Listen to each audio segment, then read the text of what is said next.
Prior to the college entrance examination, the school Belle publicly turned against him, exclaiming, "Ye Shen, how dare a mere slacker like you hinder my future?"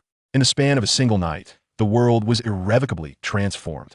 With an SSS-level ability, I command the fundamental forces of a universe, including the law of universal gravitation.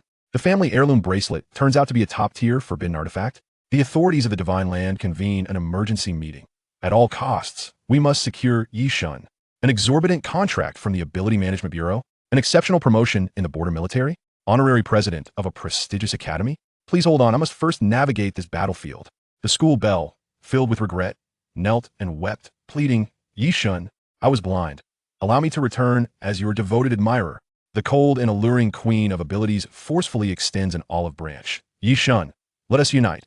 Our next generation shall undoubtedly be invincible." The heiress of a financial conglomerate tosses a fortune. "Father, arrange a marriage alliance swiftly. A half-commercial empire as my dowry." The national goddess expresses her love in a global live stream. "Brother Ye Shen, my new album Gravitational Collapse is sung for you." A resplendent nine-tailed fox manifests. "Master, are they warmer than I?" Divine countenance top scholar Ye Shen dominates the trending searches. In a single night, he ascends to stardom, and a global support association is established. In a live stream, 99 of the female fans exclaim, "Brother, take my life," as the border faces an urgent crisis and a coalition of ability users from 10 nations approaches. Ye Shen stretches languidly, rising into the air with stars swirling at his fingertips. Divine universal conquest, cataclysmic collapse. On the national border, mountains and rivers are rewound. The global livestream falls silent for 3 seconds, followed by a nuclear explosion. Ye Shen is invincible. Protect the greatest Ye Shen in the world. Chapter 1. Icicles and Roses. The protective net on the western side of the schoolyard glimmers like flowing gold under the sunlight. Distant roars of beasts echo faintly, and the ground trembles incessantly. Ye Shen crouches beside the parallel bars, tying his shoelaces, the bronze bracelet brushing against the iron pole, producing a faint chime. He has lost count of how many times the beast tide has assaulted the city this year. As an ordinary person, all he can do is wait, waiting for the otherworldly beasts to breach the city or for the city to hold its ground so he may continue to live. Yet, at this moment, he only wishes to locate his girlfriend. He did not see her in class today, and if she has ventured outside the city, the consequences could be dire. "Shen Ge." Suddenly, he hears his girlfriend's familiar voice, and after searching all afternoon, Ye Shen turns around in surprise. Su Xiao leans against the halo of light, her elongated swan neck and exquisite features capable of captivating anyone. Her school uniform jacket is unbuttoned, revealing a Chanel knit top beneath, the light refracting off her icy crystal earrings causing Ye Shen to squint. "Let's go to our usual place after school. It's on me." Su Xiaoya's calm, yet aloof tone leaves Ye Shen somewhat bewildered. Her gaze no longer carries the warmth it once did. Instead, she regards him as if he were a stranger, and she does not reach out to tug at his sleeve as she typically would. The setting sun casts elongated shadows of the two, with Su Xiao deliberately maintaining a half-meter distance. They silently enter a familiar hot pot restaurant, located in an alley near the school. Its affordable prices and authentic flavors make it quite popular. The steam rising from the 9-grid hot pot weaves a veil between them, and as Ye Shen gazes at the floating tripe, he suddenly notices that Su Xiaoya has replaced their matching smart bracelets today. Ye Shen furrows his brow, and upon looking up, he finds Su Xiaoya also watching him. Before he can pose his question, she provides him with an answer. "The wretched bracelet you gifted me," she scoffed. "I discarded it after charging it for 10 hours, only for it to last a mere 5 minutes." Ye Shen gazed at her in disbelief, as if encountering this person for the first time. He recalled the joy that illuminated her face 6 months prior when she received this gift, remembering her words, "It matters not the value of the gift, but rather who bestows it." "Ye Shen." She uttered his name, her voice soft yet piercing like a blade that plunged directly into his chest. "Let us part ways." Ye Shen's fingers tightened around the chopsticks. "Why?" he heard himself ask, his tone unsettlingly calm. Su Xiaoya's lips curled into a faint smile, as if she found his question amusing. Ye Shen observed as the bamboo chopsticks in her hand were suddenly enveloped in an icy sheen, transforming from their original red oil-coated state into a glistening icicle. Outside, the sycamore leaves swayed, and Ye Shen felt as though a weight had lodged itself in his throat. Gazing at that icicle, Ye Shen reminisced about the previous month when they were still crammed together in the library. Su Xiaoya had breathed warmth into his frozen hands, saying, "After our college entrance exams, shall we journey south to see the sea?" Snowflakes clung to her eyelashes, resembling fallen stars. Now, she stood in an entirely different realm. Ye Shen stared at her, suddenly breaking into laughter. "Congratulations. His voice remained tranquil, laced with a hint of derision. Su Xiaoye regarded him, her eyes betraying no flicker of emotion, as if he were merely an inconsequential passerby. Ye Shen, do not harbor hatred towards me. She spoke softly, her tone reminiscent of someone bestowing charity. This world is simply as it is. I understand. He nodded, his voice barely above a whisper. I wish you a splendid future. Su Xiaoye rose, looking down upon him, as though surveying an old possession she had long discarded. Thank you. Her haughty smile graced her lips as she turned to leave. Ye Shen remained seated, watching her silhouette fade the doorway. He understood what it meant to awaken one's powers. In this era, where monstrous beasts roamed, the distinction between those with abilities and ordinary individuals was as stark as that between heaven and earth. In the year 2560 of the Blue Star, the fate of the Shinjo community was intertwined. 3 centuries post-nuclear war, land had diminished by half, and civilization teetered on the brink of collapse. Meanwhile, a plethora of bizarre creatures had emerged. They defied every biological principle, rendering even missiles increasingly ineffective. Yet, hope always finds a way to sprout amidst despair. A rare few began to awaken extraordinary abilities, rising to confront these beasts. Some wielded the power of thunder, cleaving the night with immense force. Others simply had an extraordinary appetite. Collectively, these individuals were referred to as star officials. It was said that Su Xiaoye hailed from a family of considerable influence, an esteemed lineage of star officials. In contrast, Ye Shen was but an ordinary person, striving to support himself and his sister after their parents went missing. Su Xiaoye's association with Ye Shen was purely based on the fact that he was undeniably handsome, tall and slender, with fair skin. His features were exquisite yet retained a certain angularity, and his eyes sparkled with the unique vitality and exuberance of youth. As Ye Shen exited the hot pot restaurant, the night had fully descended. He made his way towards the convenience store where he worked. The city's neon lights flickered in the night sky, casting enormous shadows from the towering city walls in the distance. He touched the phone in his pocket, the repayment reminder text still there, akin to a glowing ember. How ironic, he mused, that to repay the installment for the gift, he must toil for another month. After their parents' disappearance, Ye Shen and his sister, Ye Xingwan, survived on meager compensation and sporadic assistance from relatives. After school, he worked at the convenience store, barely managing to sustain their lives and education. Su Xiaoye was someone he met at the convenience store. One day, she came in to buy water, and upon seeing Ye Shen behind the counter, her eyes sparkled. Subsequently, she frequently visited, purchasing trivial items merely to converse with him. You are truly handsome, she once stated candidly, like the protagonist from a comic. At that moment, Ye Shen merely glanced at her coldly and continued scanning the items. He had no interest in participating in the games of a wealthy girl. However, Su Xiaoye was unyielding. She gifted him expensive presents, invited him to upscale restaurants, and even assisted in contacting the best doctors when his sister fell ill. Gradually, Ye Shen lowered his defenses. After 6 months of companionship, he believed he had come to know her at least somewhat.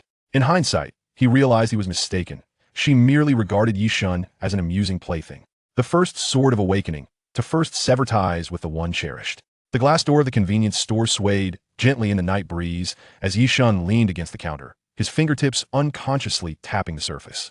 The store was empty, save for the overhead broadcast announcing the day's news.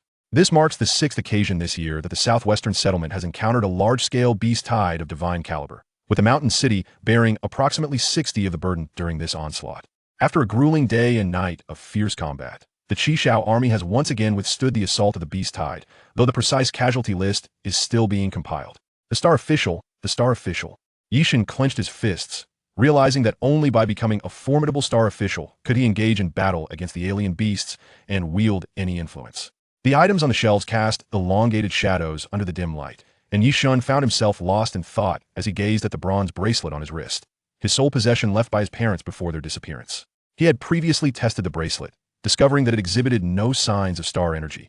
It was merely an ordinary antique. During his most challenging times, he had contemplated selling the bronze bracelet, at least to secure his basic sustenance, yet he ultimately chose to keep it, for it represented his connection to his parents. The price of an official awakening potion would suffice for me to work in the convenience store for 3 centuries, Ye Shen remarked bitterly, forcing a smile. Moreover, even if he were to squander his entire fortune to purchase the potion, the success rate would be less than 10. As for natural awakening, the odds were even lower than being struck by lightning. Lost in such thoughts until midnight, Ye Shen locked the door behind him and headed home. Upon turning a corner, he abruptly halted.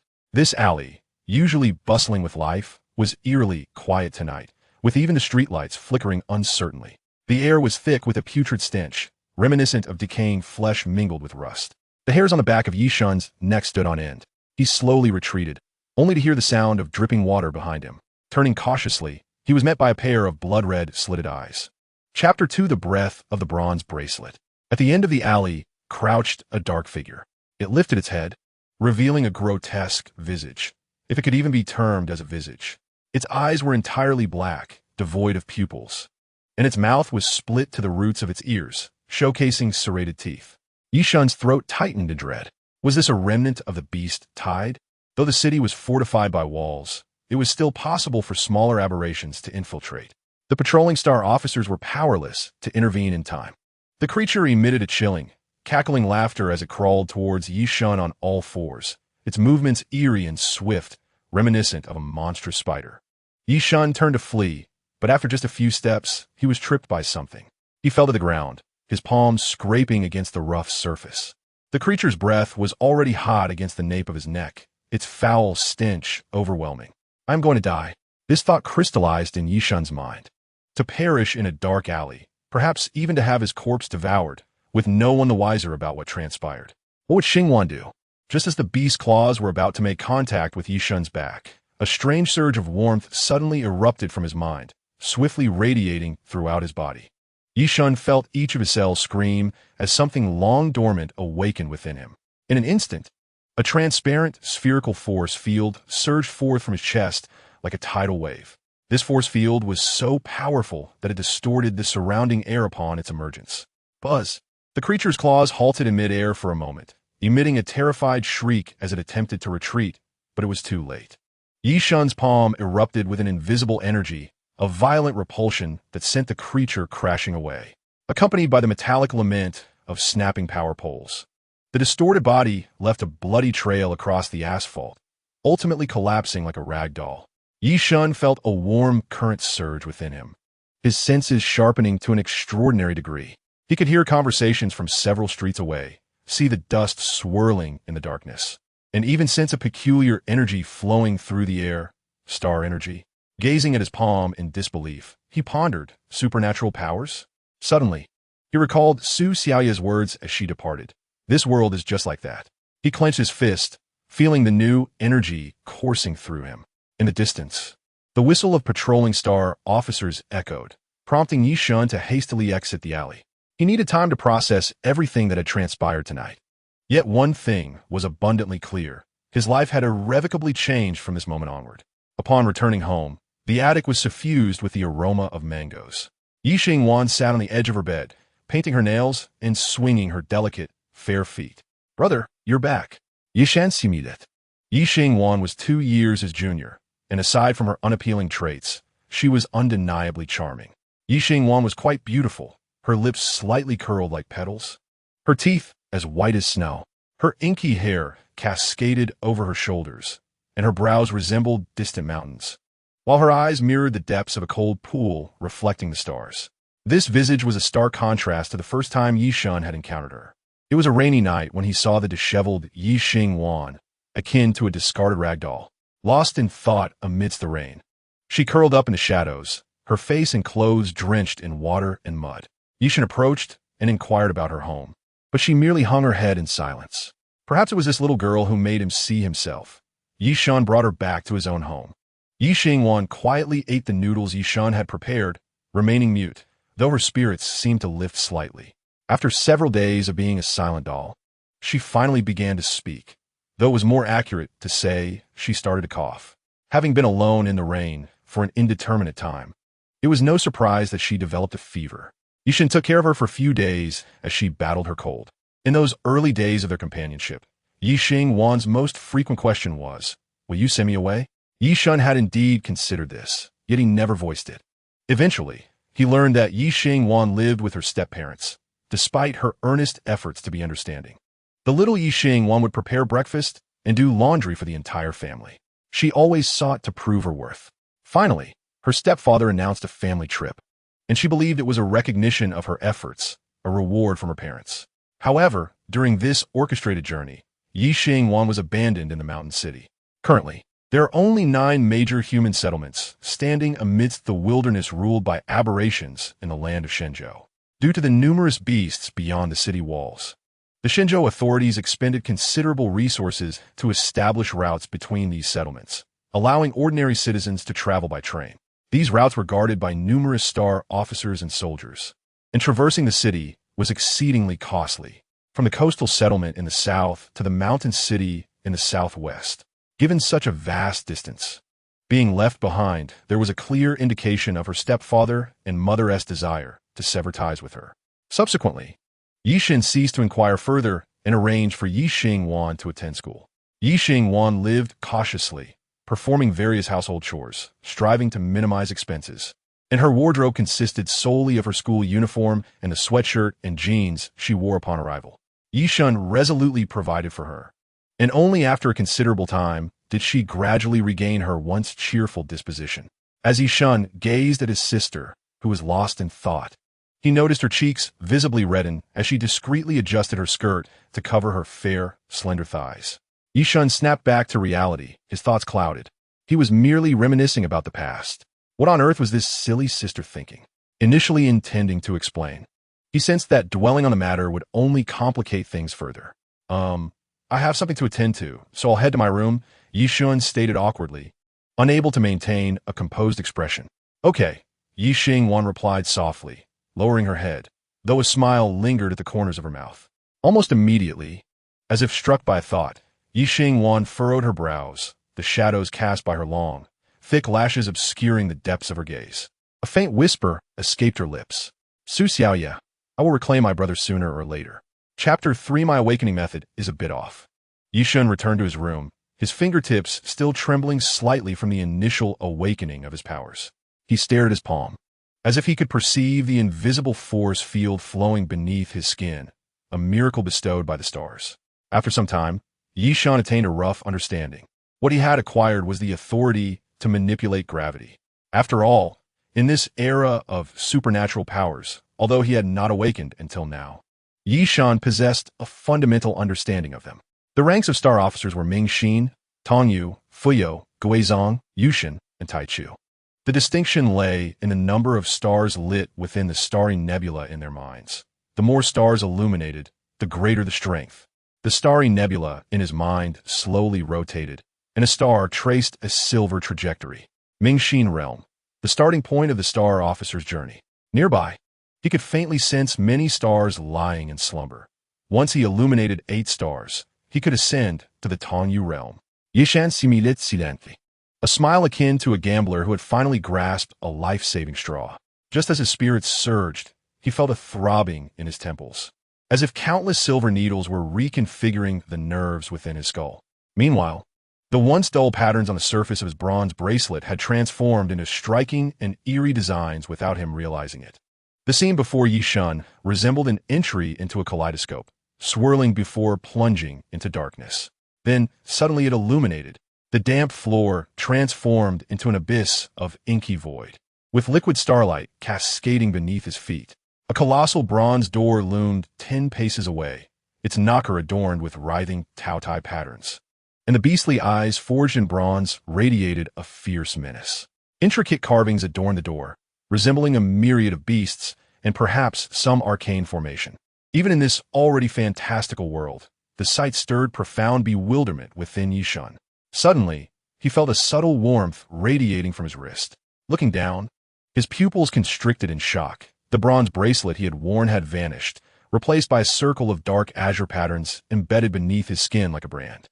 The ancient, intricate runes emitted a faint, ghostly green luminescence, flowing as if alive. Instinctively, he touched it with his fingertip. The sensation was cool and unyielding, akin to a fusion of metal and bone. Strangely, as he concentrated his thoughts, the pattern seemed to contract slightly, as if responding to his will. An unsettling realization struck Ye Shen, causing his throat to tighten and beads of cold sweat to form on his back. The azure patterns on his wrist mirrored the ornate carvings of the colossal door, resembling a reunion of key and lock. A line of oracle bone script ignited in his vision. Great Wilderness Spirit Shrine. As his fingertip made contact with the heated bracelet, the door suddenly resonated with a primordial hum, akin to the call of ancient leviathans, causing blood to trickle from his ears. Push the door to behold a new realm. Capture the beast if encountered. Ye Shen gazed at the bronze door, uncertain of the origins of his bracelet, yet he understood that following its lead was his only option. This door was ancient, weighty, and immensely grand, its boundaries obscured by darkness. Doubts about his own strength crept in. Tentatively reaching out, he found the bronze door possessed a surprisingly smooth texture. With determination, he heaved. A resounding rumble echoed as the door, indeed, creaked open, revealing the world beyond to Ye Shen. This was a realm. A vaste ressurgit forte. Nearby, wild grasses grew rampant, while towering trees loomed in the distance, accompanied by fearsome roars. Although his perspective hindered a clear view of the creatures, they undoubtedly represented the pinnacle of existence as he understood it. Was this truly the great wilderness? What immense power did this bronze bracelet hold? It connected the realms of reality and myth. Ye Shen was awestruck, suddenly noticing a spirit beast at the door's edge. Bathed in moonlight, it nibbled on luminescent ferns, its fluffy ears perked up with sudden alertness. The creature resembled a mouse, yet sported plush white rabbit ears and possessed 3 tails. The moonlight glimmered upon it as it feasted on the glowing ferns, its ears standing erect with vigilance. In this vast wilderness, encountering spirit beasts was commonplace, yet Ye Shen felt a profound connection. It seemed he had grasped the meaning of the earlier oracle. Push the door to behold a new realm. Capture the beast if encountered. Ye Shen extended his right hand toward the spirit beast, abruptly raising it as an invisible gravitational web enveloped the creature. The spirit beast took a step, only to find its advance redirected to the left. Its eyes widened in confusion. Then it realized something was amiss, preparing to take flight. At the moment of liftoff, Ye Shen intensified his focus. The celestial beasts in the sky were easier to control than those on the ground. Kulme, with a thunderous shout, the power of the stars surged through his veins. Ye Shen harnessed all his strength to activate his abilities, and, as he anticipated, the spirit beast transformed into a streak of light, drawn into the bronze door. The pact was forged. A parchment contract materialized on his retina, oracle bone script igniting. Sacrifice flesh and blood, summon your battle companion, the ear mouse contract.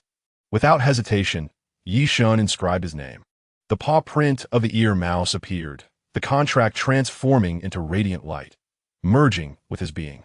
Ye Shen felt an awakening. He had established a link with the ear mouse, capable of summoning it at will. In the next moment, he sensed a surge of celestial energy flooding the dark space, a vast horn akin to a heavenly river. The stars in his mind joyously absorbed this energy, and Ye Shen felt an invigorating warmth coursing through him, akin to receiving the utmost massage. The ethereal sensation nearly rendered him speechless. Next to the original stars, more and more began to break free from their confines, transforming from dull gray to brilliant light, until 6 stars shone forth. Ye Shen felt imbued with strength, his abilities mustering at least several times their previous capacity. The more stars ignited, the more potent his celestial power became. Moreover, upon surpassing certain thresholds, these stars would coalesce into nebulas, star systems, and even galaxies, exponentially amplifying the strength of his celestial abilities. Chapter 4. Awakening yet attending morning classes. Was this the response from the contracted spirit beast? Ye Shen sensed a newfound purity within himself, as if the impurities within his body were seeping out through his skin. Lacking a mirror, he could only imagine the transformation he had undergone. His already delicate features were now sculpted into an almost otherworldly beauty by the celestial energy. With his irises shimmering like cosmic dust, even his skin radiated a soft glow, elevating his aura to an entirely new echelon. So much had transpired that Ye Shen felt somewhat numbed. He turned to the docile ear mouse, which was gazing at him with a tilted head. This creature appeared somewhat dim-witted. In the next moment, a kaleidoscopic scene enveloped him once more, the darkness receding like a tide. And Ye Shen found himself back in his room. The water in the sink continued to ripple gently. He glanced at the clock. Time within the dark space, or rather, within the bronze bracelet, had stood still relative to the outside world. The ear mouse had also emerged into the external realm, surveying its surroundings with astonished curiosity. Ye Shen poked the fluffy creature perched on the washing machine. Suddenly, it unfurled its 3 tails, one of which coiled around a bottle of body wash. With a thought, Ye Shen summoned the ear mouse back to the great wilderness spirit shrine. With another thought, nothing happened. Pondering for a moment, He hesitated before plucking a strand of hair. The hair instantly vaporized, a crimson fissure splitting the void. The ear mouse leaped forth. Ye Shen felt a surge of excitement. Was this the script for strengthening through sacrifice? It held great potential. Cradling the ear mouse, Ye Shen seated himself beside his computer and began to search for information. Despite the myriad events of the evening, he felt no trace of fatigue. A new, exhilarating chapter of life was unfolding. He yearned to comprehend the mysteries of the great wilderness, the ear mouse, and the forces of gravity. He sensed that the power of the great wilderness spirit shrine was far more formidable than he had ever imagined. He had heard tales of apex, celestial beings whose strength could move mountains and fill seas, wielding power akin to human nuclear weapons. But could they truly connect two worlds? Furthermore, was this world one connected by the great wilderness spirit shrine, or was it a creation of its own? This world also harbored taboo objects with extraordinary abilities. Some absorbed celestial energy to become unique, while others were weapons or bones transformed by powerful celestial beings, and yet others were artificially crafted. As for the spirit shrine and its bronze door, Ye Shen could only ponder the vastness of their origins. Caressing the bronze bracelet, thoughts of his parents, who had gone missing in Kunlun Mountain, flooded his mind. A family ventured to the majestic Kunlun Mountains, where he faintly recalls his parents witnessing something extraordinary before he succumbed to unconsciousness. Upon awakening, he found himself in a hospital, with his parents inexplicably vanished. The only remnant of that day was a bronze bracelet, now referred to as the Great Wilderness Spirit Shrine. Initially oblivious to its significance, he now pondered the connection between his parents' disappearance and the shrine. In vain, he attempted to communicate with the shrine, yet received no response. Previously, he had visited Kunlun Mountain several times, but each endeavor ended fruitlessly. Could it be that his parents had ventured into the great wilderness back then? A multitude of questions swirled in his mind, causing the excitement he had felt earlier to wane, leaving him in a state of calm contemplation. Regardless of the circumstances, he had ascended to the rank of Star Officer, and enhancing his strength was undoubtedly prudent, enabling him to better protect himself and his sister.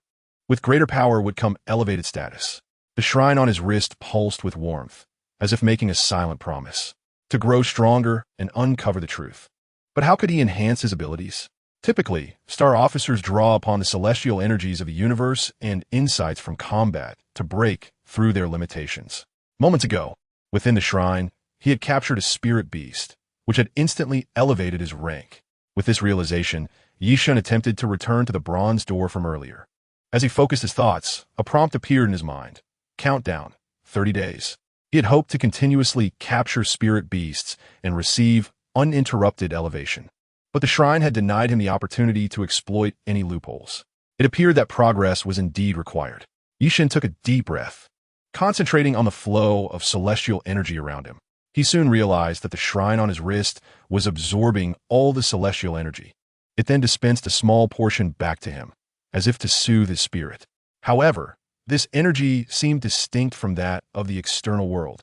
If the external energy resembled a flowing stream, the energy he received felt as if it had undergone multiple layers of filtration, noticeably more refined. After several attempts, Ye Shen discovered that he could not bypass the shrine to absorb celestial energy independently. Furthermore, when he tried to remove the bronze bracelet, it had already transformed into intricate bronze patterns etched onto his arm. Tattoos are not permissible for public service, except for positions exclusive to Star Officers. Ye Shen opened a search engine, typing in the keyword, gravity. He spent a sleepless night, and, as the morning sun streamed in, he felt muddled from the previous night's research, retaining only fragments of information repeated across various websites. Gravity was a concept he had always understood, stemming from his textbooks. Yet, the more he delved into it, the more perplexing it became.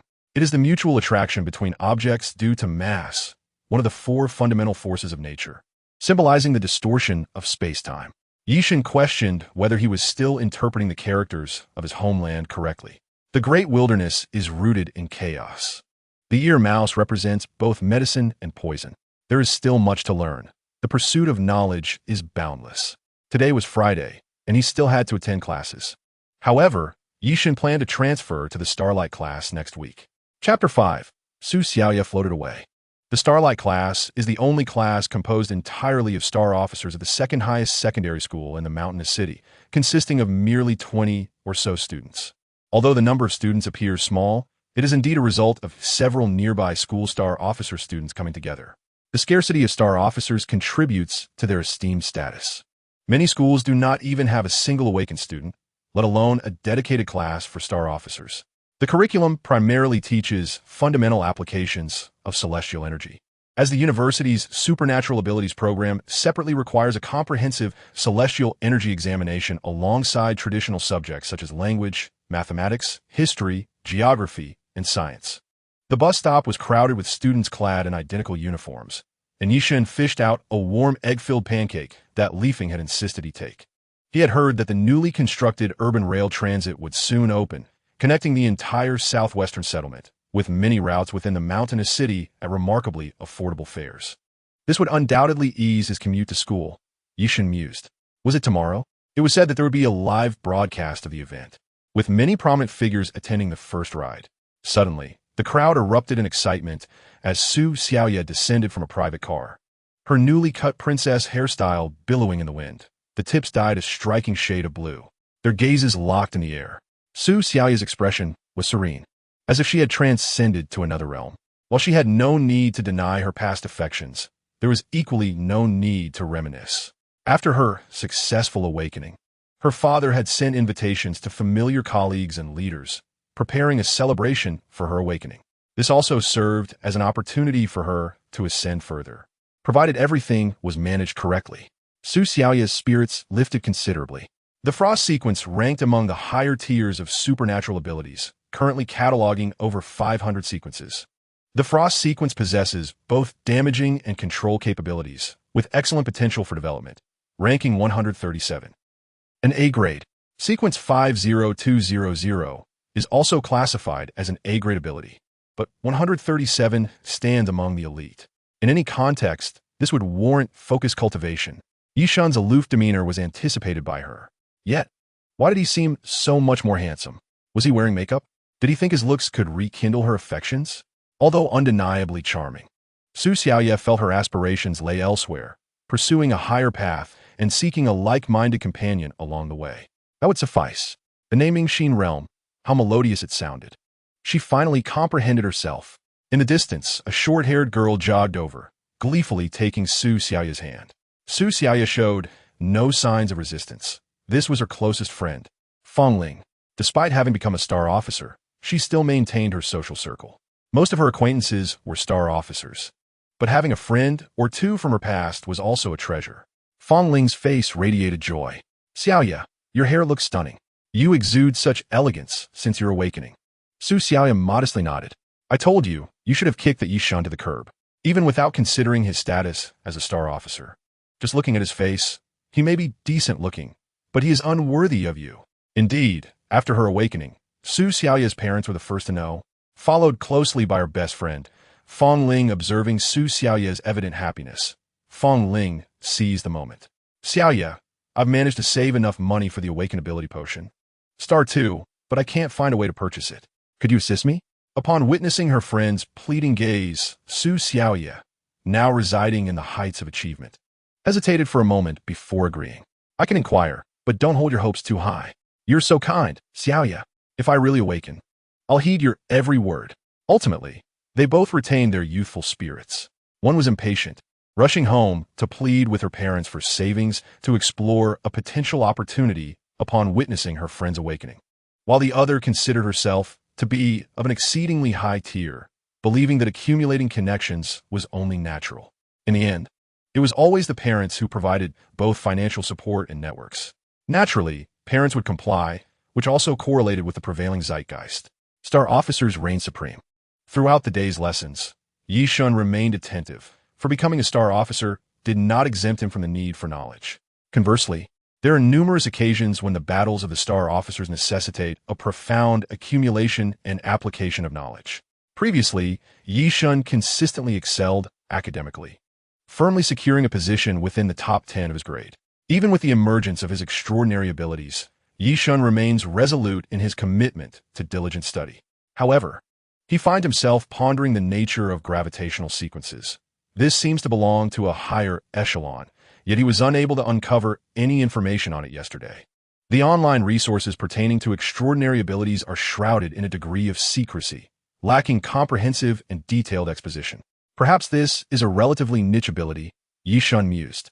Upon arriving in the Starlight class, he could inquire with the teacher. During the afternoon activity class, Ye Shen discreetly practiced manipulating gravity in the restroom, choosing not to disclose his abilities for the time being. Although he would soon transition to another class, he held on to the notion of maintaining a low profile for as long as possible. The boundaries of his power's intensity and precision required continual experimentation and adaptation. He gently employed repulsion to push the faucet aside, then drew the stream of water upward against gravity to wash his hands with just the right amount of force before returning to the sink. Good news! Good news! Good news! Our school S Starlight class, Frost Sequence S Su Xiaoya, has achieved a remarkable feat at the school's energy training grounds, piercing through 10 layers of alloy targets with a single ice spike. Let us extend our heartfelt congratulations to Su Xiaoya. Following this announcement was a series of lengthy accolades, extolling how the school takes pride in her achievements and her future role in safeguarding the nation. At that moment, Su Xiaoya emerged from the training room, akin to a celestial body surrounded by adoring stars. The loquat tree behind the school store had just begun to sprout new buds, and with a flick of an ice spike, she effortlessly erased the markings on the tree bark, remnants of the height they had measured together last year during the school anniversary with Ye Shen. Witnessing such an effortless display of her extraordinary abilities elicited another round of astonishment from the onlookers. Star officers are indeed permitted to unleash their powers at will. However, there are numerous restrictions imposed to maintain societal stability. For instance, they are forbidden from deliberately harming ordinary individuals, and conflicts are adjudicated based on the inherent rights and wrongs of the situation. In summary, legally, Star officers hold the same status as ordinary citizens. After all, the elevated standing of Star officers is predicated upon their role in combating otherworldly beasts and safeguarding the city and its populace. Should there be no restrictions on their conduct, those endowed with formidable powers might inadvertently become catalysts for social turmoil. Returning to the classroom, a long-haired boy with a disheveled appearance approached Ye Shen, playfully draping an arm over his shoulder. Shingu, when did your girlfriend awaken her abilities? Wow, you'll be living off her from now on. Chen Mo was Ye Shen's only friend in class and also his desk mate. Unlike Ye Shen, Chen Mo's thoughts were far from focused on academics or awakening. Where his attention lay could be gleaned from the lewd grin on his face. Ye Shen cast him a sidelong glance and replied nonchalantly, I was dumped yesterday. Chen Mo's smile faltered. Shingu, you should awaken your own abilities. This time, I'm truly on your side. Ye Shen was too apathetic to explain. Yet Chen Mo leaned closer. Shingu, just find another one, preferably one with long legs this time. There are individuals who, regardless of what they say, exude an air of lewdness with every utterance. At that moment, Ye Shen felt a tremor beneath his feet. Upon further contemplation, he realized it had dissipated, as though it had merely been an illusion. He shrugged it off, thinking it was merely an earthquake. Such occurrences are commonplace in a mountainous city. This was the sentiment shared by Ye Shen and the station star officers of the Tianshu Defense Department in Qinghong District. Chapter 6. The Cloud Train. At this very moment, an unassuming two-story fishing house stood by the banks of the Yangtze River. The structure appeared somewhat antiquated, as if it had weathered the passage of time. A youth with dyed red hair pushed open the door and walked inside, only to find himself entering a basement. Many of the extraordinary ability-related departments in the mountainous city are designed in such a manner because a high-ranking star officer awakened a power of spatial topology manipulation. With such a design, even if an enemy were aware of the entrance, they would find themselves ensnared in a labyrinth, unable to locate the true office of the star officers. The basement was adorned with fine steel, appearing both sleek and robust. It was a spacious and well-lit area where a dozen star officers were each engaged in their respective tasks. Some were fervently unleashing their abilities in the training room, sweat and energy intertwining, while others were transfixed by a colossal screen that spanned an entire wall, flashing countless bright and dim points of light that resembled the stars in the cosmos. I didn't find anything after circling around. It's been established that this is merely a normal earthquake. Why scare yourself? Dongling, the red-haired youth, named Gao Feng, exhibited an impetuous demeanor, evident in his restless expression. The awakening of extraordinary abilities does not merely bestow star officers with superhuman capabilities. It can also influence their personalities. This is particularly true for high-ranking star officers, whose powers often manifest in their outward appearance. Gao Feng had awakened a lava-based ability, a variant of fire, granting him the capacity to generate intense heat and even manipulate lava, bestowing upon him formidable destructive potential. We should inherently maintain a heightened vigilance towards any disturbances. That is our duty. After all, we bear the responsibility of protecting this city and its inhabitants, Dongling replied with a gentle tone. Gao Feng scoffed, all right. Enough of your lecturing. I've already gone. Haven Ti.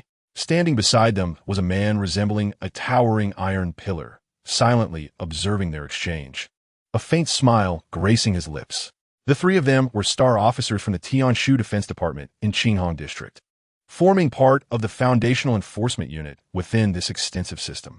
Their configuration included a captain at the pinnacle of the Tongyu level, namely Dongling, along with two newly initiated officers, Gao Feng and the iron pillar-like man, alongside 5 officers at the Mingxin peak level.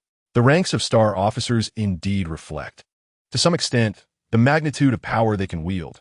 However, this does not imply that a higher rank guarantees superior combat prowess. In reality, combat strength is influenced by a multitude of factors. Firstly, environmental conditions significantly impact combat effectiveness. Varying environments may confer distinct advantages or disadvantages upon star officers. For instance, on the sea, fire-based officers may find their abilities curtailed and unable to reach their full potential. Conversely, in other settings, they might receive additional enhancements, thereby amplifying their combat strength. Secondly, the officer's personal states also affect their combat capabilities. Factors such as physical condition, mental state, and emotional well-being can all influence their performance in battle. An officer who is fatigued or emotionally downcast, despite their high rank, may find their combat effectiveness severely diminished. Furthermore, combat experience and awareness are crucial determinants of fighting prowess. Through the continual accumulation of practical experiences, star officers can better navigate various combat scenarios and adeptly employ their abilities. Those with keen combat awareness can more acutely perceive the dynamics of battle and make wiser decisions, thereby improving their combat efficiency. Upon joining the enforcement system, star officers typically undergo systematic training aimed at enhancing their comprehensive abilities, including combat techniques, tactical application, and the capacity to navigate complex situations. Additionally, most star officers possess a solid theoretical foundation and specialized knowledge acquired through university education, which fortifies their performance in enforcement duties. Consequently, those officers integrated into the enforcement system are undoubtedly among the foremost in terms of combat strength within their ranks. On a serene Friday afternoon, Ye Shen found himself engrossed in his phone while on the bus home. A satellite has captured a colossal vortex in the East China Sea. Experts suggest that a new extraordinary creature may have breached the primordial realm. The National College Student Star River Cup Finals are officially taking place today in Xijing. Recently, several near-Earth asteroids have altered their trajectories. The Celestial Mechanism Pavilion analyzes their potential impact on Shenzhou. In Xijing, there are claims that the Terracotta Warriors possess sentient machinery that harbors thoughts of resisting humanity. Southwest Rail Transit leads Shenzhou. The safe and high-speed cloud train covers the entire southwest region. Upon reading about the cloud train, Ye Shen couldn't help but feel a surge of pride.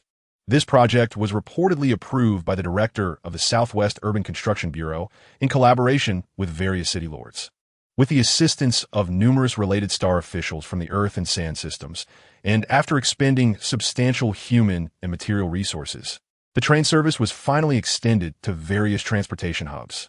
This was particularly crucial given the vast mountainous terrain of over 1 million square kilometers in the southwest, which had greatly restricted civilian transport. It is well known that the adage to get rich, one must first build roads holds true across all eras. In the past, there were subways and high-speed trains, but throughout the years of transformation, the underground world was overtaken by extraordinary beasts. Regaining control of the subterranean realm through battles with these creatures has become a near impossible dream.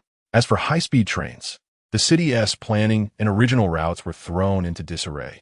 Now, with the surface's safety tenuously preserved, efforts are focused on optimizing the internal infrastructure of the cities. Just a kilometer from Ye Shen's home lies a platform that provides direct access to the school. Ye Shen lives in a large, aged community, and the Cloud Train's planning is notably considerate. For the elderly with mobility issues, this train service is indeed a boon. If he wakes up naturally early tomorrow, he might just go take a look, he mused.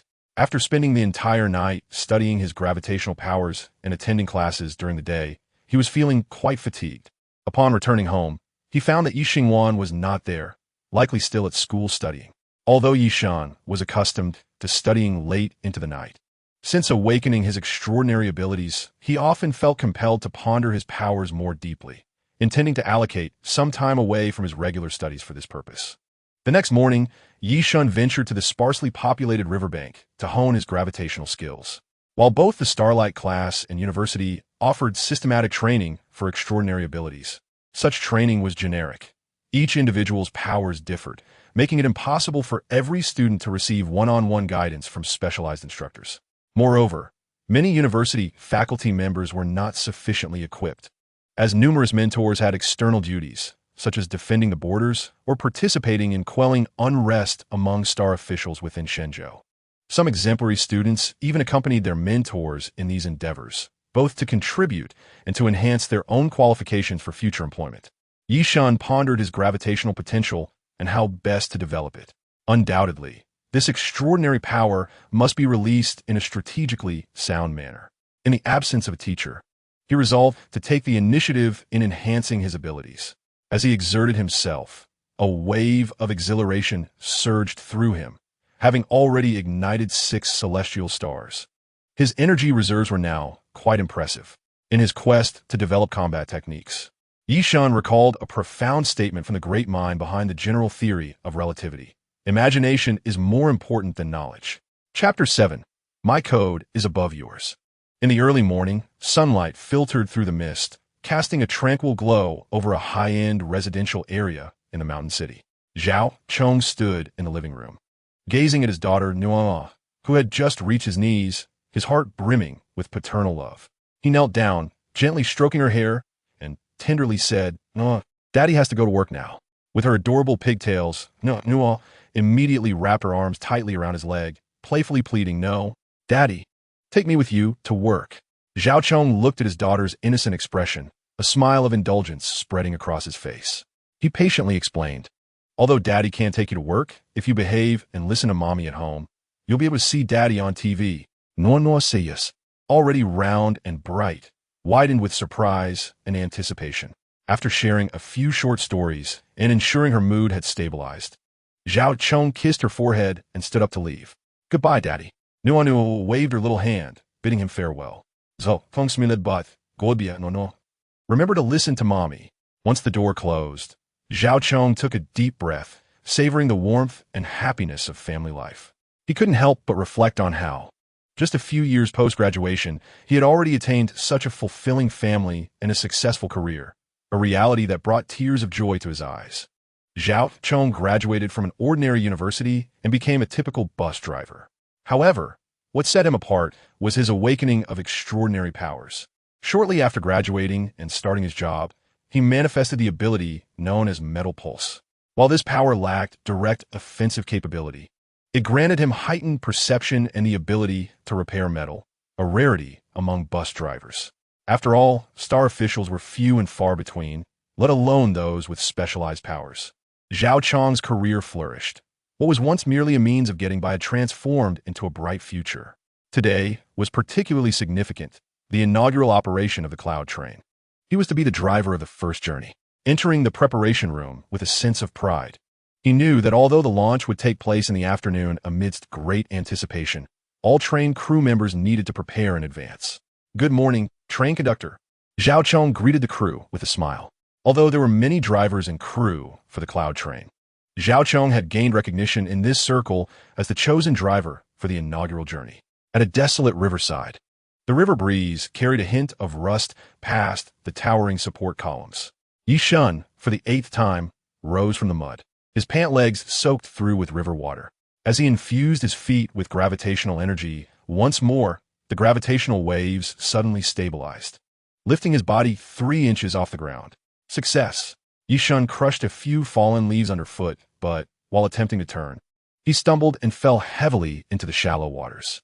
Wiping the water from his face, he made his way toward the nearby platform, seeking refuge in the shadow of a support pillar with a 5-meter diameter.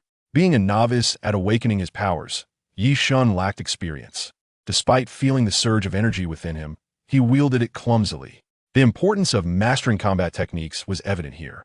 After an entire morning of study, he found himself drained, yet he had successfully developed essential displacement and damage skills.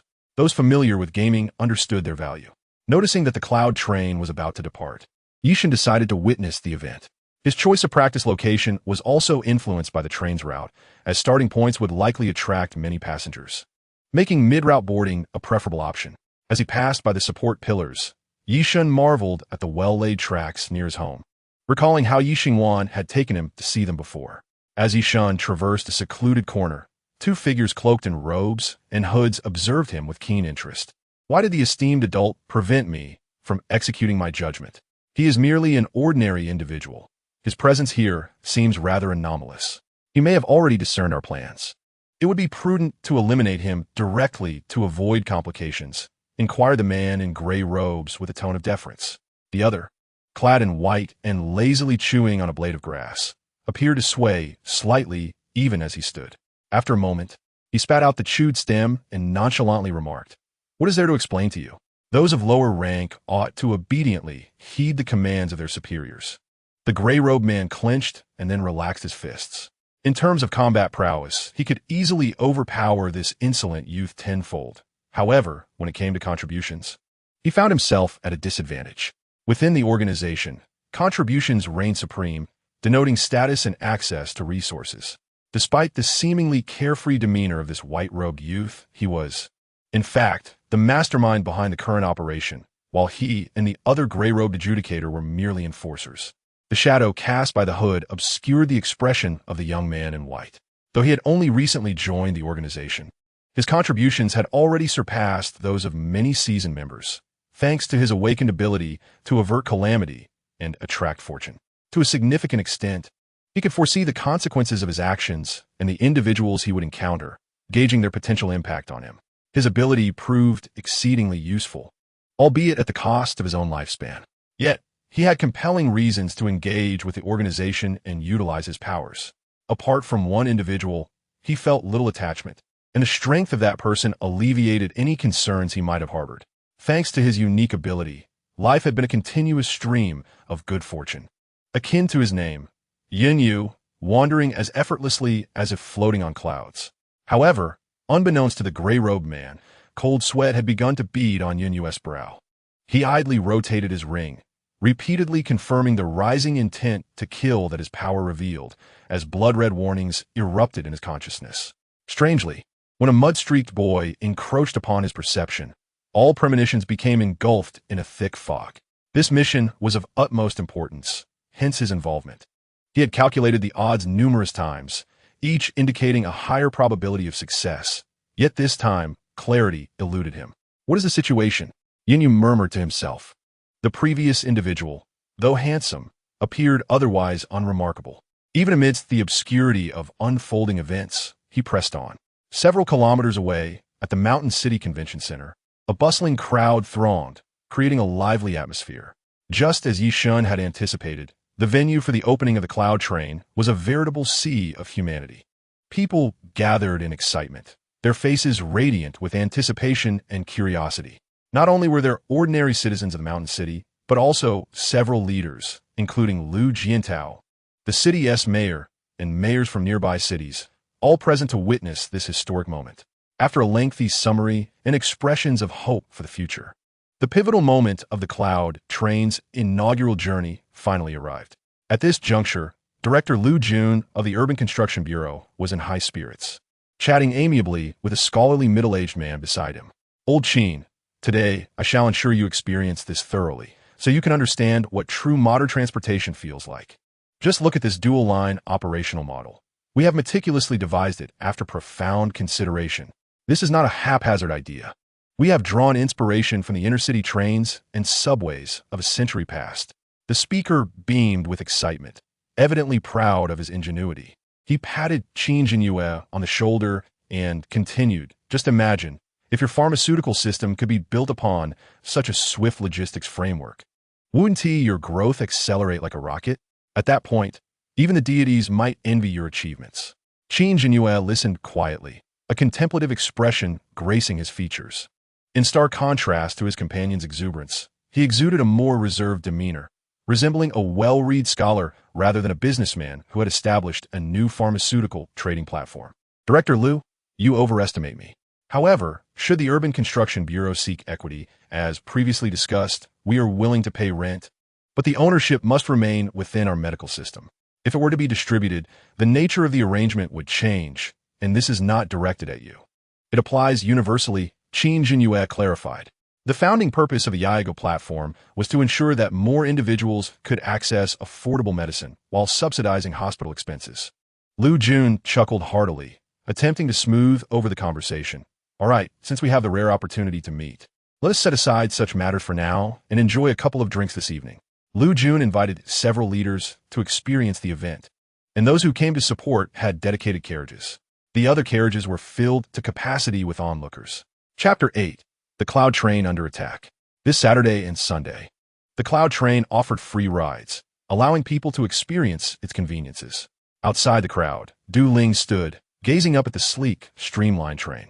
He had heard that the Earth and Metal Elemental Star officials involved in this project had received substantial rewards. A pang of jealousy struck him. Du Ling looked at him with resignation. As a member of the Heavenly Pivot Defense Department, this is the first time I have heard of someone lacking funds. Moreover, our mission here is not to chat, but to remain vigilant against any disturbances.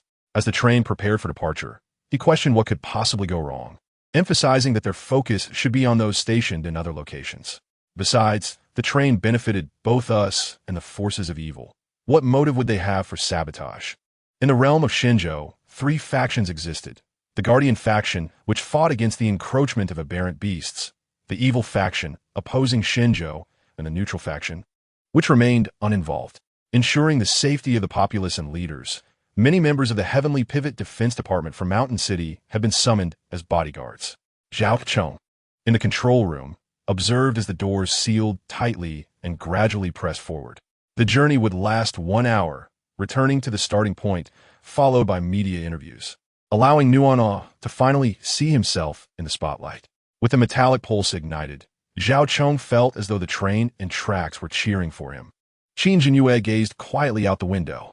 As Director Liu had stated, for Yaegu to flourish, it must rely on a stable and swift logistics network. Qin Jinyue was the director of the Mountain City Central Hospital.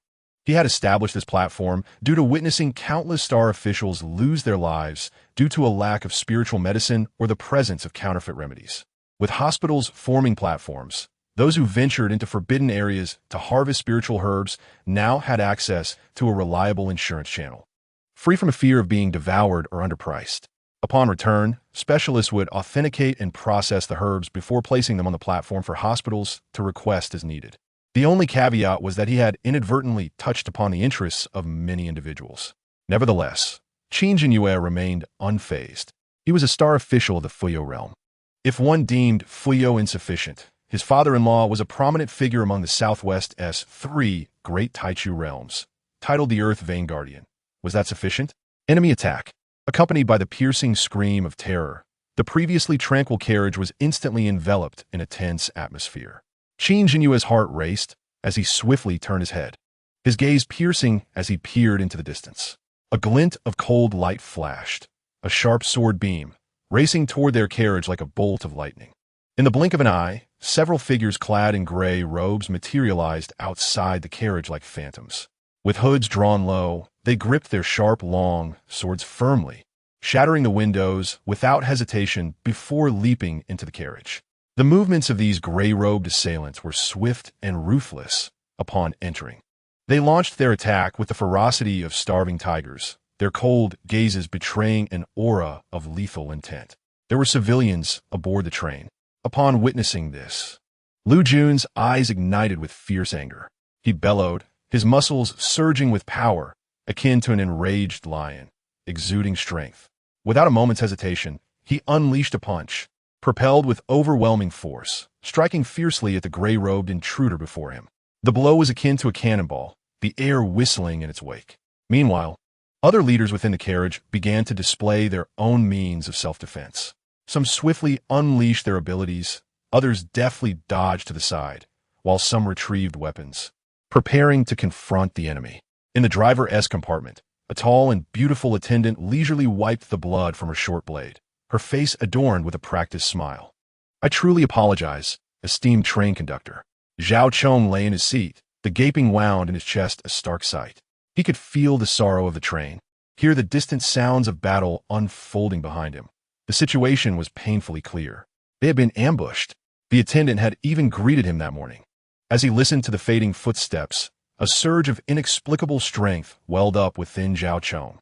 It was as if he could feel his pulse intertwined with that of the train, merging into a singular entity in that moment. Gritting his teeth, he summoned all his strength to sit up, each movement a struggle against immense resistance. His hand trembled as it slowly reached for the cold brake lever. Gripping it tightly, it felt like his last glimmer of hope. He took a deep breath, then exerted all his might to pull the lever up slowly yet resolutely. As the lever moved, a piercing screech of brakes filled the air. Zhao Chong's body lurched forward due to inertia, but he clung to the seat, refusing to succumb to gravity. Beads of sweat formed on his forehead. His lips turned pale from pressure, yet a smile of relief graced his face. The roaring train began to decelerate abruptly, emitting a mournful sound. Trembling, Zhao Chong grasped his phone and opened the top contact on his messaging app. "Wife, tell Nuwa that Daddy has become the longitude and latitude of the mountain city and will always be with her. I love you." The train came to a halt, and Zhao Chong expended his final reserves of strength, the phone slipping from his grasp into the pool of blood. The doors swung open, and people screamed as they rushed outside. It was not uncommon for battles to erupt in the city, yet fortunately, the purifiers typically refrained from targeting ordinary civilians. The Cloud train line is experiencing anomalies.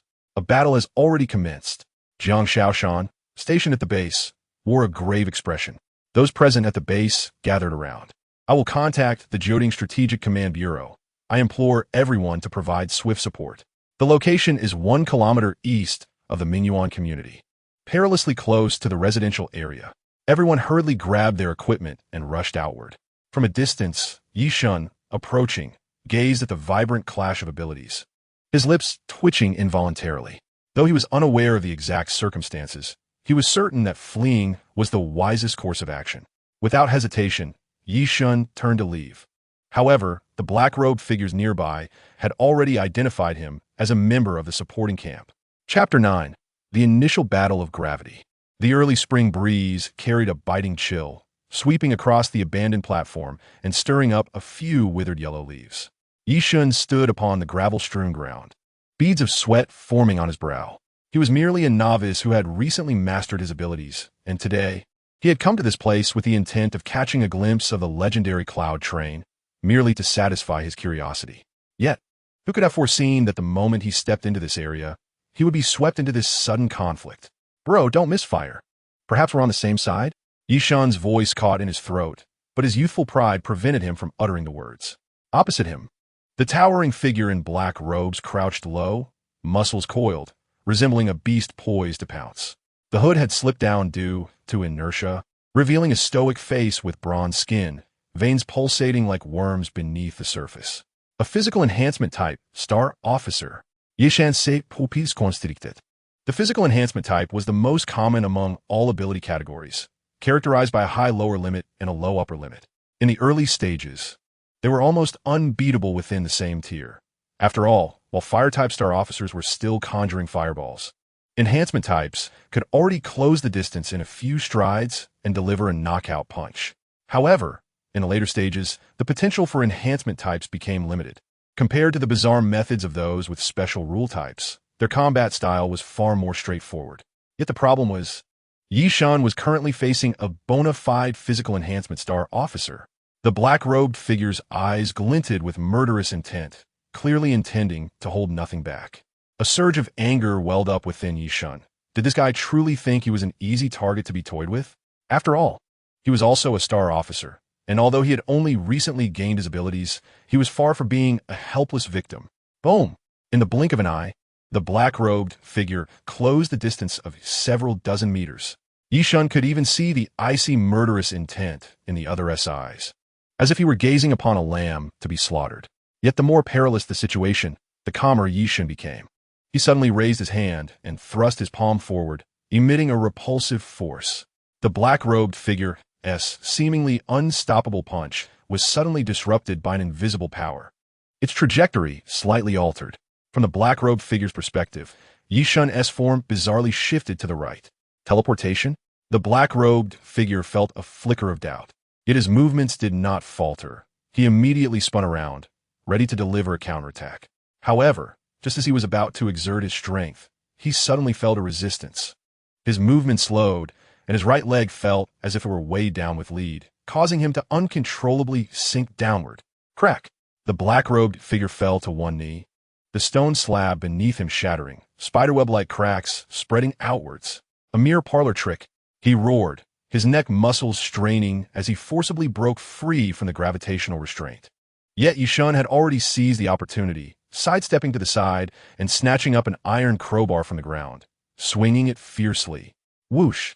The iron bar, empowered by gravity, emitted a resounding whoosh as it struck the black-robed figure squarely in the lower back. Bang!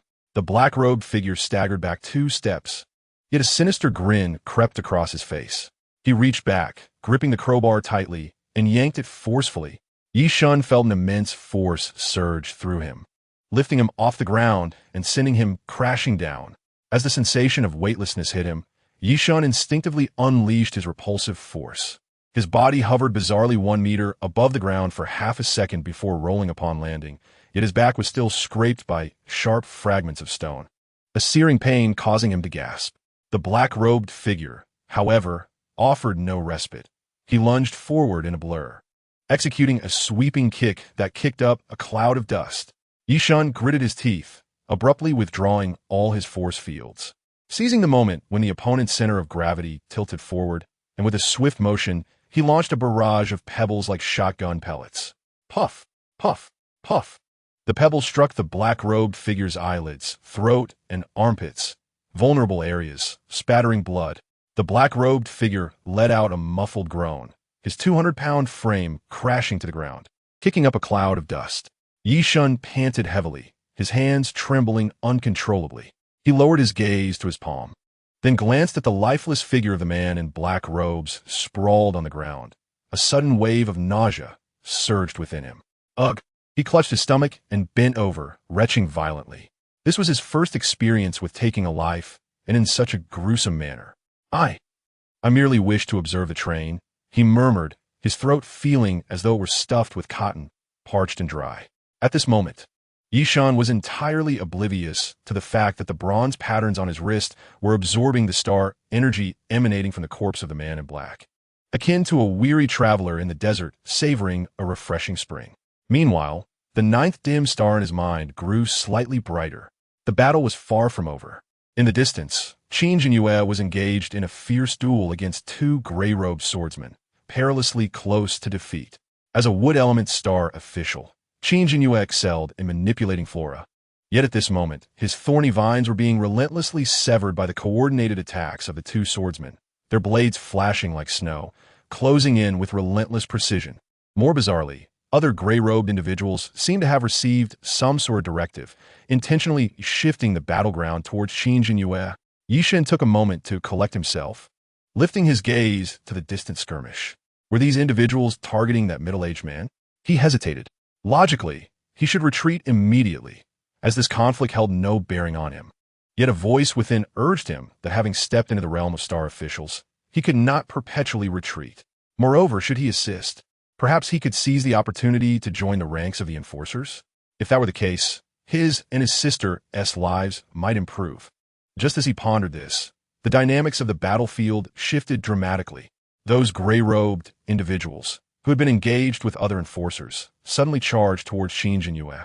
Heedless of their opponent's attacks, Qin Jinyue was momentarily stunned. What was happening? His status granted him knowledge of matters unknown to others. For instance, these gray-robed individuals were members of the Future Purifiers organization. Rumored to have existed for quite some time, their intentions remained shrouded in mystery. Undoubtedly, this organization stood in stark opposition to the official authorities of the divine state. Yet, he had never provoked these individuals, so why were they suddenly targeting him? Lost in thought, Qin Jinyue stomped his foot, commanding rise. The ground trembled as a robust tree shot upwards, propelling him swiftly into the air. Attempting to flee? One of the gray-robed swordsmen scoffed, leaping onto the trunk, sprinting vertically upwards as if traversing flat ground. Attack! Do not let him escape. From a distance, Yinyu was becoming increasingly anxious. Indeed, when he could not clearly discern the unfolding events, he sensed something amiss. The growth of the tree was evidently no match for the speed of the gray-robed swordsman, who ascended effortlessly. Qin Jinyue glanced back, his pupils constricting as the swordsman drew nearer, his longsword shimmering ominously, aimed directly at his throat. In a moment of dire urgency, Ye Shen abruptly raised his hand. Fingers splayed towards the elevated gray-robed swordsman. Boom! The swordsman's body suddenly plummeted, as though yanked downward by an invisible hand. A flicker of astonishment crossed his eyes as the distance between him and Qin Jinyue widened. He was already in free fall, from a height of several dozen meters. A fall would surely be fatal, yet his gaze held no attachment to life, fixated solely on Qin Jinyue, as if he were driven by a singular mission. Boom! His body crashed violently to the ground, sending dust and shattered stones flying. The others paid no heed to their fallen comrade, for at that moment, an order to retreat crackled through their earpieces. Without a moment's hesitation, they disengaged and swiftly vanished into the shadows of the platform. Qin Jinyue stood atop the tree, shaken, glancing back only to catch a fleeting glimpse of Ye Shen's retreating figure. It was then that Ye Shen realized the others had ceased their pursuit of Qin Jinyue. They hadn't redirected their target to retaliate against him, had they? Snatching someone was one thing, but he had not intended to confront them directly. Best to make his exit. After leaving the battlefield, Ye Shen's heart still raced. Had he just saved a life? He looked down at his hands, feeling the residual warmth of his abilities lingering in his palms. Was this the world of star officials? The cold wind still bit at him, but Ye Shen sensed something awakening within him. Perhaps this was the change he had long awaited. This sensation felt rather pleasant. Chapter 10. The Tears of Yi Xingwan. Mountain City. Juding Strategic Command Center. Investigate immediately. The roar from the minister's office reverberated, causing the entire building to tremble. The significance of the Cloud Train project was self-evident, yet it was attacked on its very first day of operation. Although the Tianshu Defense Department reported promptly, resulting in timely support, and the Future Purifiers failed to achieve their objectives. With civilians largely unharmed, everything seemed to appear perfect. What a farce. This was an unacceptable disgrace for the Joding Strategic Command Center, as the highest command institution within the Urban Star official system. Any lapse in security represented a grave dereliction of duty. Shen Hongyuan approached the window, gazing out at the nightscape of Mountain City. His eyes instinctively drifted towards the route of the Cloud Train, now cordoned off by barriers, impenetrable to all. Why had the Future Purifiers targeted Qin Jinyue? He muttered to himself, his fingers absent-mindedly tapping the window frame. He understood Qin Jinyue's background well, although somewhat unique. It was hardly sufficient to render him the primary target of the Future Purifiers. Upon reaching this conclusion, Shen Hongyuan picked up the internal phone. Instruct the Tianlu Awakening Bureau to expedite their investigation. I require a detailed report within 24 hours. The Joding Strategic Command Center represents the pinnacle of the Urban Star official system, overseeing the security and personnel allocation across various regions. Beneath it lies the Tianshu Defense Department, responsible for basic law enforcement, the Xuanma Abnormality Inspection Bureau, tasked with suppressing rogue star officials or runaway, forbidden objects, the Xuanwu Abnormality Control Office, which detains illegal star officials and contains forbidden objects, and the Tianlu Awakening Bureau, which investigates star official intelligence, guides citizen awakenings, and manages awakening incidents, among other duties. At this moment, within the Tianlu Awakening Bureau, staff members from various departments rubbed their temples, grappling with the investigation into the Future Purifiers' objectives while managing public relations. A task that had been cascaded from the top down, resulting in them working consecutively for over 10 hours. From a geoding minister to the executive deputy minister, then to the director of the Tianlu Awakening Bureau, and down to the various departments, the lights in the reasoning department shone brightly, as if it were day. A dozen analysts huddled around a circular conference table, each piled high with documents and coffee cups. Review the surveillance footage once more. Department head Li Yin rubbed his reddened eyes, focusing on the moments before and after Qin Jinyue was attacked. On the large screen, the footage within the train played frame by frame. Suddenly, technician Xiao Wang sat upright. Wait. Rewind 3 seconds. The image froze on a young man wearing a black hoodie. At the moment Qin Jinyue was about to be struck by an energy wave, this young man seemed to perform some action, allowing Qin Jinyue to evade the deadly blow in an uncanny manner. Zoom in further. As the image magnified, gasps of shock echoed around the room. The young man's right hand lifted slightly, the fingertips seemingly channeling some form of invisible energy. Is it telekinesis? No. Telekinesis cannot control living beings. Identify this individual. Immediately, the Office of the Abilities Awakening Department. Su Jiao was dozing at her desk when she was abruptly roused by a frantic knocking at the door. Director Su, a significant discovery. The intern, Xiao Lu, rushed in, breathless, clutching a stack of freshly printed documents. They were surveillance screenshots, vividly depicting Ye Shen in action. Some showcased his instantaneous teleportation, others his ability to float, and there were even images of the inexplicable moment when Qin Jinyue was miraculously saved. Su Jiao, still bleary-eyed, accepted the documents, but as her gaze fell upon the first photo, she was instantly alert. Mesmerized by Ye Shen's striking charisma, she began to swoon. Yet, as she composed herself, her legs closed together and she wiped away the drool. Her rigorous training quickly alerted her to the gravity of the situation. With these screenshots in hand, tracing the source would be a simple matter. It was established that this boy, Ye Shen, possessed extraordinary abilities. The evidence: Ye Shen had not registered as a stellar officer, and his powers did not align with any known abilities. Therefore, it was highly probable that Ye Shen had awakened a new ability. Su Jiao sprang to her feet, her heart racing. If this handsome young man had indeed awakened a new power, her credentials would be significantly enhanced. This was her discovery. Her fingers flew across the pages, meticulously examining every photo and detail about Ye Shen. The images clearly captured the moments he utilized his powers: teleportation, levitation, and most astonishingly, the manipulation of objects from a distance. I need to compile a report immediately. I will personally present it to the director. Su Jiao's voice trembled with excitement. It had been 5 years since a new ability had been discovered in the realm of Shenzhou, and this was undoubtedly a monumental breakthrough. The specific classification of this new ability would be submitted to Kyoto for evaluation and subsequent announcement. If it proved to be a top-tier ability, it would not only be a source of pride for Shansheng, but would also bring glory to the entire southwest region. Meanwhile, the investigative department began to piece together clues regarding the recent attack by the purifiers. Ye Shen returned home well past midnight. He wondered if he would wake Ye Shen. The door creaked ever so slightly as he entered, and the slippers were still neatly arranged in their characteristic outward stance. The living room was enveloped in darkness, save for the soft hum of the refrigerator. He let out a sigh of relief and was about to reach for the light switch when he suddenly froze. Moonlight poured in like a silvery stream, softly illuminating the edge of the sofa. Ye Shen was curled up in the corner, her nightgown revealing a glimpse of her fair, delicate calf. She padded barefoot, her small frame colliding with Ye Shen's waist. He stumbled back a step, the scent of citrus shampoo wafting around him. "Brother, you're back. I'll go heat up some milk for you." With that, Ye Shen hurried into the kitchen, her nightgown billowing and stirring up a warm breeze. "No need." The sharp sound of porcelain shattering on the countertop made Ye Shen's heart seize. Rushing into the kitchen, he found Ye Shen at the sink, rinsing her wrist under the faucet. Steam rose, revealing her skin reddened to a painful hue.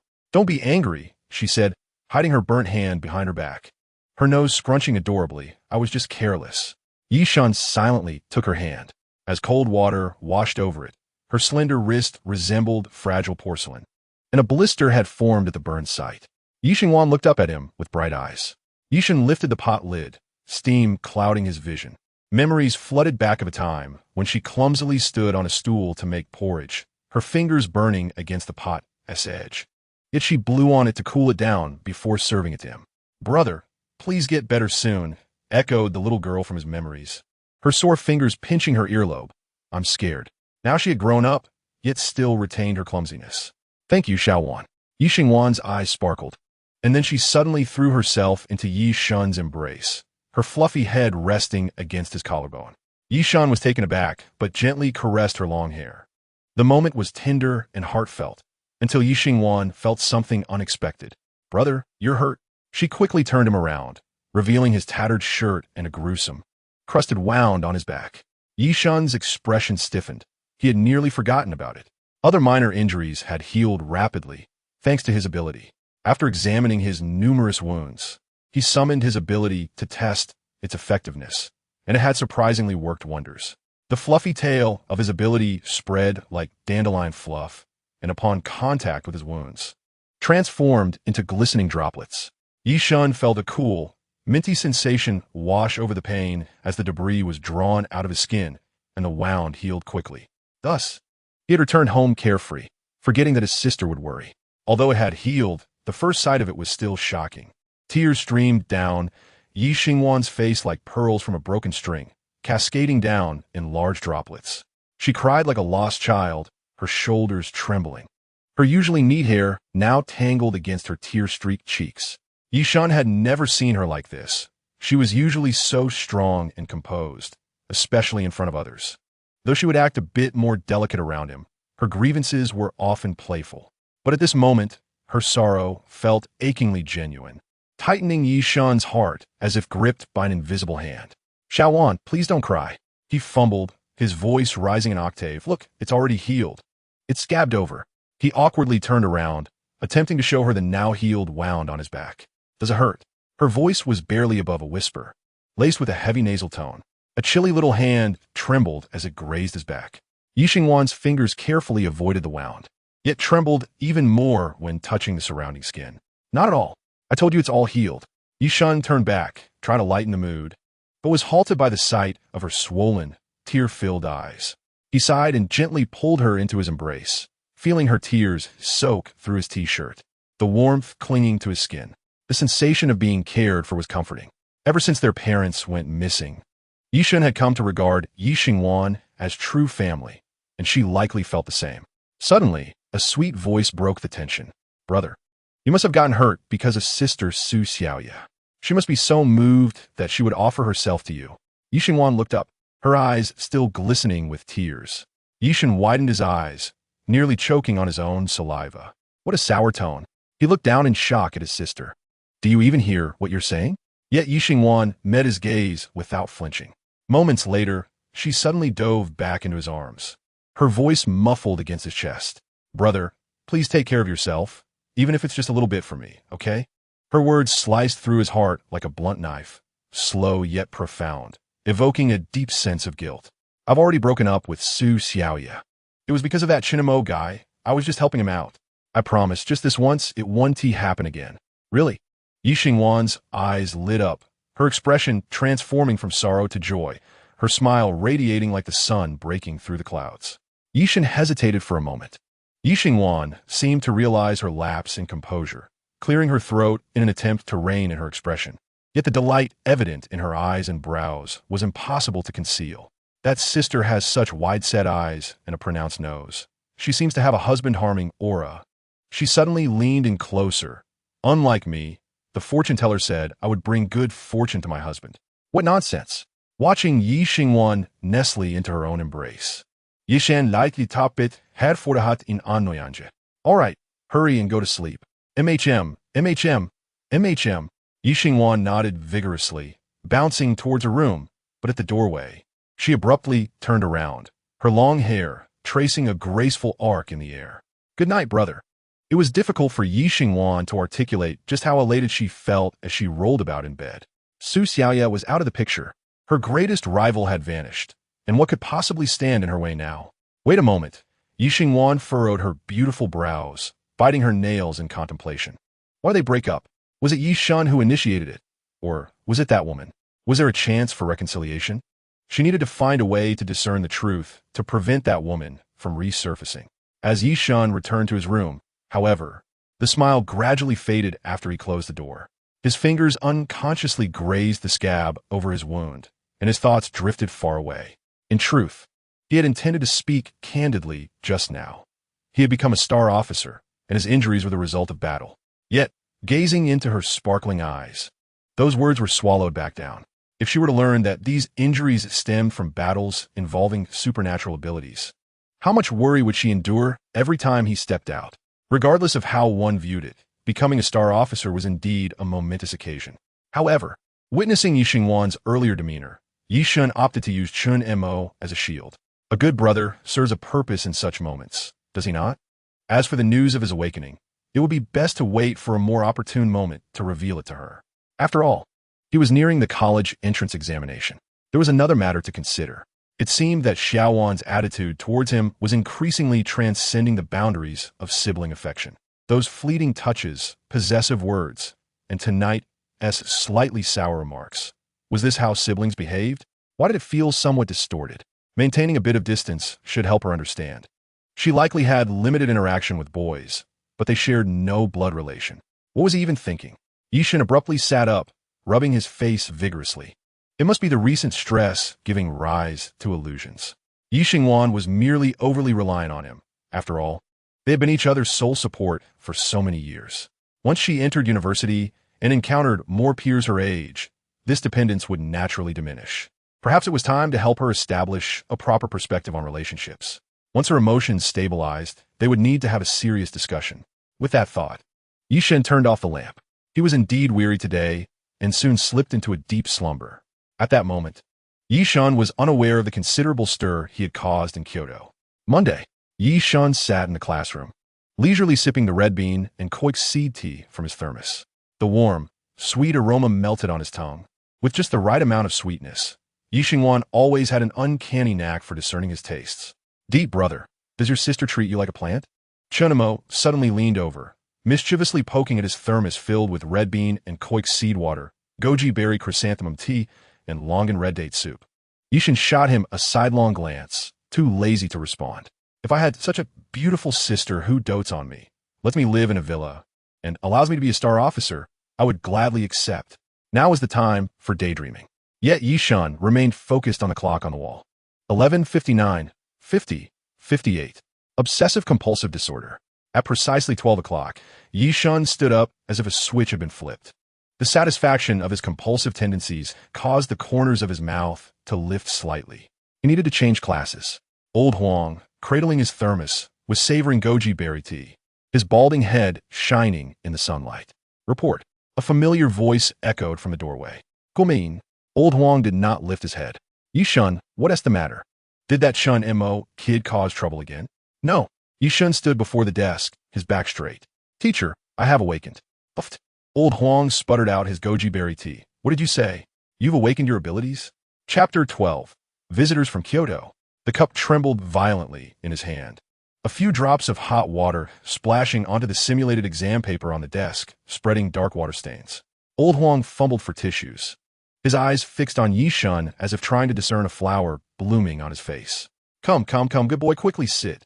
Old Huang wiped the sweat from his forehead. Good. With just over 10 days until the college entrance examination, I never imagined you could surprise your teacher like this. Ye Shen was one of his favorite yet most troublesome students. He admired Ye Shen for his maturity, calmness, and exceptional talent, yet found him troublesome because he had to admit that this kid, like himself in the past, was too striking, causing many of the girls in class to focus less on their studies. Although Ye Shen had never engaged with the girls in class, one could not deny that being handsome was not a fault. Ye Shen wasted no time directly demonstrating his abilities. Suddenly, Old Huang's thermos slipped from his grasp, levitating in midair. The tea appeared to be paused, suspended in the act of spilling. Then, in a defiance of the laws of physics, the spilled water flowed back into the cup, which elegantly circled above Old Huang's head before returning to his hand. Old Huang's eyes widened, unable to articulate a response for a moment. What kind of ability is this? He felt that in his long life, he had never encountered anything so peculiar. In the past, he had witnessed students awaken their powers. Some could enlarge their bodies, Some could briefly affect others' emotions, and others possessed extraordinary memory. Old Huang considered himself quite well informed. He sensed that this power seemed to hold great potential, at least not inferior to Su Xiaoya, who was currently the most popular student in school. Speaking of which, he seemed to recall hearing rumors of a budding romance between this boy and that girl. Come, I'll take you to the Starlight class. The Starlight class was where all students would participate in the Comprehensive Star Ability Assessment, also known as the martial arts exam. Since most students awakened their abilities in high school, the rules for the martial arts exam were not overly restrictive, allowing enrollment at any time. As Old Huang led Ye Shen through the hallway, he intentionally slowed his pace, hands behind his back, chin slightly raised. The sound of his polished shoes echoing crisply on the tiled floor, like a silent proclamation. Look, I have brought a genius with me. The doorplate of the Starlight class glimmered coolly in the sunlight. Old Huang knocked 3 times, the force neither too light nor too heavy. Just enough for those inside to hear without seeming impatient. The homeroom teacher of the Starlight class was a formidable figure at the mid-level of the Profound Realm, a position the school had paid a considerable price to secure. Tan Feng stood at the door, her brow etched with a sharp intensity, her gaze sweeping over Ye Shen before settling on Old Huang's face, which could hardly conceal its pride. Old Huang, what is the matter? Her voice was deep, tinged with a raspy quality, characteristic of one accustomed to issuing commands. Old Huang grinned broadly, patting Ye Shen on the shoulder. Teacher Tan, this is my most prized student. I'll leave him in your capable hands from now on. He paused, lowering his voice as if sharing a monumental secret. This kid's awakened ability is remarkable. He can control object from a distance. Ye Shen opened his mouth, intending to clarify that it was likely due to gravity, but ultimately remained silent. Tan Feng's brows subtly arched, her gaze re-evaluating Ye Shen as if appraising a weapon. Interesting, she remarked succinctly, turning to shout into the classroom, self-study. The previously raucous atmosphere within the classroom fell into an immediate hush, with pairs of eyes turning towards her, some filled with curiosity, others with astonishment, and a few laced with hostility. Tan Feng grasped Ye Shen's arm and led him to the school's stellar energy training ground, a place he was visiting for the first time. Nestled deep within the school, this training ground was typically accessible only to students of the stellar class. As they pushed open the heavy alloy doors, Ye Shen beheld this legendary venue for the first time. The alloy targets were meticulously arranged, their surfaces gleaming with a cold metallic sheen, clearly having endured frequent impact from extraordinary abilities. The specially crafted barbells were heavier than ordinary steel, designed specifically to test the strength of those with power-based abilities.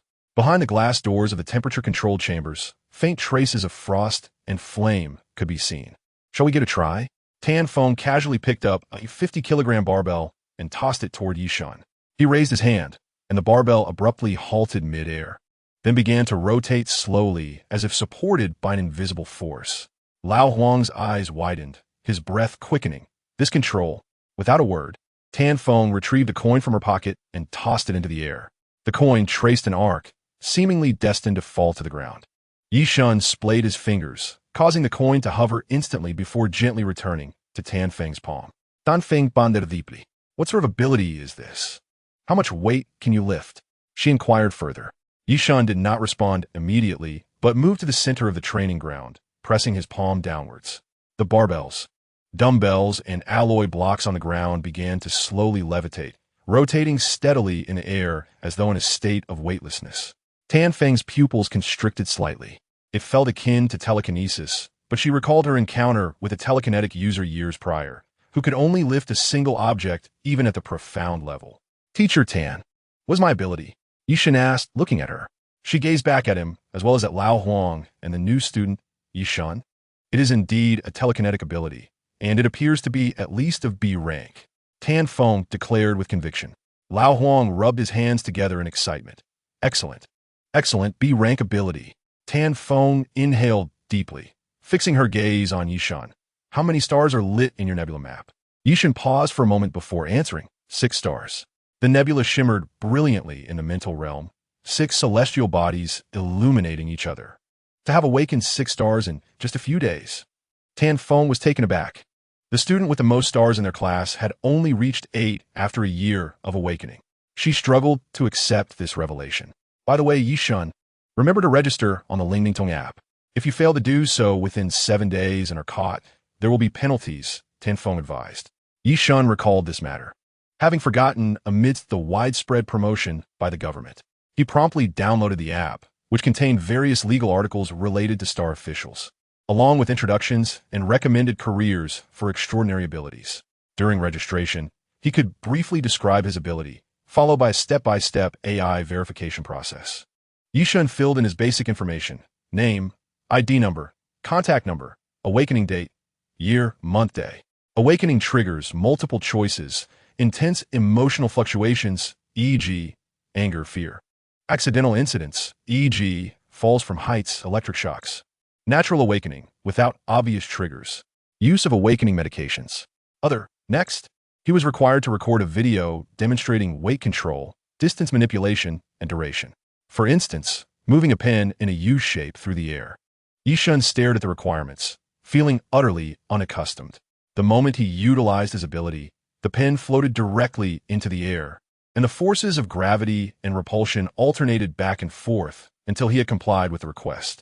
Though he sensed his ability was not telekinesis, he could not identify the force of universal gravitation, so he reluctantly suppressed his doubts and continued to fill out the telekinesis registration. After all, as long as it was written down, that was sufficient. There followed risk assessments and safety commitment declarations. Ye Shen filled out the form step by step.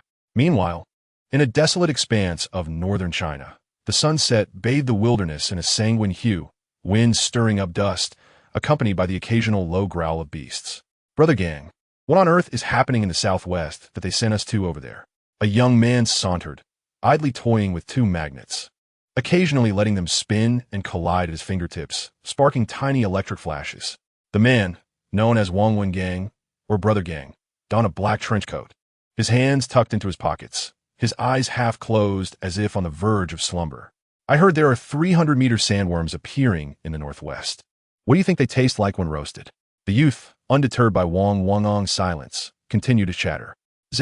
Just as he finished speaking, the youth casually flung the magnets. The 2 pieces of metal met in midair and rebounded, a deep blue lightning bolt erupting, incinerating a several-meter-long mutated wild boar into charred remains, its savory aroma wafting through the air.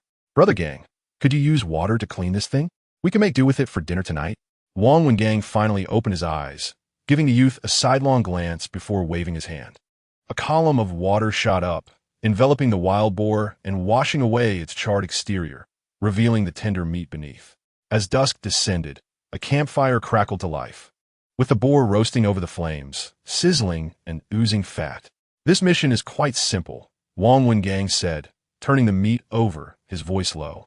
First, we need to investigate Qin Jinyue's medicinal purchase platform. It's of considerable value, and he himself is quite valuable.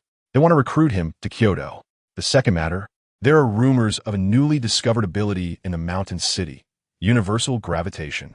We need to ascertain the truth and find a way to bring it back to Kyoto. Wang Gang flipped the boar once more, adding, the youth, known as Thunder Owl, straightened up suddenly. Universal gravitation? Is there really such an ability? Wang Gang nodded. Experts have already been summoned for a meeting. The last person to receive such treatment was that girl. Thunder Owl's eyes sparkled with excitement. Fascinating.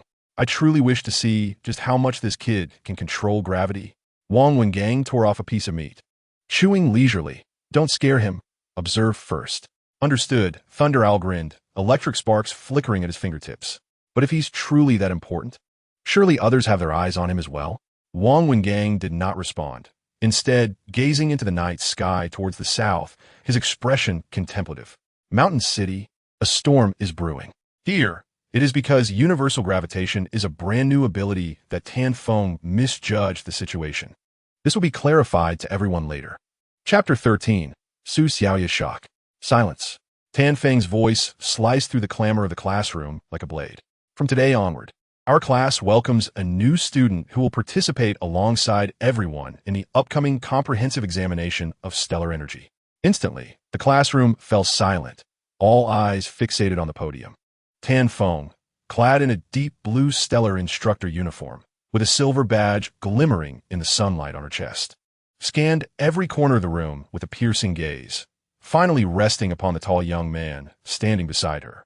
Our new classmate is named Ye Shen, and his awakened ability is telekinesis. Let's give him a warm welcome. Scattered applause erupted from the audience, mingled with hushed whispers. Ye Shen stood at the center of the podium, his expression tranquil as water.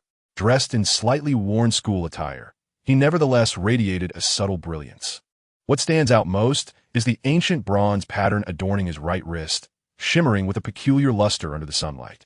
Su Xiaoya abruptly lifted her head, the pen in her hand clattering onto the desk. Her eyes widened as she stared at Ye Shen on the podium, her brow instinctively knitting together. At that moment, while Tanfeng was in a fetch Ye Shen and Old Huang, she was engrossed in studying the recently taught stellar energy breathing technique. For her, a newly awakened stellar officer, every ounce of progress was invaluable. She had only caught a glimpse of Ye Shen's silhouette back then, instinctively believing it could not possibly be him. After all, how could an ordinary person, who could not even afford awakening potions, suddenly awaken as a stellar officer? Yet now, this impossibility stood before her, and he had even awakened a rare telekinetic ability. How had Ye Shen awakened? Su Xiaoya bit her lip, her nails subconsciously digging into her palm. Having spent some time with Ye Shen, she was well aware of his family's financial situation. He likely couldn't even gather enough money for the awakening potion. In the land of Shenzhou, all potions related to stellar officers were precious commodities, and awakening potions were the most coveted among them. The most ordinary awakening potion required over 1 million Shenzhou coins, enough for an ordinary family to save for decades.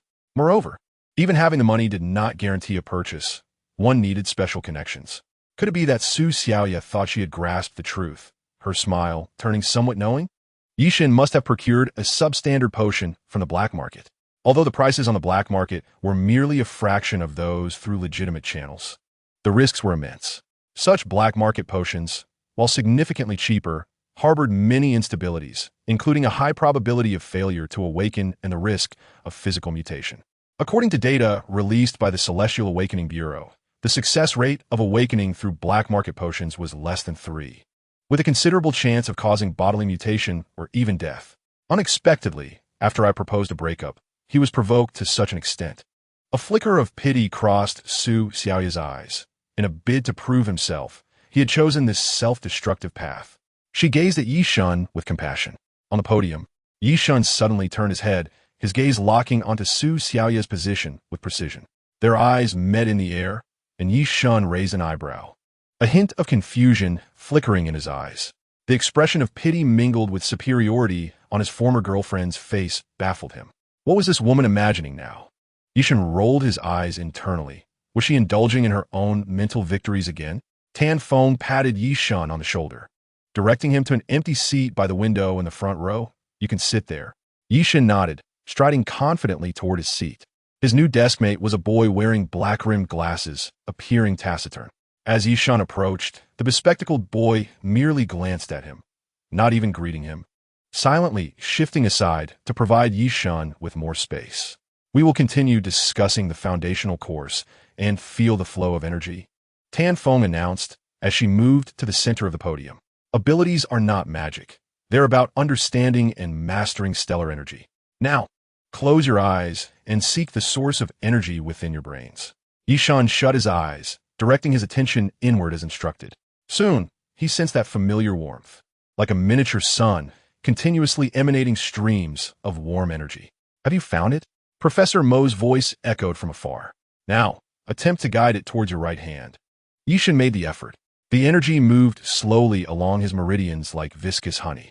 When it finally reached his right hand, he could faintly see his palm glowing with a sacred violet light, the explosive energy of gravity concentrating in his right hand. Excellent. Su Xiaoya, Tanfeng remarked, standing beside her. Your energy purity is satisfactory, yet your control precision requires enhancement. She pointed with her cold fingers to Su Xiaoya's wrist, indicating here. And here, there is at least a 30 energy leakage. In Tanfeng's eyes, Su Xiaoya was undoubtedly her most prized student. Controlling energy is not about brute force, she continued, walking to the next student. Imagine guiding a flood with a single hair. Precision is essential for harnessing your power effectively. Next came a course on exotic beasts. This is the most common mind realm exotic beast, the lightning rat. Tan Feng used tweezers to part the specimen's fur, revealing its unique electrical organs beneath the skin. Though its name includes rat, it is, in fact, a mutant species of a shrew. Ye Shen diligently took notes prior to encountering that unknown spider. He had only seen exotic beasts in Douyin videos, and compared to those colossal creatures that cast an imposing shadow, this electric rodent seemed almost endearing. Who can tell me the weakness of a lightning rat? Dan Feng Ying Weiyif. A boy immediately answered. The energy gland at the back of its neck is its core. A direct attack will trigger an explosion. Absolutely correct. Tan Feng responded with a smile, nodding approvingly. It appears our urban classmates also possess practical experience. In the following days, Ye Shen fervently absorbed all the knowledge imparted in class. The foundational studies of stellar energy, biological neuroscience, common exotic beast interpretation, interference resistance training, and psychological construction for stellar officers opened a brand new world for him. As a newly awakened stellar officer, this systematic training was akin to a lifeline. Chapter 14. The Spirit Shrine is overpowered. Since Ye Shen was a new student, Tan Feng took the time after class to explain the content of the comprehensive stellar energy exam for the college entrance examination in detail. This was an open-world practical assessment, gathering all the stellar officers awaiting examination in the Southwest settlement to compete for rankings in a simulated wilderness environment. This will be a true battle of geniuses, Tan Feng stated solemnly. Last year's comprehensive exam saw 12 candidates severely injured, with 3 unfortunate fatalities. You must prepare yourself mentally. Ye Shen nodded earnestly, all the while sensing the flowing stellar energy within him. A phantom of the 7th star had already appeared in his sea of consciousness, and the bronze bracelet on his wrist, the incarnation of the great wilderness spirit shrine, was continuously absorbing external stellar energy to replenish him. However, when he attempted to utilize Tan Feng's advanced stellar energy breathing technique, which could be employed to reach the pinnacle of the Fuyo realm, he found the effects negligible. Not only did it fail to accelerate the illumination of the stars, but it also caused a decrease in the brightness of the already lit section of the 7th star. Leaving him perplexed, classmate Ye Shen turned to the bespectacled boy beside him. May I ask you a question? The boy raised his head, staring at him expressionlessly. How long have you been awakened? How many stars have you lit? Ye Shen invaded. 1 year and 3 months. The glasses-wearing boy adjusted his frames. 2 stars. Ye Shen raised his eyebrows in surprise. Only 2 stars in a year? What did you expect? The boy, rarely verbose, continued. For ordinary people, lighting even 1 star in a year after awakening is considered quite good. Unless you have resources provided by a prominent family or dare to venture into the wilderness to hunt exotic beasts for their cores. Relying solely on daily practice leads to despairingly slow progress. Ye Shen nodded. Moreover, the boy revealed an important piece of information. The brightness of the stars lit by stellar officers was roughly akin to that of fireflies. Ye Shen gazed into his mind, contemplating the brilliant brightness of his stars, pondering how this could be compared to fireflies. You might as well call them little suns, and I would believe it.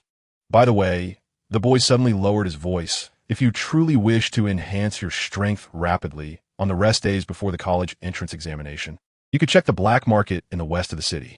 Occasionally, they sell star cores there, although the prices before he could finish his words.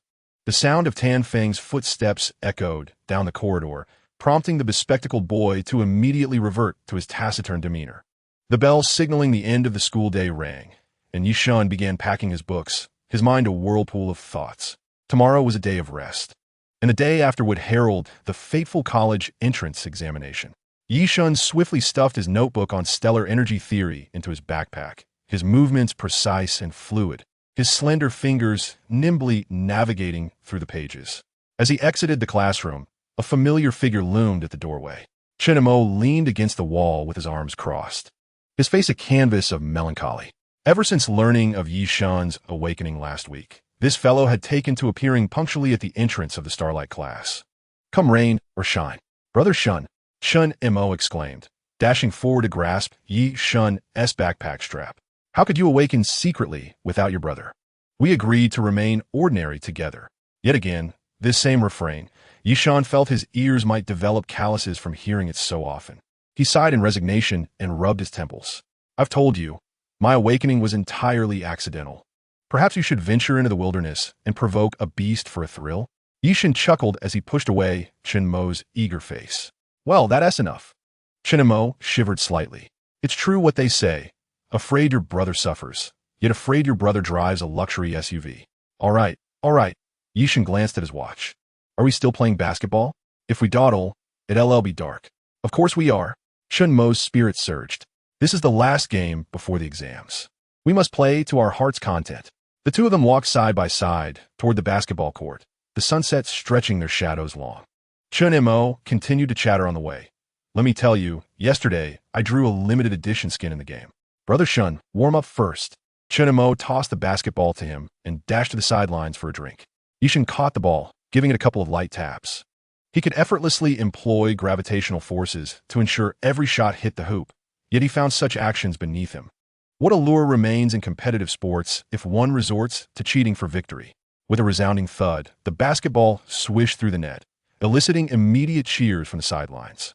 Only then did Ye Shen notice that the perimeter of the court had filled with spectators, most of whom were girls, clustered together, their gazes fervently fixed on the game. Among them, one particularly tall and slender girl stood out. She wore a well-tailored school uniform skirt, her long, dark hair fluttering in the breeze. Her physique was astonishingly perfect for someone of her youthful age, complemented by an ethereal visage. Most striking were her eyes, naturally upturned at the corners, with lashes so dense they cast fan-shaped shadows on the table. At that moment, those eyes were intently focused on Ye Shen as he leaped for a dunk, observing the tautness of his waist and the definition of his muscles. Ye Xingwan, wipe your drool. A classmate named Lin Xiaoyu nudged her in the ribs. She swatted back but continued to fixate on Ye Shen. My brother is so handsome. ISNT? Almost immediately, a look of disappointment crossed her delicate features. My brother is about to take the college entrance exam. I might not have another chance to watch him play basketball. By the way, which university is senior Ye Shen planning to attend? Lin Xiaoyu inquired curiously. Ye Xingwan paused thoughtfully. My brother has such excellent grades. He should be able to go anywhere. She then added softly, I hope it's in Shansheng, so I can see him often. Indeed, you must keep a close watch. Senior Ye Shen is so handsome that not just ordinary girls, but even star officials will pursue him, her friend teased, fully aware of Ye Xingwan's feelings. Those words pierced Ye Xingwan's heart like a thorn. Her small face visibly fell. This was precisely her greatest fear, the multitude of girls at university, any one of whom could ensnare her brother. The memory of that Su Xiaoya made her teeth clench in anger. That woman had toyed with her brother, using her modest beauty to lead him astray, only to break up once she had awakened. Xingwan, why do you look so pale? Lin Xiaoyu asked with concern. Ye Xingwan took a deep breath, forcing herself to calm down. It's nothing, just a bit tired. Regardless, my brother is mine alone, only I can protect him. Her teeth clenched in determination. Chapter 15. The arrival of the college entrance examination. The college entrance examination arrived as scheduled. Star officials had an additional subject to tackle, the comprehensive examination on stellar energy. Traditional subjects such as Chinese, mathematics, history, geography, and science were also included, but these accounted for only 20 of the total weight, with the remaining 80 deriving from the comprehensive examination on stellar energy. The crux of the star officials' focus lay within this examination designed specifically for them. At 5 a.m. on June 5th, Ye Shen had already awoken, quietly dressing himself. Brother? Ye Xingwan's voice suddenly called from the doorway, startling Ye Shen into near jumping. Why are you up so early? Ye Shen whispered softly, as if soothing a frightened creature. His sister, still bleary-eyed, stood in the hallway. You're the one up so early. What for? Morning run. Ye Shen quickly adjusted his expression. The weather is quite nice today. Outside the window, the sky over Shansheng was still steeped in deep ink. Ye Xingwan pouted, then suddenly tiptoed to ruffle his hair playfully. Liar. You're too nervous to sleep, aren't you? Don't worry. You've prepared for so long. The warmth of her palm radiated through his hair, and he felt a tightening in his throat. His sister still believed he was participating in a standard college entrance examination, completely unaware that he faced a selection test for extraordinary beings. I prepared a lucky charm for you. Ye Xingwan pulled out a small cloth bag from her pajama pocket, containing a talisman for success from the temple, along with a cake made from her savings, which she had tucked in the side pocket of his backpack. Ye Shen accepted the bag, still warm from his sister's touch, and felt as though an invisible hand had gripped his chest. Thank you, he murmured, tucking the bag into his clothes pocket. Now go back to sleep. You have class today. Suddenly, Ye Shen leaped up to embrace him tightly. Good luck, brother. After your exams, let us go eat at that new exotic beast barbecue place. I've saved enough money. Ye Shen chuckled. There's no need for you to pay. After the exams, I need to do a social practice with Chun Mo to prepare for university, which will likely take about a week. When I return, I'll treat you. All right, I'll wait for you at home. Ye Shen replied cheerfully, and she insisted on escorting Ye Shen downstairs before letting him go. Shanqing was still shrouded in a thin mist as Ye Shen closed his eyes in concentration, feeling the bronze one on his wrist slightly warm. A stream of silvery stellar energy flowed in from all directions, merging into his body. The 7th star, just 10 more to go. Ye Shen opened his eyes, and his pupils shimmered with starlight. He raised his hand, palm upward, as an invisible wave of gravitational energy rippled through the air. 2 days swiftly passed. Ye Shen's academic performance was already commendable, and he maintained a steady performance. The location and rules for the Stellar Energy Comprehensive Examination remained confidential until just before the test. In the morning, Ye Shen and the other star officials from Shanqing No. 2 High School waited at the school for the bus to transport them. Brother Chun Mo rushed over, panting, holding a thermal container. My mom made chive dumplings. Eat them while they're hot. Ye Shen accepted the container, the fragrant steam easing his taut nerves. Thanks. Make sure to place in the top 100. Chun Mo clapped him on the shoulder enthusiastically. Once you're in the top 10 colleges, I can boast about it for a lifetime. Ye Shen nodded silently. Nearby, a derisive laugh broke the moment, and both turned to see Su Xiaoya standing with a boy. Xiaoya, you should have kicked him to the curb long ago. Daydreaming in broad daylight. Thinking he can make it into the top 100, he's lucky not to be devoured by a beast. The young man donned an exquisite combat uniform, yet adorned it with an assortment of silver chains and brooches, creating a disjointed appearance. A heavy scent of cologne wafted through the air, dizzying those nearby. Beneath his meticulously styled burgundy hair lay an air of arrogance, his eyes glinting with disdain, a reflection of Su Xiaoya's demeanor. Ye Shen recognized this individual, Zheng Chonglin, who had been subtly targeting him since entering the classroom.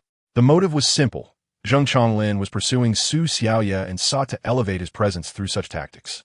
However, Su Xiaoya, a person of considerable self-importance, held little regard for Zheng Chonglin.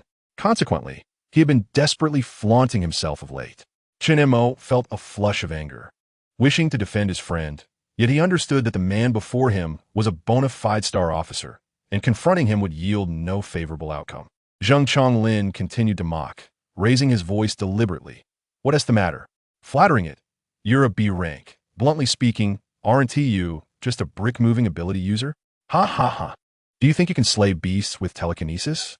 The laughter of his minions echoed around him, but abruptly ceased. Ye Shen slowly lifted his gaze, and within his inky pupils, a flicker of starlight shimmered. He did nothing but stand there quietly, yet an overwhelming aura of pressure emanated from him, suffocating those nearby. Zheng Chonglin found his laughter caught in his throat, instinctively retreating a step, cold sweat beading on his back. In that fleeting moment, he imagined the spectral forms of ancient ferocious beasts materializing behind Ye Shen, their icy eyes fixed upon him. Zheng Chonglin swallowed hard, his voice trembling involuntarily. He attempted to salvage his dignity with words, but discovered his legs shaking uncontrollably.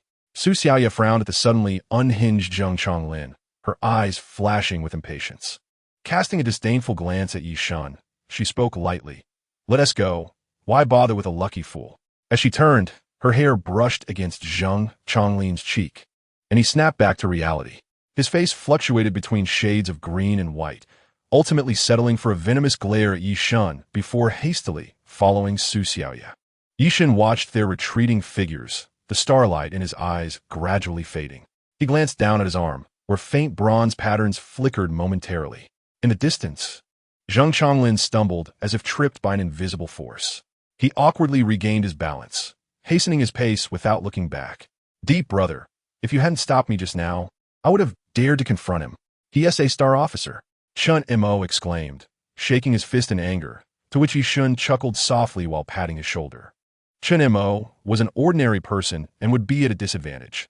As for those who sought to draw attention to themselves, there would be ample opportunities to deal with them later. Ye Shen was not one to be magnanimous. He believed that a moment's concession would lead to a lifetime of submission, and thus, grievances must be avenged.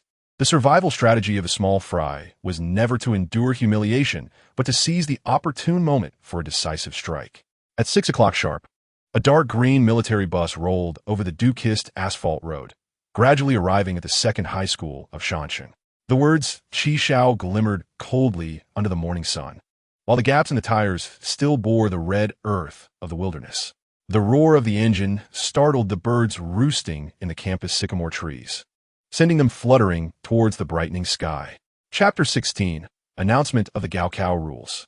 Ye Shen stood at the edge of the playground, observing the white mist spewing from the exhaust pipes as the steel behemoths came to a halt. He noted that the automatic machine guns mounted on the bus were not mere decor, as dark red stains still lingered on the gun barrels. All the star officers preparing for the exam were on high alert. Tan Feng and the friends and family of the candidates were still discussing various points of caution and universal techniques. The joint examination held in various settlements was organized by the Qishao Army and the Tianshu Defense Department to ensure absolute fairness, selectivity, and confidentiality. Once aboard the bus, Ye Shen closed his eyes to rest. An hour later, the bus entered the military-restricted zone of Shanshan. The scenery outside grew increasingly desolate, ultimately halting in a wasteland surrounded by high-voltage electric fencing. At the edge of Shanshan, this was the designated location for the Southwest Settlement's grand examination. As Ye Shen disembarked, he felt countless gazes upon him. Over 500 candidates stood scattered like stars, forming clusters based on their respective cities. The most striking sight was a group of over 20 individuals from Rongqing, encircling a man clad in ancient attire.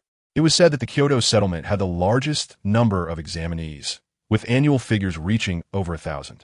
Most candidates wore expressions of anticipation, discussing and speculating about this year's examination rules. That man in the robe with a sword must be the Qing Feng sword from Rongqing. It is rumored that he has reached the realm of Tongyu, and even the high-ranking star officers of Rongqing cannot withstand his 3 strikes. On exclamation thebestisekaimangayouneedtosee Ye Shen. Following the voice, he indeed spotted a throng surrounding an ancient garbed man, who stood at the center, exuding an undeniable charisma. Clad in robes as white as snow and bearing a 3-foot azure blade, he radiated an aura akin to a drawn sword. King Feng Sword, Li Xiangyang. His awakened ability was known as Sword Heart. It was rumored that Li Xiangyang had awakened 2 years ago and even ventured outside the city for training, gaining genuine experience in combating ferocious beasts. At that moment, a crowd had gathered around him. Xiangyang, shall we team up? My ability is to restore star energy, which can help replenish your state, and I can assist in other ways too. A sweet-voiced girl, her hair in twin ponytails and nearly leaning against Li Xiangyang, chimed in. Others nearby also introduced themselves, eager to join him, believing that with a prominent figure leading them, they could achieve an excellent ranking with minimal effort. Such scenes unfolded everywhere, including in Shanshan. The overall atmosphere of Shanshan was one of unity, while each district formed its own smaller groups, the air buzzing with excitement. At 10 o'clock sharp, the military officers on the podium rose simultaneously. A robust man stepped forward, his voice rumbling like thunder across the wilderness. Silence. Instantly, over 500 individuals fell silent. Ye Shen felt a slight ache in his eardrums, as if that voice contained a form of mental intimidation. He turned his gaze towards the source, his pupils dilating in shock. Unbeknownst to him, a colossal bronze door had appeared behind the crowd. The doorframe was intricately etched with countless star patterns, and between the doors flowed a mist of light reminiscent of the Milky Way. Most bizarrely, a bas-relief of a half-open giant eye at the top of the door slowly rotated, scanning the crowd. A chilling atmosphere enveloped the examination grounds before the imposing bronze door. Fully armed soldiers of the Qishao army arranged themselves in a fan formation, clad in dark red combat attire embroidered with a blazing flame emblem on their chests. Each soldier wielded the latest model of pulse rifles, their barrels slightly lowered, yet ready to be raised for shooting at a moment's notice. Ye Shen observed that the soldiers' positioning was meticulously calculated, with every 3 forming a small firepower net, covering each other's blind spots. Their gazes were not the casual indifference of ordinary guards, but sharp and vigilant, akin to hawks, constantly scanning every corner of the crowd. Just then, the chief instructor on the podium suddenly raised his hand. All soldiers snapped to attention, the sound of chambers being readied resonating in unison, like a thunderclap. Seeing the candidates quiet down, the man nodded in satisfaction. Allow me to introduce myself. I am Chun Yong, the chief examiner for the comprehensive star energy examination of the Southwest Settlement. I will now outline the rules of this examination. Chun Yong's voice rasped like sandpaper, carrying the distinct roughness of a battle-hardened soldier. The scar running through his brow twitched as he spoke. The examination site is a simulated wilderness area, covering an expanse of 1,000 square kilometers. Chun Yong snapped his fingers, and a holographic projection materialized behind him, showcasing 6 distinct terrains: the misty forest, the toxic marshes, the ruins of the city, the Rift Valley, the Gobi Desert, and the Glacier Crevice. You shall encounter a myriad of exotic beasts, spanning both the enlightened and ethereal realms. Upon vanquishing them, the corresponding star cores shall be yours to claim. Be mindful to preserve their shells, as they will serve as one of the criteria for your ranking upon exit. As Chun Yong's gaze swept across the assembly, his tones suddenly turned icy. However, I must caution you that last year, 12 fools engaged in mutual slaughter over star cores, ultimately becoming prey for the beasts. The first 5 days will be a personal competition. Remember to safeguard your star cores. The final 2 days will witness a massive onslaught of beasts, which will not possess star cores. All participants must congregate at the central tower for defense. During this time, drones will automatically record your performance. Your results will be evaluated based on comprehensive performance metrics, including individual kill counts, healing contributions, and teamwork during the defense. This is a forbidden object known as the Arena of Trials. You shall enter wearing your wristbands, and the assessment period lasts for 7 days, culminating in an automatic teleportation at noon on the 7th day. Candidates may activate their wristbands to signal for help, but such an action will result in immediate disqualification, yielding a score of 0. Fatal combat between candidates is strictly prohibited. Violators will be disqualified and referred to the Star Energy Court. The transport of any external star energy potions is forbidden. You have 1.5 hours to decide whether to participate in this comprehensive star energy examination. All must enter by noon. As Chun Yong's cold words echoed, the candidates erupted into a cacophony of voices. 7 days? This is tantamount to a death sentence. Rumors circulated that this was due to pressure from Kyoto, necessitating heightened selection standards. Let us form teams. Healers first. Is this truly the forbidden arena of trials, ranked S030? It is indeed fascinating. Seeking a team, I have awakened 3 stars, and my ability is Sonic Attack. Chapter 17, The Star Core in Hand. Observing the bustling candidates. 2 individuals on the podium engaged in a hushed discussion. Brother gang, are we merely to watch this lad? Lei Xiao tugged at his collar, sweat soaking through his black uniform. He glanced at Wang Wengang, who maintained a steadfast posture, unable to restrain himself from speaking again. Are we just going to wait here? When did the Black Chapter Bureau become so patient? Wang Wengang's eyes remained fixed on a certain figure within the crowd. Unconsciously, his right hand rubbed the dark purple crystal on his left glove, his voice calm to the point of indifference. What is the rush? This is our target. Whether he is a dragon or a mere insect will soon become evident in this environment. Had he not faced any trials before, would there be any value in simply recruiting him? We seek geniuses, but more importantly, we seek warriors. This is the arena where his potential will be most clearly revealed. Wang Wengang's voice was soft, yet carried an undeniable weight. Moreover, his gravitational abilities rating is still under discussion. It is fortuitous that we are here to observe how this new ability performs. If it proves exceptional, then even if it becomes common knowledge, the cost will be worth it. If it is merely a gimmick, we need not await news from Kyoto. After all, our Black Chapter Bureau is not easily accessible. Above them, a network of hundreds of micro-drones operated methodically. These silvery gray mechanical insects emitted a faint buzzing, their high-definition cameras continuously adjusting focus to capture every detail within the examination arena. Zheng Chonglin stood before Su Xiaoye, flanked by 3 followers, his wine-red hair glaring under the sunlight. Xiaoye, have you made a decision? Zheng Chonglin flashed what he believed to be a charming smile. Join our team, and I guarantee a spot in the top 50.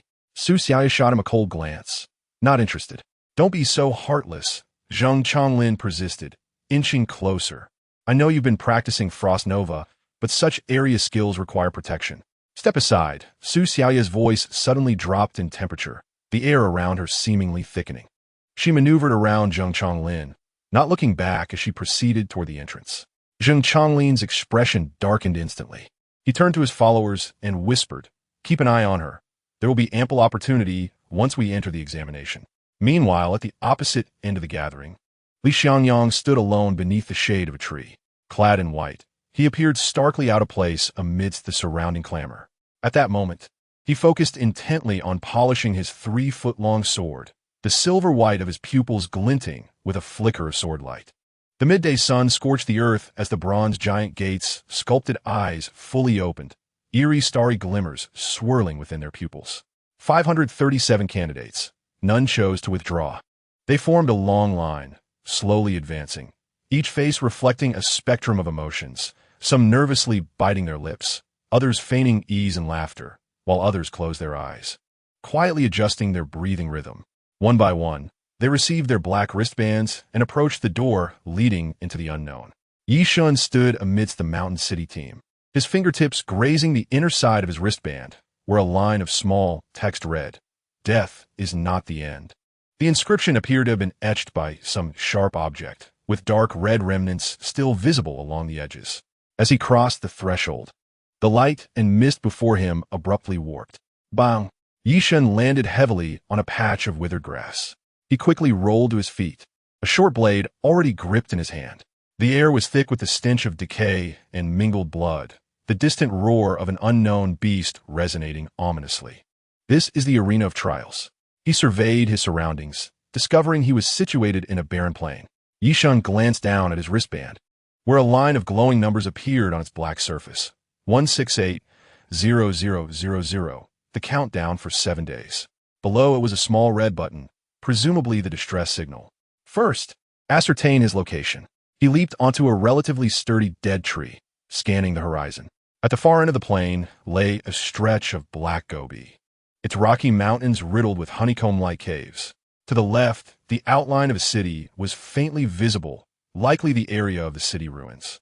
To the right, a forest shrouded in mist appeared, dense grayish-white fog swirling among the treetops, as if alive. According to Chun Yang's displayed map, this must be the Misty Forest. Following the pre-examination training, his first objective was to locate a water source and a safe refuge. After a moment's deliberation, Ye Shen resolved to head towards the gobi. The caves there could offer natural shelter, and the complex terrain was conducive to setting traps and evading pursuit. After approximately 2 hours of travel, Ye Shen suddenly halted. A faint rustling emanated from the bushes ahead, and he instantly shifted into a combat stance, the gravitational field silently expanding. Rustle, a pure black shadow leopard emerged from the underbrush, its golden vertical pupils fixated on him. This beast was of the mid-level enlightened realm, as swift as lightning. With claws laced with toxins, Ye Shen refrained from making any hasty moves, recalling the training insights. Shadow leopards are typically solitary hunters, though they occasionally indeed. 2 more leopards flanked him from either side, forming a triangular formation to encircle him. Ye Shen's mind raced as he recalled the weaknesses of this beast. It fears fire, is sensitive to bright light, and has vulnerable joints in its hind legs. The lead shadow leopard suddenly launched an attack, moving so swiftly it seemed to leave an afterimage. Anticipating this, Ye Shen waved his right hand, conjuring an invisible wall of gravitational force to shield him.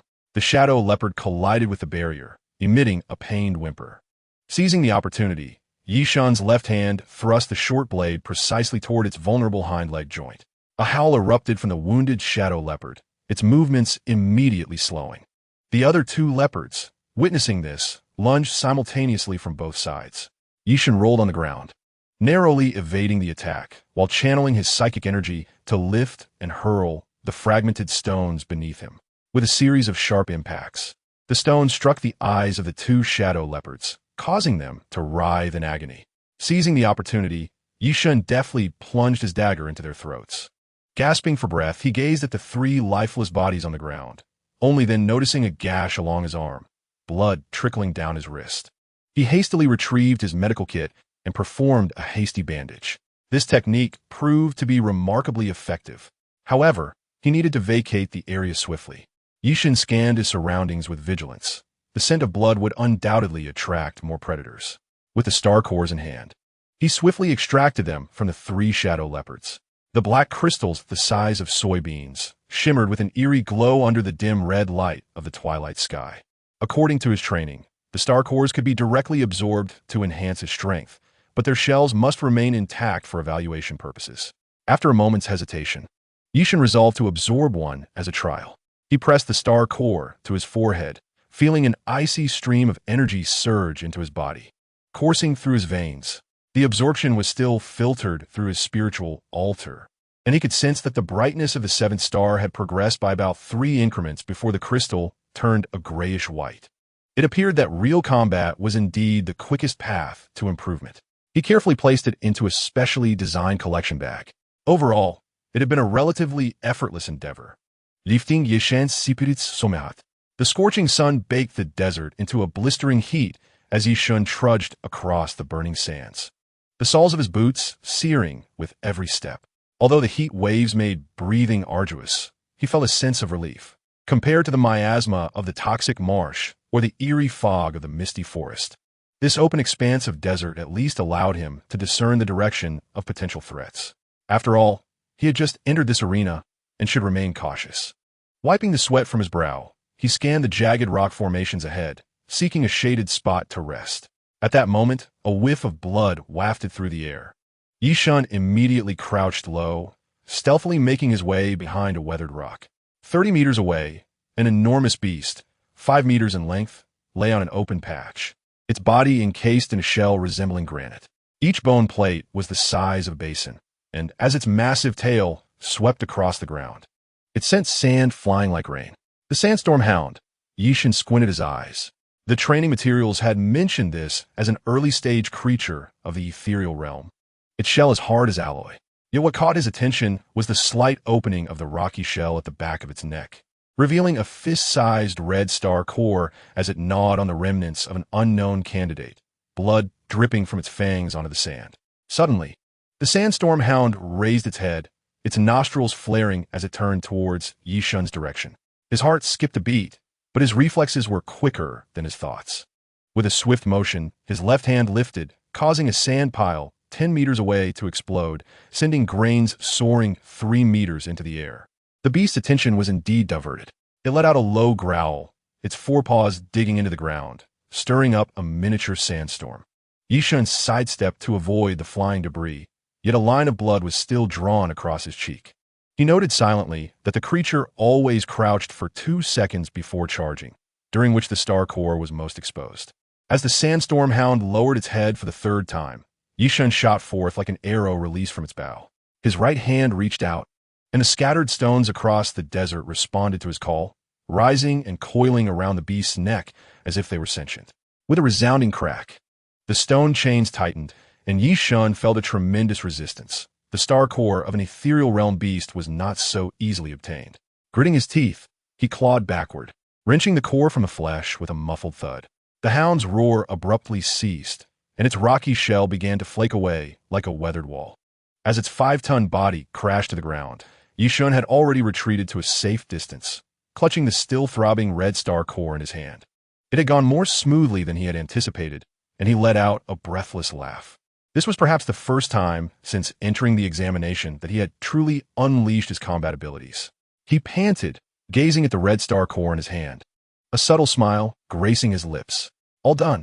Above, a drone relayed the scene back to the monitoring room, where several observers widened their eyes in disbelief, one accidentally knocking over a cup of coffee. What on earth was happening with this candidate? A female technician, wearing headphones, exclaimed in shock. That is a sandstorm hound from the ethereal realm. Wang Wengang stood before the monitor, unconsciously tapping his fingers against his thermos. In the footage, the candidate, named Ye Shen, casually wiped the star core with the hem of his garment. His movements so nonchalant, it was as if he were cleaning a newly purchased apple. Yet he observed clearly how Ye Shen lured the beast into a deadly strike, executing the entire process with fluidity, even denying the sandstorm hound a chance to utilize its innate abilities. Wang Wengang had been closely monitoring Ye Shen's performance. He noticed that Ye Shen's combat instincts appeared to be more formidable than anticipated, and his gravitational abilities indeed possessed extraordinary prowess. It was important to note that even though the star core of the Sandstorm Hound was exposed, extracting the star core of a ferocious beast from the ethereal realm was no simple feat. As Ye Shen continued onward, he pondered over his recent actions. Perhaps he could have masked his abilities with his psychic display, but in this arena teeming with beasts, relying solely on such deception could prove limiting. He wondered if that group of black-robed individuals had discovered him. It had been several days without incident, and he contemplated cautiously. While he should not be careless, he was still taking an entrance examination. If he deliberately concealed his strength, leading to poor results, it would indeed be a source of great regret. Thus, he resolved to give it his all.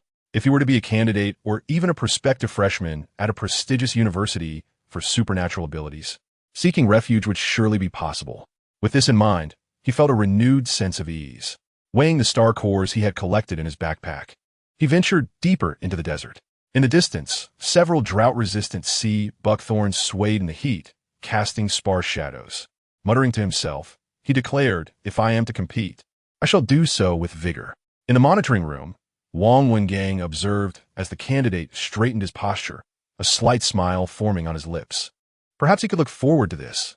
After all, this mission was not merely a waste of time. As the sun began its slow descent, the temperature in the desert started to drop. Something seemed amiss. Beneath the sand, it felt as though something was stirring, and Ye Shen felt a subtle tremor beneath his feet. The ground suddenly rippled with dozens of faint waves, resembling the undulating surface of water. These waves converged towards Ye Shen's position at an astonishing speed, etching an eerie pattern in the sand. Ye Shen squinted, slowly raising his right hand. His pupils constricted slightly, his gaze locking onto the most prominent sand trail. With a sudden burst, an invisible wave of gravitational energy struck the trail, and in that instant, a gray-brown viper erupted from the sand. This serpent, as thick as an adult's arm, opened its gaping maw, its sharp fangs gleaming with a chilling blue sheen in the sunlight, aiming directly for Ye Shen's throat. In the face of this lethal strike, Ye Shen remained utterly still. Just as the serpent's head was mere 30 centimeters from his throat, his right hand clenched into a fist. An uncanny scene unfolded as the viper collided with an invisible wall, its body twisting into a grotesque S-shape, frozen midair. But this was merely the beginning. More serpents erupted from the sand, each one radiating lethal intent. In a blink, the second, third, and soon 30 venomous snakes hovered ominously around Ye Shen like a thicket of thorns. Their fearsome serpent heads gaped wide, venom dripping from their fangs, corroding the scorching sand into small pits that emitted wisps of white smoke. In the instant they leaped, they were ensnared by an invisible force. Ye Shen's lips curled into a slight smile as he slowly brought his hands together in prayer. Bang! With a muffled thud, all the suspended serpent heads erupted simultaneously. Dark crimson mist blossomed under the blazing sun, and the serpent bodies were propelled from the sand due to the recoil. 6 seconds. In just 6 seconds, 30 flow sand vipers at the initial stage of Mingxin realm were utterly annihilated. Ye Shen flicked the bloodstains from his hands, contemplating the multitude of serpent corpses strewn across the ground. Suddenly, an idea struck him, and he attempted to gradually release gravitational waves downward. To his astonishment, he discovered that gravity could detect conditions underground like sonar. After several attempts, Ye Shen realized that with his current abilities, he could sense movements within a circular area of up to 1 kilometer. This revelation brightened his outlook, as it meant he could not only detect lurking aberrant beasts in advance, but also evade ambushes set by other candidates. After a meticulous examination confirmed that there were no other vipers lurking underground, Ye Shen began to collect his spoils with a sense of assurance. He sliced open each viper's 7 inches, extracting the dark green star cores within. When the 30th star core landed in his palm, a grin involuntarily crept across his face. 30 star cores. This time, he was truly on the verge of fortune. Ye Shen stood atop a weathered rock, squinting into the distance at the abandoned city ravaged by sand and wind.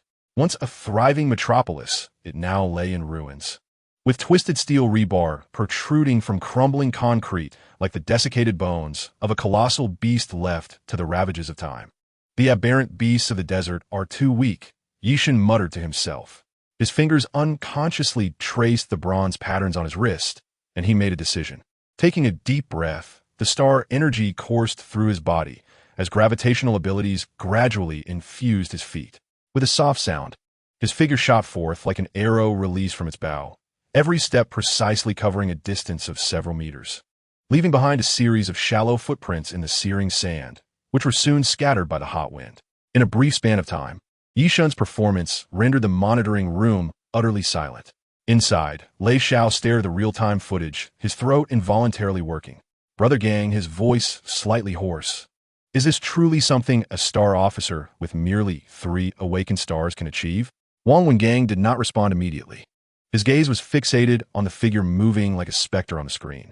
As a member of the Black Chapter Bureau, he was already an exceptional talent and had witnessed many prodigies, yet Ye Shen's performance still astonished him. The gravitational ability itself had surpassed conventional rating standards. It's not merely about speed. Wang Wengang finally spoke, his voice deep. Observe his landing points. Lei Xiao leaned closer to the screen, finally noticing that each of Ye Shen's landing points was precisely placed on the firmest parts of the sand, avoiding all potential quicksand areas.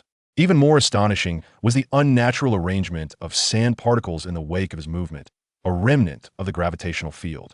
Lei Xiao felt his age weighing heavily upon him, unable to comprehend the rapid advancements of the younger generation. Behind them, the discussions between Du Ling and Gao Feng abruptly ceased. Gao Feng's eyes widened in disbelief, dropping his recording board with a clatter. Captain, this Ye Shen. Gao Feng's voice trembled. Should we immediately apply for special recruitment authorization?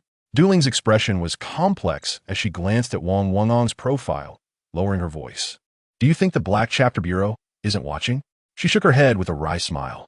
With the potential he's displaying now, they might even come to recruit him. Her expression then shifted to one of resignation. In Gao Feng, have you considered whether our humble abode can accommodate someone of his caliber? Gao Feng's expression became rigid in response. At that moment, the monitoring footage showed Ye Shen had reached the outskirts of the city. He paused atop a half-collapsed office building, gazing down at the street below. As the camera zoomed in, fine beads of sweat could be seen on his forehead, and his chest rose and fell slightly. Even such a genius would feel fatigue from prolonged high-intensity gravitational control. Ye Shen's gaze swept across the entire urban area. Within his gravitational perception, at least 20 life signals were in motion. To the east, 3 candidates were engaged with a group of aberrant beasts at the Mingxin realm. To the northwest, a lone figure darted swiftly between buildings, and most notably, to the south, a fierce battle was underway. Boom! A tremendous crash resonated as a low building collapsed. Amidst the dust, a white figure shot forth like an arrow, their long sword carving a graceful arc through the air. Behind them, a massive, pitch-black beast rose slowly, an ethereal blade mantis from the Tongyu realm, its forelimbs resembling 2 giant scythes, glinting with a ghostly blue light. Li Xiangyang, Ye Shen narrowed his eyes. The swordsmanship prodigy who had made waves before the examination was also engaged in combat in the city. Ye Shen soudain dissimulait. He leaped from the 30-meter-high rooftop, diving downwards. In the moment before landing, a gravitational field formed beneath his feet, allowing him to descend as lightly as a feather. The bronze bracelet on his wrist also warmed slightly, seemingly responding to his battle intent. Chapter 20. A fortuitous encounter with a young woman. It seems this city is even more exciting than I had imagined. Ye Shen flexed his wrist and made his way toward the southern district, where the battle raged most fiercely. Southern District. Inside an underground parking garage, Lin Xiaoman lightly traced the cracks on the surface of her bone flute, the rough texture reminding her of her brother's feverish forehead. Shadows enveloped her petite figure. The bamboo basket she carried clinked with the sound of 7 star cores, distinct from other candidates, as hers had not been absorbed. 13 more to go. She licked her chapped lips, her gaze fixed on the beehive hanging at the ventilation duct's opening. The red-tailed bees circled around their nest, their stingers glinting with an eerie red hue in the sunlight. The bone flute pressed to her lips. A special melody quietly resonated. Lin Xiaoman's temples throbbed, and a metallic taste flooded her nostrils, a sign of overexertion from her beast language ability. But she could not stop. Her brother's transplant surgery was scheduled for next month. The red-tailed bees became visibly agitated. Come on, you big oafs. Heavy footsteps echoed from the parking garage, three iron-spined wolves emerging from the shadows, their spines gleaming coldly in the dark. Their nostrils flared, exhaling white mist, clearly enraged by the flute's melody. Lin Xiaoman quickly retreated, her boots crunching on shards of glass. Boom! The lead iron-spined wolf crashed through the wobbling support wall, and the swarm of red-tailed bees descended like a crimson cloud. The sound of their venomous stingers piercing the joints of the wolf was accompanied by a hissing, corrosive sound, providing Lin Xiaoman a chance to climb the broken fire escape. She drew a poisoned arrow from her bamboo basket, aiming it at the left eye of the iron-spined wolf, which was frantically scratching at its face. The wolf's head erupted in a spray of blood. Before long, all three iron-spined wolves lay on the ground, covered in lumps. Lin Xiaoman jumped down from the fire escape to collect her spoils, her steps slightly unsteady, a buzzing sound resonating in her head. She had overexerted her abilities, but she didn't care. Suddenly, a thunderous crash. A whole wall collapsed nearby as a steel-armored earth dragon, over 6 meters long, barreled into the shopping mall. Its scales reflected a metallic sheen, and its sweeping tail obliterated shelves like they were mere scraps of paper. Lin Xiaoman's trembling voice was drowned out by the colossal noise. Run! Without looking back, Lin Xiaoman fled outside. The star cores in her bamboo basket clinked, each one representing her brother's life. The earth dragon roared, pursuing Lin Xiaoman relentlessly. Ye Shen ventured deep into the urban ruins, the scene before him teeming with darkness and chaos. Most striking was a colossal billboard glowing in the distance, emblazoned with a countdown. Elsewhere, the surroundings were engulfed in utter blackness, illuminated only by the faint light of the moon overhead.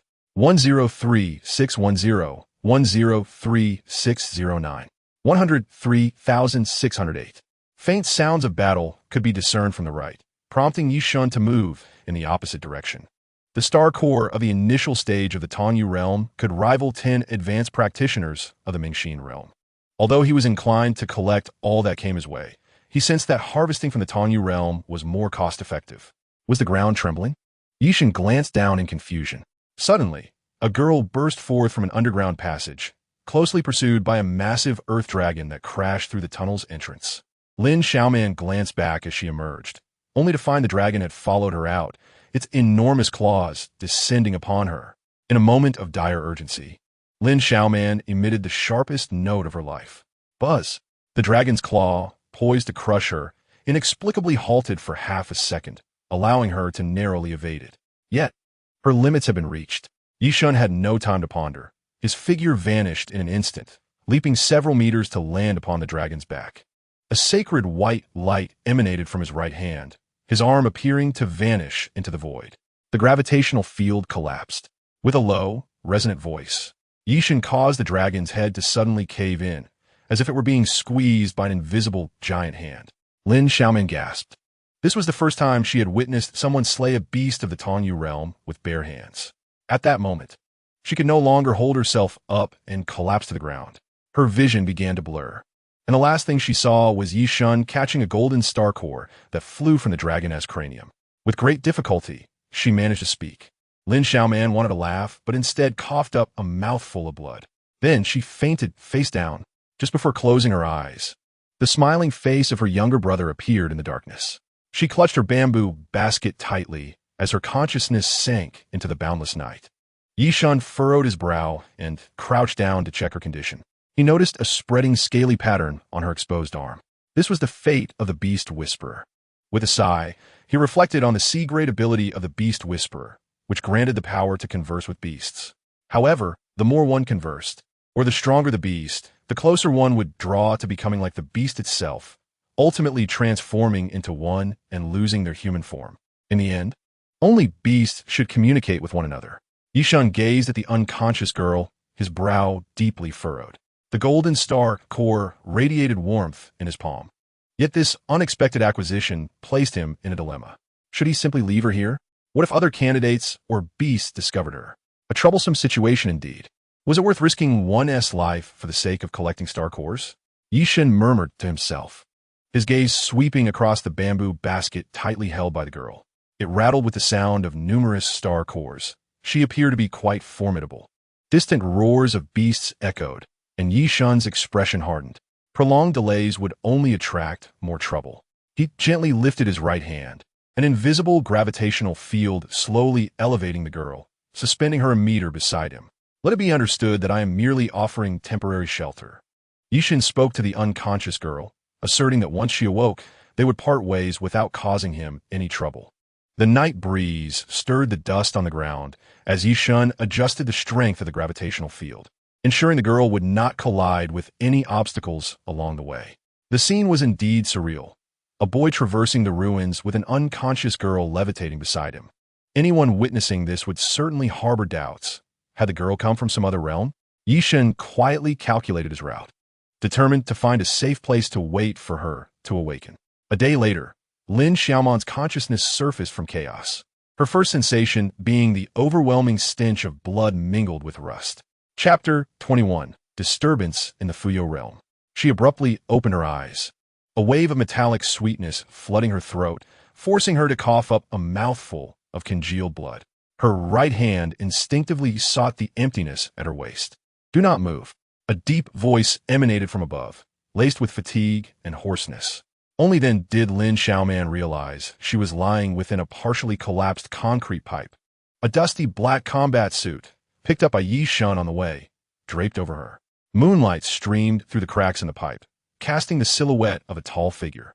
Ye Shen sat at the pipe's entrance, his back turned as he focused intently on something. The moonlight danced around his fingers, illuminating the familiar contours of the object in his hands. It was her bone flute, its formerly fractured lines now intricately bound with metallic wire. "You repaired it?" Lin Xiaoman's voice was hoarse. "Barely usable," Ye Shen replied without turning. "Your bamboo basket is on the left. Not a single star core is missing." Lin Xiaoman propped herself up, her gaze sweeping over the basket, her expression complex as she regarded Ye Shen. "Why?" She suddenly looked up, her voice trembling with an emotion she was unaware of, knowing he could have taken all the star cores. "No need." The moonlight was suddenly obscured by clouds, leaving only the faint glow of the bronze patterns on Ye Shen's wrist in the darkness. He was arranging the remaining star cores into a peculiar formation, their myriad colors shimmering together, creating a miniature starry river upon the concrete floor. So far, he had collected 60 star cores from the Mingxin realm and 3 from the Tanya realm. He was uncertain of his standing among the other candidates, but he had been preoccupied with battles, leaving no time to enhance his own abilities. Now was the perfect moment. With so many star cores, perhaps he could finally break through to the Tanya realm. Tan Feng had once mentioned that when breaking through to a major realm, a substantial amount of energy was typically required to assist in the elevation. Otherwise, there was a risk of failure. Having lingered here for a while, it felt relatively safe. Ye Shen calmed his mind, preparing for his breakthrough. Once he ascended to the Tanya realm, he would undoubtedly be among the elite candidates, likely securing a favorable rank. "Are you going to break through now?" Lin Xiaoman propped herself up, concerned that this place was too perilous. "That is why I need you to keep watch." Ye Shen had already settled into a cross-legged position, his hands hovering above the array of star cores. Lin Xiaoman bit her lip, silently grasping her bone flute. She watched as Ye Shen's breathing deepened, the bronze bracelet's patterns glowing ever brighter, while the star cores began to dissolve one by one, flowing into his body like rivers converging into the sea. Were anyone to witness this scene, they would undoubtedly think they were dreaming. After all, each star core represented a fierce battle, and here lay so many stacked together, including several from the Tanya realm. As the 8th star fully ignited, the air within the pipe suddenly stagnated. Lin Xiaoman felt her breath hitch, as if an invisible gravitational field was forming. The debris within a 3-meter radius of Ye Shen began to levitate in the moonlight, encircled by a wave of purple-black star energy. The Tanya realm. At that moment, a swirling galaxy formed in Ye Shen's mind, composed of 8 brilliant stars radiating immense power. Lin Xiaoman instinctively took a half-step back. She had never heard of anyone triggering an anomaly while breaking through to the Tanya realm. More terrifying was the fact that the remaining star cores continued to dissolve. This person intended to press on and challenge the 9th star? As the 9th star blazed to life, the suspended debris suddenly tumbled down. Ye Shen opened his eyes, his gaze shimmering as if a river of stars flowed within. He flexed his wrist, the glow of the bronze bracelet gradually dimming, yet the suffocating pressure lingered. Lin Xiaoman suddenly realized she was gripping the bone flute tightly, her knuckles turning white. The moonlight pierced through the clouds once more, casting a silvery sheen upon Ye Shen. The recently ascended youth stood amidst the ruins, resembling a deity descended from ancient murals, imbued with an innate sense of detachment. Stop looking, now that you're awake. Take care of yourself. I must venture elsewhere. Lin Xiaoman finally snapped back to reality, her cheeks inexplicably flushed. She hurriedly lowered her head to tidy her bamboo basket, using the movement to mask her momentary embarrassment. Wait, where are you going? Ye Shen regarded her as though she were lacking in intelligence, yet still responded politely. We are still in the midst of an examination. What do you suppose I'm going to do? Lin Xiaoman found herself momentarily at a loss for words. You saved my life, and I have yet to repay you. Seeing Ye Shen pause and glance back, she continued, I can help lure the aberrant beasts to you, and then you can hunt them down. It would save time. Ye Shen pondered this for a moment, realizing it could indeed expedite the process, as he had been tirelessly searching for the beasts. How shall we divide the spoils? I only require 10. The rest shall belong to you. Ye Shen raised an eyebrow. Agreed. According to Lin Xiaoman, she could attract as well as repel the aberrant beasts, but the actual slaying was solely his responsibility. There was no way to control the creature's actions. The aberrant beasts in the area were not particularly dense, nor were they all aggressively inclined, likely taking into account that most candidates were still novices who needed opportunities to hone their skills without overwhelming pressure. Otherwise, it would quash the fresh talents in their infancy. At this moment, the city lay shrouded in darkness, with the countdown clock not far above still displaying 081912, 081911, 081910. Ye Shen had already discerned that the countdown clock indicated the city's power supply status, resetting every 12 hours. It was now a city plunged in a blackout, enveloped in silence and obscurity. Standing at the center of the desolate square, Ye Shen scanned his surroundings. Following the blackout, the activity of the aberrant beasts had evidently diminished. Lin Xiaoman took a deep breath and began to sing a melodious mountain song. The moon in the mountains is round and bright. Dear brother, be cautious while hunting. Her voice was clear and enchanting, yet Ye Shen remained tense, his gaze fixated on any potential disturbances. An hour passed. Lin Xiaoman felt parched, having only managed to attract a few early-stage aberrant beasts. Noticing Ye Shen's skeptical expression, she huffed and grasped her bone flute. Gritting her teeth, Lin Xiaoman declared, Then let us be a bit more forceful. She abruptly raised the flute and unleashed a sharp, piercing melody, no longer a mountain song, but sound akin to a primal roar. Ye Shen's heart lurched, as if gripped by an unseen force. The air around them grew heavy, the ground trembled slightly, and a deafening roar echoed from afar. Ye Shen frowned, and Lin Xiaoman ceased playing. A formidable presence was rushing toward them. Inside the monitoring room. Report, Colonel Chen. The thunder-armored tyrant has been disturbed by the candidate. Chen Yong sprang to his feet, eyes fixed on the screen. Have they lost their minds? That is a beast of the Ascendant Realm. Chapter 22. Capturing the Ascendant Realm. This was Lin Xiaoman's ability. An officer beside him quickly reported that she had forcibly stimulated the tyrant's auditory nerves with the bone flute, plunging it into a state of fury.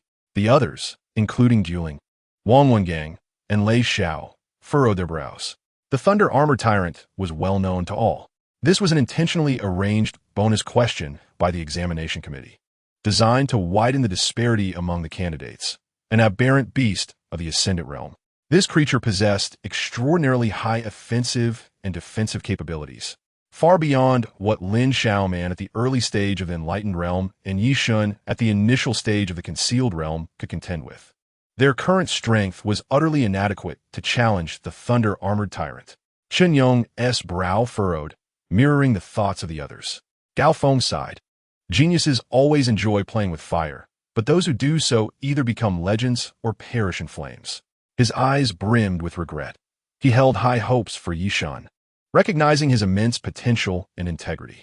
Under the neon lights, Lin Xiaoman and Ye Shen beheld a rhinoceros-like humanoid creature, its body covered in turtle shell-like metallic plates, with blue and purple arcs of electricity dancing between the gaps, resembling countless tiny venomous snakes slithering beneath its scales. Each of its steps left spiderweb-like electric marks on the ground, and the air was thick with the acrid scent of burnt metal. its eerie blue eyes fixed upon them, instilling a chill in their bones. "Run!" Ye Shen shouted, seizing Lin Xiaoman's arm and activating his gravitational field, propelling them backward like cannonballs. Boom! The tyrant's fist crashed down where they had just stood, creating a deep pit 5 meters in diameter. Ye Shen acted without hesitation, raising his hand to conjure a gravitational pull, lifting a discarded truck from the roadside and hurling it at the tyrant. Bang! The tyrant staggered back from the impact, but its metallic armor absorbed the wreckage, forming a makeshift shield. Damn it! Ye Shen cursed, manipulating steel rebar to shoot directly at the tyrant's chest. Clang!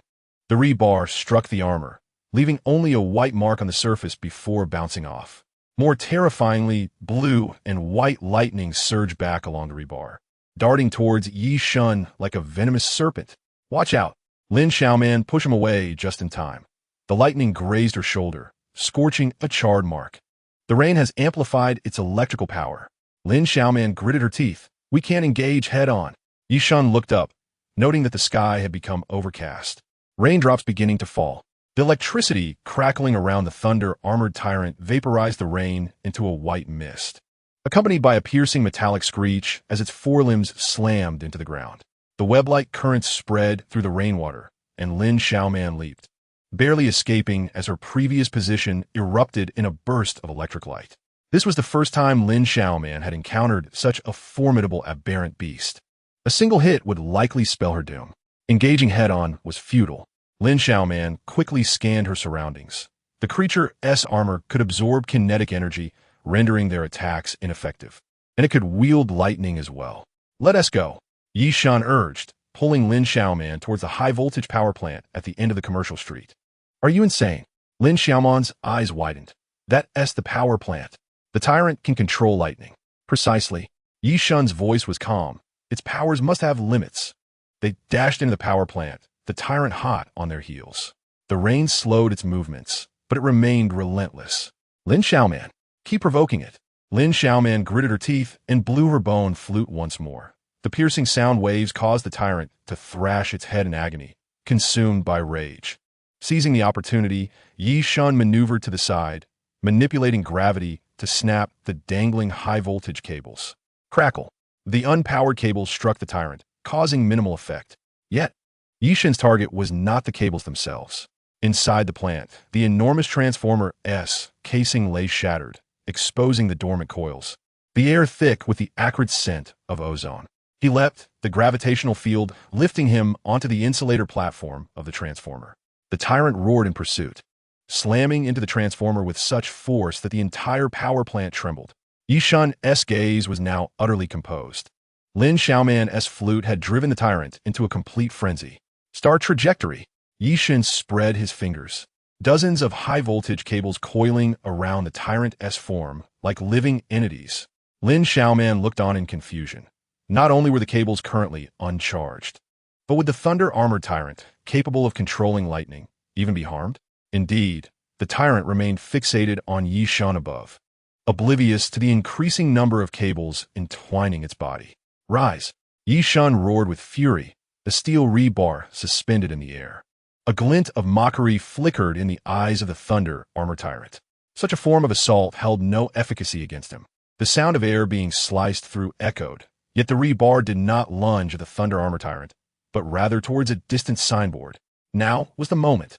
Deep within Ye Shen's pupils, stars seemed to flicker, and an unprecedented sense of oppression erupted from within him.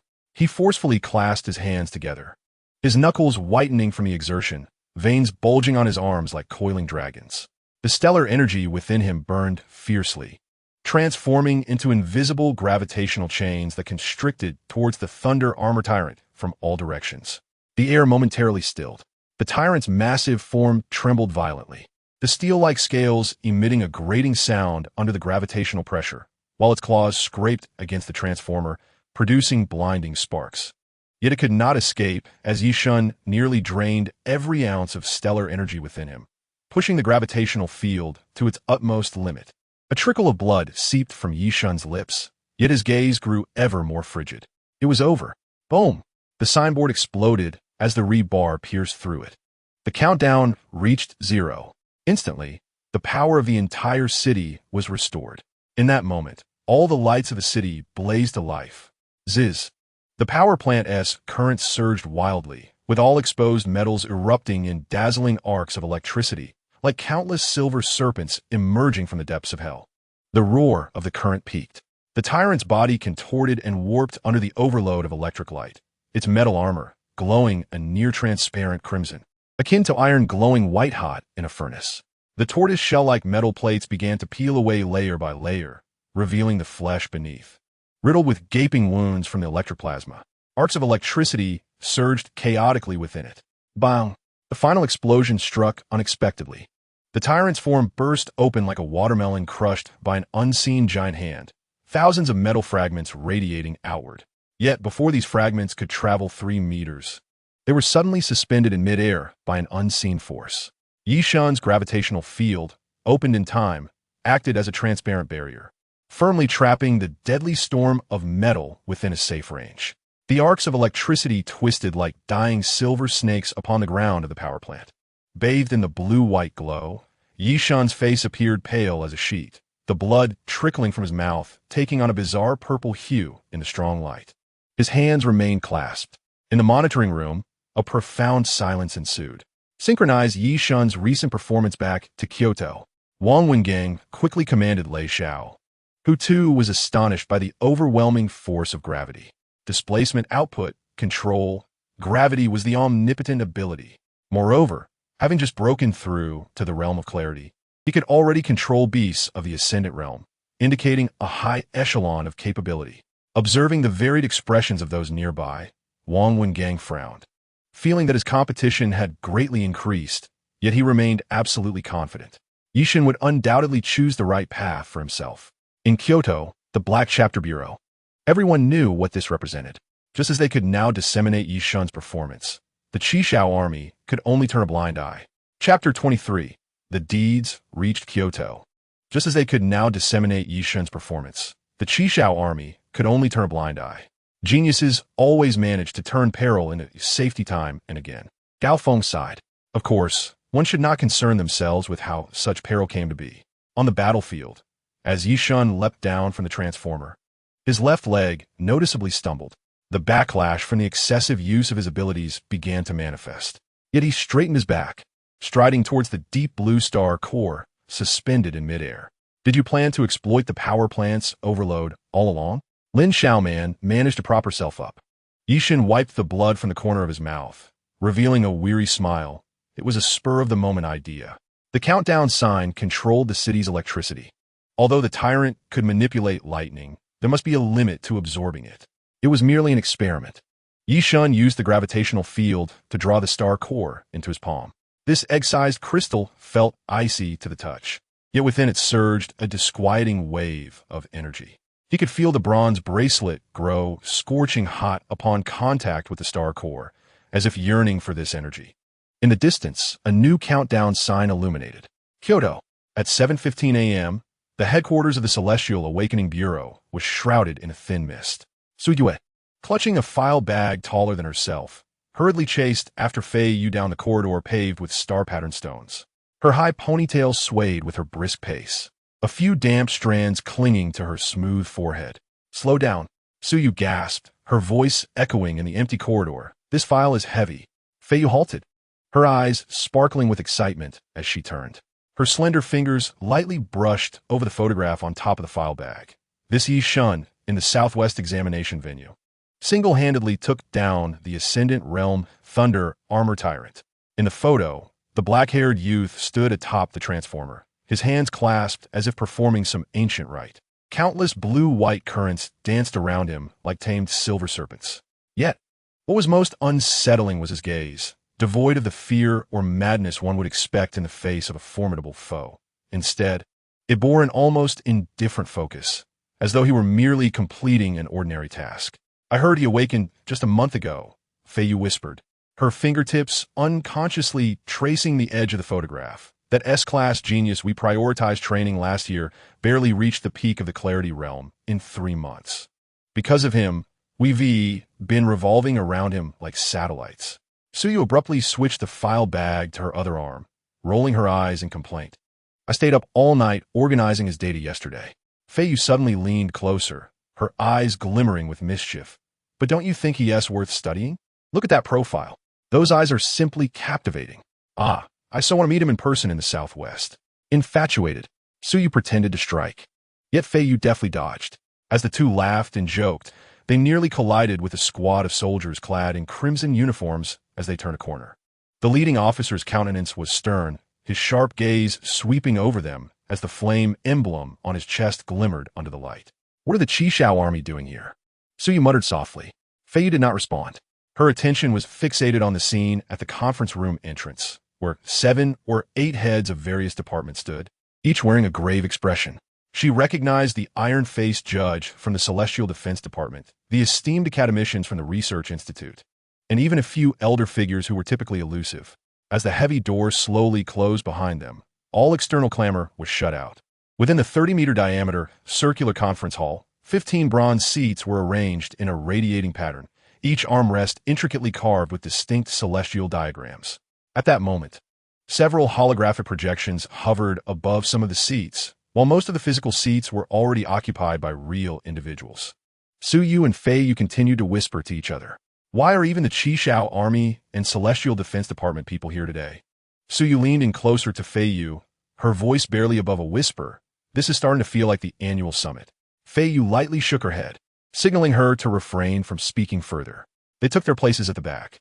Yet their gazes were drawn to the central holographic projection that displayed the very battle scene they had just witnessed, now magnified to a size that filled the entire conference hall. The news from the Southwest has reached all of you? The voice from the main seat was calm and unhurried. It rendered the entire conference hall silent in an instant. Su Wuxiang, the director of the Celestial Awakening Bureau, one of the strongest demigods of the present age. The elderly man was draped in a cloak adorned with dark star patterns, his silver hair secured by a jade dragon hairpin, while he idly toyed with 2 blood-red jaspers that glimmered under the light. The holographic projection froze on a close-up shot. The ancient patterns on the youth's wrist appeared to come alive, slowly flowing and emitting a faint azure glow. The great wilderness spirit altar. Su Wuxiang's voice was soft, yet it resonated like a stone cast into a tranquil pond, sending ripples through the atmosphere. Several Elder Star officials' expressions shifted dramatically, while the younger generation exchanged bewildered glances, clearly unfamiliar with this term.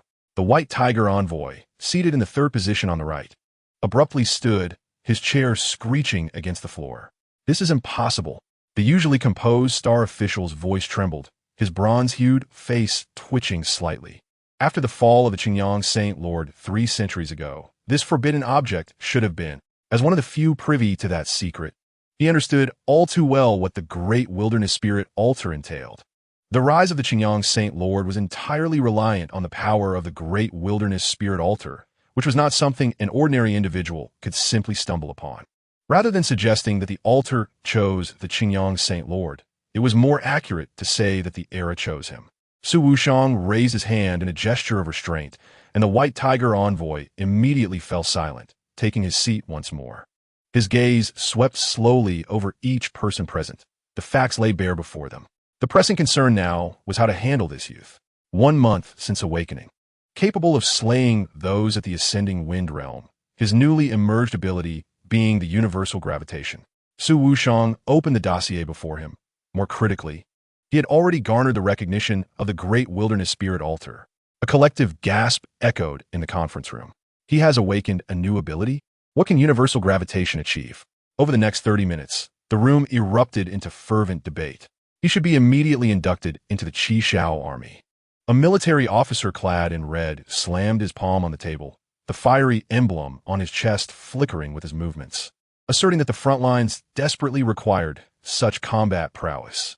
Absurd. An elder with a white beard from the Research Institute interrupted sternly, declaring that a newly awakened youth, who had yet to master even the most basic control of star energy, should not be sent into battle.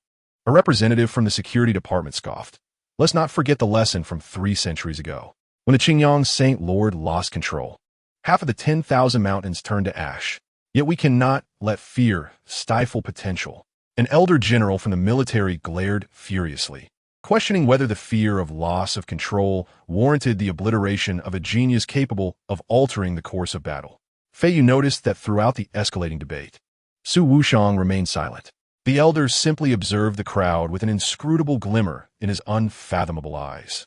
Meanwhile, the several elders seated beside him maintained a taciturn attitude of observation. Chapter 24. A Journey to the Southwest. The clamor of arguments gradually subsided, and all gazes converged upon the presiding seat. The conference hall fell silent, the only sound being the hum of the star energy light tubes. Su Wuxiang slowly rose, his movements deliberate yet imbued with undeniable authority. Following the deliberation of the 9 tripods, his voice, though not loud, resonated clearly in every ear. Ye Shen, ability, rating SSS. Sequence ranking 003. This declaration detonated like a bomb within the conference room. Several young star officials sprang to their feet in astonishment, while the elders exchanged looks of shock. Such a high ranking? Su Yu instinctively gasped, quickly covering her mouth. Her eyes widened in disbelief as she stole a glance at Fei Yu, who was equally rendered speechless by the revelation. Sequence 003. What did this signify? Throughout several centuries, only a handful had achieved an SSS rating, and those who ranked within the top 5 were invariably legendary figures who altered or even upended the course of the conflict. Su Wuxiang appeared to have anticipated their reactions. He gently tapped the table and continued, "As for this individual, I implore you all to harbor no other thoughts. Allow him to grow normally."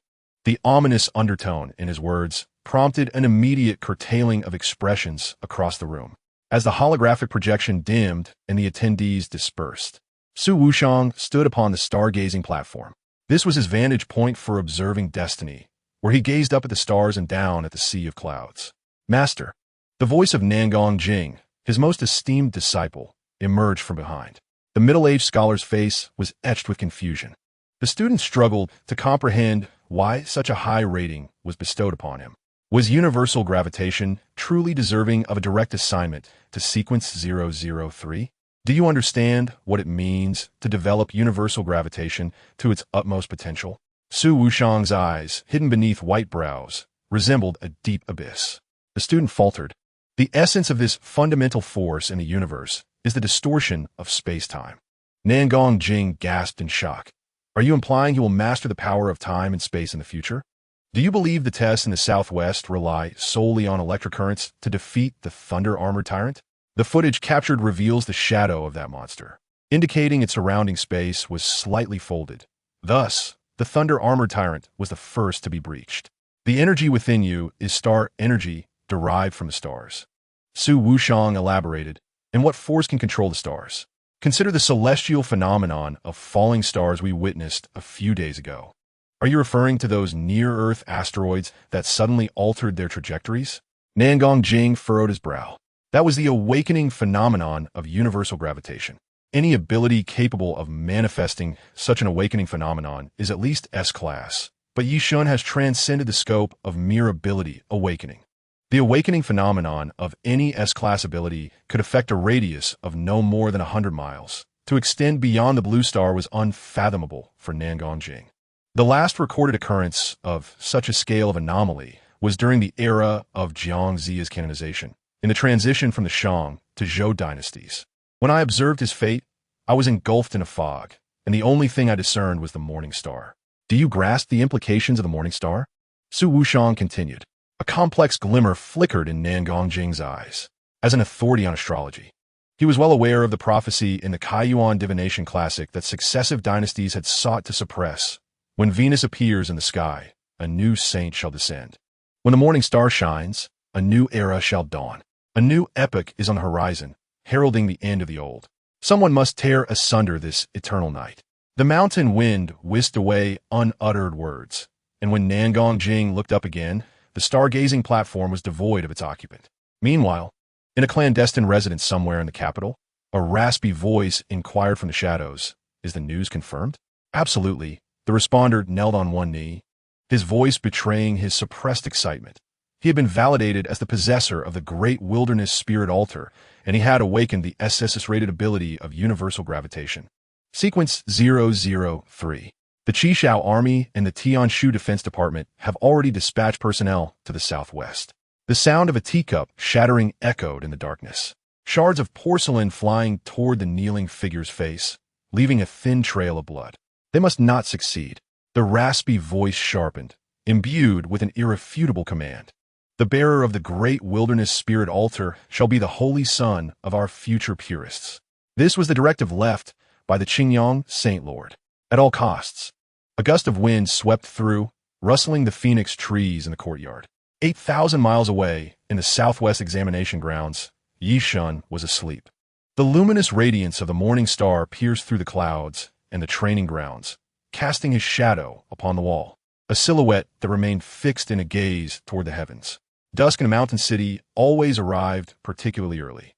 The small window of the attic was half open, a cool breeze carrying the distant aromas of bustling streets wafting in, softly brushing against Yi Xingwan's cheek.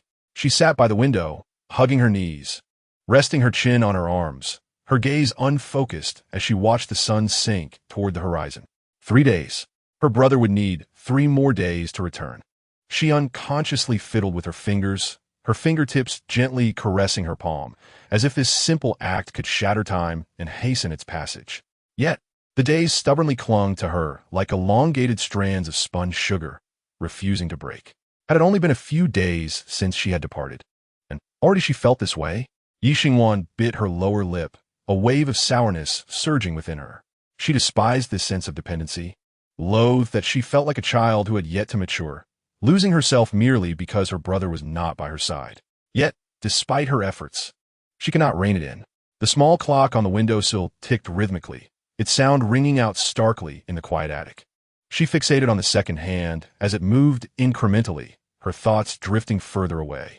What if her brother went to university in the future? This thought pierced her heart like a fine needle, and she clenched the hem of her clothing tightly, her knuckles paling. I must do something. If they were to be apart for a long time, she would truly lose her mind. In the training ground, dust billowed around. The once smooth bluestone surface was now unrecognizable, spiderweb-like cracks sprawling from the center outward. The air was thick with a burning intensity, mingled with the metallic scent of blood. Yi Shen's chest heaved violently, the blood at the corner of his mouth still fresh, dripping down his chin and blooming into a dark red flower on the bluestone floor. His clothes were soaked with sweat, clinging to his lean frame, outlining the contours of his muscles. Chapter 25. Surrounded by the crowd. Yi Shen's gaze was as sharp as a blade, and not far off, Lin Xiaoman leaned against a crumbling stone wall. She gasped for breath, yet suddenly broke into a grin, revealing blood-stained teeth.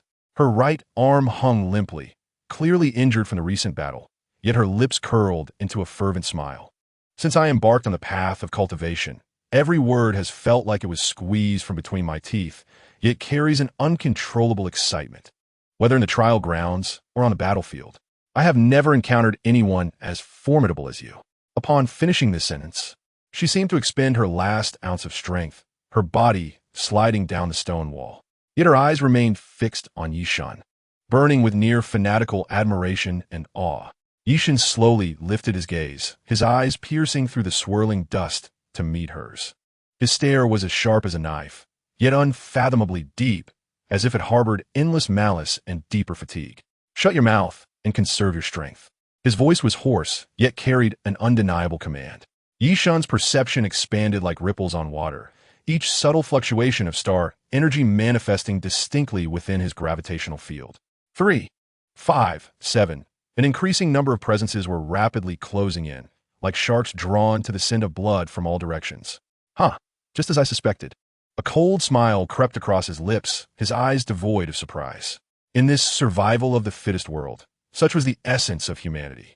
Sweat trickled down his forehead, stinging his eyes, yet he did not even blink. Yi Shen's gaze swept across the ravaged ground.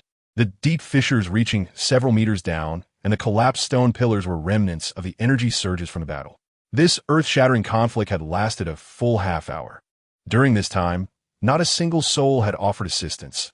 No healing light had graced the air, and not even a single word of concern had been uttered. Everyone had lurked in the shadows, watching like vultures waiting for their prey to take its last breath. And now, just as he had claimed victory, the glow of the star core began to emerge, and his classmates could hardly contain their eagerness to leap forth. Their eyes sparkled with greedy light, their faces adorned with insincere smiles, as they uttered grandiloquent justifications that could not conceal their true intentions to take advantage of the situation. Greed is the essence of humanity. Ye Shen murmured softly, the words so faint that only he could hear. This statement sliced through all pretenses like a sharp blade. He recalled the teachings of his mentor during class, the eloquent words about unity and mutual assistance from textbooks, and how ironic the oath taken before examination seemed now. In the distance, the first figure burst through the haze. It was Li Xiangyang, a genius known throughout the Southwest, the leading candidate for the top scholar. At this moment, the long sword in his hand shimmered with cold light, and a familiar air of arrogance adorned his face. Swish! A sharp sword energy sliced through the dust, sparks flying. Li Xiangyang approached slowly, his sword dragging along the ground, the blade scraping against the bluestone with a piercing sound. His expression was grave, his gaze icy, his voice low yet clear. Brother Yi, I acknowledge your combat adaptability, but can you still defend this star core? Though Ye Shen felt his star energy depleting, his spine remained straight, his gaze unwavering as he met Li Xiangyang's eyes. Ha ha! A cacophony of mocking laughter erupted from his right side. A derisive sound echoed from the other side. Zheng Chonglin, wielding a pitch-black firearm, emanated a faint glow of star energy, his apparent special ability. Behind him trailed several subordinates, each exuding formidable auras. He bore a smile, yet his eyes were as venomous as a snake. Ye Shen, don't put on a brave front. You can hardly stand. Can you? This time, I have you cornered. Your chances in the examination end here. Zheng Chonglin's smile vanished abruptly as he aimed his gun directly at Ye Shen. Go! Cripple him, and then press his distress signal. He commanded his subordinates, and upon finishing, he fired at the nearby drones, bringing them crashing down. Ye Shen cast a cold glance. While the others sought good scores, he could not forgive but could understand. Zheng Chonglin genuinely aimed to ruin another's future. At that moment, a third figure emerged gracefully from the dust, Su Xiaoya. Clad in white, her demeanor was serene, her chin slightly raised, exuding an air of haughty superiority. She extended her delicate hand, her voice as cold as her ice-based powers. This is no longer yours to possess. Hand it over to me, and for the sake of our past, I may allow you to leave here safely. Ye Shen's gaze slowly traversed the three factions. Li Xiangyang's sword remained unmoving. Zheng Chonglin's gun poised to fire, and Su Xiaoya's fingertips began to crystallize with tiny ice shards. They resembled three hungry wolves, each waiting for the other to reveal a flaw. Ha! Ye Shen suddenly laughed, his laughter tinged with a chilling mockery. Some prey, even when wounded, can still be hunters. This statement fell like a drop of cold water in a boiling oil. Su Xiaoya's brows furrowed, a glint of cold light flashing in her eyes. Seeking death.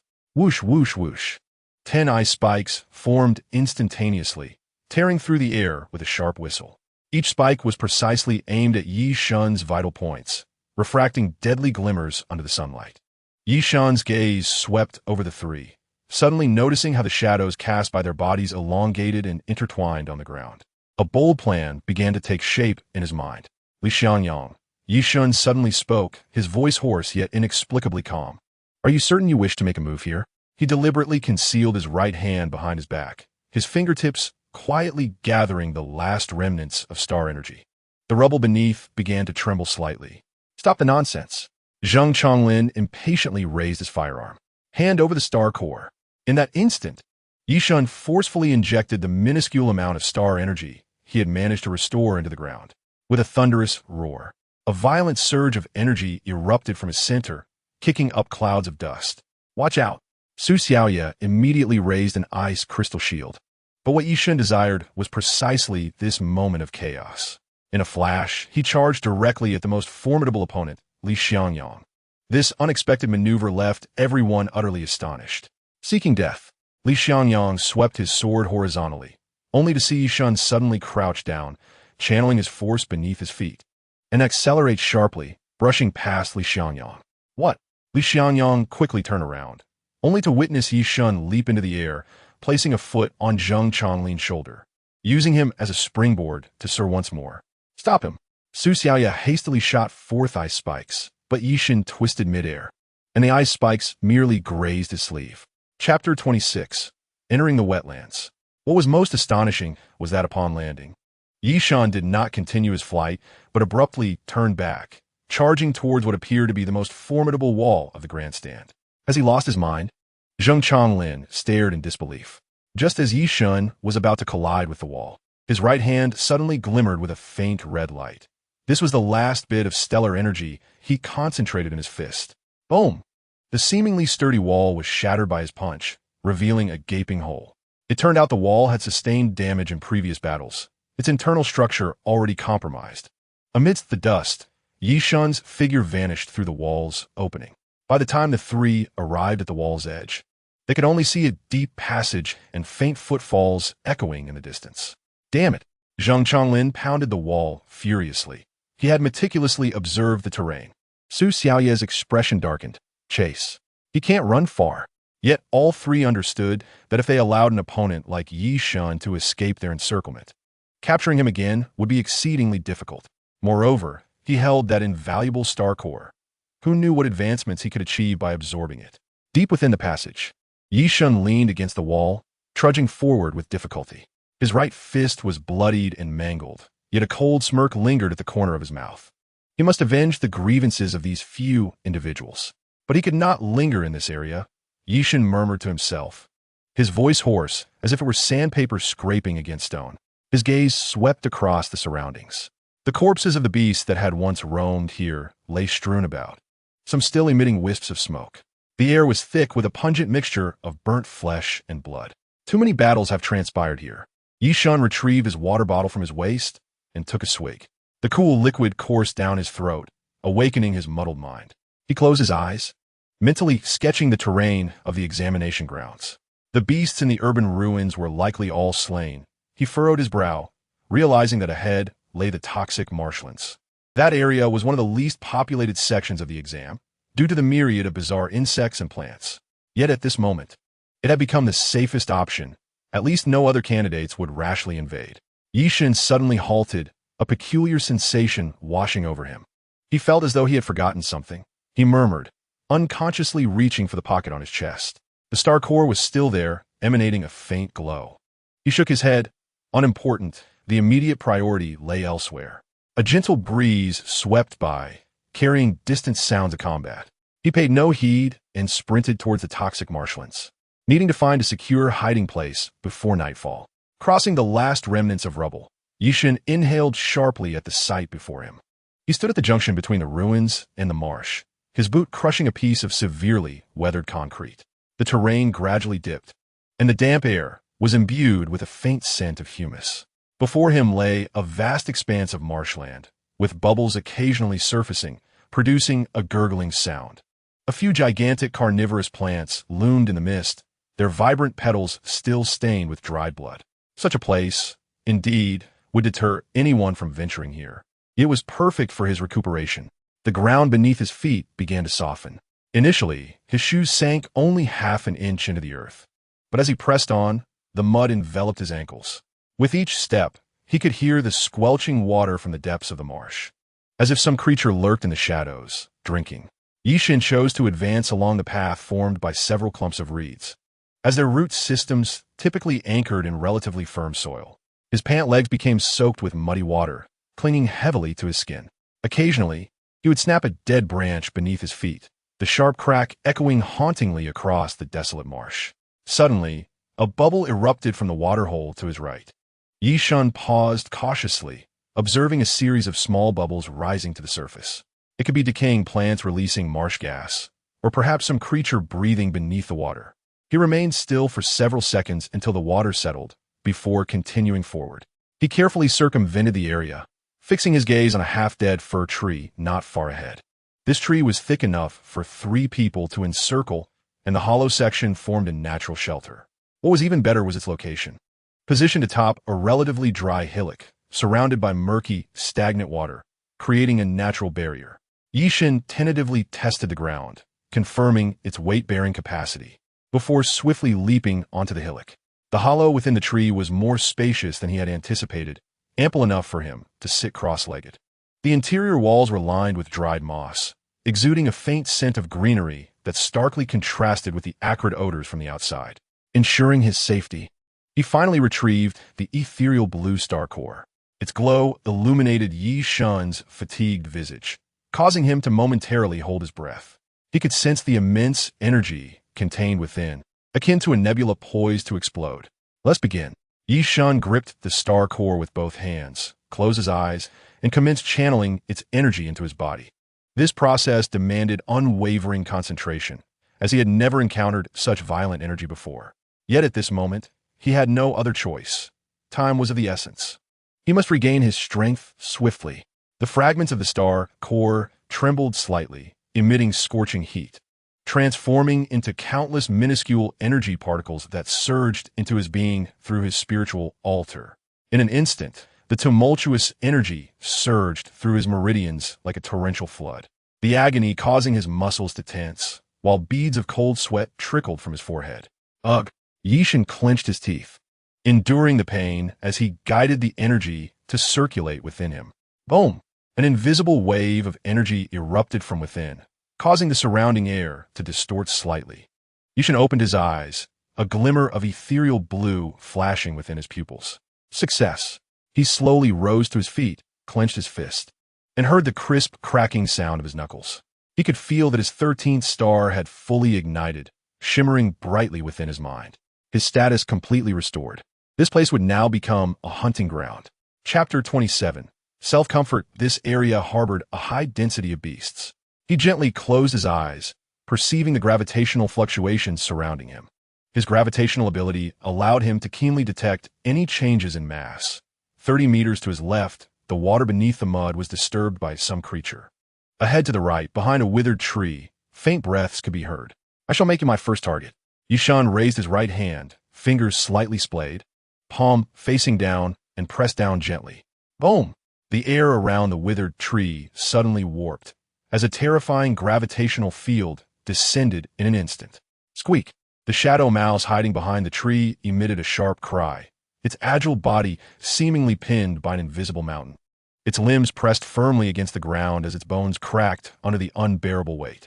Ye Shen approached slowly, flicking his fingers, and the shadow mouse's star core levitated, tossed carelessly into his tactical bag. A minor beast at the initial stage of the mind's heart realm, of little value. He continued onward, the marsh growing misty, with visibility dwindling to less than 5 meters. Yet for Ye Shen, this posed no issue.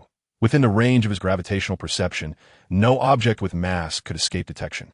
Gurgle! Suddenly, a series of bubbles erupted from the waterhole ahead. Ye Shen's lips curled into a smile.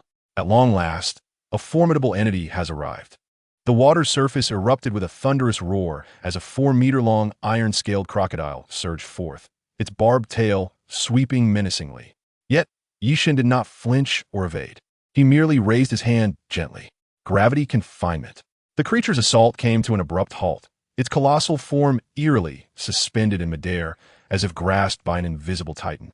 It thrashed wildly, but not a single claw could budge. Ye Shen circled to its front, scrutinizing this high-tier aberration of the Mingxin realm. Its defenses were commendable, but alas. He snapped his fingers. Crack! The gravitational field surrounding the iron-scaled crocodile became chaotic, its head and tail being violently pulled in opposite directions, resulting in a catastrophic spinal fracture. Blood spurted from its shattered eye sockets, and before it could emit a single cry, it succumbed to death. Ye Shen cleaved open its abdomen, retrieving a fist-sized star core. In the urban ruins, within a dilapidated building, Lin Xiaoman was resting, her mind still replaying the scene of Ye Shen slaying the thunder-armored tyrant. Is this truly the privilege of a genius? She pondered bitterly. The powerful candidates had come solely to target Ye Shen, showing no interest in her or her star core. She had resolved to protect her star core with all her might, only to find everyone pursuing Ye Shen instead. Perhaps this was for the best. Yet some of the cores rightfully belonged to Ye Shen, as they were spoils from before the slaying of the thunder-armored tyrant, and now they lay in her possession. She wondered where Ye Shen might be now. It was only right to return them to him. The wind swept across the cityscape, tousling Su Xiaoya's hair, which danced chaotically against her cheeks and neck. She stood at the edge of the rooftop, gazing down at the brightly lit city below. She had been standing there for over an hour. Zhang Chonglin stood a few paces behind her, hands thrust into his pockets, then withdrawn, raking through his hair in frustration. The night breeze seeped into his collar, causing him to instinctively shrink his neck. Xiaoye, he finally broke the silence, his voice laced with suppressed impatience. Why are we wasting time here? What are you looking at? Su Xiaoye did not turn around, nor did she move an inch. Her gaze remained fixed on the distance, as if something there had captivated her attention. I did not ask you to follow me. Her voice was soft, yet as frigid as ice. You may leave if you wish. Zheng Chonglin clenched his teeth, an unnamed fury swelling within him. He took a step forward, but abruptly halted, his fists tightening and then relaxing. Do you realize what time it is? He lowered his voice, though he could not conceal his agitation. It's the college entrance examination period. Everyone is hunting aberrations, and yet here you are, dawdling in this place? Finally, Su Xiaoye turned her head slightly, though she still did not meet his gaze. The corners of her mouth twitched ever so slightly, resembling a smile, yet it bore the semblance of mockery. So what? She asked indifferently. Are you worried for me, or are you afraid I'll drag down your score? Zheng Chonglin was momentarily taken aback, his complexion darkening further. He opened his mouth, seemingly ready to retort, yet found himself at a loss for words. Ultimately, he kicked a small stone on the ground with force, sending it rolling to the edge of the rooftop, silently plummeting into the night. Suit yourself, he muttered, turning to leave, his footsteps heavy as if he intended to stamp his anger into the concrete. Su Xiaoye listened to his footsteps fade away, her expression still devoid of emotion as she stared into the distance.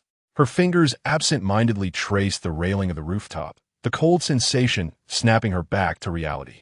The night wind cut like a blade against her cheeks. The neon lights flickered beneath her, yet her heart felt colder and harder than the steel jungle surrounding her. Ye Shen, the once inconsequential boyfriend she had whimsically chosen, had awakened his abilities and even slain the thunder-armored tyrant of the Fuyao realm. Fuyao realm. These three words struck her like a heavy hammer, shattering her pride. The disparity between the Mingxin and Fuyao realms was akin to an ant gazing up at a dragon. Even with external assistance, the ability to slay such an aberration would undoubtedly elevate him to prominence within the examination arena and even the mountain city. Why? Su Xiaoye's delicate fingers clutched the railing tightly, her knuckles turning pale from the strain. She recalled overhearing conversations on the street today, where people spoke of Ye Shen's remarkable feat. Their eyes sparkled with admiration for him. I heard someone single-handedly slayed the thunder-armored tyrant. That is an aberration of the Fuyao realm. Incredible. Just how strong must he be? Each word of praise pierced her heart like a needle. Perhaps I should not have broken up with him? The thought barely surfaced before Su Xiaoye shook her head violently, her long black hair swirling in the wind. She bit down hard on her lower lip, tasting the metallic tang of blood. He is not worthy. Who does he think he is? The daughter of the prominent Su family, a paragon of A-level talent. Among the younger generation of the mountain city, her qualifications could easily place her within the top 10. Which of those so-called young talents did not eagerly pursue her? Miss Su, this is a gift your father asked me to pass on to you.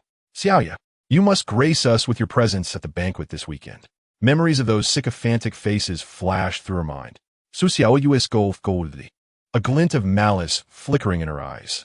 She recalled how just months ago she had merely found Ye Shen somewhat pleasing to the eye and, coincidentally, needed a shield, thus bestowing upon him the title of boyfriend. A worthless fool, unworthy even to touch my hand. She remembered Ye Shen's indifferent expression. Pudelak. Su Xiaoye struck the railing violently, the metal resonating with a dull thud. She forced herself to calm down and began to analyze. Ye Shen had awakened an ordinary telekinetic ability, even if he was in the limelight now. His future potential was limited. Unlike her, an A-level talent meant she was destined to enter one of the top 10 academies and become a true powerhouse. What did temporary fame amount to? Taking a deep breath, she inhaled the icy night air, invigorating yet chilling to the bone. Time would prove everything. 5 years, 10 years from now, while Ye Shen struggled to break through into the Fuyao realm, she might have already ascended to a higher plane. By then, Su Xiaoye's lips curled into a cold smile. I will make him understand what a true chasm is. She released her tightly clenched fist and turned to leave the rooftop. The sound of her high heels echoed crisply against the concrete, each step resonating as though she intended to trample Ye Shen beneath her feet. The night wind dispersed her last vestiges of doubt, leaving only an indelible arrogance. He shall forever remain beneath my shadow. The sharp sound of her heels striking the ground reverberated through the empty stairwell. Su Xiaoya raised her chin slightly, her gaze unwavering as she descended. Zhang Chonglin hurried to catch up with her. Chapter 28. A Battle of Wits with Shun Hanyuan. Xiaoya, would you like to grab a bite? Zhang Chonglin's voice was laden with feigned concern. Su Xiaoya did not even turn her head, merely emitting a light snort from her nose. A sea-level ability to summon firearms? In this era where star power reigned supreme, such an ability seemed laughably archaic, akin to an artifact in a museum. The age of firearms had long been obsolete. How peculiar that someone's ability was to manufacture them. No need, she replied coolly. The stairwell lights flickered ominously, illuminating Zhang Chonglin's awkward countenance, prompting him to offer a sheepish smile. How pathetic. To be a waste, yet attempt to maintain an air of elitism. Su Xiaoya scoffed inwardly. She was all too aware of Zhang's family's intentions, keen on leveraging her father's position as a leader in the Tianlu Awakening Bureau to ascend the social ladder through marriage. The night wind bore the crisp chill of early autumn, enveloping her as she stepped forward. Su Xiaoya adustet herkot, catching a glimpse of Zhang Chonglin's shadow trailing closely behind her. Abruptly, she halted her steps and turned to meet his gaze. Zhang Chonglin, do you know why I permit you to follow me? Zhang Chonglin was momentarily taken aback, before donning a sycophantic smile. Because you are marginally more useful than those flies. Su Xiaoya interjected, her tone laced with condescension. At least you know when to keep your mouth shut. With that, she turned away, disregarding Zhang Chonglin's expression. In this world, it is a law of the jungle, where the weak are preyed upon by the strong. Both Ye Shen and Zhang Chonglin were mere stepping stones on her path. Su Xiaoya was destined to stand atop the starlit firmament, while these insignificant creatures lacked even the right to gaze upon her. Thus, she felt no inclination to offer Zhang Chonglin any semblance of kindness. Tolerating his presence served merely to provide her with a shield against bothersome nuisances. The biting cold wind sliced through the glacier like a blade, stirring up fine ice crystals that refracted blinding rays of light under the sun. Li Xiangyang traversed the icy surface alone, the faint crackling sounds resonating beneath his feet. His right hand rested lightly upon the hilt of his sword, knuckles turning pale. This frost scar was a relic of his father, forged entirely from ice crystal, in extreme cold. It emanated a deep blue star power. The seventh one. Li Xiangyang glanced down at the gradually encased corpse of the exotic beast at his feet. It was a snow shadow wolf, a mid-tier beast of the Mingxin realm, adept at stealth and ambush. Unfortunately, before the overwhelming disparity in strength, it could not withstand even a single strike from him. He bent down and lightly flicked the tip of his sword, causing a faintly blue star core to fall into his palm. The star core was chilling to the touch, yet the energy within surged like an uncontrollable flame. Of average quality, casually stowing the star core in his waist pouch, Li Xiangyang raised his gaze towards the depths of the glacier. There lay a massive rift cutting across the ice field, resembling a scar upon the earth. The star core of the Fuyo realm. That fellow named Ye Shen actually managed to slay a thunder tyrant, while aided by external forces. Acquiring a star core from the Fuyo realm would undoubtedly grant him a significant advantage in the practical assessment of the college entrance examination. Li Xiangyang scoffed, a glint of sharpness flashing in his eyes. He never believed he would be outdone by anyone.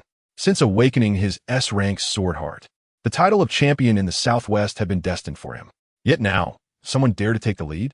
It seemed he needed to adopt a more serious approach.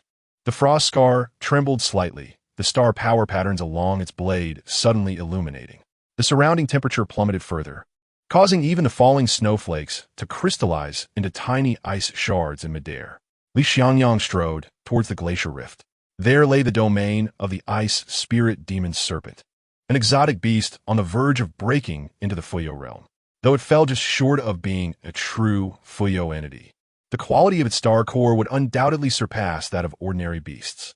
A low growl emanated from the depths of the rift, causing the entire ice field to tremble slightly. Li Xiangyang's lips curled into a cold smirk, his grip tightening around the hilt of his sword, frost beginning to coalesce along the blade's edge. Kulme. He leaped forward, his figure resembling a streak of blue lightning as he plunged into the glacier rift. The howling cold wind and the slicing sword energy intertwined. In this battle, He aimed not only to acquire a high-quality star core, but also to prove to all that there could only be one strongest individual in the Southwest. In the mountain city, at the minister's office of the Jiuding Strategic Command, Shen Hongyuan stood before the floor-to-ceiling windows, surveying the city embraced by towering mountains. The dying rays of the sun cast a sanguine hue over the entire city, while the distant mountain ranges loomed like slumbering behemoths, poised to awaken at any moment. "Minister, the people from Kyoto have arrived," the secretary whispered, her voice tinged with unmistakable tension. Shen Hongyuan inhaled deeply, adjusting his tie. In his 50s, his hair was already flecked with gray, and the wrinkles at the corners of his eyes bore testament to years of relentless toil. As the minister of the Jiuding Strategic Command in Mountain City, he was acutely aware of the crises facing the southwest region. The office door swung open, and a group of individuals filed in. The man leading them appeared to be around 40, impeccably dressed in a suit, his gait exuding the distinctive arrogance associated with Kyoto. "Minister Shen, it has been a long time." The man extended his hand, recalling their last meeting at a joint conference 3 years prior. Shen Hongyuan forced a strained smile as he shook the man's hand. "Director Zhao, it is a long journey. I apologize for the lack of formal welcome." He surveyed the crowd that continued to pour into the office, members from the Kyoto, Tianlu, Awakening Bureau, and the Northern Border Qishao Army, encompassing nearly all of the country's elite special departments. Each individual carried considerable weight, and their singular objective was the high school student named Ye Shen. The office quickly became overcrowded, and the atmosphere grew heavy. Shen Hongyuan noticed a man dressed in a crimson military uniform standing in the corner. He hailed from the Northern Border Qishao Army. With arms crossed and eyes sharp as blades, he openly exhibited his impatience for this meeting.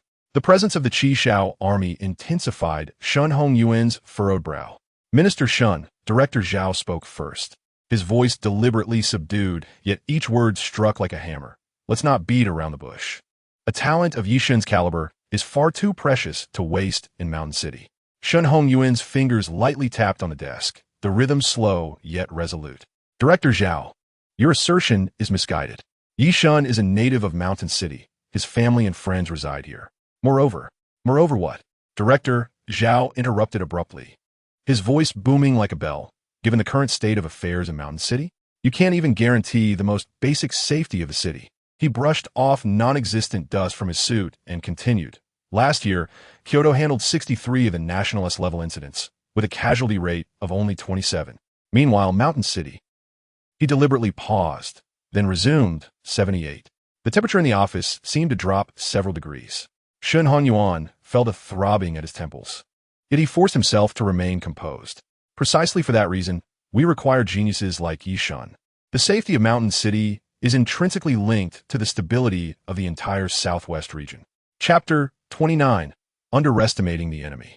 Director Zhao chuckled coldly. "Minister Shen, we've known each other for years. You wouldn't hold back such a person? Besides, he is no longer part of your Mountain City ranks. What right do you have to gather us here?" The atmosphere turned tense, the air thick with unspoken hostility. Shen Hongyuan noted the exchanged glances among representatives from other departments. He recognized that they were all driven by the same ulterior motive, to extricate Ye Shen from Mountain City. "Ladies and gentlemen," Shen Hongyuan rose, his voice steady and powerful. "Allow me a moment to speak." He stepped into the center of the office, his gaze sweeping across every face. Mountain City, or rather the entire southwest region, is indeed facing unprecedented challenges. The border is extensive, the terrain complex, and the activities of exotic beasts and malevolent factions, even provocations from neighboring countries, are becoming increasingly rampant. It is precisely in such an environment that true warriors are forged. He paused, activating a holographic projection on the desk that illuminated a strategic map. 7 crimson dots pulsing along the border. "This is the report from the border outposts. The god-level exotic beast, the skeleton demon, appeared merely 30 kilometers from the city, and our defense forces fought for 30 hours before repelling it, suffering 7 casualties." The image displayed a 30-meter-long skeletal monstrosity, tearing at a sentry. Its form comprised only of front claws and a tail, crawling along the ground with a massive head devoid of eyes, save for hollow sockets and a triangular maw. This marked the 7th cross-border incident involving a god-level exotic beast this year, whereas the average for the same period in previous years was merely 0. 3. The projection shifted to satellite imagery, smoke rising from the beacon towers along the border. Shen Hongyuan's voice, roughened like sandpaper, continued, of the 58 outposts in the southwest. Fewer than 20 are fully operational. 17 young lives were lost yesterday, with an average age of just 21. Shen Hongyuan's voice was resolute. We need him. Colonel Li of the Northern Border's Qishao army suddenly let out a cold laugh. Is Minister Shun intending to deliver us a lesson on ideological education? Chief Zhao disdainfully shook his head. Minister Shun, spare us the emotional appeals. You are well aware of the conditions in Kyoto, the finest training facilities, an elite team of instructors, and, of course, the political strife and factional struggles. Shen Honyuan retorted sharply. His frustration simmered within. Had it not been for the information gleaned from that meeting in Kyoto, he might have remained oblivious to the fact that the prodigies of his city could be lured away by these individuals without his knowledge. Lately, for reasons unknown, there had been an increasing number of Ye Shen and Taichu exotic beasts. During the heyday of talent, this had been manageable, but now they were becoming increasingly overwhelmed. He must ensure that Ye Shen remained in Shanshan. If he could retain Ye Shen, he could retain other talents as well. You may leave now, Shen Hongyuan said, his face darkening as he began to usher them out. The others promptly turned to depart. Ye Shen's examination was nearing its conclusion, and they had to hasten to engage with this genius. The mud squelched beneath his feet as Ye Shen advanced cautiously, each step deliberate. Suddenly, ripples erupted from a mud pit 3 meters ahead. Ye Shen halted instantly, raising his left hand slightly, preparing to unleash his powers. In an instant, a 3-meter-long venomous viper erupted from the water. Its dark green scales glistened ominously under the dim light, and its crimson eyes fixated intently on its prey, with drops of purple venom dripping from its fangs, corroding the mud beneath. An unfamiliar species. The sheer size of this venomous serpent ignited Ye Shen's wariness. Yet the viper afforded him little time to ponder. With a powerful arch of its body, it lunged forward like a coiled spring. Ye Shen flicked his right hand, activating his ability. Enhance. Boom! The viper was suddenly immobilized, as if held down by an invisible hand, its head smashing heavily into the mud. As the muddy water splashed, Ye Shen advanced, firmly stepping on the snake's midsection. You underestimated me, he sneered, clenching his left fist, preparing to deliver a fatal blow. However, the viper's tail twisted unexpectedly, releasing dozens of drops of venom that fanned out in an arc. Ye Shen's pupils constricted. He retreated rapidly. But it was too late. A drop of venom grazed his right forearm. A sharp, burning pain spread instantly, followed by an unsettling numbness. Observing the swiftly expanding purple veins on his arm, Ye Shen's expression turned serious. He had indeed underestimated the creature. While not fatal, if left untreated, the paralysis could severely impede his subsequent actions, and he feared there might be other complications if he delayed too long. The viper seized the opportunity and broke free, its forked tongue flickering as it emitted a triumphant hiss. Gritting his teeth, Ye Shen fought through the numbness in his arm, raising both hands. Nullify. The mud within a 5-meter radius suddenly levitated. The viper arrived in panic, realizing it was slowly being lifted off the ground. Instinctively, it sought something to coil around for stability, but found only the floating mud and water plants surrounding it. Ye Shen seized the chance. Forcefully pressing his right hand downward, descend. Boom! The viper was struck as if by an unseen hammer, plummeting toward the ground with astonishing speed. Amidst the splattering mud, the unmistakable sound of bones fracturing echoed. Ye Shen did not pause. He lunged forward, his left hand slicing down like a blade, enhanced by gravitational force, striking the viper's head with force. Crack! The sound of its skull shattering was remarkably crisp. The viper convulsed violently a few times before finally lying still. Ye Shen, panting, collapsed onto a relatively dry mound. The numbness in his right arm had spread to his elbow. If not addressed promptly, it would soon affect his entire body. Perhaps there was no choice but to try that. Taking a deep breath, Ye Shen sank his consciousness into the bronze bracelet and plucked a hair from his head. The ancient patterns on the bracelet began to glow softly, emanating a gentle azure light. Come forth, ear mouse. A flash of white light appeared, and Ye Shen felt a sudden weight on his shoulder. Turning to look, he saw a small, entirely snow-white creature examining him with a cocked head. Its peculiar form, resembling a cross between a rabbit and a deer, had ears as large as fans that quivered intermittently, and a fluffy tail that resembled a cloud. Squeak! The ear mouse emitted a curious sound, its black pearl-like eyes blinking. Chapter 30. The ear mouse's great contribution. I need an antidote. Ye Shen extended his numb right arm. The ear mouse sniffed closer, suddenly displaying a look of distaste, yet it proceeded to extend its delicate tongue, gently licking the most concentrated area of venom. In an astonishing turn of events, the purple venomous markings visibly receded, replaced by a soothing coolness. Ye Shen watched in amazement as feeling gradually returned to his arm, while the ear mouse's fur transitioned from pure white to a light purple. Joy surged within him. He remembered that the ear mouse possessed the ability to detoxify. And indeed it did. Are you absorbing the toxins? Squeak! The ear mouse puffed out its chest proudly, only to burp shortly after, releasing a small cloud of purple mist. It shook its head, clearly a bit dazed. Ye Shen couldn't help but chuckle, tentatively retrieving a star nucleus from his bag. Here, a reward for your hard work. The ear mouse's eyes lit up, sniffing the crystal before clasping it with its tiny paws and munching on it like a cookie. With the absorption of star energy, its fur became even whiter, sparkling with flecks of fluorescence. After finishing, the ear mouse contentedly licked its paws. Ye Shen, amused, poked its round belly. Have you overindulged? Squeak! The ear mouse protested, swatting his fingers away, then suddenly leaped into his palm, presenting its rear in a determined manner. Hey, you won't, before Ye Shen could finish. The ear mouse shivered, and a translucent purple bead rolled out from beneath its tail. Ye Shen picked up the warm bead and examined it closely in the sunlight. It was about the size of a pearl, shimmering purple, with mist swirling inside, releasing a faint medicinal fragrance. This is... The ear mouse puffed out its chest proudly, mimicking the action of putting something into its mouth, then gesturing a detoxifying motion. You can also create detoxifying pills. Ye Shen gazed in astonishment at the small creature in his palm. Squeak, squeak. The ear mouse nodded vigorously, then bounced into Ye Shen's outer pocket, signaling him to put it away. Ye Shen carefully placed the purple bead inside. Through the glass, he could see the bead's surface glimmering with an unusual sheen. I truly owe you one. Ye Shen lightly flicked the ear mouse's forehead. The creature covered the spot where it had been flicked, proudly raising its head. Just then, Ye Shen's gravitational field, which had been active, sensed something amiss nearby.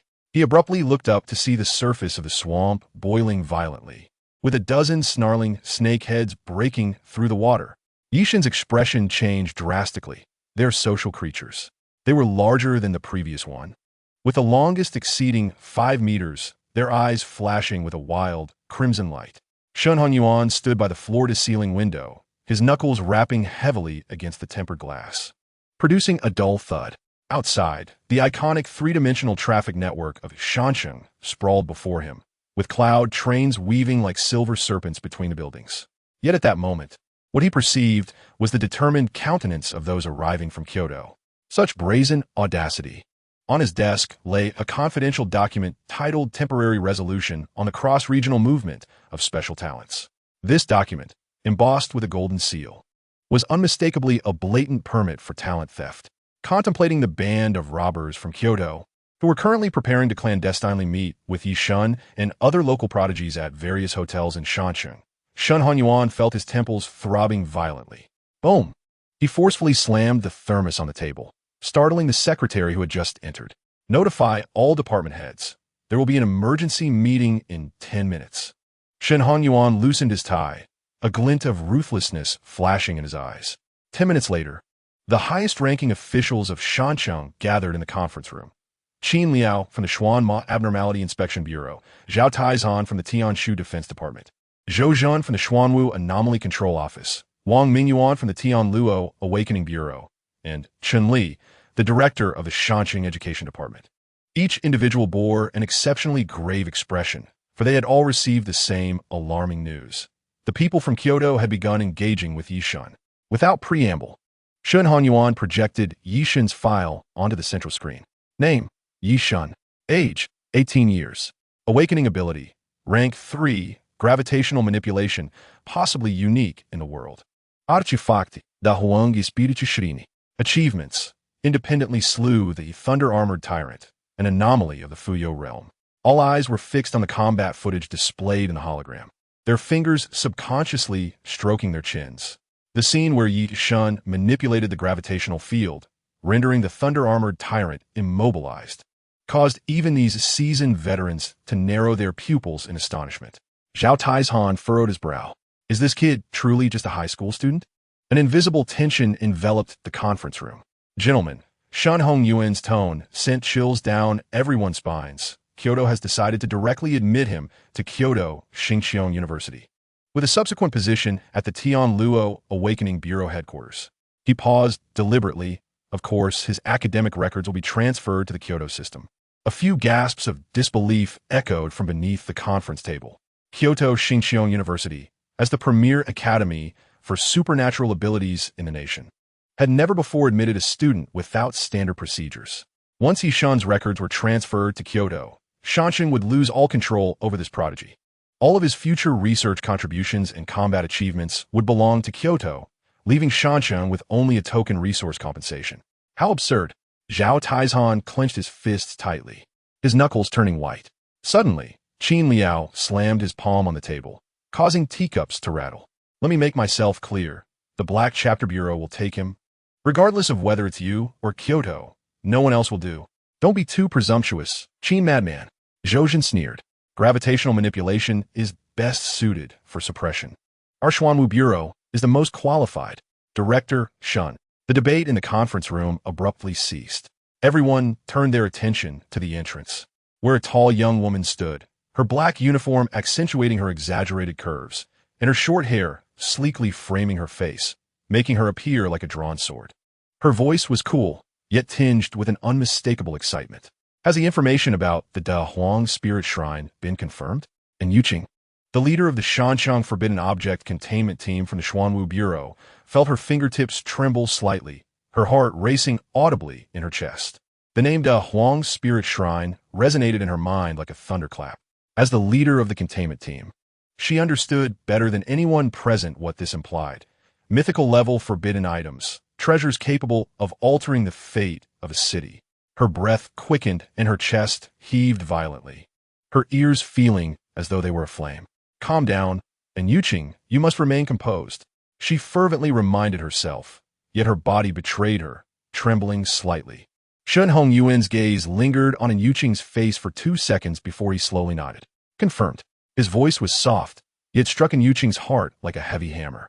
The others in the conference room exchanged glances, clearly ignorant of this unfamiliar term. Zhao Taizhan frowned, whispering to Zhou Zhan beside him, Old Zhou, what is this Da Huang Spirit Shrine? Zhoujin shook his head, equally bewildered. Chapter 31. Movements from all sides, and Yuqing took a deep breath, forcing herself to regain her composure. She was acutely aware of the value of mythical-level forbidden items. Among the 15 cities in the southwest, only Kuan City possessed a mythical-level forbidden item, the celestial fire glass lamp, which had enabled it to withstand 3 waves of primordial-level beast tides. And now, could Shancheng also be on the brink of a similar opportunity? Her nails instinctively dug into her palms, the pain momentarily snapping her back to reality. Director Shen. She opened her mouth to speak, but Shen Hongyuan raised a hand to interrupt her. This matter will not be discussed for now. His gaze swept over everyone present, his tone brooking no dissent. You each act according to your abilities. I have but one request. Keep Ye Shen in Shancheng. Shen Hongyuan declared. Dismissed. Although the attendees were filled with confusion, they could only leave one by one, seeing Shen Hongyuan's unwavering determination. And Yuqing remained rooted in place until the conference room was left with only herself and Shen Hongyuan. Director Shen. Her voice was somewhat hoarse. If it truly is the Da Huang Spirit Shrine and we allow him to leave Shancheng, we will be committing a grave sin. Shen Hongyuan fell silent for a moment before finally letting out a sigh. Captain In, you know the rules. Information about mythical-level forbidden items is only accessible to the city lord and the highest-ranking personnel of the containment team. Even if we do not keep him in Shancheng, he is still a citizen of the nation. Everyone is working for the safety of the country. If his homeland requires his assistance in the future, I believe he will not refuse. Outside the window, the neon lights of Shancheng had just illuminated. Meanwhile, in the shadows unseen by ordinary people, a silent battle for the genius was quietly unfolding. Dueling stood before the surveillance screen for the college entrance examination, her fingers unconsciously tracing the rim of her coffee cup. On the screen, Ye Shen was searching for anomalies in the toxic marshlands. Beep. The vibration of her encrypted communicator broke her train of thought. Minister Zhao. Dueling immediately connected, straightening her back instinctively. Dueling. In your jurisdiction, there is a newly awakened high school senior named Ye Shen who is currently taking the college entrance examination. Do you have any information regarding him? The voice on the other end was deep and cold, like a sharpened military blade pressed against her throat. Dueling's pupils constricted slightly. The minister of the Shanshan Tianshu Defense Department was personally inquiring about a high school student. Report, Minister Zhao. The target, Ye Shen, is a senior at Shanshan 2 High School, currently registered with an ability of B-rank telekinesis, but she hesitated, staring at the screen before respectfully continuing. However, my observational records indicate that his ability performance does not conform to typical telekinesis characteristics. The sound of paper rustling came from the communicator. Zhao Tieshan's voice suddenly grew more intense. At all costs, bring him into the Tianshu Defense Department. Dueling's fingers tightened. Minister Zhao, with all due respect, she cautiously formulated her words. Even if he is hiding his true strength, it shouldn't be to such an extent. 003. Huh? What is 003? Ability sequence 003. Codename gravitational manipulation. The sudden declaration of a number from the communicator struck Dueling's eardrums like a heavy blow. Her coffee cup crashed to the ground, brown liquid splashing onto her uniform pants. What did I just hear? This was impossible. Dueling blurted out in shock, but quickly fell into a daze. If he possessed an ability of level 003, and it was gravitational manipulation, then everything began to make a twisted sense. This matter is your top priority. After hanging up, Dueling remained in a daze, wondering how it had come to this. Ye Shen awakened the gravitational manipulation ability? Was he deliberately concealing his true power? Simultaneously, the Awakening Bureau of Tianlu was engaged in a similar dialogue within the director's office. Wang Mingyuan's fingers rhythmically tapped against the desk. The sound was not loud, yet it reverberated through the nerves of everyone present like the thud of a hammer. Ye Shen, an 18-year-old student preparing for the college entrance exams, possessed the SSS-level ability of universal gravitation. Sequence 003, an ability user of the 003 designation. Globally, those who ranked among the top 10 ability users were all capable of altering the course of battle single-handedly. And now, such a monstrous prodigy had unexpectedly appeared in Shanshan. He slowly surveyed the 3 team leaders before him, his gaze ultimately settling on the deeply wrinkled face of Su Zhanshan. Whoever brought him in, I shall seriously consider him for the position of the next director. The air instantly thickened with tension. Su Zhanshan unconsciously rubbed the rim of his teacup, the tea long cold, reflecting the surging ambition in his eyes. This was his final opportunity. A decade ago, the position that rightfully belonged to him had been snatched away by the A-level star officer Wang Mingyuan, who had suddenly parachuted in. And now, fate had finally cast him a lifeline. Zhanshan, you are getting old. It is time for you to make way for the younger generation. The words of Minister Shan Honyuan from that year still felt like a knife stabbing at his heart. And now, the opportunity had arrived. If he could recruit Ye Shen into the Awakening Bureau of Tianlu, the directorship would be his for the taking. He narrowed his eyes slightly, swiftly calculating his strategy. Outside the office's floor-to-ceiling windows, the neon lights of Shanshan flickered in the night, casting a large shadow from the towering city walls. Wang Mingyuan's gaze swept over the 3 individuals, his voice cold and cutting. The Tianshu Defense Department and the Xuanwu Anomaly Control Bureau, as well as Kyoto, have already mobilized. This mission is not a routine recruitment. Wang Mingyuan's voice suddenly intensified, as if declaring something monumental. It is a battle for supremacy.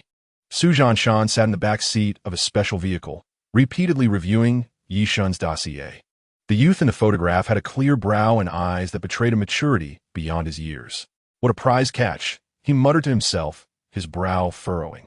He opened the psychological profile, meticulously studying the characteristics of adolescent psychology, a yearning for affirmation, a pursuit of thrills and material temptations. A confident smile spread across Su Zhanshan's face. This directorship was his for the taking. Ye Shen crouched on a large boulder, his fingers lightly brushing over a fresh claw mark on the ground. The ear mouse perched on his shoulder, its large ears swiveling alertly, its deep purple-black eyes scanning the surroundings. Another day had passed. Ye Shen murmured to himself, still without any leads on the Fuyao realm's anomalous beasts. The bounty from the toxic marshlands had proven quite limited. He sought high-tier anomalous beasts to enhance his efficiency. Yet he encountered only those at the mid-stage of the Tanyu realm at most.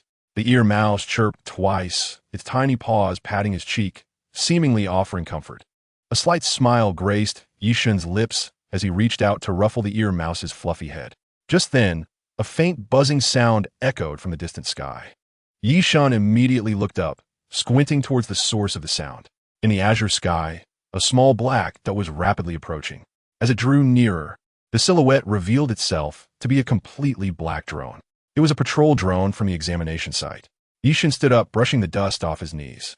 Under normal circumstances, such drones would only patrol from high above, never approaching the examinees directly. The drone hovered about 10 meters above Ye Shen, suddenly pausing. The loudspeaker on its underside emitted a piercing electronic sound, followed by a cold mechanical female voice. Attention all examinees. A beast tide is imminent. Please report to the central tower immediately. Repeat, please report to the central tower immediately. Ye Shen glanced at his watch. Indeed, only 2 days remained until the examination concluded. The group battle was upon them. Chapter 32.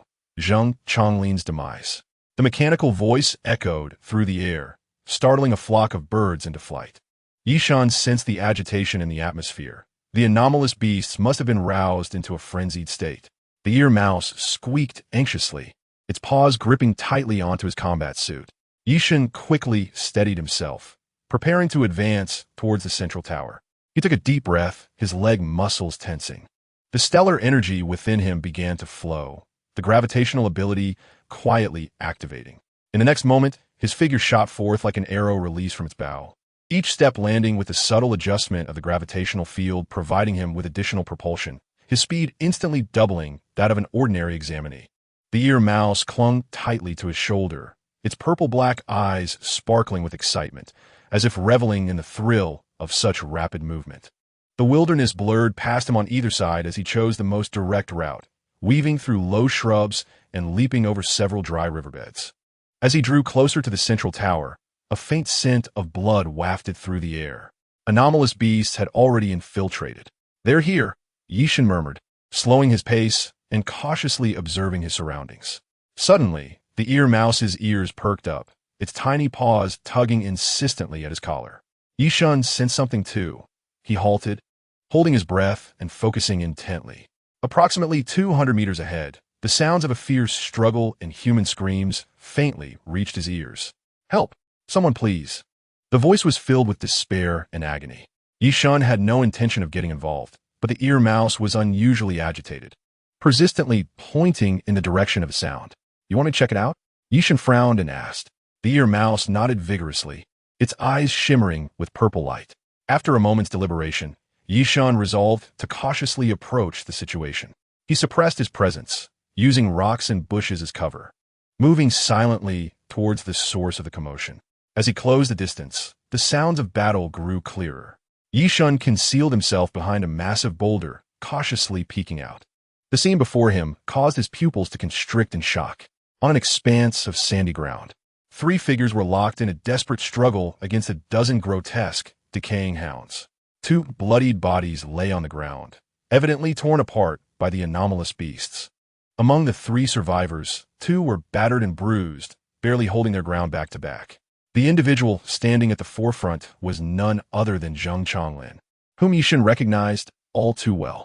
Zheng Chonglin wielded his energy assault rifle, firing at the decaying hounds, yet his accuracy and the damage inflicted were regrettably limited.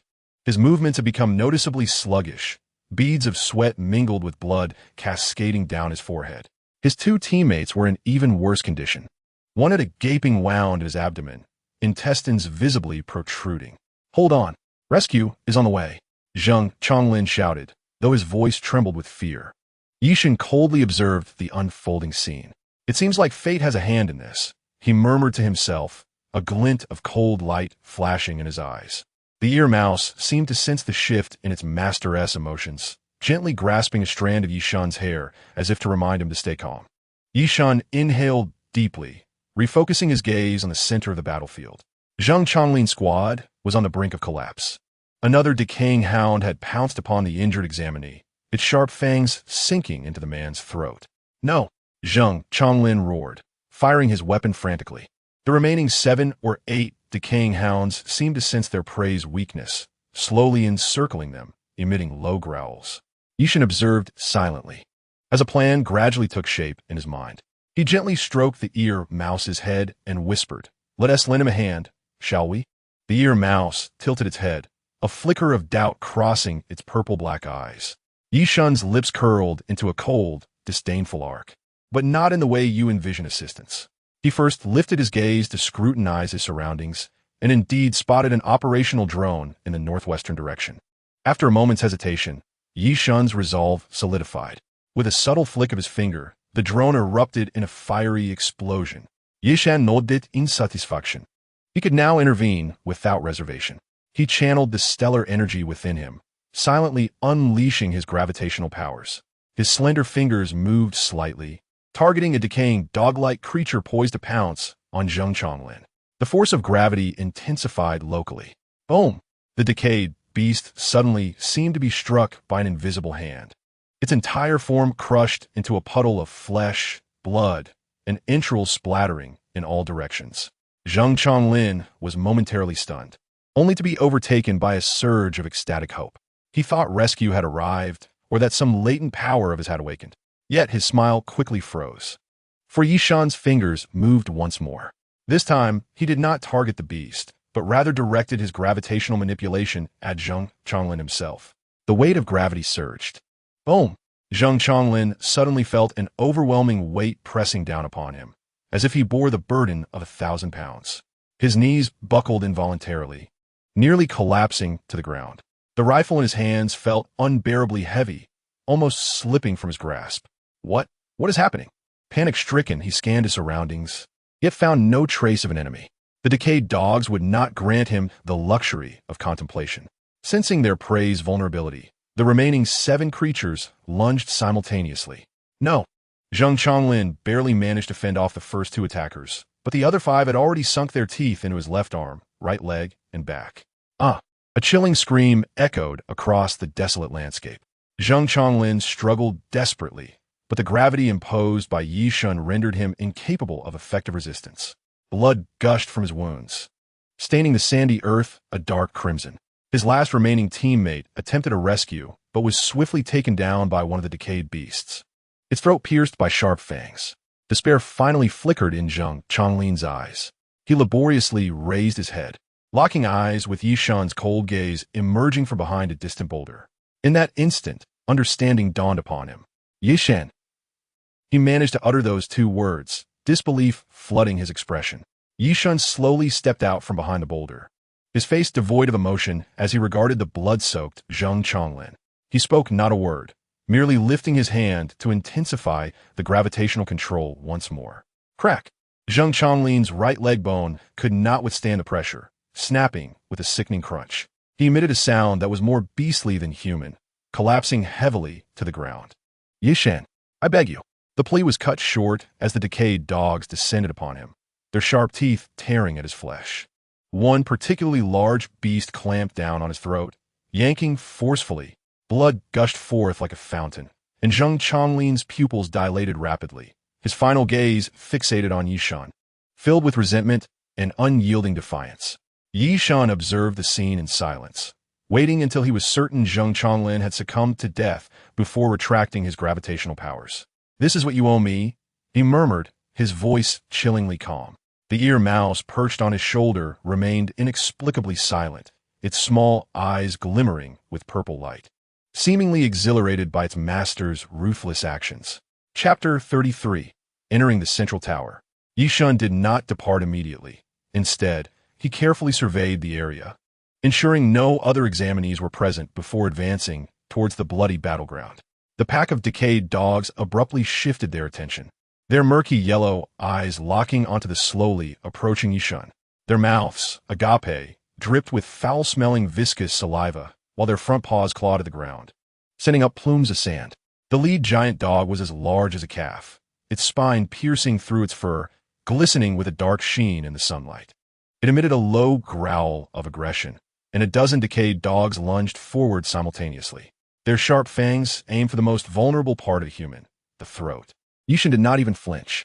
His left hand remained in his pocket, while his right index finger flicked upward with a delicate motion. Whoosh! The leading giant dog suddenly seemed to be crushed under a monumental hydraulic press. First, its bulging eyeballs burst from their sockets, then its ribs pierced through its chest cavity, and finally, its entire body exploded like a balloon filled with red pulp. Shattered bones and organs splattered outward, painting a grotesque crimson sunflower pattern on the sandy ground. The remaining pack of decayed dogs froze mid-charge. A human-like expression of terror flickered across their contorted faces, their mouths twitching in absurd panic. The second in command, only slightly smaller than the giant dog, suddenly rose on its hind legs, desperately covering its eyes as if unable to bear the horror of the scene. With a mournful howl, a dozen decayed dogs tucked their tails and fled in a frenzied retreat. Ye Shen looked down at the ground. 5 corpses, 3 examinees, and 2 decayed dogs lay scattered across the sand, the blood having thoroughly soaked into the parched earth. Zheng Chonglin's corpse was particularly gruesome, nearly torn to shreds, with only his contorted face barely recognizable. Ye Shen crouched down, meticulously examining Zheng Chonglin's belongings. He retrieved a delicate star core pouch from the corpse's waist, containing 2 profound realm star cores and several luminous realm star cores, likely Zheng Chonglin's harvest over the past few days. Spoils of war. Ye Shen chucked it coldly, stowing the star cores into his own pouch. Then he stood, arms raised, fully activating his gravitational powers, manipulating the gravitational field. The ground began to tremble slightly as Zheng Chonglin and his teammates' bodies slowly sank into the earth. Ye Shen controlled the surrounding sand, burying all traces of blood and battle scars. Finally, he simulated a gust of strong wind with his gravitational field, allowing sand and dust to cover the entire area, rendering it indistinguishable from a normal wilderness. No signs of human activity remained on the battlefield. Only the lingering scent of blood in the air would soon be dispersed by the winds of the wilderness. The beast tide will take care of the final cleanup. Ye Shen murmured to himself. The ear mouse chirped twice, seemingly expressing admiration for its master's meticulous planning.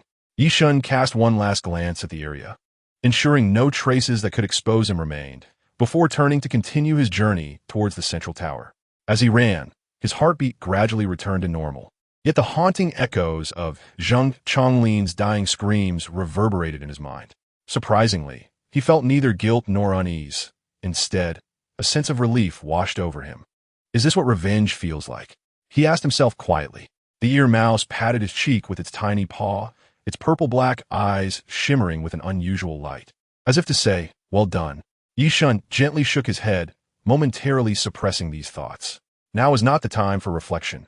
The beast tide was about to strike, and he must hasten to the central tower. As the distance narrowed, the outline of the tower grew increasingly distinct. It loomed nearly 100 meters high, a steel edifice crowned with a massive energy shield generator, its pale blue light casting a dome over the surrounding area. A multitude of examinees had already gathered within the tower. Ye Shen adjusted his breathing, tempering the coldness in his eyes, and donned an expression of feigned fatigue as he briskly approached the assembly point. The surface of the steel structure was marred by the scars of battle, charred marks from artillery strikes, deep claw marks, and dried blood, silently narrating the harrowing conflicts that had transpired here over the years. The alloy doors of the central tower slowly opened before Ye Shen, and a cacophony of noise immediately enveloped him. The hall was packed with people, the air thick with the mingling scents of sweat, blood, and disinfectant. As he stepped into the hall, a familiar voice called out to him. Ye Shen? Is that really you? A tall, slender boy wearing black-rimmed glasses squeezed through the crowd. Approaching Ye Shen. His clothes were tattered, his face marred with abrasions, and one of the lenses of his glasses bore a crack. Ye Shen looked at him in surprise. It was his desk mate, Zhao Ming. Wonderful. You're still alive. Zhao Ming's voice quivered with excitement. I heard that over 20 candidates perished during this exam. Ye Shen could clearly see the exhaustion in Zhao Ming's eyes. He nodded gently, his gaze sweeping over Zhao Ming's battered face and torn clothing. You're injured? How did this happen? Just a few scratches. I've been out in the wild for 5 days. Surviving is what matters. Zhao Ming waved his hand dismissively, then lowered his voice. Follow me. I'll help you secure a position in the logistics team. They don't realize that working logistics is far better than heading to the city walls. Ye Shen raised an eyebrow. He hadn't had a chance to explain when Zhao Ming was already pulling him toward the registration desk. Let us go. The logistics positions are in high demand right now. At the registration table, a haughty boy was reprimanding several students. D-class waste should just obediently move supplies. The city walls are no place for you. Going there would be courting death. Zhao Ming shrank back slightly, but mustered the courage to step forward. Classmate Wang, this is my friend Ye Shen, a B-class telekinetic applying to join the logistics team. The boy referred to as classmate Wang turned his head, scrutinizing Ye Shen. He was tall, impeccably dressed in a clean uniform, contrasting sharply with the disheveled candidates around him. B-class? Classmate Wang's demeanor became somewhat serious. B-class is eligible to go to the city walls. Are you sure you want to take the logistics route? His tone dripped with disdain, as though deeming him a coward. He then shifted his tone. But considering you're a telekinetic, you'd likely be of little use at the city walls. You might as well go for logistics. How much can you lift? Ye Shen replied calmly, 200 kilograms. Huh. Classmate Wang burst into exaggerated laughter, drawing the attention of those around them. So you're just here to fill the numbers. Fine, go to the West District warehouse and help move medical supplies. Don't create chaos for us frontline personnel. Zhao Ming quickly pulled Ye Shen away, whispering, don't take it to heart. Wang is an A-class fire ability user. His personality leaves much to be desired, but he is quite powerful, one of the main forces in this defense battle. In the logistics team, we merely need to move things to earn points. There's no need for us to fight at the front line. After all, life is paramount. Ye Shen merely nodded, a flicker of indiscernible light passing through his eyes. The West District warehouse was crammed with medical supplies and munitions, with a dozen students busily sorting through them. The air was thick with the sense of disinfectant and metal, and various packaging materials and bandages littered the ground. Upon seeing Zhao Ming and Ye Shen enter, a girl with a ponytail rushed over. Her uniform sleeves were rolled up, revealing bruised arms, and her face, though dusty, could not conceal the anxiety in her eyes. Zhao Ming, the East District needs 30 boxes of hemostatic gel, quickly. The medical supplies over there haven't even been transported yet. Right away. Zhao Ming turned to Ye Shen, awkwardly saying, sorry, I have to deliver these supplies first. That is how it is here, no time to lose. I'll help you. Ye Shen approached the mountain of supply boxes. Each box weighed nearly 50 kilograms, requiring 2 ordinary students to lift. Ye Shen merely raised his hand. 20 boxes of supplies floated up simultaneously, arranged neatly in mid-air as if held by invisible hands. Even more astonishingly, the boxes were perfectly aligned, not swaying in the slightest.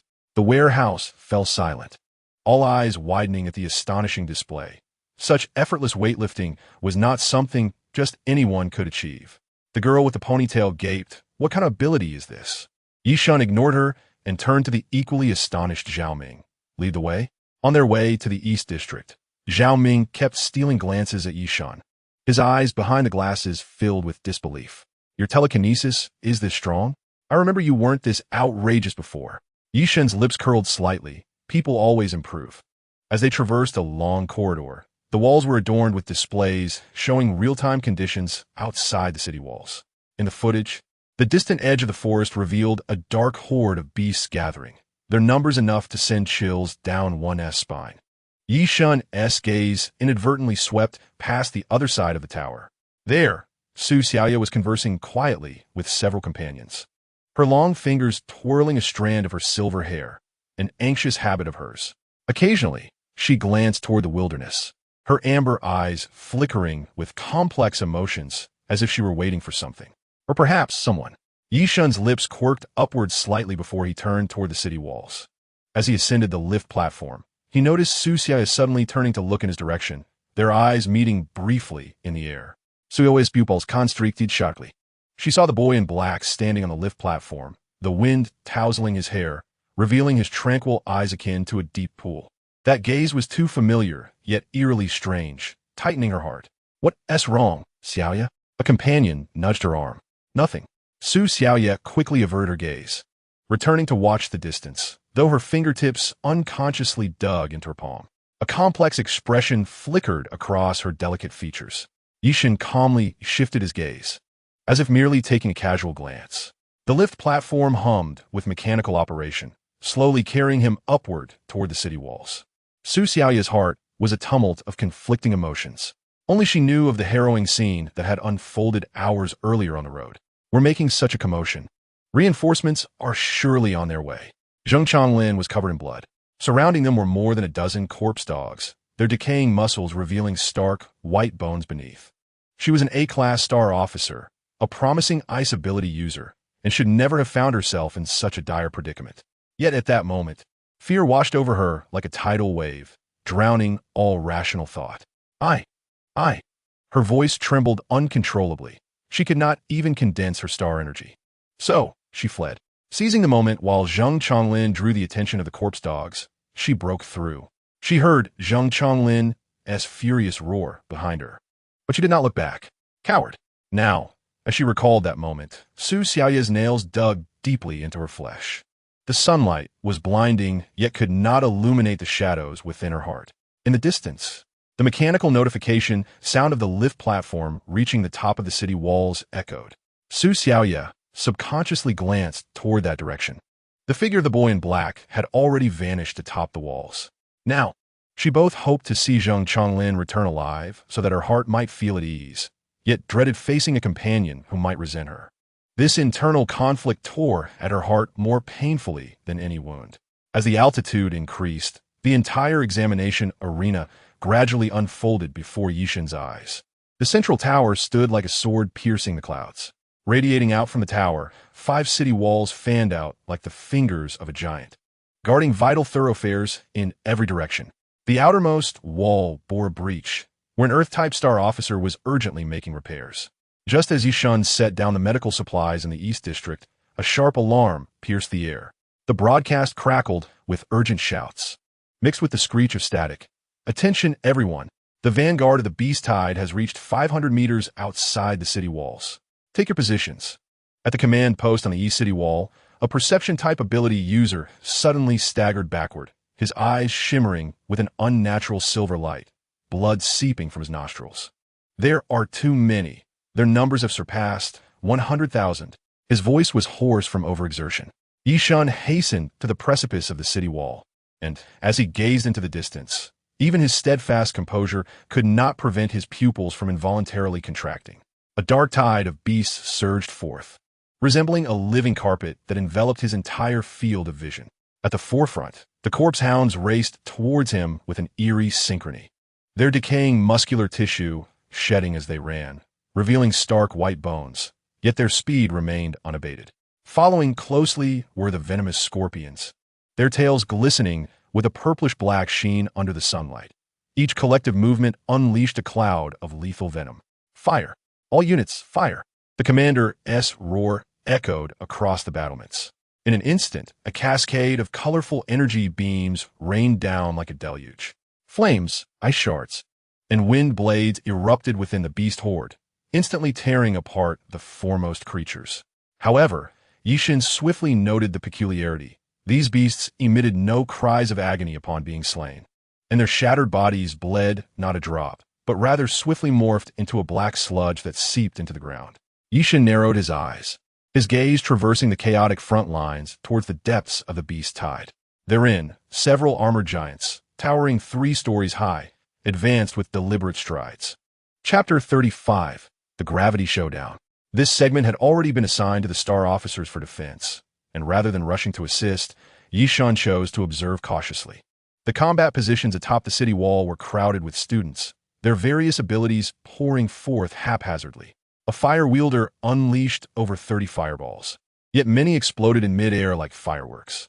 Another girl, a plant manipulator, summoned vines that ensnared her own artillery. Most absurdly, the ice manipulation team simultaneously froze the beast horde within a 100-meter radius, resulting in subsequent attacks striking only the icy barrier. Cease fire. Reorganize the attack sequence. Others, too, recognized the disarray, but their shouts were drowned out by the cacophony of explosions. Ye Shen surveyed these inexperienced students, his brow furrowing deeper. Their attacks appeared dazzling, yet yielded negligible results. More critically, within just 10 minutes, many were already gasping for breath. Fortunately, the city wall's heavy firepower provided a semblance of resistance against the onslaught. Just then, several winged bats burst forth from the beast tide.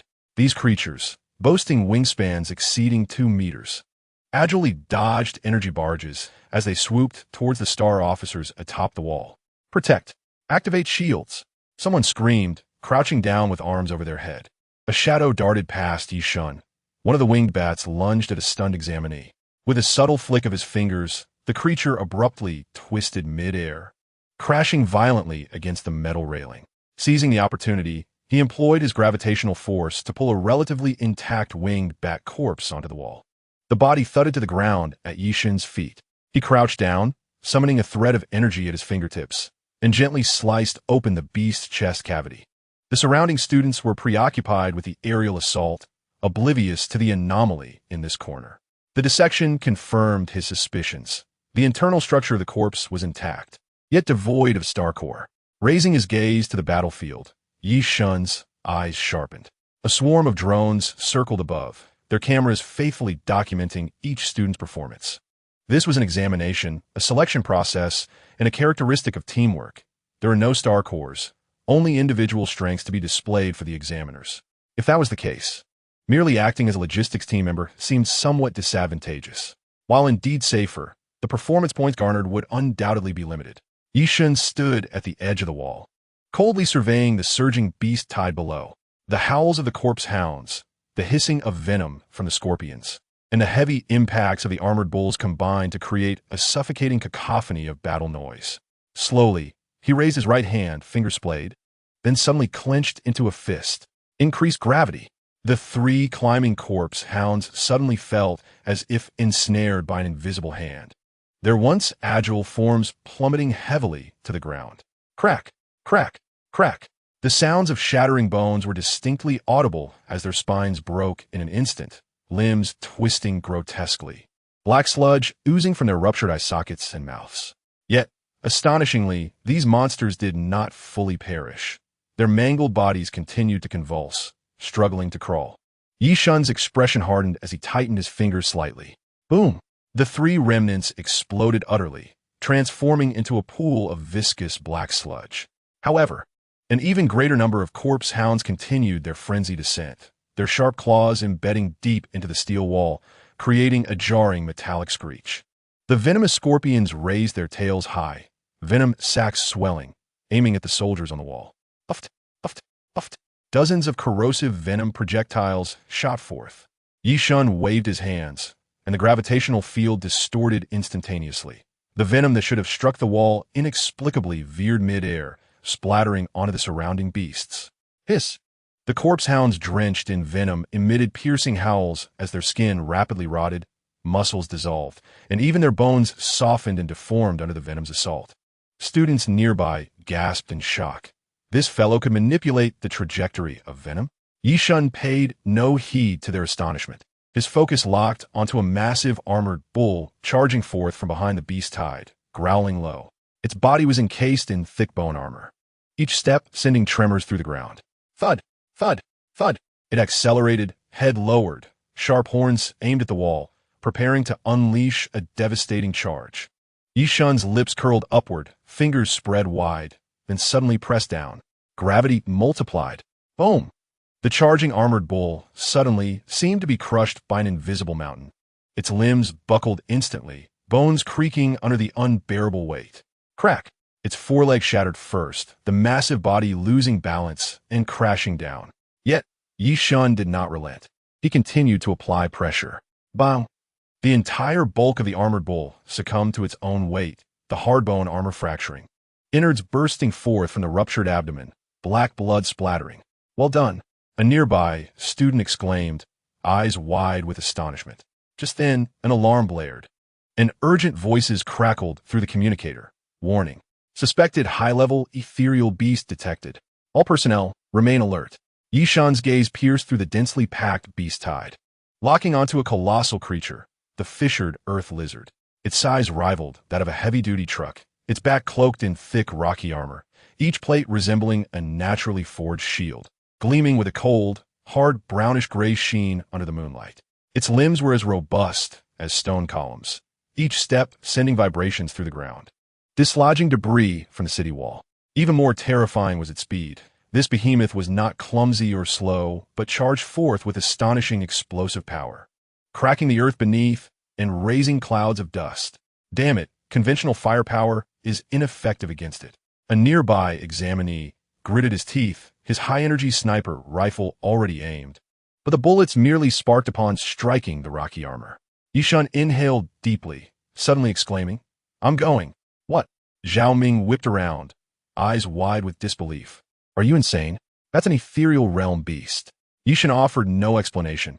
He merely glanced at the ear mouse perched on his shoulder and whispered, "Hold on tight." The ear mouse squeaked in response, its tiny claws gripping his collar tightly, excitement glimmering in its crystalline purple eyes. In the next moment, Ye Shen leapt directly off the city wall. "What the hell?" A chorus of gasps erupted behind him. Chapter 36. Dude, you call this a B grade? The night wind howled as his figure plummeted rapidly downward, but at the very moment before impact, he spread his arms wide. Weightlessness. The force of his descent was completely negated by the gravitational field, allowing his body to land as lightly as a feather, not even stirring the dust beneath him. However, just as he steadied himself, the colossal lizard was already perilously close. Roar! A fetid gust of wind struck him, and the giant lizard-esque gaping maw opened, its sharp fangs glinting menacingly. In a moment of acute danger, Ye Shen abruptly raised his hand, forcefully pressing his 5 fingers downward. Plummet! Boom! The invisible gravitational field struck the giant lizard's head like a colossal hammer. Its skull was forcibly pressed into the ground, the front half of its body sinking deeply into the earth, the friction between its rocky armor and the ground producing a grating sound. Nevertheless, crack! The lizard's rocky armor merely fractured in a few spots. It violently shook its head and broke free from the soil, its crimson-slit pupils fixed menacingly on Ye Shen. Murderous intent boiling. Indeed, with such thick skin, Ye Shen gritted his teeth and withdrew swiftly, but the giant lizard was faster, its robust tail sweeping towards him. Bang! Ye Shen barely managed to deflect the attack with the gravitational field, yet was still hurled several meters away by the residual force, a dull pain settling in his chest. Just as the giant lizard prepared to pounce again, a shrill sound pierced the air. A purple lightning bolt suddenly shot forth. The ear mouse leapt off Ye Shen's shoulder, moving so swiftly that it was nearly imperceptible to the naked eye. It nimbly climbed onto the giant lizard's snout, and with a flick of its tiny paw, whoosh, a flash of purple light surged, and the lizard's left eye exploded instantly, black blood spraying forth. Roar! In agony, the lizard thrashed its head wildly. But the ear mouse had already leapt away, gracefully landing back on Ye Shen's shoulder, proudly flicking its tail. Well done. Seizing the opportunity, Ye Shen swung his hands in quick succession. Bang! Bang! Bang! The gravitational field acted like an invisible fist, repeatedly striking the cracks in the giant lizard's head. Fragments of its rocky armor flying off as black blood oozed from the fissures. The lizard's movements began to slow, yet its ferocity was ignited, charging recklessly toward Ye Shen. With a sharp glint in his eyes, Ye Shen abruptly altered his strategy. Traction! He yanked his right hand forcefully, causing one of the lizard's forelegs to be pulled violently in the opposite direction by an unseen force. Crack! The nauseating sound of breaking bones echoed. The giant lizard lost its balance, its massive body crashing to the ground, kicking up a cloud of dust. Ye Shen granted it no respite, bringing his hands together as he gathered star energy frantically. Boom! A gravitational punch struck directly into the lizard's open maw, the star energy igniting within its body. Thunderous roar! The lizard's head exploded from within, shards of rocky armor scattering, its colossal body convulsing violently a few times before finally lying still. A thunderous cheer erupted from the city walls, yet Ye Shen had already half-kneeled on the ground, gasping for breath, cold sweat beading on his forehead. This battle had nearly depleted his star energy. The ear mouse leapt anxiously in front of him, gently patting his face with its small paws. I'm fine. Ye Shen managed a strained smile, raising his gaze toward the approaching tide of beasts, his voice hoarse. It's not over yet. If another one of these abnormally resilient creatures came, he would certainly not withstand it. Ye Shen took a deep breath, forcing himself to stand. The gravitational field lifting him slowly back onto the city walls. Zhao Ming rushed to support him, his voice trembling. "You're truly insane." Ye Shen admitted his similite faintly, remaining silent as he fixed his gaze deep into the horde of beasts. There, something even more terrifying seemed to lurk, waiting for the opportune moment to strike. Behind the crowd, Wang Hao stood frozen, his pupils dilating sharply. He had witnessed Ye Shen, whom he regarded as a worthless B-class psychic officer, single-handedly withstand the tail strike of a peak-level lizard and then effortlessly cause that colossal creature to explode from within. Is this really a B-class? The embers of astonishment lingered in Wang Hao's palms, yet at that moment, it felt as though he had been doused with a bucket of ice water, rendering him breathless. He recalled his earlier derision of Ye Shen, his throat tightening as if an invisible hand were choking him. "This is impossible," he murmured. "How could a psychic officer?" But reality was laid bare before him. Ye Shen's black hair billowed in the air, revealing his piercing, blade-like eyes and striking features. Residual purple-black star energy lingered at his fingertips, reminiscent of some forbidden power. Instinctively, Wang Hao took a step back. What kind of monster is this? Just then, a shrill scream erupted from the other side of the city wall. "Wang Hao, watch out!" A companion beside him suddenly shouted. Wang Hao whirled around, only to see a crimson, fire-tailed scorpion emerging from a crack in the wall, its tail raised high, venomous sac swollen, aiming for his back. Oh no! Wang Hao attempted to mobilize his star energy for defense, but the earlier shock had dulled his reflexes. The scorpion's venomous stinger shot forth, a corrosive flame hurtling directly towards his face. "I'm done for." This thought barely crossed his mind when he felt an invisible force yank at his collar, pulling him backward with great force. Whoosh! The stinger barely grazed his nose, the searing heat scorching his cheeks. He stumbled to regain his footing and turned to see Ye Shen standing behind him, his right hand still in the pulling position, his expression unyieldingly cold. "Why save me?" Wang Hao's voice was hoarse. "Just now Ye Shen did not respond, merely casting him a sidelong glance. "Stay back. Don't be a hindrance." No sooner had he spoken than he abruptly raised his hand, distorting the air around the fire-tailed scorpion with the gravitational field. Plummet! The scorpion's body was harshly pressed into the ground by the invisible gravity, the sound of its shell cracking under the strain echoing. Yet, being a fire-type beast, it erupted in desperation, its tail thrashing wildly, unleashing dozens of fiery, venomous stingers in all directions. One of them hurtled directly toward Wang Hao's heart. Wang Hao had no time to evade, forced to watch death approach with wide eyes. Whoosh! A purple-black gravitational barrier suddenly materialized before him, the stinger colliding with it. As if trapped in a quagmire, its speed drastically reduced before finally hovering less than an inch from his chest. Wang Hao stood rigid, cold sweat soaking his back. Ye Shen still did not look at him, maintaining the barrier with one hand while clenching his fist with the other. Boom! The fire-tailed scorpion's body exploded with a resounding crash, fragments of its shell and venom spraying everywhere. Yet as it neared the group, the gravitational field repelled it away. Silence enveloped the scene. Wang Hao's legs finally gave way, and he collapsed to the ground. His pride, his disdain were utterly crushed in that moment. "Thank you," he muttered, head bowed, his voice barely audible. Chapter 37. Meeting Lin Xiaoman again. Ye Shen did not reply, merely turning to walk toward the breach in the city wall, his silhouette appearing particularly solitary amidst the smoke and chaos. The ear mouse perched on his shoulder glanced back at Wang Hao, a hint of human-like mockery flashing in its purple eyes. Now, who truly was the one in need of protection? The examiners had evidently anticipated the candidate's plight. Star energy potions, medical kits, and an array of heavy firearms and ammunition were neatly arranged on metal racks, available for use. After all, this city defense battle was essentially an extreme test. No one expected a group of students to withstand the beast tide on their own. Leaning against the corner of the alloy wall, Ye Shen's hair was damp with sweat, clinging to his pale skin. The blue energy reserves had completely run dry. He shook his head with a bitter smile, reaching for a pale blue star energy replenishing potion from the shelf and tilting his head back to gulp it down. The icy liquid slid down his throat, swiftly transforming into a warm flow of energy that gradually nourished his parched star veins. "Another one, please." A familiar voice came from beside him. Ye Shen turned to see Zhao Ming standing there at some point, cradling 4 or 5 different types of restorative potions in his hands. His face radiating pride, as if he had achieved something remarkable. "Do you think this is a drink?" Ye Shen chuckled, yet accepted one from Zhao Ming's offering with a grateful nod. Zhao Ming grinned, lowering his voice. "What you just did really stunned Wang Hao. Did you see his expression? He looked like he had seen a ghost."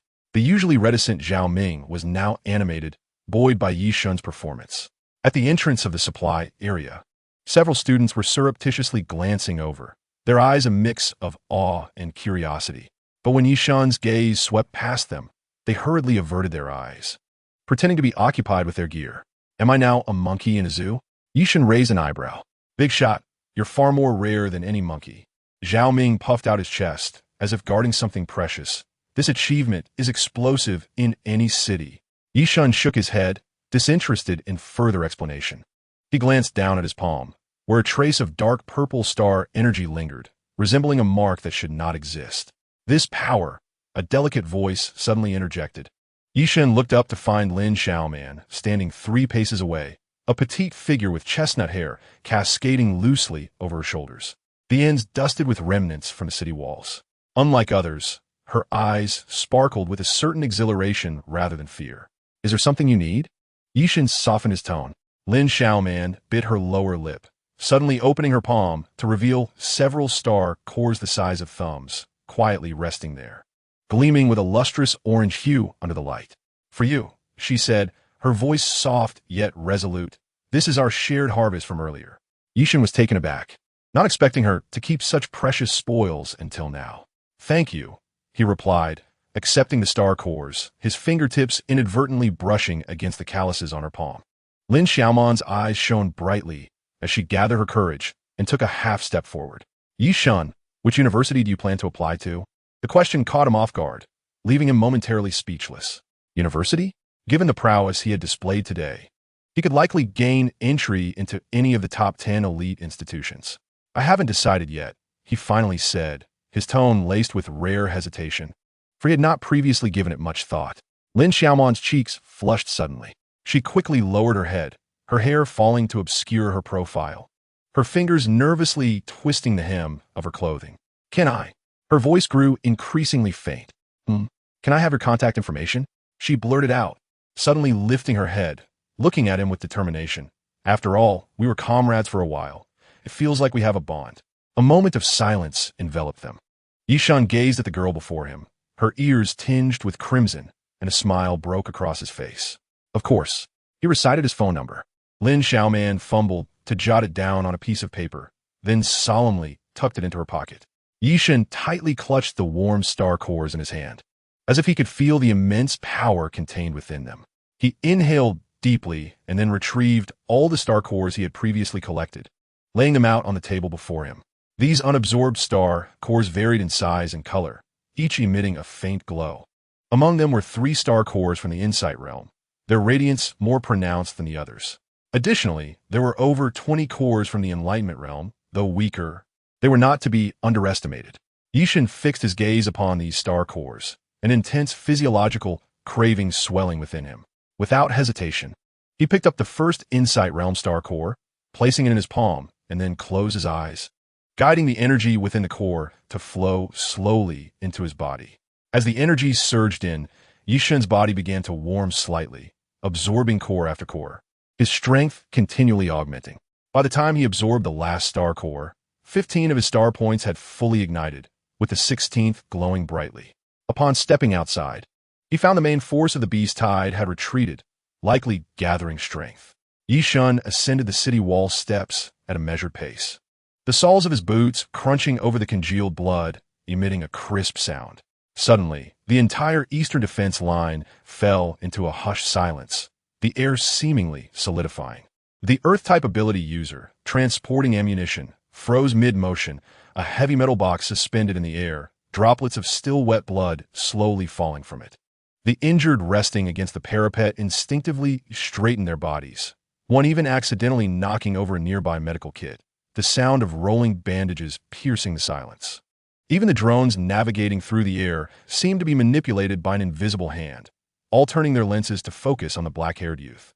The crowd parted like the Red Sea, candidates instinctively taking a step back, creating a straight path. Some furtively eyed the blood-stained cuffs of Ye Shen's shirt. Others fixated on the purple-eyed ear mouse perched on his shoulder, the little creature baring its teeth in a show of bravado. Yet, the majority of gazes fell upon his right hand, which hung casually at his side. It was this very hand that had just half an hour ago crushed the skull of a massive Insight Realm lizard with a mere squeeze, causing the colossal creature's head to burst apart like a watermelon. "Brother Shun, a wave is charging at the A1 breach," shouted a fire-type candidate, his face smudged with ash, his voice inadvertently tinged with reverence. "Brother Shun, can your force field cover the A7 ammunition point?" A girl responsible for logistics timidly inquired, cradling a nearly depleted box of energy potions. Chapter 38, Acknowledgement. Ye Shen simply nodded in silence. He noticed that these classmates who had previously looked down upon him now regarded him with an almost blind trust. It reminded him of the pure, simple, and somewhat naive reliance teammates had on the highest damage dealer in online games during his childhood. Everyone was divided into two teams, alternating to guard the eastern city wall. Ye Shen issued a brief command, his voice low yet clear, reaching every ear. "Team 1 stands guard, Team 2 rests. We will rotate every 2 hours." The exhausted defenders felt as though a great weight had been lifted. Fire-type candidates slumped against the wall, some staring blankly at their charred palms, still emitting wisps of smoke. The girl tasked with the barrier fell asleep atop an ammunition box, her pale golden hair entwined with a half-buried scorpion tail, too fatigued to care. A few Earth-type boys, dragging their battered bodies towards the resting area, collapsed midway in the passage, still forming defensive hand seals as the medical team carried them away. Ye Shen stood atop the central observation platform, the night wind lifting the blood-stained hem of his coat. From this vantage point, the entire battlefield lay before him. The northern city wall blazed fiercely, a tornado conjured by a wind-type candidate swirling with sparks left by Wang Hao, incinerating the climbing beasts into a magnificent fiery cascade. The sounds of steel and concrete crumbling echoed from the south. There was a Xiangyang wielding his sword, each flash of his blade severing numerous beasts in two. Yet the sight of the western district caused Ye Shen's pupils to dilate sharply. The entire city wall resembled a cookie gnawed at by a colossal beast, its exposed steel skeleton twisted and deformed. Tattered remnants of combat uniforms fluttered in the wind, like a flag of despair. The defenders had retreated to the last line of defense. Behind them a procession of wounded soldiers was evacuating. Su Xiaoye stood amidst the crowd. Her once proud stature as an A-ranked ice elemental star officer now appeared so fragile. Her ice wall stood before the tide of beasts like delicate glass, repeatedly forming and shattering. "Colonel Chun, should we adjust the beast tide in the Western District?" A technician asked anxiously, gazing at the screen. Chen Yong stared intently at the display, shaking his head. "Let's wait a bit longer, see where their limits lie. The Eastern District can allocate 20 personnel to assist in the West." Ye Shen pressed his earpiece, suddenly realizing that the communication channel was eerily silent, save for the crackling of static. 3 seconds later, a hoarse voice emerged from the communicator. "What about the Eastern District? Should we dismantle the Eastern Wall to reinforce the West?" The weariness in the voice was palpable. "I will hold the line." Ye Shen's voice was soft, yet it drew gasps of disbelief from the entire communication channel. "It must be held. Otherwise, we will be besieged." On the Western Wall, Su Xiaoye, tending to her wounds, suddenly looked up, a complex emotion flashing in her eyes. In the corner, Wang Hao, pretending to be asleep, unconsciously crushed his water bottle, the plastic shards embedding themselves into his palm without him noticing. Even Li Xiangyang on the southern wall felt his sword tremble slightly in his grip. Everyone understood what this meant. 30 individuals guarding the entire eastern wall was an almost impossible task.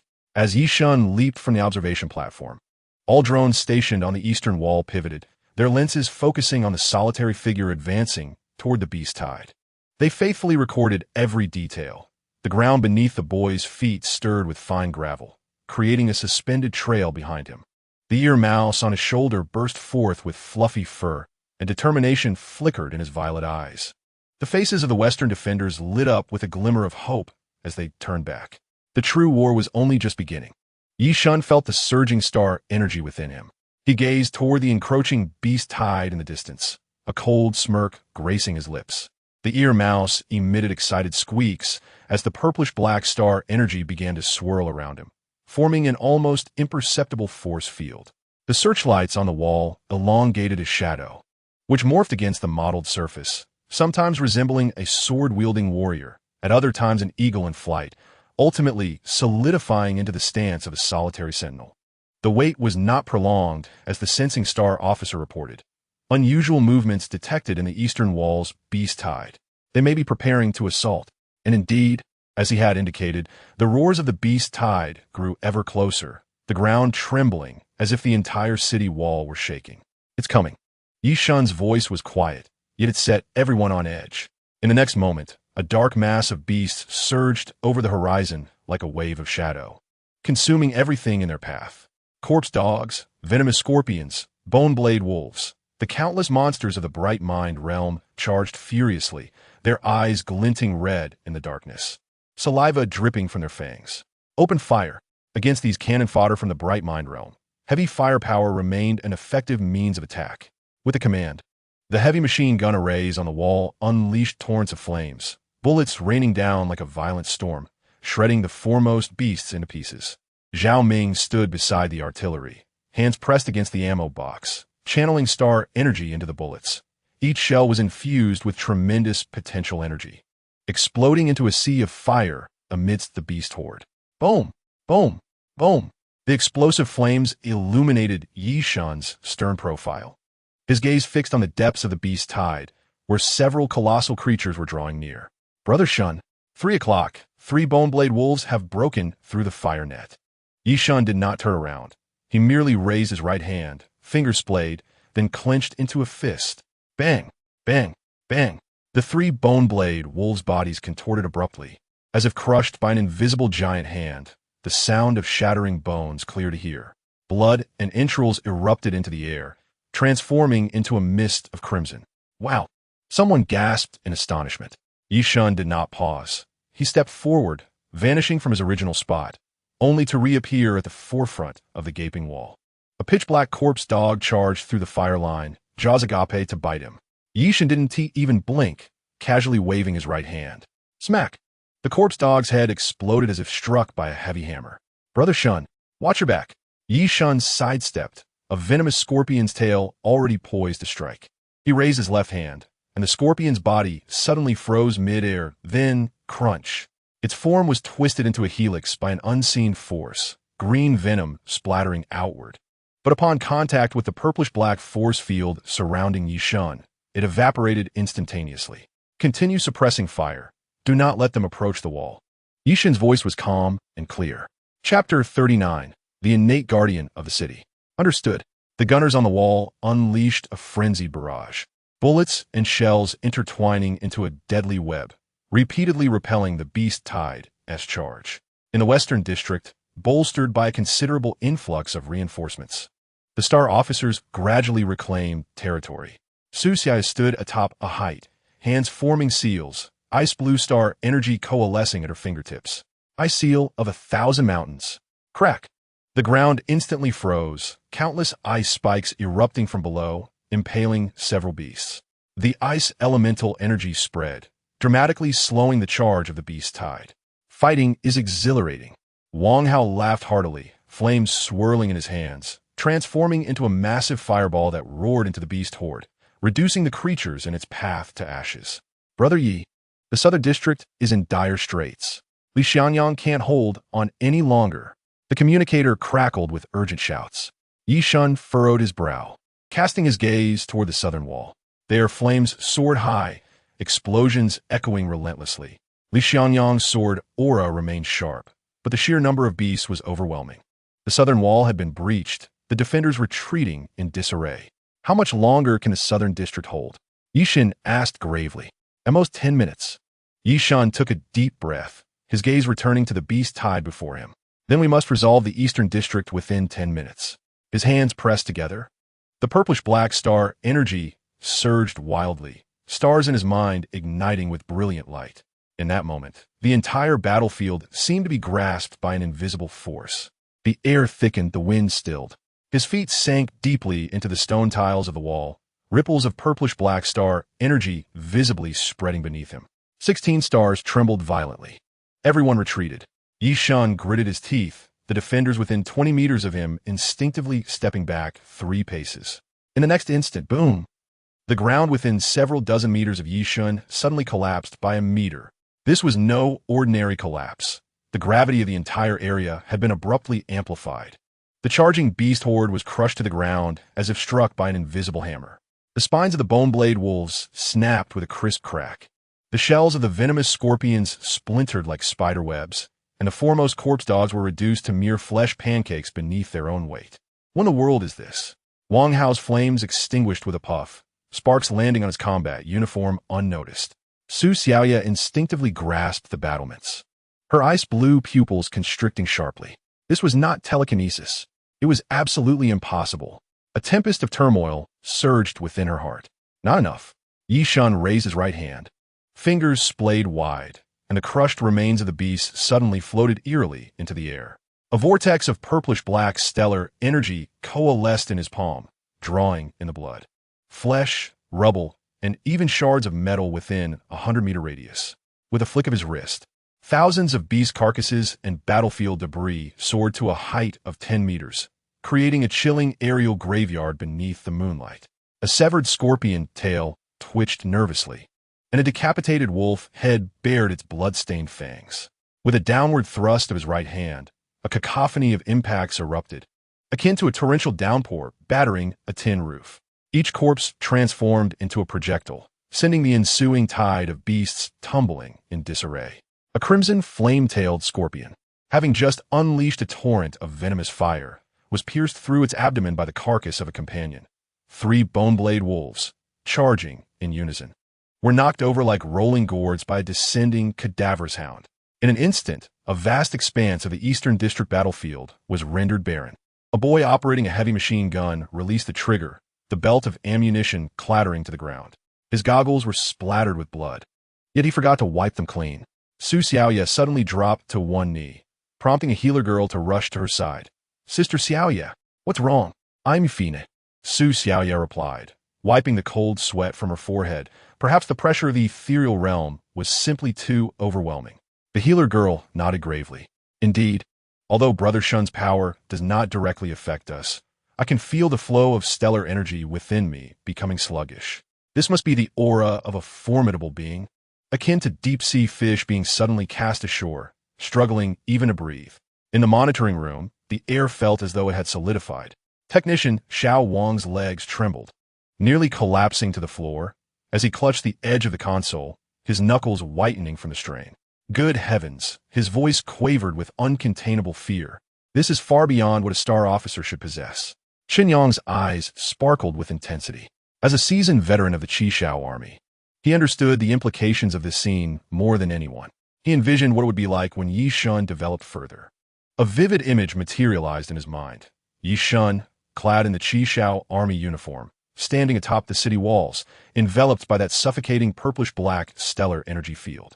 What a sight it would be! An entity capable of altering the dynamics of the battlefield single-handedly, practically a walking strategic weapon. A nuclear-grade individual, Chen Yong murmured to himself, his rugged fingers unconsciously stroking the military badge at his waist. He could almost foresee how Ye Shen's terrifying abilities would shift the tide of battle in the future. A singular thought crystallized in his mind. This person must be secured for the Qishao army. On the other side of the monitoring room, Wang Wengang and Lei Xiao exchanged a knowing glance. As special envoys from the capital, they were more aware of the underlying circumstances than anyone else present. Their eyes reflected both urgency and a hint of secret superiority. "The arrangement from above is indeed timely." Wang Wengang lowered his voice, a knowing smile gracing his lips. His long fingers lightly tapped the table, exuding an air of confidence and assurance. Lei Xiao nodded slightly, his sharp gaze never leaving the screen, displaying Ye Shen. "Sending us here was the right decision." He spoke in a deep, resolute tone. "This matter holds even greater value than anticipated." A shared understanding passed between them. They held what could very well be the employment notification for the most dazzling new star of the future in their hands. Chapter 40. Ye Shen was being watched. The cold light of the monitoring screen illuminated their faces, revealing their composed expressions. To them, Ye Shen was no longer merely the prodigious youth displayed on the screen, but a crucial pawn in their political careers. The evenings in the mountain city always carried a hint of humid warmth. Ye Shen tightened the collar of her school uniform and quickened her pace through the bustling crowd after school. Her backpack contained a newly received math test score of 136, an 8-point decline from last time. She pondered whether to tell her brother Ye Shen, fearing he would think she was not putting in enough effort. Turning the corner, a white blood donation vehicle was parked at the roadside, emblazoned with a prominent red cross and slogans about saving lives. Several staff members in white coats were distributing flyers. One bespectacled female doctor smiled kindly at her. Would any students like to donate blood? This is a public welfare activity organized by the city hospital. Ye hesitated. She recalled her teacher advising against participating in street medical activities, yet the vehicle appeared legitimate, and the staff wore city hospital badges. More importantly, she understood the significance of blood donation in saving lives. Will it hurt? She asked softly. The doctor adjusted her glasses. It feels like a mosquito bite. This reasoning convinced Ye Shen. She stepped aboard the blood donation vehicle, greeted by the mixed scent of disinfectant and a faint sweetness. The interior was tidy, with 3 donation stations separated by light blue curtains, and the faint hum of machinery could be heard. First, please fill out this form. Ye Shen lowered her head to complete her personal information. The blood collection process went more smoothly than she had anticipated. When the needle pierced her vein, she felt only a slight sting. The nurse adeptly collected the test tube. Here's your blood donation certificate. In the basement of an abandoned chemical factory in the old industrial area of the mountain city, several figures clad in protective suits were busy at work. Hundreds of blood samples were neatly arranged on the table, each labeled with collection time and location. D81. How's the quality of this batch? The man referred to as D81 lifted a test tube, the blood within glowing with an eerie purple light under the ultraviolet lamp. This batch of samples is of good quality. He perused the data with satisfaction, particularly one sample with a compatibility rate of 92, deemed a perfect experimental subject. And look at this cellular activity. You're clever, using the blood donation vehicle as bait, another researcher chuckled. Far more efficient than our previous method of rounding people up on the streets. D81 smirked with pride. Ordinary people wouldn't suspect a blood donation activity, especially those enthusiastic students. He held up the glowing test tube. This girl's genetic sequence is quite special. If we inject a catalyst, she might awaken a rare ability. Should we send someone to capture her? Of course. I can hardly wait to experiment. D81's eyes glinted with anticipation. From the depths of the basement, faint cries of anguish echoed, reminiscent of a wild beast's lament. But soon, the sound were muffled by a heavy iron door. The following morning, Ye Shen awoke from a restless sleep.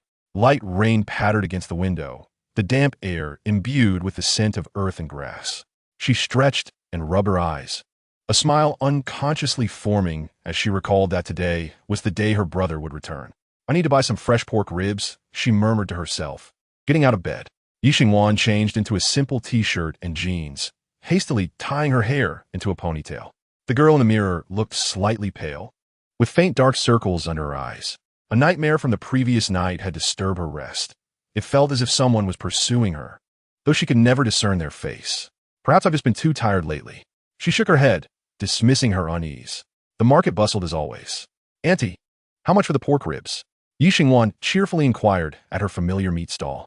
Oh, Xingwan's here. The vendor greeted warmly. The ribs are exceptionally fresh today. Ye Shen received the meticulously wrapped pork ribs and purchased some fresh vegetables and tofu. The plastic bag felt heavy, yet her heart brimmed with satisfaction. Her brother adored her braised pork ribs, often devouring 2 large bowls of rice in one sitting. Today, she was determined to impress him with her culinary progress. As she walked home with a light step, an inexplicable chill suddenly crept up her spine upon turning into the familiar alley. The alley was unnaturally silent. At this hour, wildcats usually rummaged through the garbage piles, occasionally meowing at her. But today, the alley lay desolate, devoid of even a single feline shadow. Only the monotonous sound of raindrops falling onto the tin roof filled the air. Unconsciously quickening her pace, The rustling of the plastic bag felt jarringly loud in the stillness. Her heartbeat quickened, and beads of sweat formed on her palms. Someone was watching her. This sensation, though baseless, was overwhelmingly intense.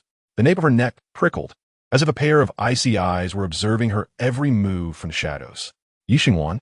A strange male voice suddenly called out from behind. Ye Shen froze, her steps abruptly halting. Slowly turning around, she saw a tall figure in a black raincoat standing at the alley's entrance. Raindrops dripped from the brim of the raincoat, obscuring much of his face, revealing only a pale chin and a subtly upturned corner of his mouth. Your math homework was left on the blood donation vehicle. The man produced a notebook from his raincoat, its cover clearly bearing her name and class. Ye Shen's pupils dilated in shock. She had taken her homework out yesterday.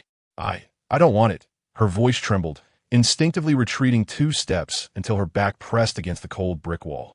The man in the raincoat chuckled lightly, slowly advancing toward her. His footsteps were nearly soundless, akin to a large feline stalking its prey. Don't be nervous. His voice was deep and soothing, yet sent shivers down Ye Shen's spine. We merely wish to request a small favor from you. Her breath nearly halted, her mind racing with escape plans. Yet the alley was too narrow, the only exit completely blocked. Suddenly, the man in the raincoat charged at her. Bang! A deafening explosion resounded in the alley.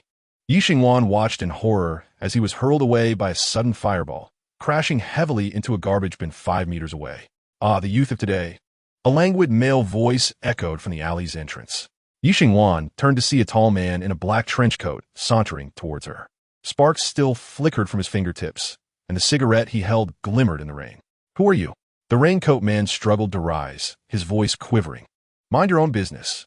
Qin Liao scoffed, suddenly appearing in front of the raincoat man, gripping his neck and lifting him off the ground. Who do you think you are? Ye Shen watched in terror as the raincoat man's face turned a deep shade of purple, instinctively covering her mouth. Qin Liao glanced at Ye Shen and released his grip. The moment he did, the raincoat man collapsed like a puddle of mud, scrambling away. Who are you? Ye Shen's voice trembled. Allow me to formally introduce myself. Qin Liao produced a black identification card from his coat, emblazoned with the silver lettering of the Shuanma Superpower Inspection Bureau. He exuded an aura like a drawn blade. His facial features sharp and defined, with a deep complexion and a long scar beneath his left eye, adding an air of menace. His slightly long black hair was tied back in a short ponytail, and his beard was rugged. And this, he lifted the hem of his coat, revealing the black obsidian emblem at his waist, which shimmered with a matte finish in the rainy gloom. Ye Shen recognized the Shuanma Superpower Inspection Bureau, known for its members adorned with black obsidian, referred to as the Black Chapter Bureau. This was an official emblem emphasized in safety education classes every semester, prominently featured in news reports of significant superpower incidents. Her homeroom teacher had even taken the class to visit the Bureau's public exhibition, where cases of apprehended criminals displayed behind bulletproof glass and neatly arranged merit badges vividly resurfaced in her mind. Those individuals earlier were mere pawns of an illegal organization. Qin Liao remarked, shaking the rainwater off his wrist. They target naive young girls like you. The rain intensified. Do you have time to visit the bureau with us? Qin Liao retrieved a fresh cigarette, placing it between his teeth, the tip quickly darkening with a deep red hue. We wish to discuss something with you. Ye Vingvan Nodith. And a matte black limousine emerged from the alley's depths. She bent down to enter the vehicle, catching a glimpse of half a melting face in the rearview mirror. The man in the raincoat was enveloped by a black, fungal-like substance, collapsing into a puddle of goo. Seated on the leather sofa of the Shuanma Superpower Inspection Bureau's reception area, Ye Shen unconsciously traced the rim of her teacup with her fingers.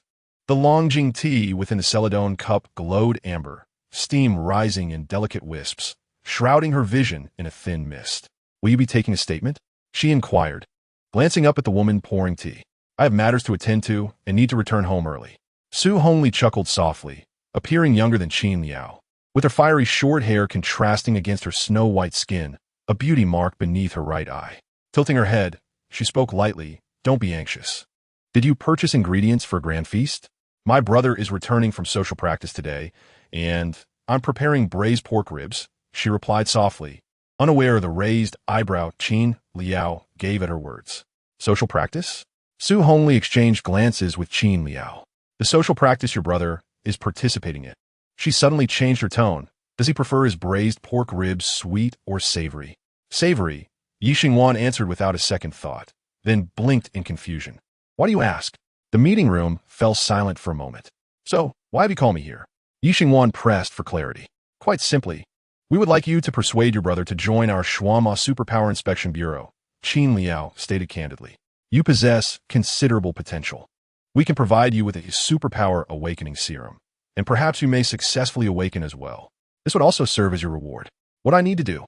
Just assist us in persuading your brother. Even if it doesn't work out, it's no issue. Ye Shen felt she had nothing of value for them to covet. Thus their claims were likely genuine. Faced with such an opportunity, it would be foolish to refuse. I understand. Ye Shen took a deep breath and returned the photograph. I will consider it. Qin Liao nodded, retrieving a business card from his suit pocket and handing it to her. If you have any questions, feel free to contact me. Qin Liao and Su Hongli escorted Ye Shen out. Upon returning home, Ye Shen gazed at the serum in her hand. The Shuama Superpower Inspection Bureau wanted her brother to join? This could only imply he had performed exceptionally well. Yet they supposedly only recruited stellar candidates. She picked up her phone and dialed her brother's number once more. The number you have dialed is temporarily unavailable, a mechanical voice chimed. This had been the case for several days. She felt as if she had grasped something significant. 7 days of social practice, no phone calls in between, and the invitation from the Shuama Superpower Inspection Bureau. Was her brother truly engaged in social practice, or was it a comprehensive assessment of his abilities? After 2 days of written examinations, the high school students were acutely aware that there remained only 7 days until the abilities test, specifically designed for star officials. Ye Shen could surmise that her brother was indeed a star official. This revelation filled her with a mixture of shock and inexplicable pride. It was soon overwhelmed by a more complex array of emotions. Why hadn't her brother confided in her? Did he perceive her as unreliable? Pushing open the door to her home, Ye Shen discarded her shoes and made her way directly to her room, cautiously extracting a vial of potion from her bag. The potion was encased in a transparent glass tube, the liquid within shimmering a peculiar silver, as if the vastness of the starry sky had been condensed into this diminutive container. A label on the tube read, Star 2, target audience, ages 18 to 25, potential ability users. As the sound of rain intensified, Ye Shen thoughts flowed uncontrollably, like the winding streaks of water on the window, gravitating toward her deepest fears. If her brother truly became a star official, would there come a day when he regarded her with unfamiliar eyes? As if she were a vulnerable being in need of protection, an outsider unable to comprehend his world? Would he and Su Xiaoya once again traverse the same path, rekindling old flames? If Su Xiaoya were to reconsider, could she compete for his affections? Suddenly, Ye Shen sprang to her feet, the vial in her hand emanating a gentle warmth. The girl in the mirror had reddened eyes, her lips devoid of color from her own biting. She recalled a post she had seen on a forum titled, On the Sustainability of Romantic Relationships Between Ordinary People and Star Officials, featuring a comment that likened such a relationship to a human falling in love with an ant. Under the soft light, the silver liquid appeared to come alive, flowing languidly and twinkling like stars.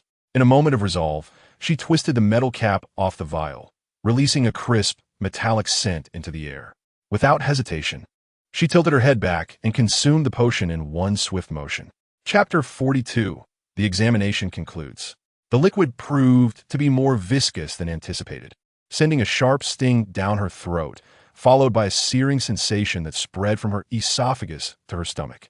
Ye Vingwan furuit herbroth, intending to sip some water for relief, when suddenly an excruciating pain erupted from her abdomen. In agony, Ye Shen writhed, knocking over the bedside table. A shirt belonging to Ye Shen slid off the drying rack, draping over her convulsing body. The familiar scent of laundry detergent mingled with the potion's aroma, and she frantically grasped the fabric, pressing it against her face as if trying to cling to something precious. As the pain peaked, hallucinations began to surface. She envisioned Ye Shen imprisoned within a transparent container, entwined in black chains. Then, consciousness plunged into a void of darkness. When the last cry of the exotic beast faded beyond the city walls, an eerie silence enveloped the battlefield. Ye Shen stood atop the highest parapet of the city wall, his bloodied garments fluttering gently in the breeze. His arms trembled uncontrollably, the backlash from excessive gravitational manipulation causing pain in every fiber of his muscles. 001056. The countdown on his wristband seemed particularly glaring at that moment. With bloodied fingers, Ye Shen wiped the dust from the display. This number signified the imminent conclusion of the examination. Below the city wall, a mountain of fallen beasts created a ghastly tableau. Remnants of bone-blade wolves and venomous scorpions piled haphazardly, their grotesque heads frozen in expressions of terror from their final moments. We held our ground. A hoarse voice emerged from a corner of the wall. Ye Shen turned to see a contestant of the earth element. The boy slumped in a pool of blood, his left arm unnaturally twisted, yet his eyes sparkled with disbelief. This exclamation ignited the entire parapet like a spark in dry grass. We won. We triumphed. We survived. We truly lived. Cheers erupted like a tsunami, sweeping across the entire defensive line. Some knelt in tears. Others howled towards the heavens, while many collapsed in exhaustion yet mustered their last strength to applaud their comrades. Wang Hao lay sprawled on the ground, grinning foolishly. Su Xiao leaned against the wall, her typically frosty gaze glistening with moisture, the subtle curve of her lips softening her entire demeanor. Li Xianyang thrust his long sword deeply into the ground, panting heavily while supporting himself on the hilt. The air of a sword-cultivating family was battered and bruised, yet the fervor in his eyes burned hotter than ever. His gaze pierced through the jubilant crowd, locking onto Ye Shen. Brother Shen, we did it. Lin Xiaoman bounded over like a jubilant fawn, her chestnut hair dancing in the wind. Her combat attire was tattered, streaked with blood, yet the brightness in her eyes outshone the morning sun. Ye Shen attempted to raise a hand in response, only to find even this simple motion elicited a piercing pain in his arm. At that moment, a familiar mechanical voice rang in everyone's ears. The final phase of the college entrance examination, the defense battle, is concluded. All candidates prepare for teleportation. A silvery light descended from above, enveloping the entire city wall like a gentle veil. Ye Shen gazed down at his battered hands, the lines of his palms obscured by blood and dirt. An unprecedented fatigue washed over him, yet alongside it came an ineffable sense of relief and fulfillment. It is finally over. When the light dissipated and Ye Shen reopened his eyes, the familiar central square came into view. The sun cast a gentle glow upon his face, and the fresh air bore no trace of blood. Gradually, other candidates appeared around him, some bewildered, others weeping with joy, and many immediately seeking their teammates. On the podium, Chen Yong stood tall and imposing. The chief examiner's gaze swept across the square, and, upon spotting Ye Shen, he gave a barely perceptible nod. Congratulations to all for completing the entirety of this examination. Chen Yong's voice resonated throughout the square, and now we will begin the tallying of spoils. Teams of invigilators in uniforms approached each candidate, recording their findings. Ye Shen watched as his companions extracted their spoils. Most had a dozen Mind-Heart Realm star cores, with the occasional one or two from the communication realm. Li Xianyang's hall stirred a small commotion, 6 communication realm star cores shimmering enticingly in the sunlight. Not bad. Swordsman, Wang Hao clapped him on the shoulder. Li Xianyang smiled wryly. Not as impressive as Ye Shen. When it was Ye Shen's turn, the square fell abruptly silent. He slowly opened his tactical backpack and poured out its contents. A cascade of crystalline star cores tumbled forth, forming a dazzling mound in the center of the square. The largest star core, the size of a fist, emanated a heart-stopping energy wave, surrounded by 18 communication realm star cores like stars orbiting a moon, with a dense cluster of Mind-Heart Realm star cores below, totaling an astounding 166. This is beyond extravagant. One person is worth an entire battle team. Waves of astonishment echoed throughout the square. Even the well-versed invigilators stood in stunned silence, nearly dropping their recording devices. A flicker of shock passed through Chen Yong's eyes, quickly replaced by a look of pride. Ye Shen stood before the pile of star cores, sunlight casting a golden outline around him. He understood that from this moment forth, his life would embark upon a wholly different trajectory. The conclusion of the college entrance examination was not an end, but rather a new beginning. A gentle breeze swept through, carrying away the last remnants of battle smoke, ushering in a future replete with infinite possibilities. The sunlight acted as a dull blade, slowly prying open Ye Shen's eyelids. She curled up on the tiled floor of her bedroom, her fingers tightly clutching the now-empty vial. Had she succeeded? Ye Shen abruptly sat up, only to grasp the bedside cabinet for support due to a wave of dizziness. With trembling hands, she reached out, striving to reconnect with the resonance of the stars, attempting to summon a glimmer of light. Yet nothing transpired. A pulsating ache throbbed at her temples, but the most profound pain resided in her chest. An emptiness devoid of the anticipated warmth of starlight, replaced solely by a chilling, ever-expanding despair. Why was there no response as she shakily raised her hand, splaying her fingers towards the light filtering through the gaps in the blinds? No silvery blue glow, no energy fluctuations, nothing at all. It felt as though she had merely endured a ludicrous fever, awakening to find the world cruelly unchanged. Weak in the knees, she collapsed onto the floor. Sharp pain pierced her skin, yet it paled in comparison to the rising fear in her heart. What if her brother truly became a star officer? While she remained an ordinary person forever, memories surged back to earlier days when her brother, excelling academically, had gone abroad for studies. She had secretly tied their dolls together with a red thread, having heard that this would prevent them from getting lost. The next day, at the station, her brother pried open her trembling fingers, chuckling, "Silly, I will always be by your side." But now, it seemed the red thread had snapped. Ye Shen staggered to her feet, rushing to the wardrobe to bury her face in her school uniform jacket, inhaling deeply. The scent of lemon from the laundry detergent nearly overwhelmed her brother's own fragrance, yet a faint trace of his essence lingered at the collar. Tears suddenly cascaded down, scalding her eyes. "Why didn't you take me with you?" Her sobs echoed in the empty room. Chapter 43. Surrounded. Rain began to fall outside, droplets tapping against the glass like countless tiny mockeries. Her nails dug deeply into her palms, and she suddenly laughed, a tremulous, shuddering laugh, tears streaming down her face. If Ye Shen were a star, then she would be the fool chasing after it. If fate were a torrent, then she would be the fish swimming against the current. Ye Shen wiped her tears and slowly rose to her feet. The moment Ye Shen pushed open the examination hall door, the early summer sunlight cascaded down like a waterfall.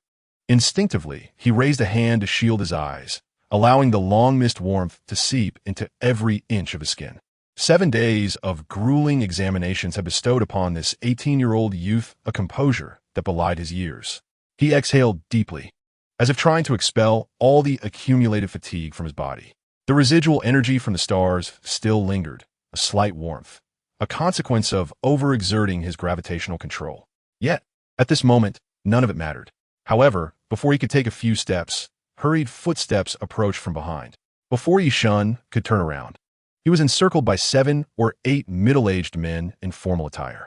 The badges on their chests gleamed in the sunlight. Tianshu Defense Department, Xianwu Bureau, Tianluo Awakening Agency, each representing an institution of power beyond the reach of ordinary individuals. Ye Shen, hello. A burly man with a broad grin was the first to extend his hand, enthusiastically grasping Ye Shen's wrist with such force that he almost questioned whether he was being targeted by some extraordinary force. "I am Zhao Taizhan from our Mountain City Tianshu Defense Department. Your performance in this examination was outstanding. Our department is in dire need of a talent like you." Before Ye Shen could respond, another man, clad in a sharp suit and sporting gold-rimmed glasses, pushed his way forward, directly blocking Zhao Taizhan. "Minister Zhao, you might frighten the boy," he interjected in a soothing tone. "Ye Shen, I am Zhou Zhan from the Xianwu Anomaly Control Bureau." He adjusted his glasses, his tone earnest and urgent. "Your abilities are a perfect match for our department. If you're willing to join, name your conditions." "Hey, Zhou Zhan, that's rather unfair." Zhao Taizhan frowned, pushing Zhou back slightly. "Our Mountain City Defense Department is a major institution. Naturally, Ye Shen should prioritize us." "Huh, a major institution?" Zhou scoffed. "What future does Standing Guard offer?" As the two bickered, a steady voice interjected, "Ye Shen, I am Wang Mingyuan from the Tianluo Awakening Agency." A man in a black uniform stood nearby, his expression austere and his gaze sharp as a blade. Unlike Zhao and Zhou, he did not exhibit urgency, yet the commanding presence he exuded was impossible to ignore. "The Tianluo Awakening Agency balances combat with research. Our resources, authority, and training system are among the nation's finest. If you seek genuine growth, we are your optimal choice. Ye Shen felt a headache brewing as he regarded the three prominent figures before him, each vying for his attention, leaving him at a loss for words. Just then, a cold voice rang out from the back of the crowd. Step aside. Everyone turned to see a tall man in a crimson military uniform, bearing the rank of colonel, striding forward, flanked by several impeccably uniformed soldiers. From a northern border's Qishao army, I am Li. His gaze bore down on Ye Shen. Ye Shen, our regiment leader, is quite interested in you. By order of the regiment leader, you are cordially invited to the northern border for a visit. Qishao army. Zhao Tieshan's expression shifted. You northern troops truly dare to come to our mountain city to poach talent? Colonel Li cast him a cold glance. Genius knows no geographical boundaries. Ye Shen's value is not something your mountain city can monopolize. Ha! Colonel Li, such bravado, Wang Mingyuan sneered. This is the Southwest. No matter how strong you are from the capital, you must adhere to the rules. Rules? Colonel Li scoffed. In the face of true strength, rules are insignificant. The atmosphere grew tense, charged with conflict.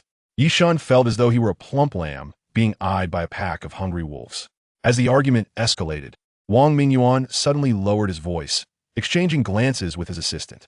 The assistant understood, quietly stepping back to make a phone call. Hello, old Liu.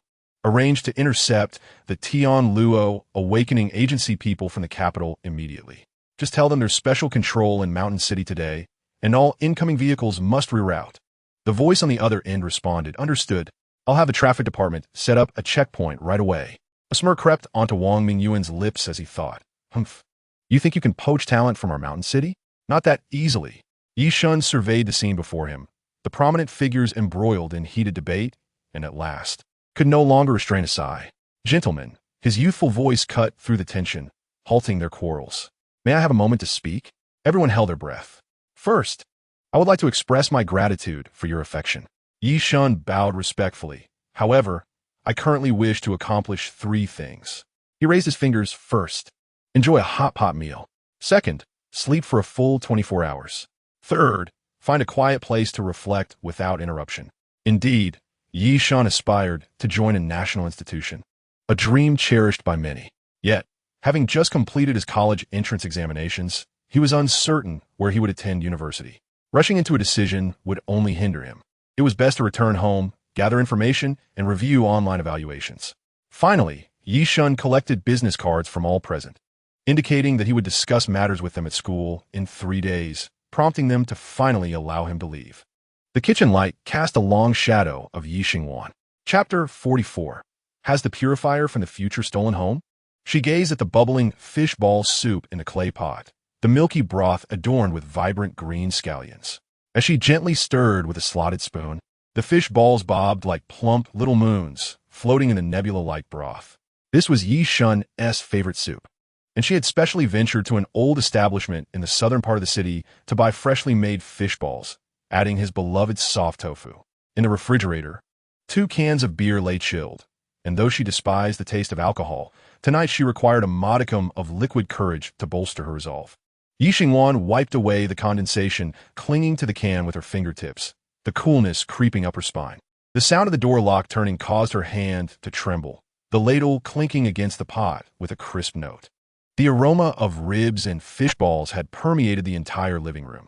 Ye Xingwan adjusted her bangs before the glass cabinet. It smells wonderful. Ye Shen's voice echoed from the entryway. I'm back. Ye Xingwan rolled her eyes behind him, yet her lips involuntarily curled into a smile. As she turned with a bowl of soup, she had donned a sweet smile, her dimples making a fleeting appearance on her cheeks. How did your social practice go? It was all right, Ye Shen replied vaguely, tossing his backpack onto the sofa, his gaze fixated on the basketball game replaying on the television. He wore a faded navy blue hoodie, the cuffs stained with suspicious dark red marks, reminiscent of dried blood. Brother, she suddenly spoke, her voice sweeter than honey. I couldn't reach you on the phone these past few days. I missed you so much at home. Ye Shen's chopsticks, poised to pick up a rib, hovered in midair. Perhaps this was an opportune moment for honesty? Awakening his abilities should be good news, and his sister would eventually learn of it. He glanced at the busy silhouette in the kitchen. Ye Xingwan was on her tiptoes reaching for the pepper on the top shelf, a slender ankle peeking from beneath her pajama pants. How do you think the exam went? Before he could respond, Ye Xingwan chirped again like a lively lark. approaching with a bowl of soup, her hair brushing against his cheek, carrying a faint scent of citrus shampoo. It was manageable. I should be able to get into a pretty good school, Ye Shen replied with a relaxed smile. Beneath the warm yellow light, Ye Wan's eyes shimmered like two pools of melted caramel. Suddenly, Ye Shen set down his chopsticks, inhaling deeply. Xiao Wan, I actually have some good news I haven't shared with you. Ye Wan's pupils dilated, yet her facial muscles strained to maintain a curious expression. Oh, what good news? I've awakened my abilities, Ye Shen blurted out in one breath, as if fearing he might retract the statement. I've been participating in the Stellar Energy Comprehensive Assessment for the past 7 days. He anticipated a look of surprise from his sister, or at least a shocked scream. However, Ye Wan suddenly bit her lower lip, her eyes glistening with tears at an alarming rate. Her slender fingers clenched the tablecloth, knuckles whitening, her entire being trembling lightly, akin to a child who had endured much hardship, finally awaiting an apology. You foolish brother. The cry, laden with emotion, erupted as Ye Wan threw herself into his embrace. She collided so forcefully that it nearly toppled both her and the chair. Ye Shen clumsily caught her, feeling the warmth of her tears quickly spreading across his chest. Gently, he caressed her frail back. Our lives will improve from now on, he murmured softly, his throat brushing against her soft hair. I will protect you. The body beneath his palm felt noticeably thinner than he remembered. She must not have been eating well over the past week. You won't need to take a part-time job anymore. Ye Shen attempted to lighten the mood. You can think about what you want to buy. A new phone? A new dress? Or perhaps that one we saw at the mall. I just hope you won't leave me, brother. Her muffled voice emanated from his chest, tinged with nasal congestion. Ye Shen couldn't help but chuckle, the vibrations traveling to Ye Wan pressed against him. How could I? He ruffled her fluffy hair affectionately. After dinner, Ye Shen quickly succumbed to sleep in his room. The intensity of the examinations had drained his energy, necessitating a deep slumber lasting 12 hours. Ye Wan tiptoed to cover him with a blanket. Returning to her own room, she locked the door and retrieved the business card given to her by Qin Liao from her backpack. After a moment of hesitation, she tucked the card back into its place. They had indeed saved her and provided the precious awakening serum. But persuading her brother to join the organization was a conversation best left for the morrow. He was exhausted today. Outside, a meteor streaked across the night sky. Ye Wan gazed at her slumbering brother and gently turned off the light. At midnight, the moonlight was swallowed by clouds, as though the entire world had been muted. While Ye Shen slept soundly, 3 figures appeared unannounced in the corner of the bedroom. You keep watch outside, maintain the barrier, and ensure that the officials don't discover us, commanded the leader in a low, restrained voice, deliberately subdued yet laden with undeniable authority. Yes, sir. The other 2 responded in unison before turning towards the balcony. The leader retrieved a crystal chalice from within his robes. The chalice, entirely transparent, refracted a spectrum of colors under the moonlight. He cradled it in his palm, and to his astonishment, the chalice began to rotate slowly, as if propelled by an invisible force. As it spun, strands of silver-white filaments emerged from the cup, writhing like living entities, ultimately piercing into Ye Shen's temples. Ye Shen's brow furrowed tighter, his breathing quickening. Strangely, however, he did not awaken. Forgive us, young master, murmured the masked figure, his tone imbued with a hint of reverence. We hope for your approval. On the balcony, the 2 robed figures stood with their backs to the room. The one on the right extracted a bamboo slip from his robes, tore off a piece, and ignited it with a green flame to incinerate it. The ashes drifted into the night sky, transforming into several moths that fluttered away. Subsequently, the 2 formed hand seals, enveloped in a translucent membrane that isolated Ye Shen's home from the outside world. Why does this young master seem to have appeared out of nowhere? The shorter-robed figure whispered, confusion lacing his voice. Has the organization ever had a young master before? It seems he has some connection to the first generation of the saint, replied the figure on the right, his voice equally subdued. What exactly it is beyond our level of knowledge. He appears quite ordinary. We came in without even a hint of suspicion, the shorter one observed, peering through the glass door at Ye Shen, lacking even the most basic caution. What level are you at? What level is the young master at? The figure on the right scoffed. All right, stay alert. The figure on the right suddenly admonished. If the young master or even the adults hear us discussing this behind their backs, we will face punishment. Ye Shen's eyelids twitched slightly. He dreamt of standing before the gates of the foremost academy in the land, holding an acceptance letter in his hand. The sun shone brightly, the campus bustling with life, every face aglow with youthful smiles. He had awakened a rare ability, making him the envy of all even here. At the graduation ceremony, his parents beamed with pride, and his sister Ye Shen joyfully draped a garland around his neck. On his first day in the Qishao army, the commander patted his shoulder, proclaiming, "I have high hopes for you." Leading the charge to eradicate a beast lair for the first time, he was drenched in blood, yet laughed with exhilaration. The beast tide continued to surge, grotesque monsters erupting from the earth, the sea, and the skies, reducing humanity's sanctuary to ruins beneath their claws. He led his troops into countless battles, bearing witness to the fall of too many comrades and the shattering of too many families. Cities turned to ash, children lost their parents, and the elderly were displaced. He had witnessed far too much sorrow and joy intertwined. It felt like an insurmountable lock. His speed in slaying beasts could never match their relentless emergence. Beasts continued to appear in ceaseless waves. Chapter 45, Ye Awakens. Over the years, he married, his wife Gentle, and they had a daughter. Their daughter was born with a congenital heart defect, and he resolved to love her twice as fiercely. With exceptional capability and unwavering determination, he ascended step by step to the rank of Legion Commander. Clad in impeccably tailored military attire, adorned with an array of medals upon his chest, he stood upon the reviewing platform, inspecting the troops. Below him, the soldiers formed a perfectly aligned square, their voices resonating with fervor, shaking the very air around them. Yet, in that moment, his heart remained untouched by tumult.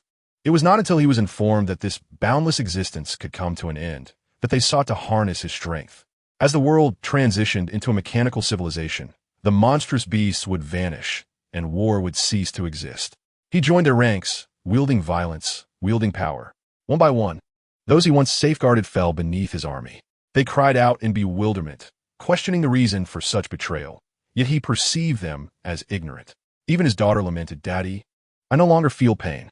He continued along this path, perhaps believing it to be the righteous one, convinced that war could never yield peace. The monstrous beasts dwindled in number, reinforcing his conviction that he was on the right course. Until, after a long passage of time, it was his turn.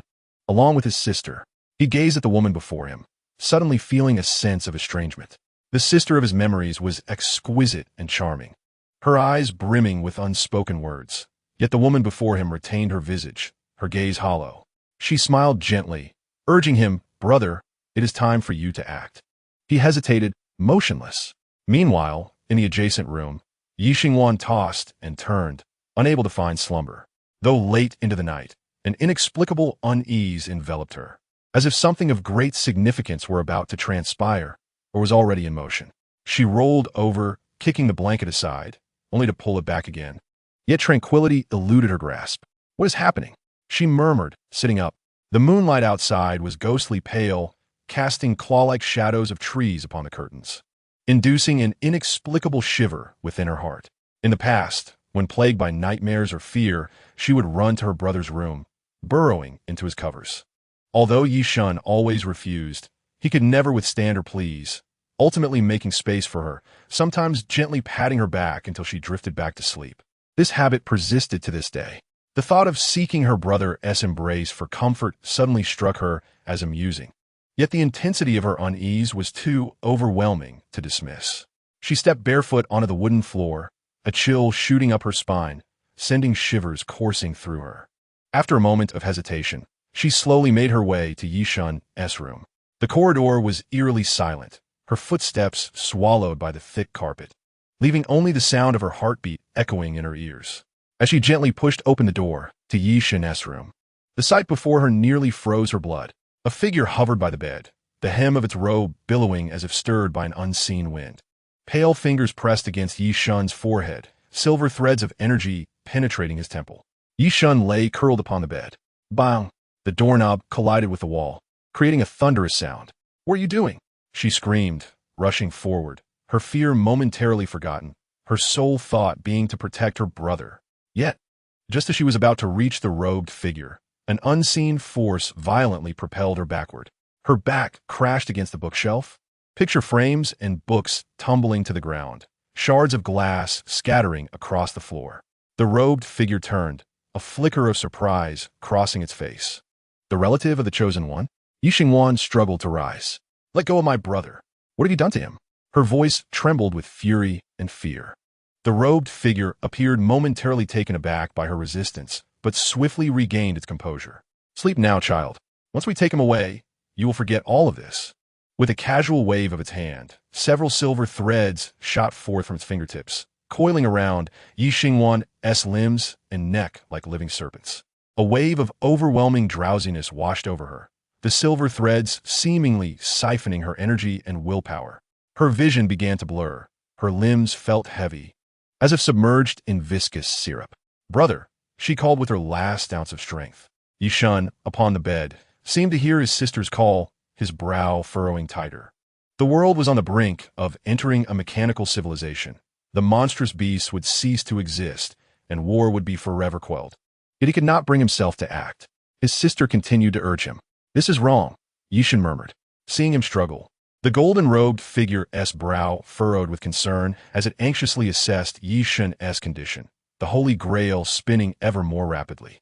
Ye Shen felt her consciousness slipping away, her eyelids growing heavier. Brother. Suddenly, a searing warmth erupted within her chest. Ye Shen felt warm liquid streaming from her nostrils. Yet at that moment, she cared not. Do not touch my brother. The world lost its color in that instant. The robed figure turned in shock, witnessing the girl's pupils transform into a resplendent silver blue. Centered around her, visible ripples of psychic energy expanded outward, warping the very air in their wake. A psychic ability? How is this possible? The robed figure's voice trembled for the first time, though it did not complete its sentence. Ye Shen abruptly opened his eyes, his gaze shimmering with the brilliance of stars, brighter than ever. Without hesitation, he launched a punch at the robed figure. The figure remained still, its presence warping the space before it into an invisible barrier, thwarting Ye Shen's attack. Two more robed figures burst onto the balcony, frozen in astonishment at the scene before them. He actually broke free from the dream's guidance? This is impossible. One of them gasped. The leader of the robed figure sighed. What a pity. A crystal talisman slipped from his sleeve. For today, we shall part ways, holy son. Chapter 46. Awakening of the Psychic Ability. The talisman erupted with blinding light. Ye Shen instinctively closed her eyes, and when she could see again, the room was strewn with shattered glass, scattered books, overturned furniture, and a coughing Ye Shen kneeling by the bed. Brother.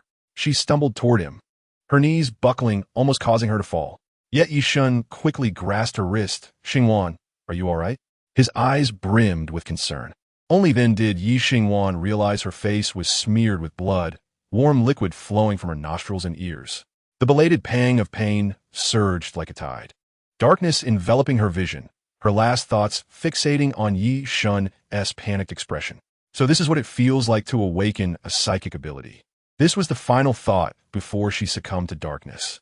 Ye Shen caught his sister's limp form, his heart nearly ceasing to beat. He gently patted her cheeks. Yet there was no response. Her breathing was weak but steady, as if she had merely fallen into a deep sleep. Ye Shen trembled as he wiped the blood from her face. Is this the awakening of a psychic ability? He murmured, pondering the implications of the rogue figures referring to him as the Holy Son. He laid Ye Shen gently upon the bed before approaching the shattered mirror. The reflection revealed a pale visage, dark circles under his eyes, exhaustion etched upon his features. What on earth is happening? Ye Shen pressed his palm against his temple. Was that a dream? Yet the images had felt so vivid, as if he had lived through them. Yet reason reminded him that in reality, he had never attended university, never joined any Red Sky Army, nor had he ever been a Legion commander. He had just completed his college entrance examination, living in companionship with his sister. He turned to glance at his peacefully sleeping sister, an overwhelming sense of protectiveness surging within him. The figures in robes reminded him of the events that had transpired at the Cloud Train. Were they here seeking revenge? Perhaps he could inquire with the officials. After all, he was scheduled to meet them in 3 days. For the moment, Ye Shen suppressed his thoughts. Regardless of who these robed figures were, or what their reference to the Holy Son might signify, he would not allow anyone to harm Ye Shen. This resolve was as steadfast within him as a sacred vow. He gently took a seat by the bedside, clasping his sister's hand, vigilantly observing the door and windows, prepared to safeguard her until dawn. Suddenly, his phone screen illuminated, revealing a message. Hello, Ye Shen. I am Sujan Shan from the Celestial Awakening Bureau. I would like to invite you to join us, with remuneration that will surely satisfy you. We can arrange a time and place to discuss this in detail. Without reading further, Ye Shen shut his phone. For now, he simply wished to be by Yixingwan's side. A few kilometers away, atop an abandoned building, a raspy voice echoed from an elderly man in golden robes. This operation has gone awry. That girl barged in unexpectedly and ruined everything. Two individuals clad in white stood silently, not daring to utter a word. The elder inhaled deeply, suppressing his fury. Upon our return, I will consult with the other elders regarding a new plan. Until fresh directives arrive, you shall remain here, covertly protecting the Holy Sun. Remember, a glint of menace flashed in the elder's murky eyes. Ensure that neither the Holy Sun nor the Guardians discover your whereabouts. Understood, esteemed Weaver. The two white-clad figures replied in unison, crossing their arms over their chests in salute. In the darkness, Yixingwan's consciousness floated, faintly hearing the sound of dripping water. She felt as though she were submerged in the deep sea, her limbs heavy and breathing labored. Her eyelids felt weighted, and each attempt to open them seemed a battle against an invisible force. Brother, she murmured unconsciously. Suddenly, memories surged like a tidal wave, the hovering figures in robes, the silver threads piercing her brother's brow, the searing sensation in her chest. She abruptly opened her eyes. Morning light filtered through the sheer curtains, casting fragmented golden spots upon the floor. Yixingwan realized she lay in her familiar bed, the bedding exuding the scent of sun-warmed fabric. The room was eerily quiet, save for the chirping of early riser sparrows outside. Awake? Came a familiar voice. Ye Shen sat at the bedside, dark circles under his eyes, clearly having spent the night without rest. I'm relieved you're all right, Yixingwan exclaimed, suddenly throwing herself in his arms, her fingers sinking deeply into his flesh. The events of the previous night chilled her to the bone. She could not bear losing him. Panting, she looked up, only to discover that her vision had become remarkably clear. Within Ye Shen's pupils, stars twinkled. No, it wasn't a mere metaphor. She truly beheld the stars. Tiny points of light slowly revolved in the depths of his dark eyes, resembling a miniature galaxy, profound and mysterious. She gazed at Ye Shen in fascination. Shaowan. Ye Shen froze, catching her. What has happened to your eyes? Huh? My eyes? What about my eyes? She reached to touch them, but Ye Shen halted her. Without answering, he turned to retrieve a small mirror from the table and handed it to her. Look for yourself. Hesitantly, Yixingwan accepted the mirror, and as her reflection appeared, she nearly dropped it. The girl in the mirror, her pupils no longer the familiar amber, had transformed into a dazzling silver blue. She blinked, and the girl in the mirror blinked back, her eyes resembling a frozen lake beneath which flowed a river of stars, strange yet beautiful. This, her voice caught in her throat as her fingers instinctively brushed her eyelids. Suddenly, realization dawned upon her. It was an ability. I awakened my powers yesterday. Her voice trembled. She extended her hand, her fingertips gently touching the mirror-esque surface, a smile gracing her lips. How beautiful it is! She felt an unprecedented lightness, as if she had finally broken free from some invisible shackles. Brother, I can protect you now too. I have special abilities. Ye Vingvan Iklamit. On the verge of tears from joy. Meanwhile, Ye Shen swiftly retrieved his phone from the bedside table, opening the spiritual energy app. His fingers dancing over the screen. Pupil color change ability. Yixingwan failed to catch her brother's subsequent words, her attention drawn to an unusual sensation, a peculiar pull, as if countless fine threads extended from her eyes, entwining themselves around Ye Shen. She found herself captivated by the profile of her brother, and then memories surged into her mind like a tidal wave. Under the moonlight in the deep night, Ye Shen sat on a chair beside her bed, his brow furrowed. From time to time, he reached out to check her forehead, tucking her blankets tighter. The sound of rain pattered outside, casting his shadow long upon the wall. Brother, Yixingwan gasped. I saw you keeping vigil by my side all night. Ye Shen's fingers paused on the screen as he slowly turned to look at her. What did you say? I saw it. Yixingwan exclaimed, grasping her brother's arm excitedly. Your memories. You were watching over me. Suddenly, her cheeks flushed. You kept staring at me. Ye Shen's expression shifted from shock to a complex mix of emotions, finally settling into a reassuring smile. Memory retrieval. That sounds like a highly promising ability. He lowered his head, continuing to research. Within the realm of mental abilities, few could reach such heights. What other abilities do you possess? Chapter 47. Farewell, Qin Jinyue. She could hardly contain her excitement as she began to experiment. Raising her hand, she attempted to concentrate on that strange sensation. Silver blue light gradually gathered in her palm, resembling liquid starlight, ultimately forming a translucent mirror, its surface rippling like water. This is a mental shield. Ye Shen suddenly raised his voice, his eyes fixed intently on the phone screen. Mind Mirror ability, S rank, sequence 15th, capable of constructing mental defenses, reading emotions and memory fragments, and, at higher levels, it can even cause and reflect mental attacks. How incredibly advanced. Ye Shen stared blankly at her hands. Just the night before, she had been an ordinary girl, fretting over the possibility of her brother abandoning her. Now, she stood at the pinnacle of the world of abilities. A surreal dizziness washed over her, and she instinctively grasped the edge of the bed. She even felt a tinge of gratitude towards those individuals from the previous day. Brother. Ye Shen suddenly looked up, her silver blue pupils sparkling. Now I can protect you too. Ye Shen was momentarily taken aback. I possess special abilities now, and I am no longer a burden to you. Her voice trembled with emotion, yet brimmed with joy. You can no longer use being an ordinary person as an excuse to abandon me. What did you just did? Ye Shen burst out. The fear and anxiety from the attack the previous night, along with the shock of awakening her powers, all merged into a torrent of hot tears. You hid the fact that you were preparing for the college entrance examination. Ye Shen shook his head in bemusement. I intended to tell you as soon as I returned. I don't care.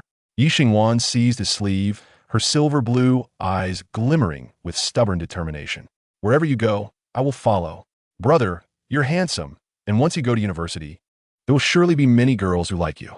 What if you forget about your adorable little sister?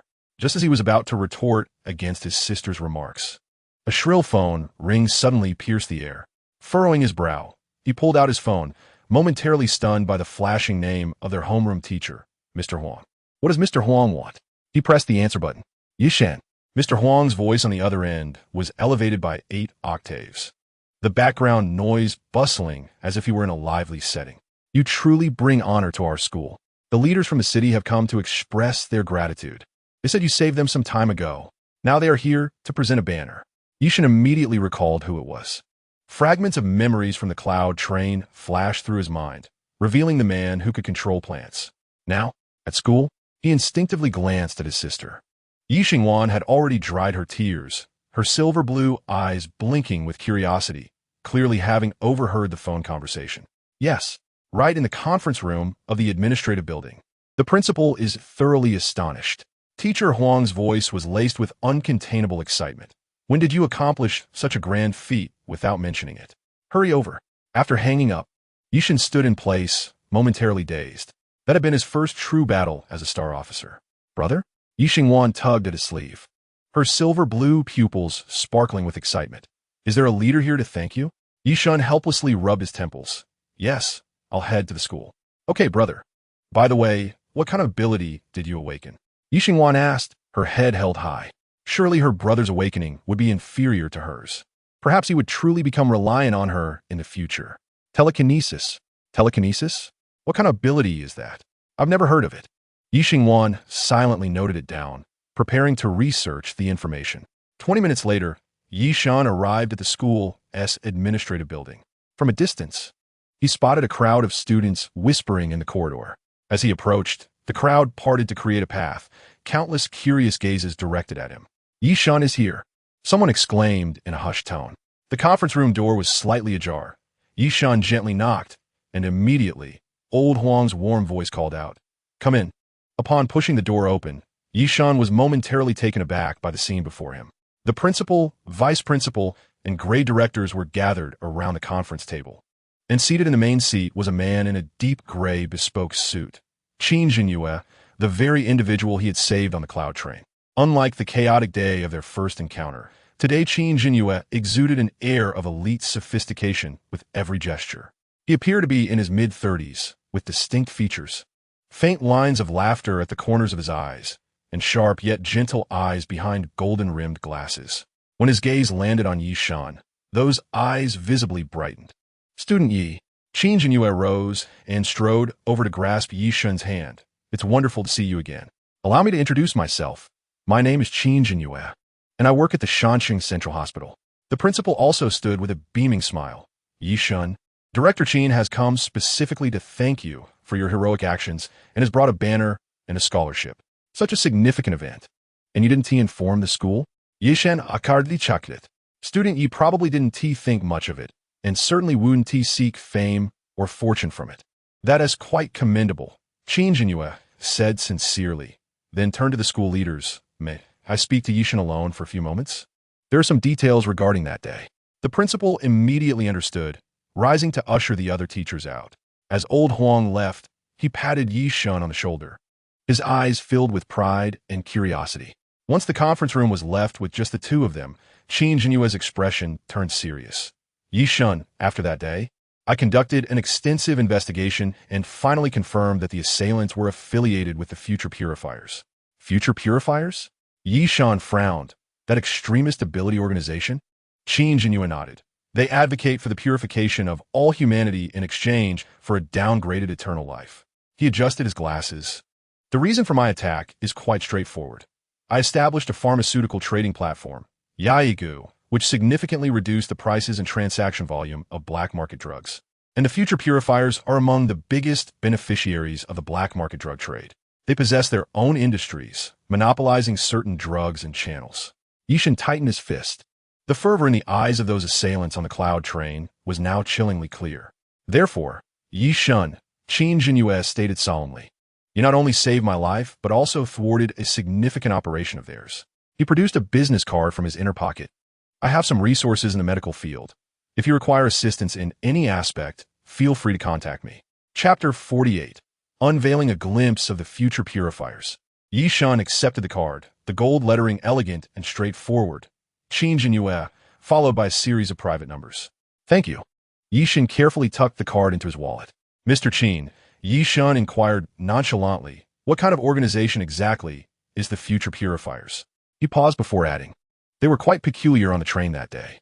Qin Jinyue's expression instantly shifted to one of gravity. He glanced around to ensure the conference room door was securely closed. Lowering his voice, "My understanding of them is also limited. They are an incredibly mysterious and powerful organization."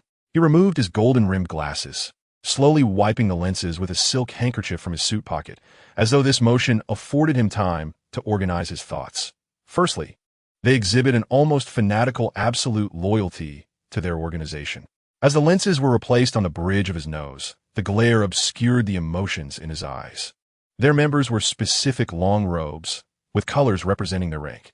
Ye Shen unconsciously stood a bit straighter. "Long robes." Qin Jinyue raised 3 fingers, indicating the hierarchy from lowest to highest: black-robe enforcers, gray-robe judges, and white-robed executors. He retracted a finger. The black-robe individuals are grassroots executors, usually operating in groups of 3. The gray-robed ones are already capable of independent action. As for the white-robed, he pointed at the 3rd finger, "I have encountered no more than 3 white-robed executors, each possessing the ability to alter the course of battle. What lies beyond the white robes?" Qin Jinyue shook his head. "That surpasses my intelligence." He looked at Ye Shen, his tone growing more serious. "The most crucial aspect is the organization's historical depth, which rivals the establishment time of the official ability management agencies in Shenzhou, possibly even predating it." He gently tapped the conference table. "Moreover, they have infiltrated various facets of Shenzhou and even other countries." Ye Shen's expression instantly froze. The conference room felt slightly stifling. He loosened his collar, swallowing hard. "What a mess! Such a colossal organization. Had I known, I wouldn't have involved myself." He internally berated himself. The impulsive decision made on the cloud train now felt akin to willingly leaping into an abyss without end. Qin Jinyue seemed to perceive his thoughts, a faint, resigned smile gracing his lips. "Do not worry. They operate with principles." He adjusted his glasses. "They are target-oriented, precise in their actions. and never implicate or retaliate against unrelated individuals. Ye Shen swallowed the words he had been about to speak. He refrained from mentioning his encounter from the previous night, merely nodding thoughtfully. Indeed, if the future purifiers had truly intended to retaliate, he and his sister would not have survived until this morning. This suggested that their aim was never to seek vengeance against him. What, then, was their true objective? After rising, when he attacked him, it became evident that he was absolutely no match for him. He had not continued his assault, but rather left after a brief confrontation. He had not sensed any hostility from them. The only peculiar aspect was that extraordinarily long dream he had experienced. Ye Shen? Qin Jinyue's voice pulled him back to the present. You don't look well. I'm fine. Ye Shen forced a smile. I simply didn't expect them to have such a complex background. Qin Jinyue nodded in understanding.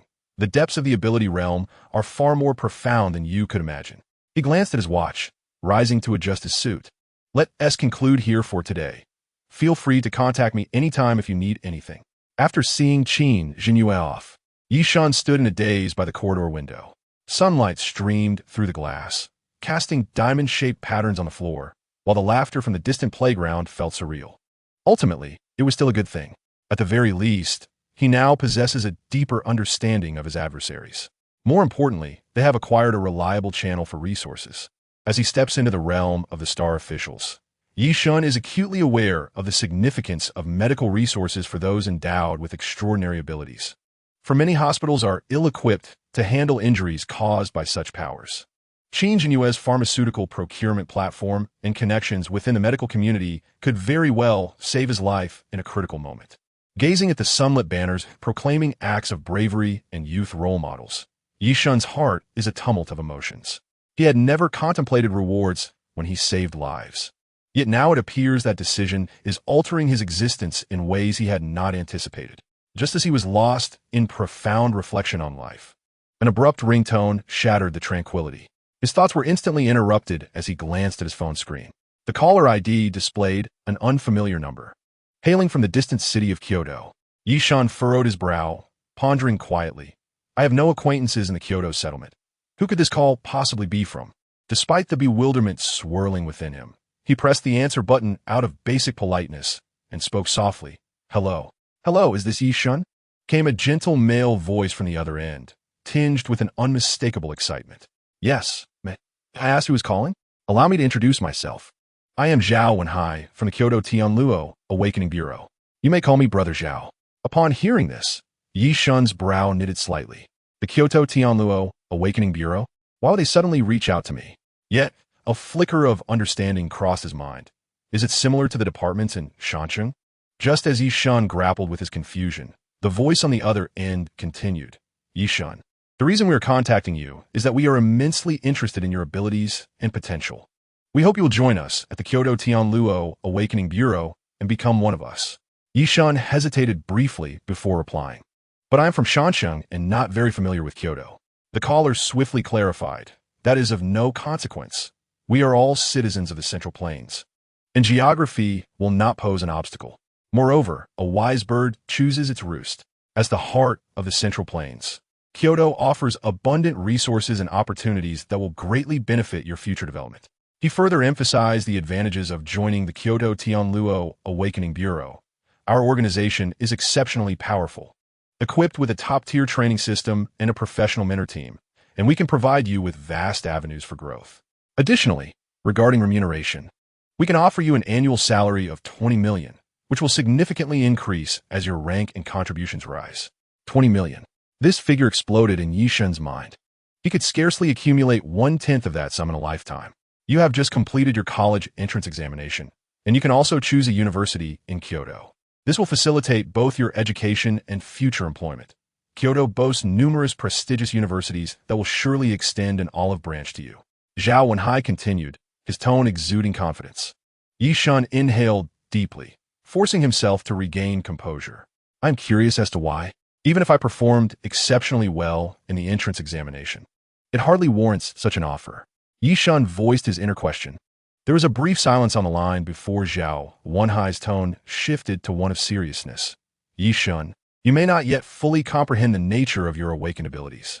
Chapter 49. I am the last to know about my SSS level. Ye Shen's heart raced suddenly. Is it telekinesis? He ventured cautiously. It is gravitational force. The voice on the other end soared in pitch. You do not merely control the movement of objects. You manipulate the gravitational field itself. This is an entirely different concept. Ye Shen had anticipated such a revelation. Hence, he was not overly astonished, though he was somewhat taken aback by the fervor of the speaker's reaction. What of gravitational force? You may be the only individual in the world possessing gravitational abilities. And do you know what level your powers are? Zhao Wenhai's voice trembled with excitement. Ye Shen was genuinely stunned. Was it because he was the sole one to awaken such a power that it did not appear on the Lingning app? What level could it be? Could it possibly be S-level? Ye Shen missed it. Indeed, it is not. It is SSS-level. Zhao Wenhai declared solemnly. According to our assessment at the Kyoto Tianluo Awakening Bureau, your power level is rated as 003. That is to say, SSS level. Zhao Wenhai's voice grew gravely serious. What does this ranking signify? Ye Shen struggled to keep his voice steady. In the classification system for extraordinary individuals in the Central Plains, this is the highest tier, with only 10 individuals having received such an honor. Zhao Wenhai's tone was filled with reverence. Ranking 003 signifies that your potential assessment places you third, not just among current powers, but among all that have emerged. This was utterly absurd. Ye Shen felt as though he had yet to awaken from a dream. Thus, your joining us would indeed be a magnificent affair. Zhao Wenhai's tone softened once more. Consider it. You will receive the most professional training, access to premier resources, and the opportunity to make significant contributions to the Central Plains. Ye Shen's mind was a whirlwind. He required time to ponder, to seek further understanding. Thank you for your recognition, but please allow me to consider this further. Ye Shen managed to articulate. Of course, that is entirely acceptable. Zhao Wenhai seemed to have anticipated this response. However, time waits for no one. Ye Shen. Talents like you will attract attention from all sides. Our Tianluo Awakening Bureau is an agency directly under the Central Plains, capable of providing you with the best resources and protection. Ye Shen suddenly recalled a question. Why this ranking? Does 003 carry any special significance? Zhao Wenhai fell silent for a few seconds. The specific criteria for evaluation are classified, and I do not possess the authority to disclose them. However, I can tell you that this ranking is determined by a panel of top experts, including the highest officials of the Tianluo Awakening Bureau. Ye Shen gazed down at his hands, these ordinary hands that harbored such formidable power. I understand this is quite sudden. Zhao Wenhai's voice grew gentle. Let's do this. Take a couple of days to consider. Should you have any questions during this time, feel free to contact me directly. In the villa district of Shancheng, the European-style architecture stood in serene contrast to the lush greenery surrounding it. Su Xiaoye, clad in high heels, wobbled back from the KTV with her friend Fong Ling, a flush of alcohol coloring her cheeks. Xiaoye, you sang like a madwoman today. Your high notes in bubble almost shatter the glass. Fong Ling teased, linking her arm with Su Xiaoye's and giggling. Su Xiaoye tossed her shoulder-length hair and managed a faint smile. Having completed the exams, I needed to vent a little. She glanced at her phone, noting the absence of new messages from that individual. Since the day of the Star Energy Comprehensive Examination, she had been awaiting Ye Shen's message, even though reason told her how futile this hope was. You aren't still waiting for a message from Ye Shen, are you? Fong Ling perceptively noted her friend's despondence, scrunching her lips. You've broken up. Why are you still thinking about him? With his B-level abilities, what future could he possibly have? Don't forget, you're not even Star official. Oh, I merely believe he is unworthy of you. Fong Ling quickly backtracked. Su Xiaoye reminisced about Ye Shen's performance during the Star Energy Comprehensive Examination, where he effortlessly quelled waves of beasts that others found overwhelming, as casually as if he were raising his hand to answer a question in class. He seemed deserving of such stature. Yet, why had he not sought her out? As long as he comes to seek her out and utter some sweet words, she might just consider granting him another chance. Yesterday, the class group chat was abuzz with discussions about him, messages flowing in one after another, yet he remained silent, lurking without uttering a single word. Despite everyone's invitations to gather, he offered no response. This time, his results were likely unparalleled across the entire Southwest region. She recalled the moment she suggested breaking up, remembering Ye Shen's eerily calm eyes. What had she said back then? Ah, yes, we are not from the same world. How cliché and laughable those words seemed. As the taxi entered the villa district, Su Xiaoya rolled down the window, allowing the wind to disperse the heat from her face. The villa was ablaze with light, and as she pushed open the heavy wooden door, the sounds of her parents engaged in a heated discussion reached her ears. Does this boy really possess such immense potential? Can you truly harness it? Her mother's voice carried a palpable skepticism. It's all about effort. Her father, Su Zhanshan, retorted irritably, his tone raised considerably higher than usual. Furrowing her brow, Su Xiaoya quietly changed into her slippers, preparing to sneak upstairs. She had never been interested in her father's work. The bureaucratic discussions surrounding the management of superhumans always made her drowsy. Xiaoya's back? Her mother, keenly attuned to the noise, turned to glance at the doorway.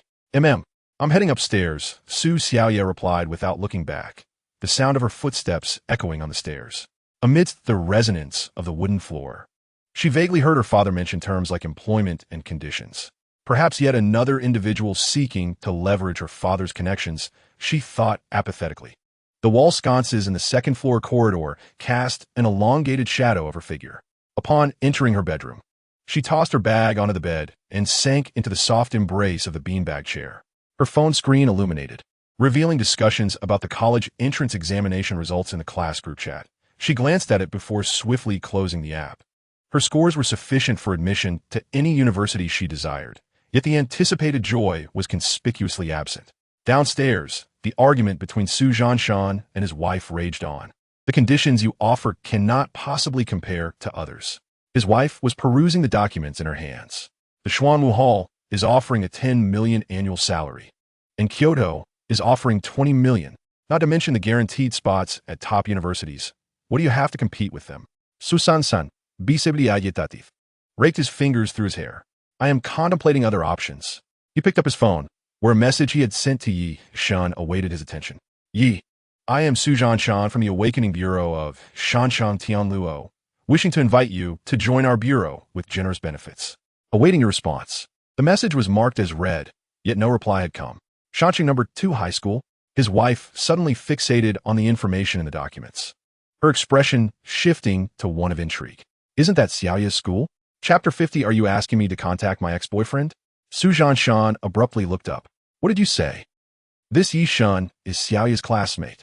His wife pointed at the school name on the document. Su Zhanshan felt as if a veil had been lifted from his eyes, excitement surging through him. Xiaoya is also at Shanshan number 2. His wife rolled her eyes. You don't even know where your daughter studies. Xiaoya, come down here. Su Zhanshan rushed to the staircase, shouting up to her. Su Xiaoya was at her vanity, removing her makeup when she heard her father's unusually urgent call. Her cotton pad frozen in midair. She had never heard him speak with such fervor. The composed leader she knew now sounded unmistakably thrilled. What is it? She descended the stairs slowly, finding her parents standing at the center of the living room, her father clutching a stack of documents, his eyes gleaming with intensity. Xiaoya, do you know Ye Shen? Is he your classmate? Su Zhanshan asked impatiently. Su Xiaoya's heart skipped a beat. Ye Shen? How could her father know about him? Had their affair been exposed? Her fingers instinctively twisted together, yet she maintained an outward calm. Yes, she replied softly, her mind racing through various possibilities. What is going on? Su Zhanshan, agitated, rubbed his hands together. What is your relationship with him? Here it comes. Su Xiaoya took a deep breath, forcing herself to remain composed. Even if her father discovered they had once dated, so what? They were already broken up, and it was she who had initiated it. She had done nothing shameful. There was no need for guilt. It's average. She feigned nonchalance with a shrug. Why do you ask? Oblivious to the subtle shifts in his daughter's demeanor, Su Zhanshan exclaimed. Could you help your father invite him out? I want him to join my unit. Su Xiaoya felt as though her ears had malfunctioned. What did you say? Her voice involuntarily rose. Ye Shen has awakened a new ability, gravity. It's globally ranked 003 and SSS-level. Su Zhanshan was so agitated his hands trembled. Many people are vying for him right now. If I can bring him on board, not only will I get a promotion, but it would also provide you all with better living conditions. In that instant, Su Xiaoya's world seemed to come to a standstill. She could hear the rush of her blood pounding against her eardrums, a dull thrum. Gravity? SSS-level? Ranked 003? Each of these terms struck her heart like a heavy weight. What? Wasn't he a telekinetic? She heard her own voice turn sharp and unfamiliar. Susan-san Chakith. Where did you hear that? They are completely different. Gravity is one of the fundamental forces with limitless potential. He looked at his daughter eagerly. You must help father arrange a meeting with him. How is your relationship? Can you help father have a word with him? Su Xiaoya felt her throat tighten. It was precisely because Ye Shen was an ordinary person that she had broken up with him. Her father was a leader in the Shanqing Tianluo Awakening Bureau, while Ye Shen was destined for mediocrity. How ironic that the man she had discarded had now transformed into a globally top-tier SSS level. Xiaoya? Su Zhanshan observed his daughter, who seemed lost in thought. She swallowed hard, nodding slowly. I will arrange to meet him. Her voice was barely a whisper. Back in her bedroom, Su Xiaoya closed the door and leaned weakly against it. The girl in the mirror appeared pale, her carefully applied eye makeup smudged from perspiration. She mechanically approached her bed and sat down, staring blankly at her phone screen. This world felt so surreal. How could Ye Shen have ascended from AB level to an SSS level? Was this even reasonable? What did her breakup mean now? If she sought him out again, what would he think of her? Countless questions swirled in her mind, causing her temples to throb. She picked up her phone and opened the chat window with Ye Shen. The last message from nearly a month ago read, Where have you been? There's a beast, tide attacking Shanshan. Her finger hovered over the screen, hesitant to press send. What should she say? Hey, I heard you become SSS level. My dad wants to meet you? Or perhaps, congratulations, I misjudged you? After a prolonged silence, she finally typed a message. Ye Shen, do you have time recently? Let us meet. Immediately, she locked her screen and tossed her phone aside as if it were a hot potato. She dare not look for a reply, nor could she fathom how Ye Shen would react to this abrupt message.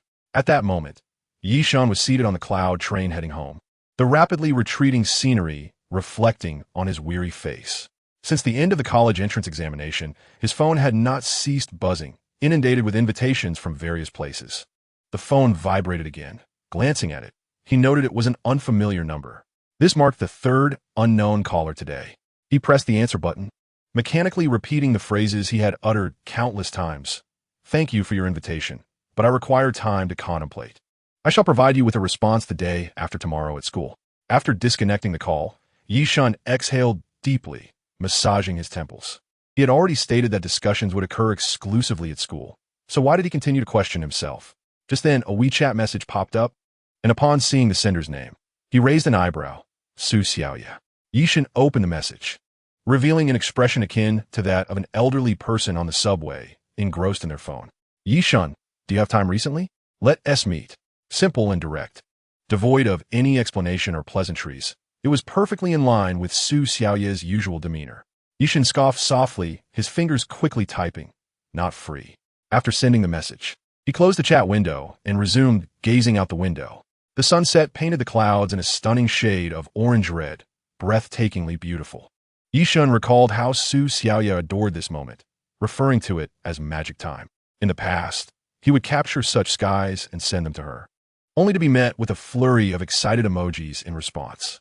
Reflecting on it now, those memories seemed like echoes from a distant past. At this very moment, within the Zheng household, Zheng Chonglin's father wore a pallid expression, his lips trembling as he had just received a heart-wrenching message from the examination staff. Zheng Chonglin had tragically lost his life during the college entrance examination. The news struck Zheng's father like a bolt from the blue, delivering a devastating blow to his heart. His eyes widened in disbelief as he stared into the distance, tears streaming down his wrinkled cheeks like a torrent unleashed. My son. Zheng's voice trembled with profound sorrow and despair. He could not accept this cruel reality. His son had only just begun his journey in life.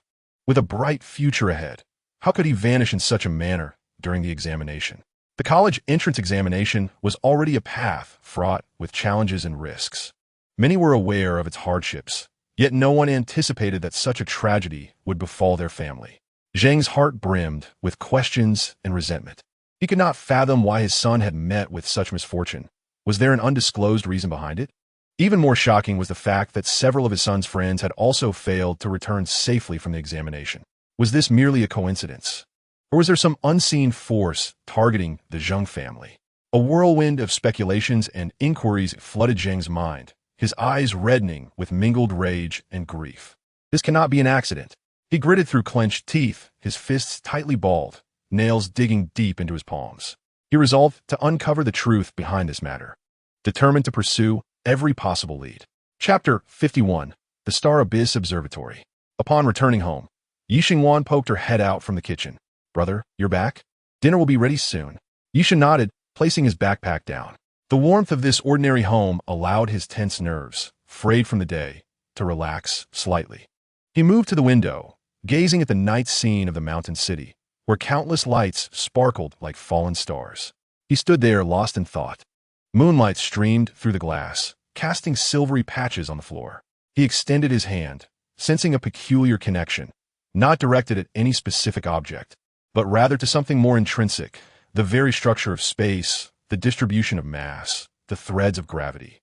Universal gravitation, Ye Shen whispered the term. The vastness of the land of Shenzhou was filled with geniuses, yet what merit did he possess to awaken a power ranked third?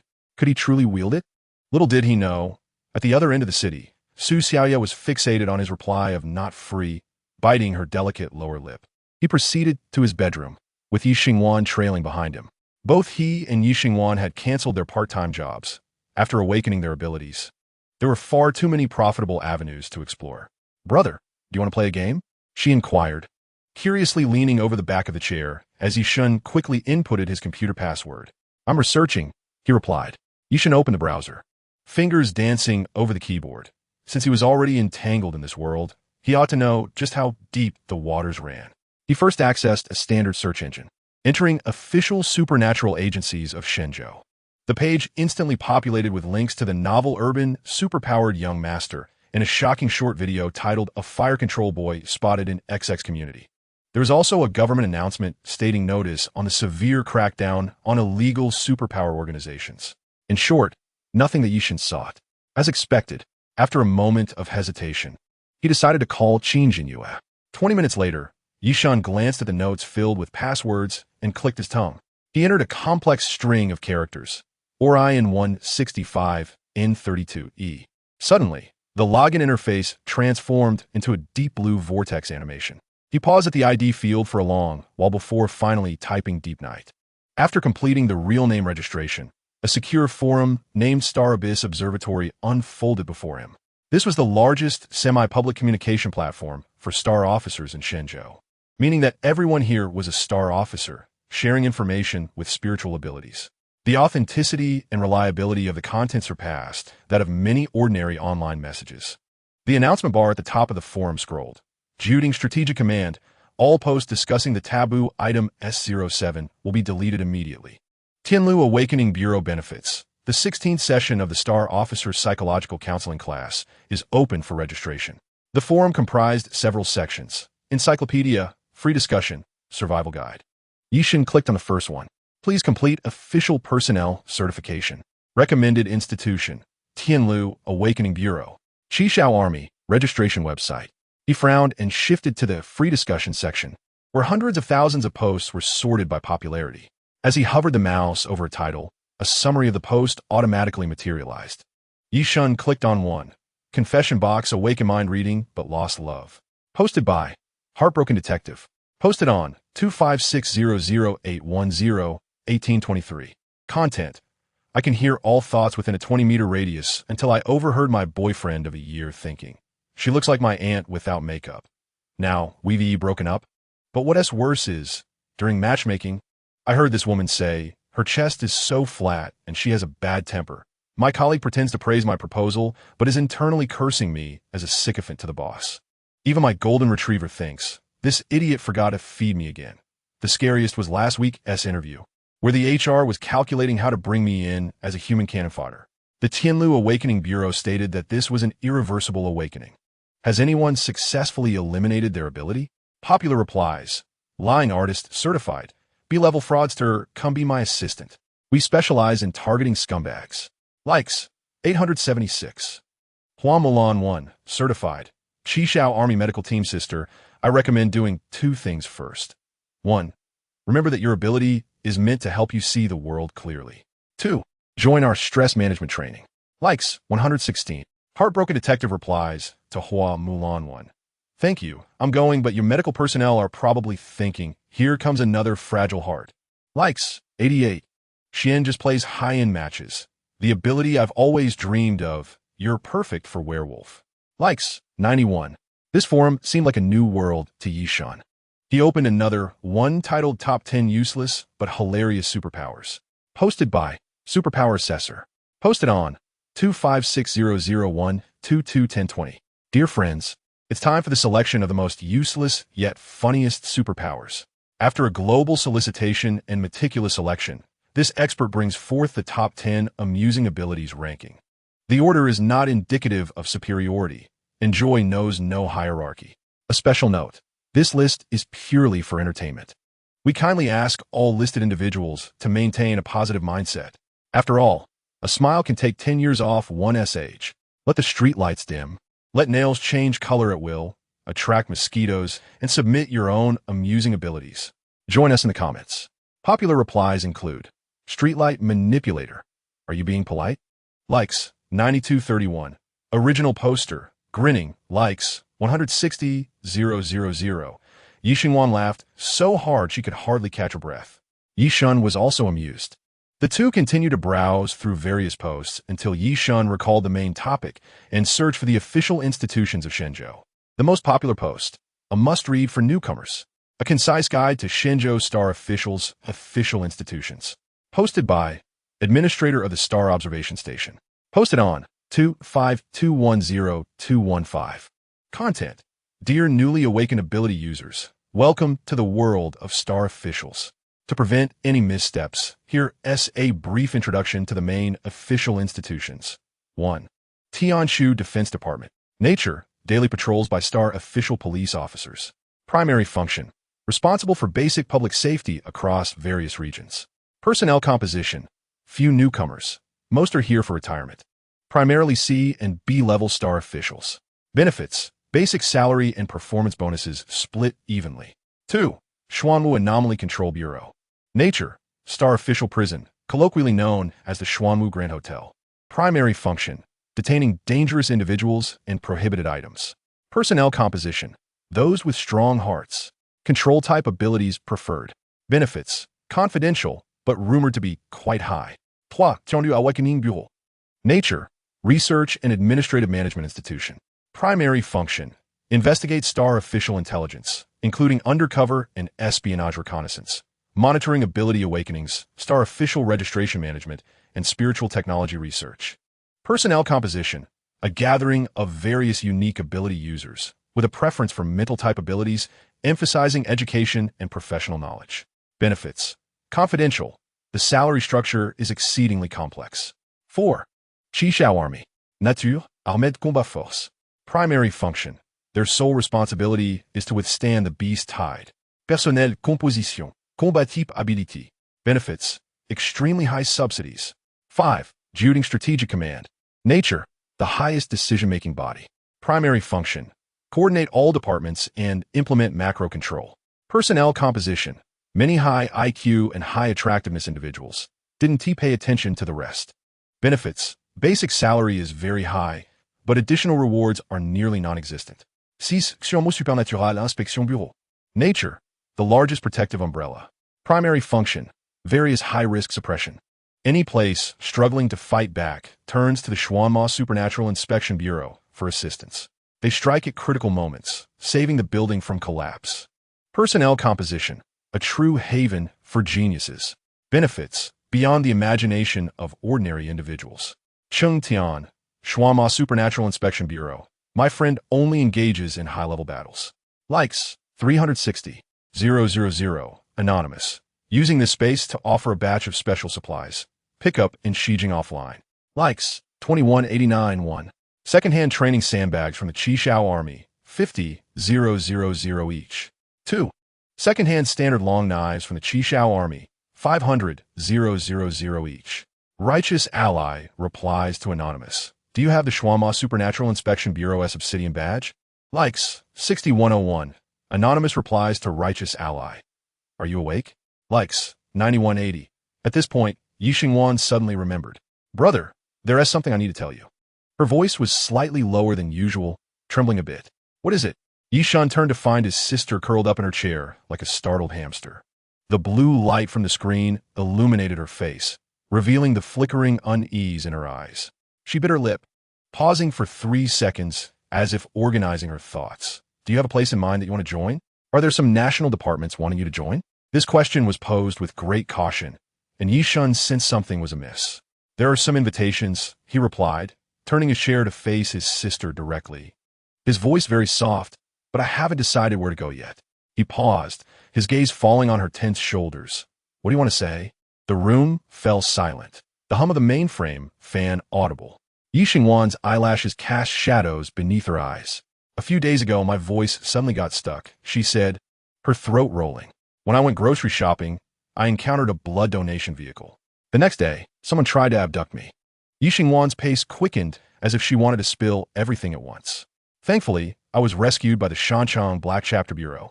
They even gave me an ability awakening potion and said they wanted you to join them.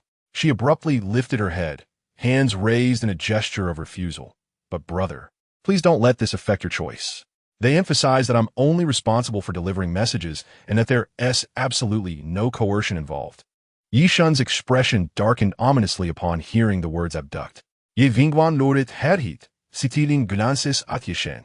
I didn't mean to, her voice became nasal. I just want to do a good deed by donating blood. She fumbled with the drawstrings of her hoodie, creating a tight knot. Who knew they were all frauds? A warm hand suddenly landed atop her head. Ye Shen tousled her hair, his touch gentler than usual. I'm not blaming you. His voice, though still laced with lingering anger, had calmed. I'm furious at those scoundrels for daring to lay hands on you. Ye Shen instantly brightened, as if granted a pardon. Her eyes crescent-shaped with joy. Are they the pure ones of the future? What do they truly intend to do? Ye Shen pondered it, unable to comprehend the motives of this group. By the way, are they from the Black Chapter Bureau? Yes, he even gave me a business card. Ye Shen produced Qin Liao's card. Tomorrow, you and I will go thank them, Ye Shen declared earnestly. Ye Shen nodded in agreement. The next day, the sun shone brightly, and a gentle breeze caressed their faces. Ye Shen and Ye Shen donned their school uniforms and entered an elegantly decorated cafe together. The cafe was nestled within an old Western-style house in the city center, with a copper wind chime hanging at the entrance, chiming melodiously whenever someone entered or exited. As Ye Shen pushed the door open, the wind chime rang out, drawing the attention of several patrons. He instinctively shielded his sister behind him, scanning the entire hall. There, Ye Shen pointed to a corner by the window. That spot had the best lighting and allowed for a clear view of the cafe's activity.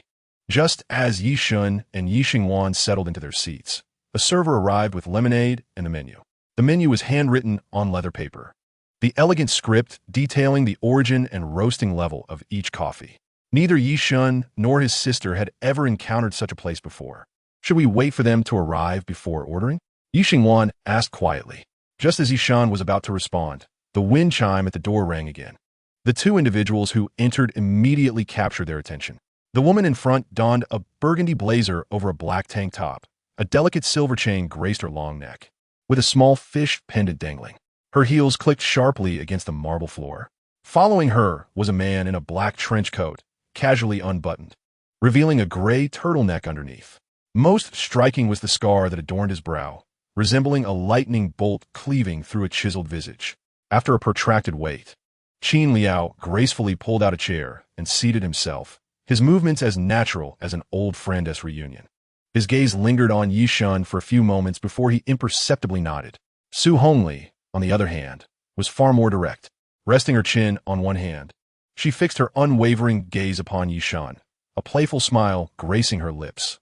Wow, unexpectedly handsome, much more appealing than the photos in your dossier. As Ye Shen lifted his glass, his hand trembled slightly, causing a few drops of lemonade to splatter onto his attire. He coughed awkwardly. You flatter me. Oh, are you shy? Su Hongli's smile widened, her laughter brightening the atmosphere. The dossier describes you as quite composed. I didn't realize you were so endearing. Ye Shen's expression darkened instantly. She gripped the edge of the menu tightly, her knuckles turning white. The words on the menu blurred before her eyes, drowned out by the woman's unabashed laughter. Chapter 53. The Chips of the Black Chapter Bureau. Qin Liao cast a glance at Ye Shen, then at Su Hongli, a flicker of understanding flashing in his eyes. He gently tapped the table. Hongli, that's enough. Only then did Su Hongli notice Ye Xingwan's demeanor. She raised an eyebrow, tempering her exuberance. A sudden realization struck her. Could this strikingly beautiful girl harbor feelings for her brother? The thought flitted through her mind.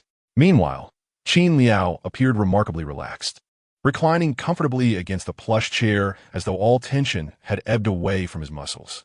Yet, his gaze remained fixated on Ye Shen.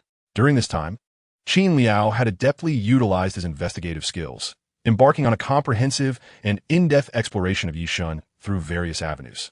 He spared no effort in gathering every scrap of information about him, leaving no detail unexamined. As a result, Qin Liao had gained considerable insight into Ye Shen's background and character. He was aware that Ye Shen lived a frugal life, solely supporting his younger sister. Yet he never uttered a complaint. Not only that, but Ye Shen's academic performance had consistently been outstanding, earning Qin Liao's profound admiration for his resilience. Even more remarkable was Ye Shen's ability to juggle part-time work during his spare time to earn a meager income to sustain his household. Such independence and strength were indeed rare among his peers.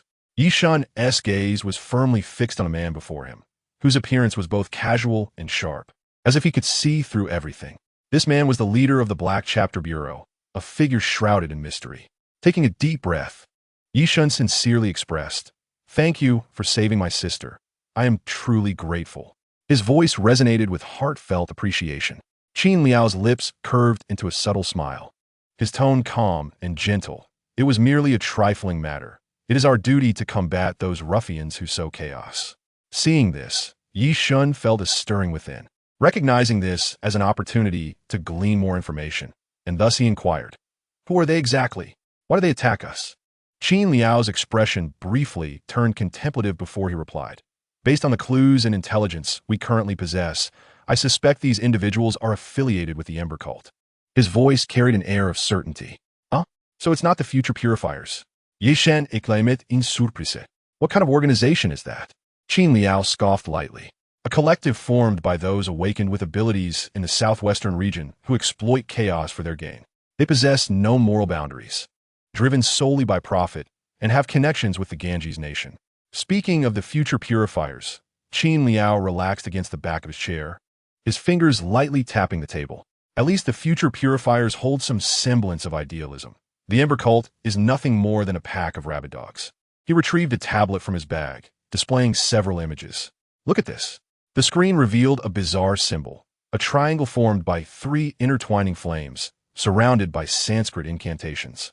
"This is the mark they use for sacrifices in the southwestern region," Qin Liao elucidated. Ye Shen stared at the symbol, suddenly overcome by a wave of dizziness. He blinked, realizing the symbol was slowly rotating in his vision, as if attempting to draw him in. "Do not gaze too long." Qin Liao closed the tablet. "This object has a mental contamination effect. They are our primary targets, and if you join us, more intelligence will be at your disposal. After all, your beloved sister is likely already on their radar." Suongli blinked. Ye Shen furrowed his brows. What do they want with Ye Xingwan? This question had lingered in his mind for quite some time. Until now, Ye Xingwan had been an ordinary high school student, showing no signs of awakening any abilities. If the Ember Cult's target was not her powers, what could it possibly be? Su Hongli and Qin Liao exchanged a glance, seemingly anticipating his inquiry. 2 possibilities. Su Hongli raised 2 slender fingers, her dark red nail polish glinting under the sunlight. "First, they might be after you. Ye Shen fronit. Your abilities are a strategic resource in the realm of supernatural powers. You should be aware of this yourself." Qin Liao interjected, his voice low and composed. "You are precisely the kind of ability user they desire." Ye Shen's fingers tightened slightly. Second, Su Hongli paused, her gaze sharpening. "They may have detected something unusual in her blood." "What do you mean?" Ye Shen's voice turned icy. "According to our intelligence, the Ember Cult has been conducting human experiments, attempting to develop biological weapons." Qin Liao's tone was calm, yet pierced through Ye Shen's heart like a dagger. "They capture ability users, and even ordinary individuals, for genetic modification and ability grafting experiments." Ye Shen's pupils constricted abruptly, a chilling fury coursing through his spine. "They dare lay hands on my sister?" His voice dropped ominously, his knuckles whitening from the force of his grip. Consequently, Qin Liao did not respond directly. Instead, He slowly produced a brown paper envelope from the inner pocket of his trench coat and slid it across the table toward Ye Shen. Consider joining the Black Chapter Bureau. Qin Liao continued, his voice soft yet imbued with an undeniable authority. It is not solely for your sister's safety.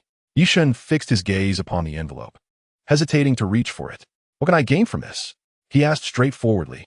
Qin Liao appeared prepared for this question, a slight smile gracing his lips. A salary of 30 million a year, with additional compensation for missions. His tone remained neutral, as though discussing the weather. During your studies, you will have the freedom to choose your tasks, but you must complete at least one each year. Ye Shen raised an eyebrow. The Black Chapter Bureau's armory will be accessible to you. Qin Liao added, you are currently at the initial realm, while you may rely on personal cultivation for now. As you advance, external assistance becomes increasingly vital, especially considering you are an SSS grade star officer, possessing the rare ability of universal gravitation. You may require substantial rare materials to aid your growth. The weapons, potions, ancient texts, and supernatural materials in the armory will be at your disposal. Ye Shen's gaze fidikirit momentarily. Additionally, Qin Liao supplemented, we will assign personnel to protect your sister, ensuring her safety.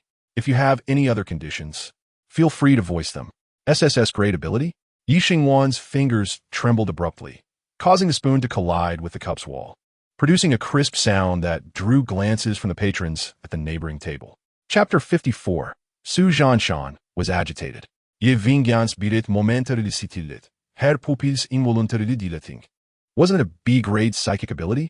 SSS grade. She was acutely aware of what that term signified in the realm of supernatural powers. It denoted unparalleled combat prowess, strategic resources, and could even alter the entire landscape of the supernatural world. And her brother, Ye Shen, possessed such formidable abilities? Her brother was actually this powerful? She gazed at Ye Shen, suddenly feeling a sense of unfamiliarity towards him. The brother who would rise early each day to prepare breakfast for her, who fretted over her exam results, and who could occasionally be playfully teased into exasperation, possessed the power to shake the world. Ye Shen remained silent for a moment, turning his gaze toward the window. The sun continued to shine brightly, and pedestrians on the street went about their lives, chatting and laughing, blissfully unaware of the conversation unfolding in the cafe that could potentially alter his destiny. The wind chimes rang again as a group of university students pushed the door open, their laughter instantly filling the space.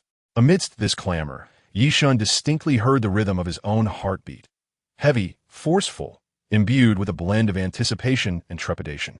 In truth, he had already garnered a preliminary understanding of the Black Chapter Bureau from the Forum for Psychics the previous night. As the foremost supernatural organization in the country, the resources, authority, and influence of the Black Chapter Bureau far exceeded those of any other institution. Since he had awakened his SSS grade ability, joining the Black Chapter Bureau was undoubtedly the most advantageous choice. To settle for a mundane clerical position or to serve as a star officer stationed in a remote location would feel like a waste of potential and rather tedious. I will consider it seriously. Ye Shen finally spoke, his voice steady. You will have my response by tomorrow at the latest. Qin Liao smiled slightly, as if he had already discerned Ye Shen's intentions. You have arranged for everyone to convene at school tomorrow to deliberate on this matter. You wish to hear their perspectives first, correct? Ye Shen paused for a moment, then nodded with composure. We shall await your good news. Qin Liao rose, the hem of his trench coat fluttering slightly. Su Hongli also stood, winking at Ye Shen before departing, expressing hope that the next time they met, they would be colleagues. Ye Shen watched them leave, the door of the cafe closing behind them, the echoes of the wind chimes gradually fading from the air. He lowered his gaze to the craft paper envelope on the table, slowly reaching out to pick it up. Inside were his employment documents, with a signature. He would become a member of the Black Chapter Bureau. Brother, Yi Xingwan's voice came from beside him, laced with concern. She had just absorbed a deluge of information about the Ember cult, human experiments, the value of her brother's psychic abilities, and the invitation from the Black Chapter Bureau. She was not an ignorant child. She understood the nature of the Black Chapter Bureau. It was dangerous, secretive, and could entail life or death missions at any moment. The thought that her brother might be compelled to undertake perilous tasks because of her was far more distressing than the notion of being experimented upon. She clenched her fists, her nails nearly digging into her palms. Ye Shen turned to her, gently patting her shoulder. Do not worry. I will handle it. She looked at him, suddenly smiling, nodding vigorously. All right, then I will also grow stronger, strong enough to protect you. She too had awakened her abilities. Her S-grade heart mirror would certainly not be a burden to her brother. She could stand by his side. Ye Shen had already made up her mind. Meanwhile, at the Su family's villa district on the other side of the city, he did not agree to your request. Su Shan abruptly rose from the leather chair, nearly dropping his cigar onto the carpet worth several tens of thousands. His thick brows furrowed tightly, and the veins on his forehead stood out starkly under the light. The study was enveloped in the smoke of premium cigars, and the landscape painting hanging on the wall was partially obscured by the haze. Su Xiaoya stood before her father's imposing mahogany desk, nervously twisting her slender fingers around her skirt, the luxurious silk fabric creasing beneath her touch. Your classmates. He won't even meet you? Su Shan's voice suddenly escalated, causing the ancient tomes on the shelves to tremble slightly. What audacity! He slammed his palm on the desk, making the gilded pen holder emit a sharp clatter. Outside, the fountain in the courtyard continued its tireless spray, the sound of water splashing failing to mask the tension in the study. Su Xiaoya bit her lower lip, leaving a faint mark on her meticulously applied lipstick. She had deliberately worn a light purple dress today, the color Ye Shen had once complimented her on. She had intended to seek him out, but now it seemed her efforts were in vain. He had just awakened, and even with an SSS-grade ability, he still needed time to grow. Su Shan's voice brimmed with suppressed anger as he turned to gaze out the floor-to-ceiling window at the distant city lights. Those twinkling lights transformed before his eyes into figures representing potential profits that could arise from Ye Shen's inclusion. Su Xiaoya lingered in the shadows, her long lashes casting a shadow across her face. She understood that if it were any other classmate inviting Ye Shen, he would likely agree. Yet, because it was her who asked, his refusal was somewhat expected. How utterly unfeeling. She silently lamented, her eyes welling with heat. After all, they had once been a couple. Did he truly forget those days spent studying together in the library and strolling through campus? A wave of bitterness surged within her as she recalled how resolutely they had ended things. It was all Fong Ling's fault for her meddlesome words. Su Xiaoya now regretted her decision deeply. Their matters should not involve outsiders. Is there a conflict between you two? Su Sansan sadendi turneth, his sharp gaze scanning his daughter's face like a spotlight. Su Xiaoya instinctively averted her eyes. Of course not. Her voice involuntarily rose, sounding so implausibly false even to her own ears. Su Shan narrowed his eyes, resembling a cunning old fox that had just spotted its prey. He leisurely returned to his desk, retrieving another cigar from the box and methodically cutting the cap. Chapter 55. Competition among all parties. It is natural for geniuses to be arrogant, he mused, while observing his daughter's reaction. The study fell into a brief silence, the only sound being the faint hiss of the lit cigar. Su Shan exhaled a perfect smoke ring, watching as it slowly expanded in the air. He was contemplating new strategies, as the messages he had sent to Ye Shen had all seemingly vanished into the void, and his calls redirected to voicemail. Ask around a bit more. Su Shan's tone suddenly softened, imbued with a father's unique tenderness. This is important to Dad. Su Xiaoyuan consciously poteth. The habitual gesture revealing her inner dissatisfaction. She thought to herself, feeling wronged, that it was not as if she did not want to invite him out.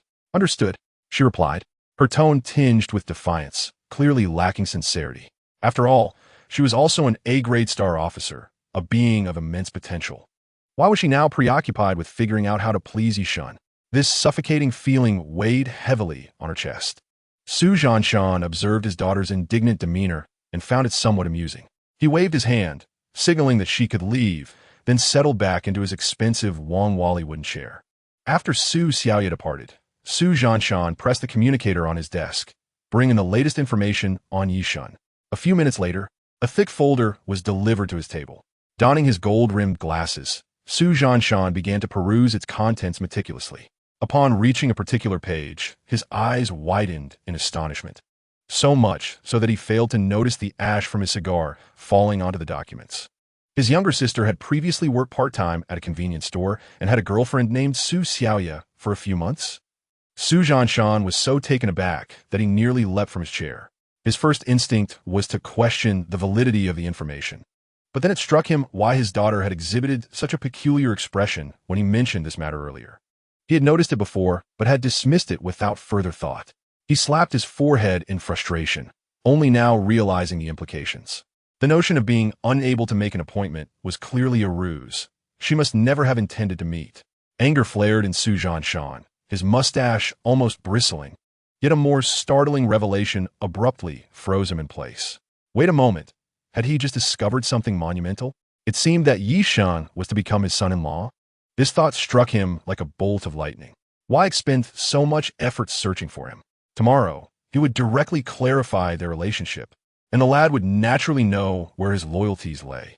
The scowl on Su Zhanshan's face vanished in an instant, replaced by a grin that nearly stretched to his earlobes. He rubbed his hands together in excitement, oblivious to the fact that the burning cigar had singed his fingers. How fortunate I am to have such a commendable daughter. He could not help but laugh aloud, his voice echoing in the spacious study. The moonlight streamed through the window, illuminating his jubilant face, which was flushed with ecstasy, rendering him quite a comical sight. As dawn's light filtered through the floor-to-ceiling windows of the conference room at Shanxi No. 2 High School, it bathed the entire space in a warm golden hue. The principal stood at the door, repeatedly wiping the beads of perspiration from his forehead with a handkerchief. The last time he felt such a sense of helplessness was 30 years ago when he first encountered his first love. That exhilarating rush of heartbeat and trembling legs was returning to him. Principal Wang, are you all right? Deputy Director Li Feng inquired softly, offering a cup of warm water. Wang Zhengwo accepted the cup, realizing that his hands were slightly trembling. He surveyed the room, which was already filled with prominent figures from various extraordinary ability institutions. Qin Liao from the Shuama Supernatural Ability Inspection Bureau leaned against the window, his long fingers gently tapping the frame while he held an unlit cigarette between his lips. Zhao Taizhan from the Tianshu Defense Department was engrossed in reviewing a document, his rugged brows furrowed in concentration. And Yuqing from the Xuanwu Anomaly Control Division occasionally adjusted the collar of her uniform, her ample figure making the outfit appear excessively tight. I'm fine, Principal Wang hushed. These are all significant figures we usually only see in the news. The sudden emergence of an SSS-level student from his own institution was more frightening than exhilarating. He had pondered for 2 days whether he had offended this student, fearing the repercussions he might face in the future. In contrast, the most relaxed individual in the room was Su Zhanshan, the leader of the Tianluo Awakening Bureau, who was leisurely sipping tea with a confident smile on his face.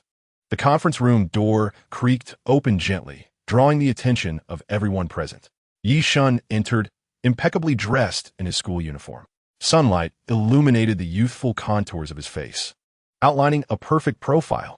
Thank you for your patience. Ye Shen's voice was calm and steady. As the door to the conference room closed slowly, a silent war officially commenced. Colonel Li was the first to rise, his military boots echoing sharply against the floor. Ye Shen, his voice was as firm as steel. With the situation in the northern front escalating, we have personally come to bring you back. We have already wasted several days. I witnessed your performance in the college entrance examination. Your abilities are best suited for the battlefield. Within 3 years, I guarantee you will attain the rank of at least lieutenant colonel. Ye Shen nodded politely, but inwardly he was rolling his eyes. The assumption in his tone suggested that he was already a foregone conclusion in their plans. Wait. Have you considered why you were able to witness Ye Shen's performance? We were the first to engage with him. Lei Xiao shouted. He and Wang Wengang had traveled a great distance to monitor Ye Shen's progress, only to find that after relaying his information back, he suddenly became the most sought-after candidate, and now they were sidelined. Ye Shen was their discovery, and while that was the principle, no one took heed. What do we do? Offer a word of thanks? You should join our Tianluo Awakening Bureau, Zhao Wenhai exclaimed in frustration. We represent the most legitimate authority. We can guarantee your admission to the top-ranked Kyoto Starry Sky University among the top 10 institutions in the country. An annual salary of 20 million. We will fully support all your projects and decisions. The local representatives from Shancheng subconsciously clenched their fists. Kyoto boasted the greatest resources and prestige, and in recent years, due to the exceptional performance of students from Kyoto Starry Sky University, it had outstripped other universities, claiming the top spot in the latest comprehensive rankings of the Star Officer Universities. In contrast, the Southwest region had 8 Star Officer Universities, with only Shanxing's Shanchang Stardust University breaking into the top 10, and even then, it ranked only 6th. This disparity in resources placed them at a natural disadvantage in the competition. Ye Shen and Yuqing suddenly stood up, her ample figure making the buttons of her uniform appear precariously strained. You grew up in Shanxing. How can you go to Kyoto? Our Xuanwu Bureau is where you should shine. An annual salary of 10 million. After a year, you would be the captain of the Forbidden Object Containment Team, and I would be your deputy. Your gravity abilities are perfectly suited for suppressing forbidden objects. An annual salary of 10 million is unprecedented for a newcomer, and Yuqing was genuinely urgent. Ye Shen stared at this fiery sister, momentarily bewildered. This was too exaggerated. What exactly did she want? Zhao Taizhan spoke leisurely, his thick Sichuan accent easing the tense atmosphere somewhat. Young Yi, this world isn't as glamorous as you think. Come to our Tianshu Defense Department. It offers a high salary and comfort, quite splendid. As the debate escalated, Su Zhanshan cleared his throat. This subtle action miraculously silenced the conference room. All eyes turned to the one silent leader of the Tianluo Awakening Bureau. Ye Shen, I suggest you join the Tianluo Awakening Bureau. We have a connection. My name is Su Zhanshan, and my daughter is named Su Xiaoya. This statement detonated like a bomb in the conference room. Everyone exchanged bewildered glances. What was happening? Su Xiaoya? What connection did she have with Ye Shen? Observing Su Zhanshan's self-assured smile alongside Ye Shen's stunned expression, the attendees sensed that the situation was deviating from their expectations. Some among them evidently recognized the name. The first thought that crossed everyone's mind was, the duck is about to fly away. It was already apparent. The possibility that Ye Shen and his daughter Su Xiaoya were a couple seemed quite likely. Heroes often falter at the beauty's barrier, especially the youth. Then, under the gaze of everyone, Ye Shen slowly spoke. Uncle Su, didn't Su Xiaoya mention it to you? We broke up before the college entrance examination. Silence engulfed the room, lingering for an indeterminate period. And Yuqing burst into laughter, quickly covering her mouth with wide eyes. Yet, the tension in the conference room was shattered, filling the air with a sense of lightheartedness. Old Su, your daughter indeed has quite discerning taste, Zhao Taizhan exclaimed, slapping his thigh in amusement. Su Zhanshan had already made a grand announcement when his daughter awakened, and those present were well aware of it. Ye Shen had also just awakened shortly before the college entrance examination. The attendees were all seasoned strategists, and upon hearing the news, they could easily discern that Su Zhanshan's daughter had likely broken up with Ye Shen before his awakening. Yet, Ye Shen had unexpectedly emerged as an SSS-level talent. What? They actually broke up? If only he could rewind to yesterday, he would wish to first confirm with his daughter and then inquire about her true feelings. This had turned into quite the farce. Su Zhanshan's complexion shifted from red to white, then to a pallid green. He abruptly stood, the chair screeching against the floor, and declared, I need to step out. With that, he stormed out of the conference room without a backward glance. Ye Shen observed the unfolding drama with an impassive expression, quietly assessing everyone's reactions and weighing the pros and cons, ultimately arriving at a resolute decision. Taking a deep breath, he slowly turned his gaze towards Qin Liao, who was reclining effortlessly in his chair, his black trench coat swaying gently with his movements. Ye Shen steadied himself and spoke, Brother Qin, are the conditions of Xuanmao still the same? At his words, Qin Liao's lips curled slightly, revealing a barely perceptible smile. He rose slowly, his tall figure appearing somewhat ethereal in the sunlight.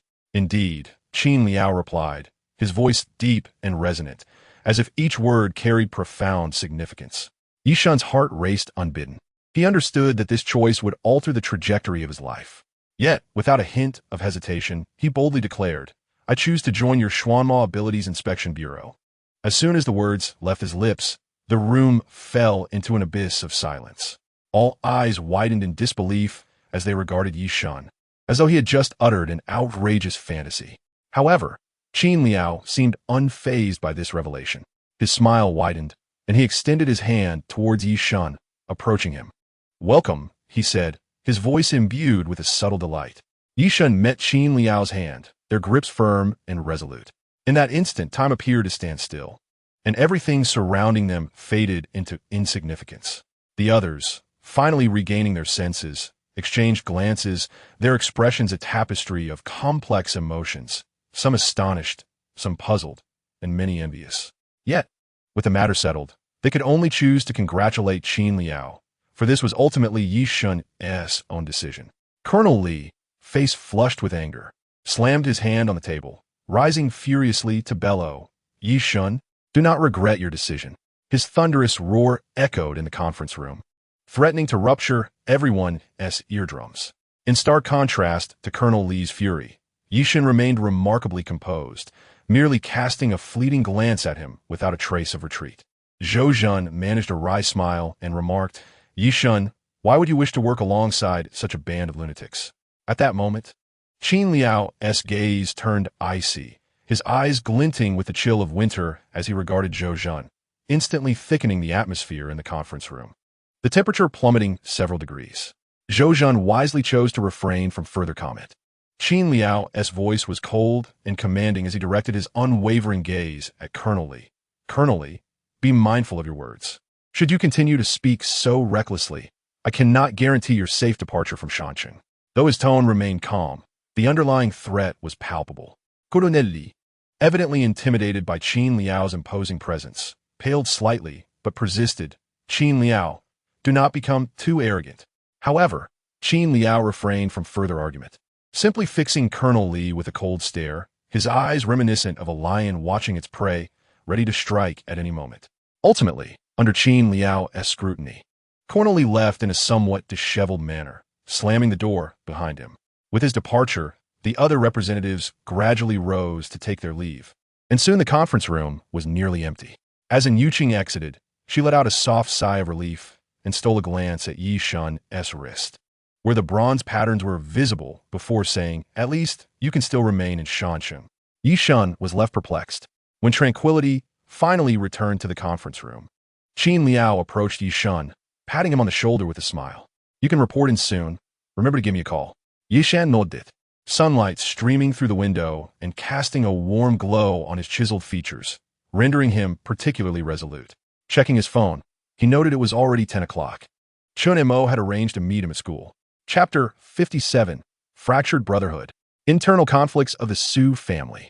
Ye Shen stood beneath the ancient loquat tree by the campus convenience store, awaiting Chun and Mo. Sunlight filtered through the leaves, casting a mosaic of golden light upon the ground. While he glanced at his phone, where a message from Chun Mo had just appeared. "Brother Shun, I heard you've been busy. Shall we reschedule?" Ye Shen paused momentarily before swiftly typing a response. "No worries, I've handled everything. I'm waiting for you at school."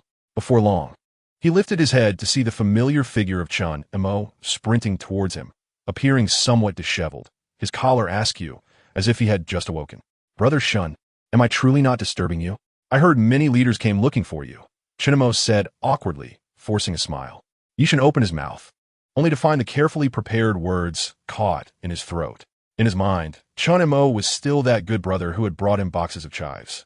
Now, facing him felt like confronting some sacred being, causing him to stutter. A pang of emotion struck Ye Shen, and he suddenly reached out, delivering a playful punch to Chin Mo's shoulder, just as he had countless times before. "What are you saying? Am I so busy that I can't even meet my brother?" Chun Mo was momentarily taken aback, the familiar force on his shoulder stirring a wave of warmth in his eyes. "Brother Shun," his voice slightly hoarse. "Ye Shen Goodinut," sunlight dancing in his eyes as if it could melt away all barriers. "I merely joined a department. Don't listen to their wild gossip. Today, it's on me, barbecue galore." This statement acted as a key, clicking open the invisible lock within Chinmo's heart. "Damn," Chinmo exclaimed, laughing as he threw his arms around Ye Shen's neck. "I knew it. What nonsense about being a star officer. You just wanted to treat me." Ye Shen chuckled, struggling for breath as Chun Mo squeezed him, but he laughed more heartily than ever. Quick, quick, let's take a photo." Chun Mo fumbled for his phone, pointing the camera at them. "I need to post this on social media." Ye Shen posed with a peace sign, laughing without a care for his image. As they bantered back and forth, it felt as if they had returned to their former selves. With their arms draped over each other's shoulders, they strolled outside the school, when suddenly Chun Mo lowered his voice. "Brother Shun, can you really fly now?" Ye Shen raised an eyebrow. "Want to give it a try?" Chun Mo's eyes brightened. "Is it really possible?" Ye Shen smiled enigmatically, raising his fingers slightly, causing Chun Mo's feet to lift 3 inches off the ground. "Holy crap!" Chun Mo yelped, gripping Ye Shen's arm tightly, frozen in midair. "Brother Shun, put me down. I'm afraid of heights." Ye Shen laughed heartily, but remained steady, cradling him. Weren't you always eager to experience being a superhero? I was wrong. Brother Shun, Daddy, let me down. Ye Shen chuckled as he released his abilities, allowing Chun Mo to land safely, though he nearly fell to his knees, excitement coloring his cheeks. That was incredible. Brother Shun, can you take me to the skies in the future? The thought was fanciful. Ye Shen affectionately ruffled his hair. Yet Chun Mo suddenly gazed at him, stunned, his throat constricting. Brother Shun, are you in danger right now? Ye Shen fell silent for a moment, then broke into a smile. Don't worry. My brother is quite formidable at the moment. Chun Mo abruptly embraced Ye Shen tightly. Then you must always stay well. Ye Shen patted his back gently, his voice soft. Yes, I will. The sun continued to cast its gentle rays. The shadow of the loquat tree stretched long, and the laughter of the two youths echoed through the campus, as if nothing had ever changed. At the Su family's villa, the brilliance of the crystal chandelier spilled upon the opulent marble floor, yet it could not dispel the chill that lingered in the living room. Su Zhanshan stood before the floor-to-ceiling window, his back turned to his daughter, the teacup in his hand long cold. His knuckles whitened from the pressure, and the cup's surface bore faint cracks, a sign that his inner turmoil was on the verge of spiraling out of control. Father. Su Xiaoya stood beside the sofa, her voice barely audible. She had never seen her father like this. From childhood, she had been Su Zhanshan's pride, the most resplendent gem of the Su family. With the talent of an A-level star officer, graceful demeanor, exceptional strength surpassing her peers, striking looks, and outstanding achievements. She had always been her father's most esteemed talking point in social gatherings. But today, everything had changed. Xiaoya. Su Zhanshan finally spoke, his voice ominously low. Do you know what transpired today? Su Xiaoya clenched the hem of her skirt. Do you have any idea how far I went to recruit Ye Shen? I personally went to Mountain City No. 2 High School. Su Zhanshan abruptly turned, slamming the teacup onto the coffee table. Do you know that I confidently persuaded Ye Shen to join me because of you, in front of everyone? His voice escalated, nearly a roar. And then, that brat publicly declared you had rejected him. Just before his awakening, Su Xiaoya's complexion drained of color. Now the entire upper echelon is laughing at our Su family. Su Zhanshan tore at his tie, veins bulging at his temples. The Su family's daughter is blind to the truth, coveting wealth over character. Do you know how many condolence calls I've received? Su Xiaoya's nails dug deep into her palm. Back then, Ye Shen was still an ordinary person, while she had awakened her ill-level powers, compounded by the already vast social class divide and Feng Ling's instigation. Father, I didn't know he would. Didn't he know? Su Zhanshan's cold laughter cut through the air. How have I taught you since childhood? Never underestimate anyone. And yet, what did you do? Just because he hadn't awakened at the time, He faltered, collapsing into the sofa, defeated. Not only had he missed the chance to recruit an SSS-level genius, but he had also turned the Su family into a subject of ridicule within the entire circle. Those who had once bowed to him in reverence were likely reveling in his downfall now. Su Xiaoya stood frozen, feeling her blood run cold. She suddenly recalled the last time she had seen Ye Shen, the calmness in his eyes. At that moment, she had thought it was acceptance. Now she realized it was pity. He must have awakened his powers then. He simply hadn't told her, waiting to witness her disgrace. I will find a way to remedy this, she heard herself say. Remedy? Su Zhanshan lifted his head, his gaze sharp as a blade. How will you remedy this? Now, the Black Chapter Bureau treats him like a treasure. Do you think he will even spare us a glance? At that moment, the butler cautiously entered. Sir. Director Wang called, stating that tomorrow's banquet has been postponed. Su Zhanshan interrupted sharply, then took a deep breath. No, tell him we will attend as scheduled. Once the butler had withdrawn, he turned to his daughter, his voice regaining its icy calm. But it was even more chilling. Tomorrow, you will accompany me. Remember, no matter what gossip you hear, smile and listen. She suddenly realized that from this day forth, the name Ye Shen would haunt every social occasion of the Su family like a nightmare. Back in her room, Su Xiaoya buried herself in her bed, silent tears streaming down her exquisite face, a sight that could evoke sympathy in anyone who beheld it. If her classmates were to witness this, it would be unfathomable. The once lofty and regal Su Xiaoya was now revealing such a vulnerable side. This is not how things should be. Su Xiaoya found it unbearable. Chapter 58. Has Father Zheng found the murderer? In the dead of night, Ye Shen sat at his desk. The the warm glow of the desk lamp casting a soft halo upon the brown paper bag. He gently untied the string that encircled the bag's opening and withdrew the weighty contract. The paper felt icy to the touch, imbued with a faint scent of ink, as if it bore a solemn promise. The first clause, salary and assignments. 1. Basic annual salary, 30 million Shinjo coins. 2. Task allowances, additional compensation based on task difficulty rating from S to D level.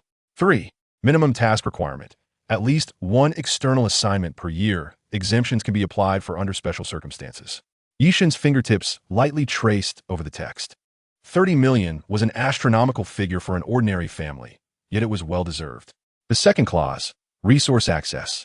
1. Access to the central warehouse of the Black Chapter Bureau. Armory. Weapons may be borrowed up to one major realm above one's current strength, current limit. Fuyo realm. Potion library. Monthly limit of 5 million. Ancient text section. Free access to text below S level. Materials repository. Annual consumption limit of 60 million. 2. Spoils ownership. Non-prohibited items obtained during tasks belong to the executor and may be voluntarily exchanged for equivalent warehouse resources. The sound of the pages turning resonated clearly in the silent room. Ye Shen's gaze lingered on the words Fuyo realm for a long time. That was the realm he was preparing to touch. What moved him most was the final clause regarding voluntary exchange, indicating that the Black Chapter Bureau would not forcibly confiscate spoils, meaning he could keep various drops obtained during tasks. The third clause, family protection. 1. Ye Shen will receive 24-hour protection, with at least 2 Fuyo realm female star officers assigned. Safe house access. 37 global safe points available for immediate use. Emergency contact channel.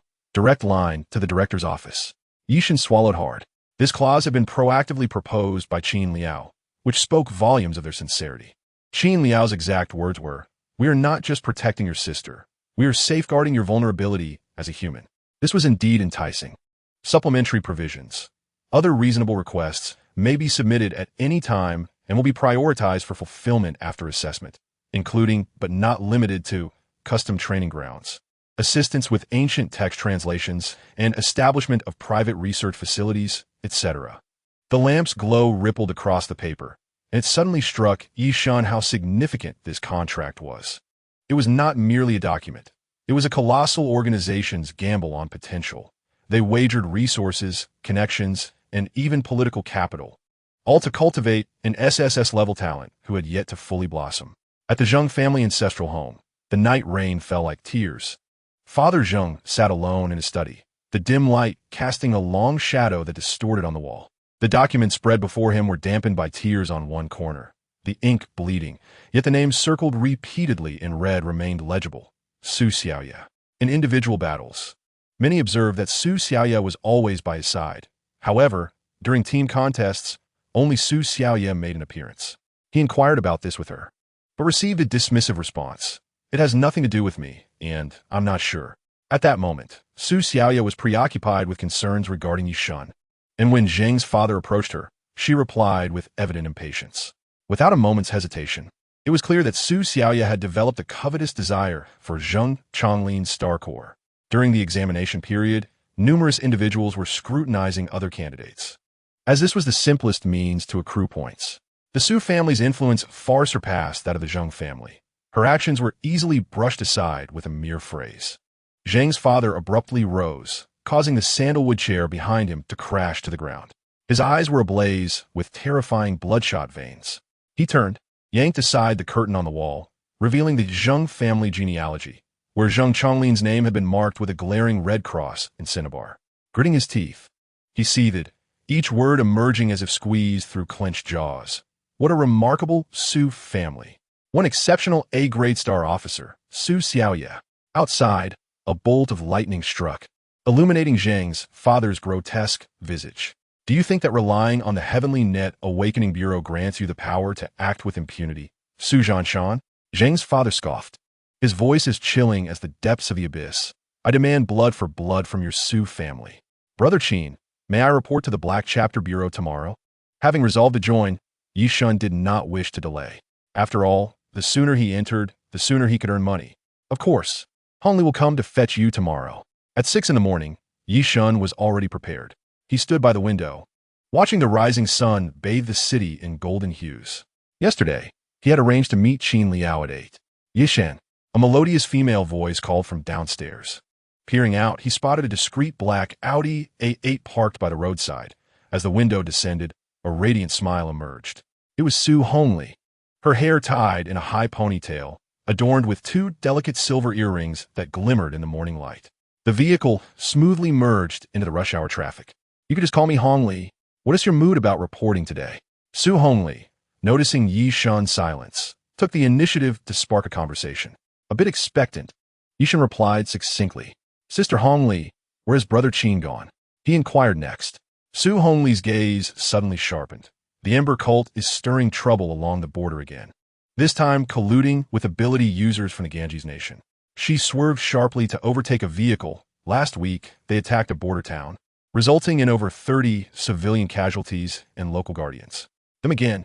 Ye Shen gritted his teeth. They had previously harmed Yi Xingwan, and he had already predetermined their fate in his mind. Rest assured, Su Hongli's voice softened. Qin Liao has personally gone. None of those scoundrels will escape. Sister Hongli, I have a question. Why do they all say Brother Qin is a madman? It seems they regard him with great trepidation. Su Hongli's fingers suddenly froze. The piano piece playing in the car reached a somber low note. That was 6 years ago, she murmured, almost to herself. He was in the 7th Squad of the Qishao Army, leading 12-star officers on a mission in the Taklamakan when they were utterly annihilated. Chapter 59. Welcome to the Black Chapter Bureau. The official report claimed they encountered an S-grade wild beast, but the truth is, Su Hongli took a deep breath. Qin Liao's S-grade infernal flame went out of control. That kind of fire can consume even souls. 12 individuals, not even their bodies were recovered. Ye Shen stared at her in shock. The military tribunal sentenced him to death. It was Shen Hanyuan who leveraged all his political capital to save him. As Su Hongli maneuvered the steering wheel, the car entered a tunnel, where he later took over the fragmented Black Chapter Bureau. The tunnel lights cast mottled shadows across Su Hongli's face. His powers were overwhelmingly dominant. At that time, he alone managed to quell the chaos within the Black Chapter Bureau. But isn't he the director? Why does he still personally undertake missions? Su Hongli smiled, a tinge of sorrow in her expression. He claims it is penance. He has always felt himself to be a guilty man, striving to atone for his past mistakes. In truth, that incident was not his fault, she suddenly added. Later investigations revealed that the enemy had a star officer capable of mental interference. But Qin Liao, he has never forgiven himself. Ye Shen spoke softly. Su Hongli nodded and adjusted the car's audio system. An exhilarating symphony filled the vehicle. So, starting today, you must be cautious as well. Work at the Black Chapter Bureau is never child's play.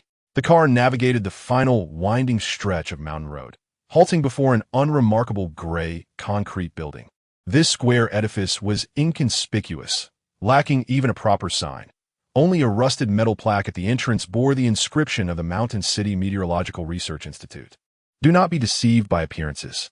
Su Hongli expertly pressed the fingerprint lock on the entrance, revealing the true significance behind the underground. With a heavy mechanical sound, the blast-proof door slowly opened. Ye Shen followed her into the lobby, immediately awestruck by the scene before him. Beneath the towering 10-meter dome, dozens of holographic projection screens floated in mid-air, with staff bustling about. The field department reporting area is over there. Su Hongli pointed towards a curved corridor on the left. But before that, she suddenly seized Ye Shen's wrist and pressed it against a wall-mounted scanner. A blue light flickered, and the wall silently slid open to reveal a safe within. Your credentials. She handed him a metallic card and an obsidian badge. Ye Shen examined the legendary badge, which bore an intricately carved image of a fierce creature. The card was imprinted with the words Xuanma Ability Inspection Bureau alongside his name. The task hall is the essence. Su Hongli led him toward the central area. A massive circular screen displayed flowing task information like a waterfall. D1073, Spirit Disturbance in the Ferry Area. Reward, 500,000. C892, Abnormal Energy Fluctuations in the Subway Tunnel. Reward, 2,000,000. A12, Cleansing the Ember Cult at the Border. Reward, to be negotiated. Su Hongli guided Ye Shen through the hall, their reflections mirrored on the black marble floor. The equipment department is on the left. She pushed open a heavy metal door. the sound of clanging metal ringing from within. You can come here to customize weapons every Wednesday. Just remember to make an appointment in advance. She casually grabbed a dagger from a rack and tossed it to Ye Shen. Give it a try. The moment Ye Shen caught it, the dagger unexpectedly transformed into a hissing little snake. He nearly dropped it, only to see Su Hongli laughing uncontrollably. Everyone has the same reaction the first time. This is a shape-shifting weapon. Ye Shen was left speechless. The second floor is the training area. Through the glass wall, Ye Shen observed a burly man battling 3 mechanical puppets. In another room, a girl floated midair, surrounded by 7 flying swords. That's the simulation training room. Su Hongli swiped her card to open a side door. You can come here anytime to use it. The basement level is the medical center. The scene in the medical center made Ye Shen's scalp tingle. Inside a transparent isolation chamber, a humanoid figure covered in fungal growths was convulsing. Green pus seeping from the bandages. They encountered corrosive spores during a mission last week. Su Hongli shrugged, but don't worry, it just looks more terrifying than it is. Finally, they arrived before the archives room door. Su Hongli suddenly adopted a serious demeanor. This place houses the documentation of all forbidden objects, requiring a level 3 clearance or higher for access. She produced a key from her pocket. Would you like a sneak peek? Consider it a welcome gift for newcomers. The moment the key was inserted into the lock, the lights in the corridor dimmed abruptly. A dark red mist seeped through the crack of the door, and faint whispers of some creature could be discerned. Ye Shen swallowed hard. How about another day? Su Hongli laughed heartily and forcefully pushed the door open. Too late. Welcome to the true core of the Black Chapter Bureau. What greeted them was a row of floating crystal cabinets, each sealing away various objects. Ancient tomes that turn of their own accord, beating hearts, and glass vials containing the cosmos. These were relatively safe collectibles. Su Hongli guided him through the corridor, claiming that the real dangers lay deeper within. She suddenly halted. In the dark ahead, a massive golden vertical pupil emerged, the aura of a primordial beast suffocating Ye Shen's breath. Su Hongli performed an odd gesture and advised, best not to stare for too long. The number of forbidden objects here is far fewer than in the Xuanwu Hall. However, we can utilize these, whereas those in the Xuanwu Hall must be suppressed. Do you grasp our advantage now? Su Hongli's pride was palpable. By the time the tour concluded, dusk had fallen. So, what do you think of our little establishment? Ye Shen glanced at the densely packed negative floor markings on the elevator buttons and offered a wry smile. Is it too late for me to change my mind? Too late, Su Hongli replied, pressing the elevator button. The doors slowly closed, taking them deeper underground. Now, let me take you to receive your nameplate. Nameplate? It's a jade tablet inscribed with your name. Her voice echoed hauntingly against the descending elevator sounds. If one day you were to sacrifice yourself, that jade would turn crimson. The elevator halted at the negative 18th floor. As the doors opened, Ye Shen beheld countless red jade tablets emitting a ghostly glow in the darkness, resembling a blood-red galaxy. Bow! Ye Shen found himself at a loss for words at the spectacle before him. The expanse of the negative 18th floor was far more immense than he had imagined. The entire level was circular, with a towering domed ceiling, resembling a vast underground altar. Countless jade tablets were embedded in the surrounding walls, each radiating a faint light. In the center stood an enormous black stone platform, adorned with uncarved jade tablets. This is the Hall of Nameplates. Su Hongli's voice turned solemn. The names of every member of the Black Chapter Bureau are inscribed here, interlinked with their souls.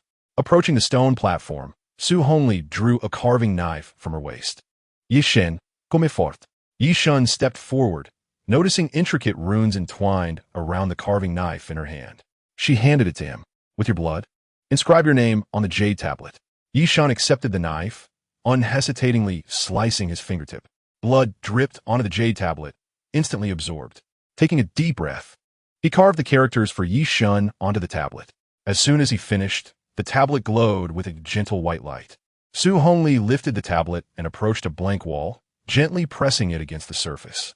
The tablet melded with the wall, becoming a new star within this galaxy. From this moment forth, your fate will resonate in harmony with the Black Chapter Bureau. Su Hongli's voice carried an unprecedented solemnity. When alive, the nameplate remains warm as jade. When injured, it will shimmer with blood, and if you were to fall, it would transform into new blood jade, eternally guarding those who come after. These are the legacies left by predecessors inscribed within the nameplates. Welcome to the True Black Chapter Bureau. Chapter 60. The Saintess Takes Action. New Skill Training. Ye Shen gazed at the blood-red galaxy, an inexplicable emotion swelling within him. Perhaps this feeling was what one might call a sense of belonging. As the elevator began to ascend once more, Ye Shen cast one last glance through the metal door's gap. In the crimson glow of the blood jade, he seemed to see his nameplate slowly rotating, while the previously motionless jade tablets now inclined slightly towards it, like seasoned warriors saluting a newcomer. In Kyoto, within an underground facility, darkness enveloped the entire room, with only the cold light of a holographic projection faintly illuminating a pale face. A man sat in a high-backed chair, his fingertips gently tapping the armrest, the rhythm slow and oppressive. Before him, a holographic image flickered into focus, coalescing into a vague humanoid silhouette. This was Laplace, the super AI of the future purifiers, responsible for calculating all possibilities. Laplace, how much will the probability of achieving our ultimate goal increase with Ye Shen's addition to the future purifiers? The projection flickered as data flowed rapidly, eventually stabilizing. An increase of 161, bringing the total probability to 508. The man narrowed his eyes slightly, his knuckles instinctively tightening. Is that so much? Ye Shen's SSS-level gravitational potential is immense. Should he stand with us, the suppressive power of the Guardian faction would significantly diminish. The man fell silent for a moment before coldly speaking. The first recruitment attempt has failed. What other means do you suggest to acquire him? Should we resort to force? The projection computed once more, and, after a moment, provided a response. Assessment result. The success rate of abducting him through force is approximately 786, but it would foster animosity, reducing the likelihood of future cooperation to below 5. The man frowned. Would it inevitably lead to enmity? Unless we eliminate him. He scoffed, the reflection in his glasses obscuring his gaze. He is the key to the future purifiers. What other methods remain? Could he potentially align with our views? Probability is approximately 0.32. Laplace's voice remained unwavering.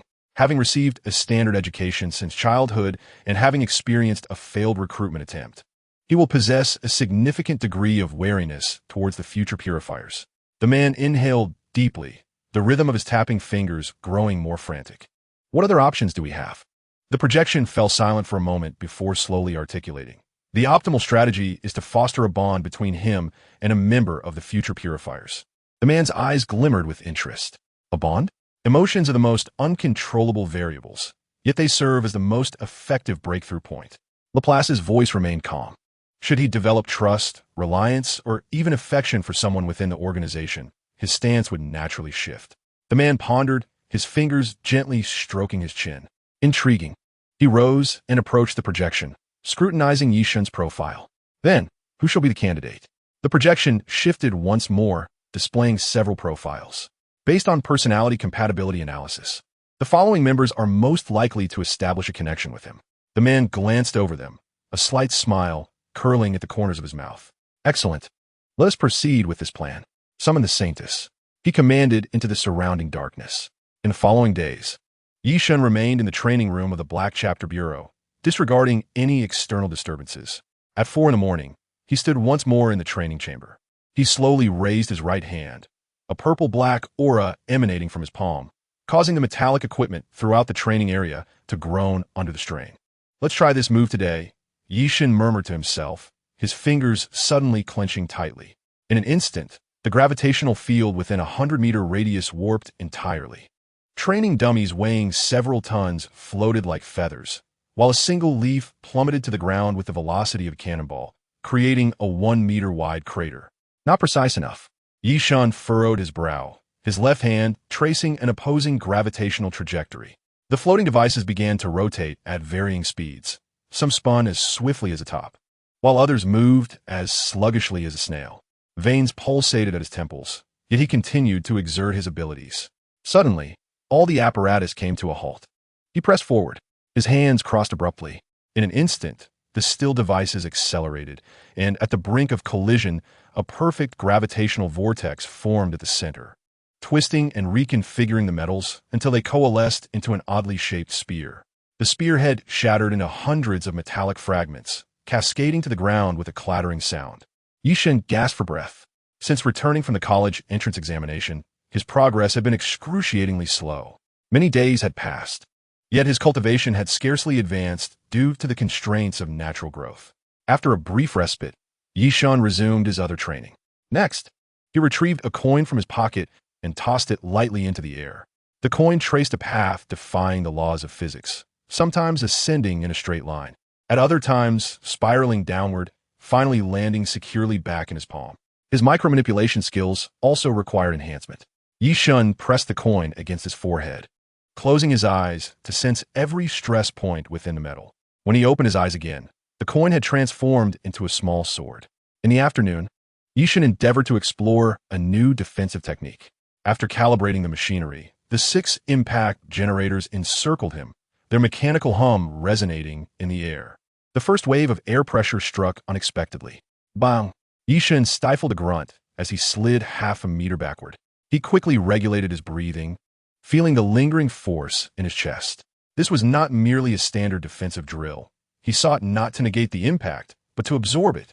Once more, the second wave followed in quick succession.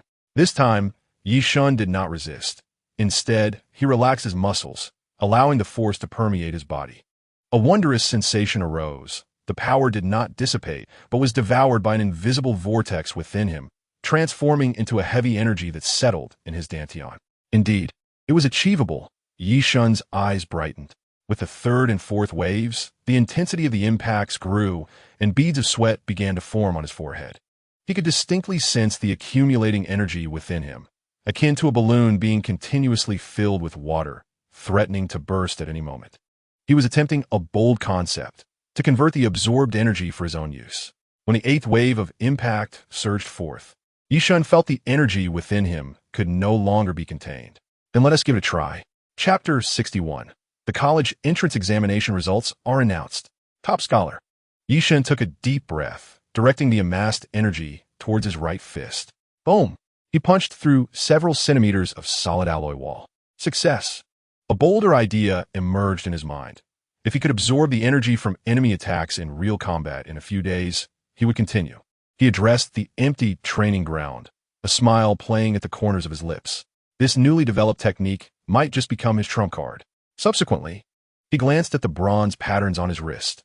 With a flicker of thought, a prompt appeared in his mind. Countdown 2 days. He recalled vividly the abundant energy the ear mouse had bestowed upon him upon their successful contract. Perhaps this time, after capturing it, he could ascend to a new level. His current natural cultivation pace was far too sluggish. What spirit beast would he acquire this time? Having just concluded his training, Ye Shen picked up his phone. In the moment the screen lit up, a flurry of message notifications erupted. Class group, high 3-star class, future prospects. Li Hao brothers. Tonight, at the Nightingale Bar. We're waiting all night for the results. Whoever doesn't come is a dog. Wang Su. I'm so nervous my hands are shaking. If I mess up, my dad will break my legs. Zhangya, everyone come. Goddess Su said she is treating tonight. A cascade of ones followed, urging everyone to join. Ye Shen's finger hesitated for a moment, his gaze landing on the latest messages. Su Xiaoya. Ye Shen, will you come? Su Xiaoya. Everyone hasn't seen you in a long time. After the messages were sent, the group fell silent for a few seconds before erupting again. Lu Ming, damn. Go the suhersev. Lu Ming. By the way, Ye Shen, you must have done well, right? I was right beside him when he examined the star core. It was shocking. Chen Shui, indeed. It's simply outrageous. Zhao Yang. Ye Shen, big shot. I implore your good fortune. Just let me score 600 points tomorrow. Ye Shen watched as the messages continued to refresh, his finger hovering over the screen, ultimately deciding not to reply. He exited the group chat and opened his private messages, discovering that Su Xiaoya had sent him a direct message. Will you go to school tomorrow when the results are announced? Ye Shen remained silent for a moment before closing the chat window. He tucked his phone away and turned to walk deeper into the training grounds. Some paths are destined to be walked alone. At the admissions office of Mountain City Stardust University, late at night, 11 o'clock. The conference room was shrouded in smoke as Director Chun Guodong entered, clutching a freshly decrypted set of college entrance examination data. His expression was grave as he surveyed the dozen admissions officers present, stating solemnly, "The results are out. We will now commence the first round of selection." Everyone immediately sat upright, fingers poised over their keyboards, ready to record critical information.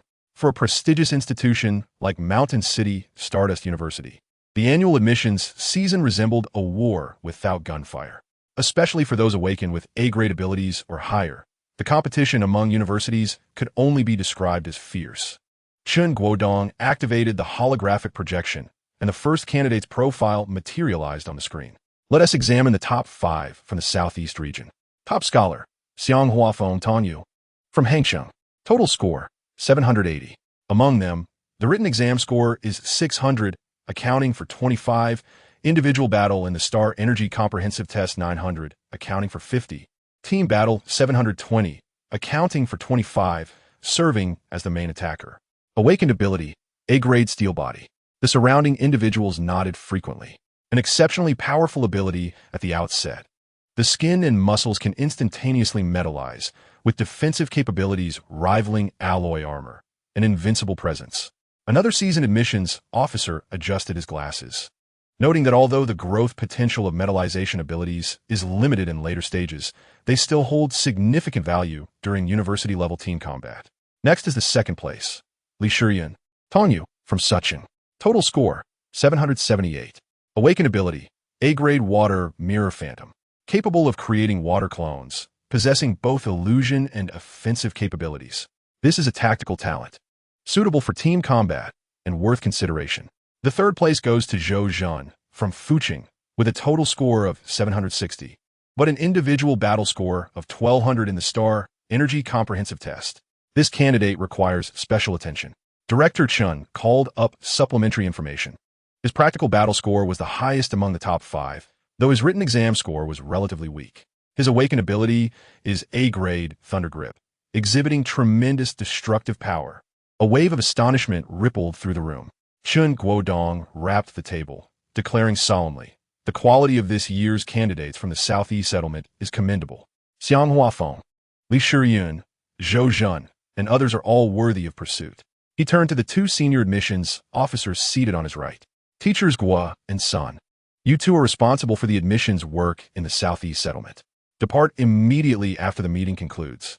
Teacher Guo adjusted his glasses and nodded, saying understood. We shall fly to Hangzhou tonight to make contact with Xianghua Feng.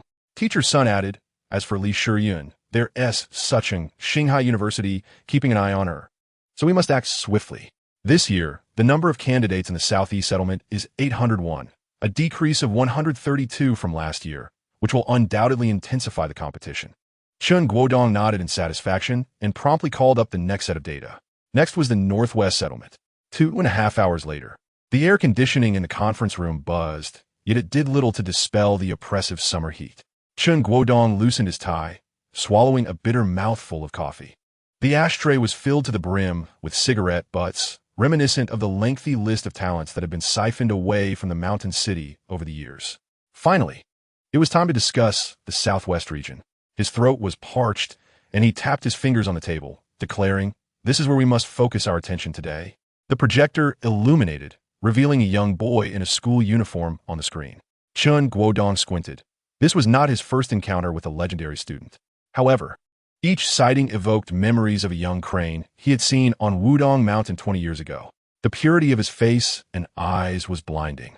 This was not merely because the Southwest settlement was our home turf, but also because this year, a true dragon had emerged from the Southwest. I trust you have all heard of him. The top scholar, Ye Shen, a student from Shansha No. 2 Middle School. Chun Guodong pulled up the report card, the paper glinting under the laser pen's light, with a total score of 1680, shattering the record for the Southwest examination zone. Among these, the written exam score was 620, constituting 25. The individual battle in the Xing Energy Comprehensive Exam was 2,000, accounting for 50, and the group battle was 2,100, making up 25. He served as the main attacker, controlling the field and commanding. His awakened ability was the SSS grade, Universal Gravitation. A strange silence enveloped the conference room. Chun Guodong's gaze swept over the faces of his longtime colleagues, all of whom now bore expressions of complex emotions, both yearning and trepidation. Do we truly deserve to recruit such a candidate? Shaoli blurted out, her complexion paling immediately. Realizing her words, she hastily added, I mean, considering our school's ranking. Chapter 62. Su Xiaoya's weight. Chun Guodong cast a cold glance at her, saying nothing. Yet his gaze made Xiao Li feel as if she were sitting on pins and needles. Xiao Li's remarks were not entirely unfounded. Such a talent. Old Zhang suddenly chuckled bitterly. What do we have to compete with Kyoto? He may not even go to Kyoto, Chun Guodong asserted, rapping his fingers on the table with conviction. Firstly, he is a local from Shancheng. Secondly, to my knowledge, he has already accepted an invitation from the Shancheng Xuanma Ability Inspection Bureau. This signifies that we also have a significant opportunity. No matter how powerful Kyoto Xinqiang University may be, they cannot allocate all their resources to just one individual. He paused and we can, if we truly manage to secure him. A glint of sharpness flickered in Chun Guodong's eyes. This could be our turning point. He rose, leaning on the table. As for Ye Shen, I will personally reach out. I will contact the principal of No. 2 Middle School to arrange a meeting. As he closed the tablet, the screen reflected his eyes, ignited by the fervor he had felt 20 years ago when he had just been appointed to the admissions office. Remember, we are not merely vying for a student. We are securing the future of this land. Meanwhile, in a private room at the Nightingale Bar, the students of the star class had already indulged to a slight inebriation. Why hasn't Ye Shen arrived yet? Li Hao raised his glass. His cheeks flushed from the alcohol, his eyes bloodshot. He slammed the glass onto the table, amber liquid splattering and leaving dark stains on the tablecloth. We're classmates. After all, why does he look down on us? The raucous music suddenly became jarring. Zhao Ming furrowed his brow, placing a hand on Li Hao's trembling shoulder. How's he? You've had too much to drink. His voice was soft, yet carried an undeniable firmness. Deep Go is not that kind of person. Li Hao shrugged off his hand. Staggering to his feet, his collar askew. Then why isn't he here? Now that he is an SSS grade star officer, he looks down on us ordinary folks. Doesn't he? His voice rose abruptly, catching the attention of several nearby tables. The alcohol amplified his deepest, most concealed jealousy. The boy who had once shared the basketball court with him, now standing at a height he could never reach. Zhao Ming sighed, his gaze drifting to the happy graduation banner hanging at the entrance of the room. He understood that Ye Shen's world was now vastly different from theirs. He is undoubtedly much busier than we are now. Zhao Ming swirled the glass in his hand, the ice clinking crisply. He paused, swallowing back his thoughts regarding the various factions vying for talent. There must be a reason for his absence. In a corner, Su Xiaoya sat quietly, her delicate fingertips lightly tracing the rim of her glass. Her gaze unconsciously drifted toward the entrance, her heart racing in anticipation. The door swung open, but it was merely a server entering with a fruit platter. Xiaoya, are you still waiting for Ye Shen? Fang Ling leaned closer, whispering, the scent of her perfume mingling with the aroma of alcohol overwhelming. Her meticulously manicured fingers brushed against Su Xiaoya's wrist, only to be promptly swatted away. Fang Ling awkwardly withdrew her hand, her finely drawn eyebrows slightly furrowing, fully aware of the reason for Su Xiaoya's cold demeanor. She had already learned that Ye Shen had awakened the SSS grade ability of universal gravitation.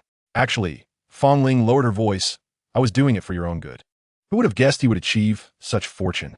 Although she felt a twinge of guilt for having encouraged her friend to break up with Ye Shen, she knew that her own awakening to an ability depended on her friend's actions. Thus, she continued to ingratiate herself. Moreover, even if she spoke up, that was merely a reflection of Su Xiaoya's own thoughts. She had been the one who wanted to break up with Ye Shen. So how could all the blame rest solely on Fang Ling? Su Xiaoya wore a frosty expression, refusing to engage with Fang Ling. She lifted her glass to take a sip, but found no flavor. Suddenly, she stood up, the chair scraping loudly against the floor. Her throat felt as if it were stuffed with a damp cotton ball, making each breath laborious. During this time, she was unsure why memories of her time with Ye Shen came rushing back, replaying in her mind. Ye Shen wrapping a scarf around her neck, the warmth of his fingertips grazing her cheek, buying her the freshest lychees, his eyes filled with anticipation for her smile. I'm going to the restroom. Pushing open the restroom door, Su Xiaoya finally allowed herself to tremble. The girl in the mirror had reddened eyes, her carefully applied makeup slightly smudged. She turned on the faucet, the cold water cascading over her wrists. Yet it could not wash away the lingering question in her mind. If she had not listened to Fang Ling that day, would things be different now? Outside, Fang Ling's exaggerated call echoed, prompting Su Xiaoye to abruptly shut off the faucet. She gazed at her reflection and suddenly realized a harsh truth. She was not waiting for Ye Shen to arrive at the reunion. She was waiting for another chance to start over. After returning home from training, Ye Shen's phone buzzed. The named teacher Huang danced animatedly across the screen, reminiscent of his sister humming a tune while frying eggs in the kitchen. "Teacher Huang, what is going on?" Upon seeing the call from his homeroom teacher, Ye Shen had an inkling it was related to the college entrance examination. On the other end of the phone, the distinctive cough of old Huang resonated, accompanied by a cacophony of background noise akin to a bustling marketplace. "Ye Shen, do you have time tomorrow morning?" Amidst the rustling of papers mixed with a few shouts of contention, it was clear that the admissions teams from Kyoto, Northwest, and Southwest had all assembled, each coming specifically to recruit him. "You must make time for this. I will arrive promptly at 9. Ye Shen interjected, his peripheral vision catching sight of his sister tiptoeing to reach the honey jar on the cabinet. With a flick of his wrist, he gently nudged the jar closer to her. The last time such a grand assembly occurred in the conference room of Shanxingno II High School was also due to Ye Shen. When he entered, a dozen groups rose simultaneously in unison. It was rumored that some were still en route. Chapter 63. Into the Great Wilderness Once More. Ye Kurasmate. Professor Zhou from Kyoto Xingqiang University was the first to speak, impeccably attired in a gray suit. "We are offering a full scholarship, covering all living expenses while you are enrolled. Additionally, you will have access to our premier laboratory, the Tianqiang Laboratory." He slid a document across the table. The equipment list can be found in Appendix 3. He pointed to a line of small print, which included a gravity simulation chamber valued at 2.7 billion. Ye Shen took the document, momentarily breathless at the proposition. However, upon glancing at the stipulation requiring 3 experimental reports weekly, his brow instinctively furrowed. Colonel Lee from Northwest Military Defense University pounded the table and stood. "Just a bunch of bluster." He tossed a black magnetic card onto the table. "Our institution possesses a combat training ground, replicating the Border Rift environment. Graduates are guaranteed direct admission into the Qishao Army, automatically awarded the rank of major, with an annual salary elevated by 100 according to combat zone standards. Enrolling in our school will pave an unparalleled path to success." Chen Guodong suddenly scoffed. Ye Shen has already joined the Black Chapter Bureau of Shanxing. He may not necessarily head to the borders of the Northwest. He then turned to Ye Shen with a serious expression. "Ye Shen, our Shanxing Stardust University is currently the strongest institution in the Southwest. Once you enroll, all expenses will be waived, with a scholarship of 10 million per year. You can select your dormitory, the format of your classes, and even your professors. The scholarship is merely the beginning. We have reserved a top-floor laboratory in our newly constructed Zhaixing Tower exclusively for you, with all equipment customized to your specifications. Furthermore, our school boasts a gender ratio of 3:7. The campus is teeming with beautiful women. Ye classmate, do you currently have a girlfriend?"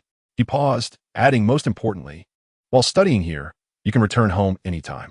"Ye classmate." The next representative stood. Just then, a disheveled figure abruptly burst through the conference room door. The representative from Haching Xingyao University was sweating profusely, his suit jacket barely fastened. "I'm late. We from Haching. I choose Shanxing Stardust University," Ye Shen suddenly declared, his voice clear and resolute. The conference room erupted in astonishment. "What?" The representative from Haching turned pale, his file dropping to the floor with a thud. "I traveled 20 hours by train." Colonel Lee from the Northwest slammed the table.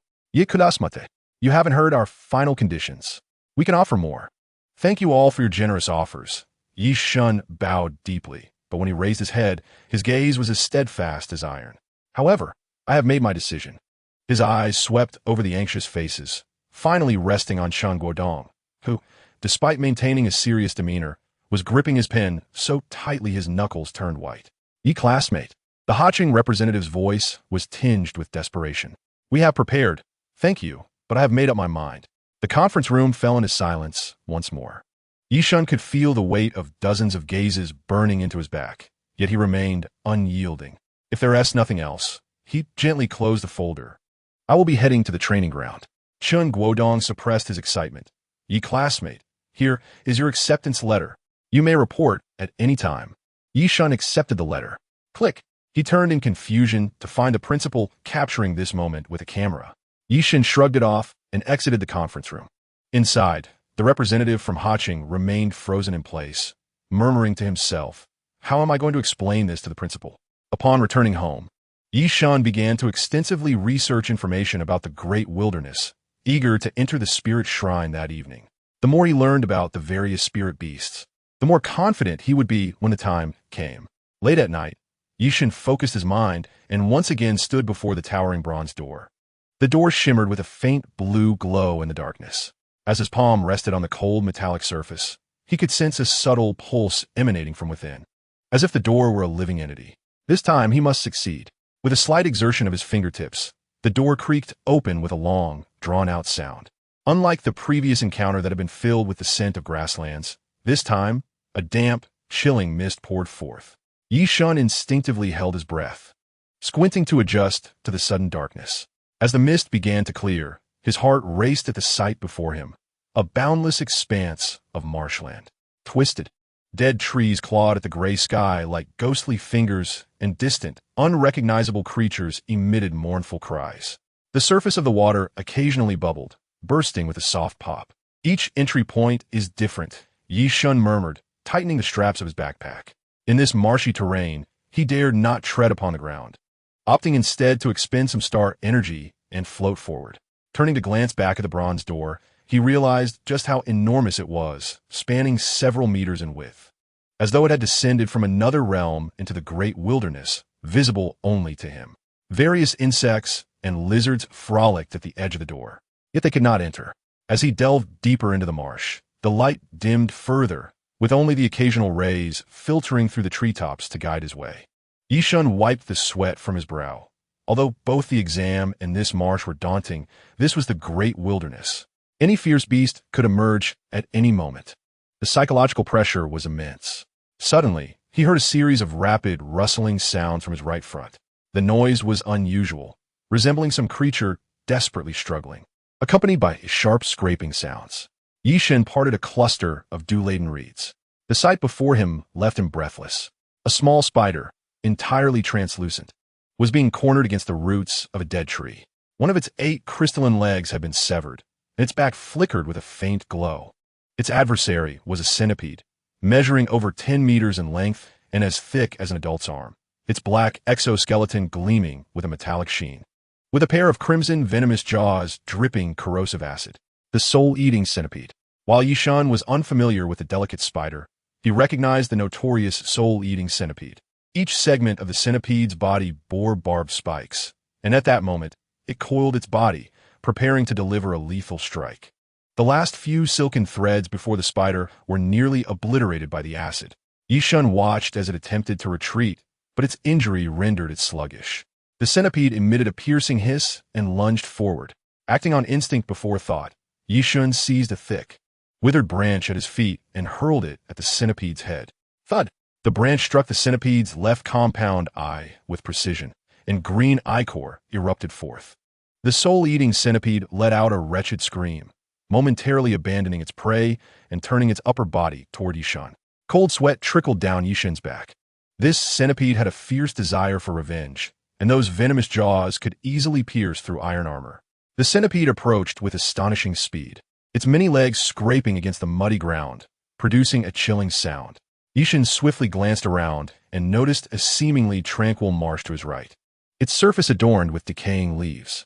Taking a deep breath, he waited until the centipede was merely 3 steps away, then feigned a move to the left before sprinting towards the marsh with all his might. The centipede, indeed, fell for the ruse, pivoting sharply to pursue him relentlessly. Ye Shen could feel the stench-laden wind drawing closer. Just as the centipede was about to sink its fangs into his heel, Ye Shen hastily accelerated, evading the attack. With a splash, the unsuspecting centipede plunged headfirst into the marsh. Its heavy exoskeleton immediately became a liability, and the more it struggled, the deeper it sank. Acidic liquid sizzled as it corroded the surrounding muck, but to no avail. Down you go. Ye Shen looked down at the centipede and directly increased its weight 3-fold. Although its lower body remained ensnared in the mud, the upper half of the centipede still held itself aloft, its single eye ablaze with frenzied malice. Time seemed to stretch indefinitely until it finally succumbed to the swamp, falling silent. Chapter 64. Gaining a Spirit Beast. Ye Shen suddenly noticed that a small spider had crept up to his feet unbeknownst to him. It tilted its head upwards, its eerie blue, compound eyes fixed upon him, the wound from its severed leg still oozing a crystalline fluid. Ye Shen took a moment to seriously examine this creature. It was not a spider, at least not in the conventional sense. Its 8 legs appeared to be sculpted from crystal, refracting starlight with every movement. The silver patterns on its back formed a complete star map, as if the night sky had been imprinted upon its shell. Embedded in its forehead was a teardrop-shaped gem, pulsating rhythmically with its breath, resembling a third eye. "Are you all right?" Ye Shen inexplicably crouched down and extended his finger.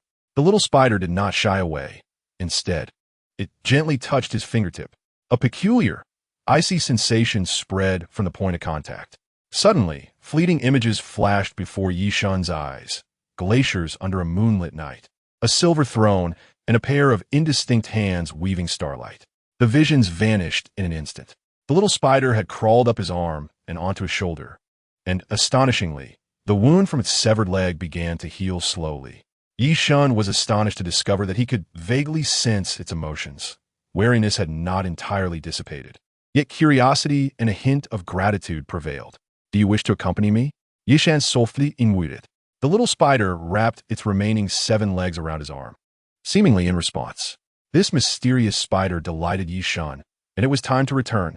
After navigating through several dense clusters of reeds, he finally spotted solid ground at the marsh's edge.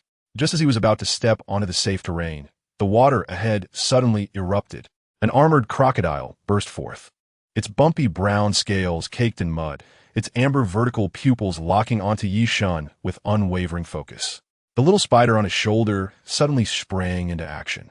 It leaped up, releasing silvery threads that wove into a dense web before Ye Shen's eyes. Then its third eye flickered, and the armored crocodile's gaze turned bewildered as it slowly turned its head, inexplicably attempting to bite its own forelimbs. Ye Shen watched in astonishment at the little spider. It truly was an illusion. The little spider, exhausted, collapsed on his shoulder, its starry patterns dimming significantly. Ye Shen carefully cradled it in his palms, noticing that the severed leg had already begun to sprout a small, crystalline new limb. "Thank you," he said sincerely. The little spider gently nuzzled his thumb, then suddenly released a strand of silver silk that transformed into a warm current of energy flowing into him, simultaneously establishing a faint connection in his mind. He was astonished to realize that he could now perceive the little spider's emotions with greater clarity, weariness mingled with satisfaction and a hint of anticipation. "Have you acknowledged me as your master?" "Ye Shen," ye spit it. The spider's compound eyes flickered, as if smiling. Indeed, the parchment contract materialized. Ye Shen promptly agreed, and in that moment, he learned the little spider's name, Dreamweaver Spider. As Ye Shen continued on his journey, Dreamweaver Spider had already nestled comfortably on his shoulder. The warm glow of the setting sun filtered through the treetops, casting a radiant halo upon its iridescent body. As the bronze door slowly closed behind him, the familiar torrent of stellar energy surged through his being once more. Ye Shen settled into a cross-legged position, feeling a more vigorous energy fluctuation than ever before. The stars in his mind rejoiced, illuminating in succession. 25 stars. Just 2 more need to shine, and he would ascend to the Fuyao realm. Upon returning to his room, Ye Shen lay down with a sense of fulfillment. Today had been remarkably fruitful. The next time he ventured into the wilderness would be in 60 days. It was also time to consider undertaking a task from the Black Chapter Bureau. Only through battle could he grow. Moreover, the rewards for such tasks were tangible. Meanwhile, in the hillside villa district of Rong City, the night rain tapped against the glass, and Bai Lingxian curled up beneath a downy blanket, her fingers mechanically scrolling through her phone screen. Her smooth black hair cascaded from her shoulders, scattered across the pristine pillowcase. Puffing her cheeks, she mindlessly bit her lower lip, leaving a faint mark on her cherry blossom-colored lips. The delicate lines of her snow-white calves were exposed beneath a light purple silk nightgown, her slender ankles shimmering with a pearl-like luster under the bedside lamp. Although she was a high school student, Due to her awakening of supernatural abilities and participation in the Stellar Energy Comprehensive Examination, she did not place much emphasis on her academic performance, resulting in ample free time. Bored to tears, she murmured as she turned off her third beauty livestream. A swipe of her finger brought forth a new video titled Official Account of Shanqing to High School. With 830,000 likes, 320,000 comments, and 120,000 shares, she raised an eyebrow. How could a high school official account garner such attention? She muttered softly, her apricot eyes filled with skepticism. Driven by curiosity, she continued watching. The screen displayed, "Congratulations to our school student for achieving the highest score in Southwest China." The footage captured Ye Shen receiving his admission notice from Chen Guodong. Bai Lingshuan's fingers froze.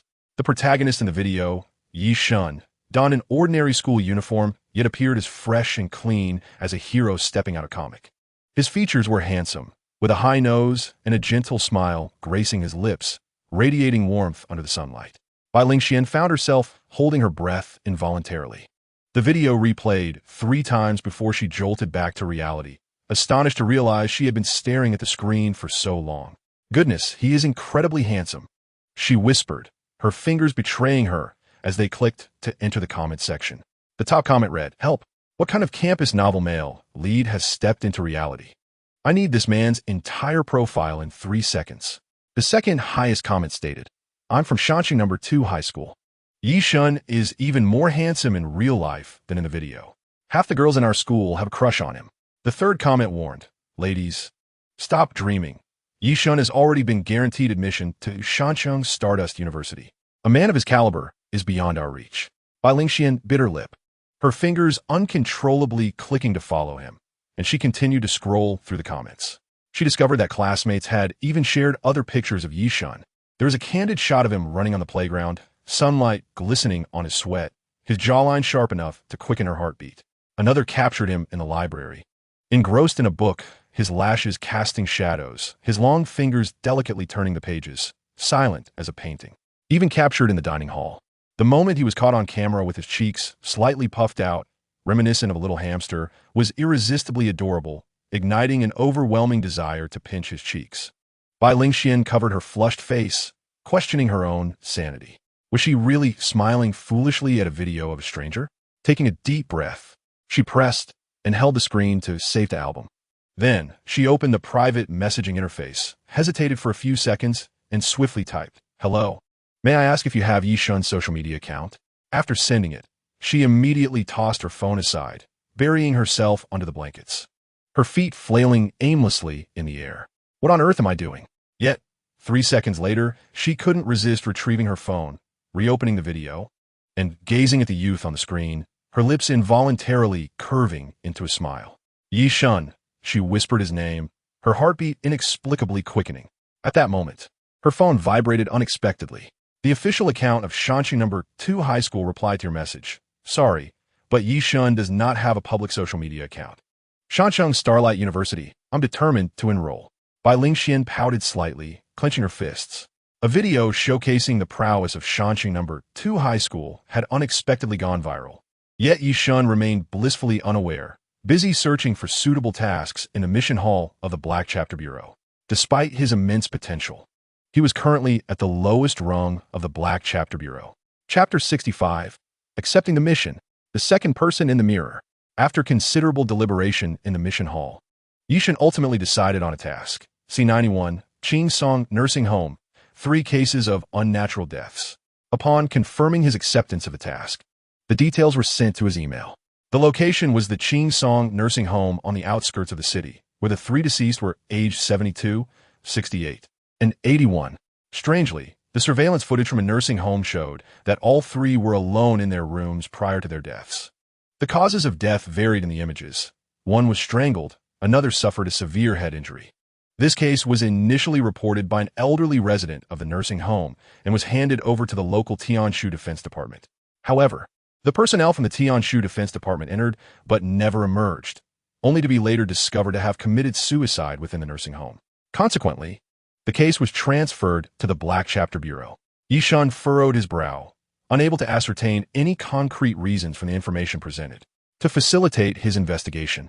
The Black Chapter Bureau had assigned him a new identity, the distant nephew of the second deceased, Granny Lin.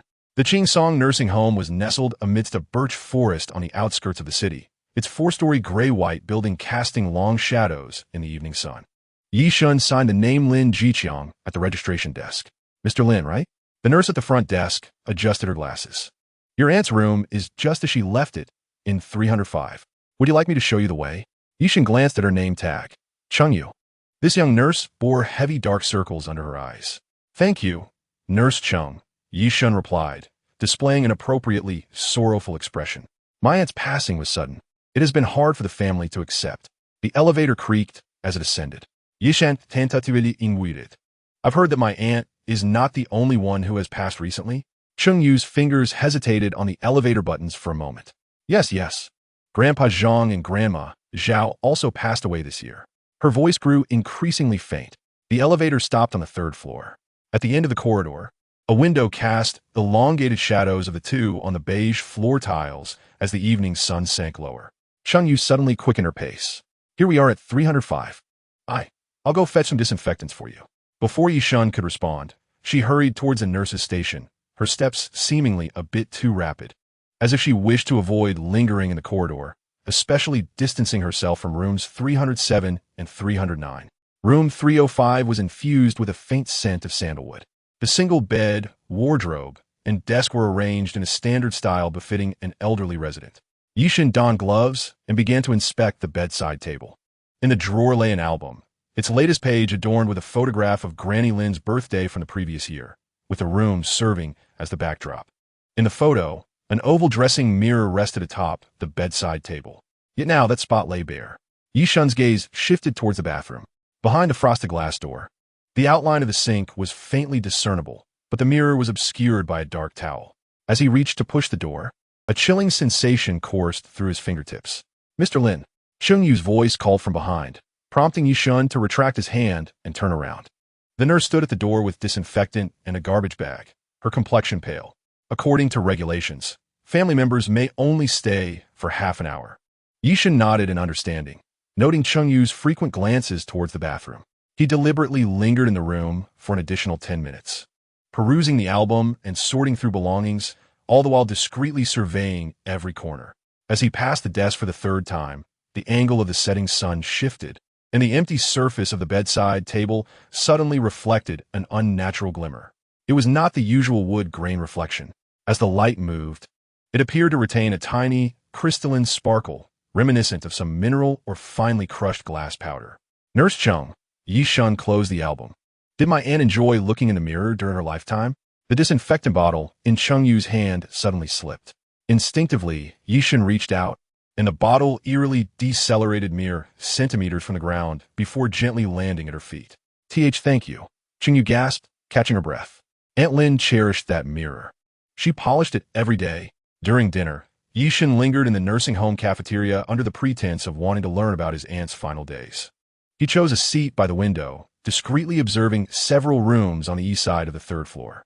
From the cafeteria window, he could see the balconies of those rooms. Clothes were still hanging on the drying rack of room 307, swaying gently in the evening breeze.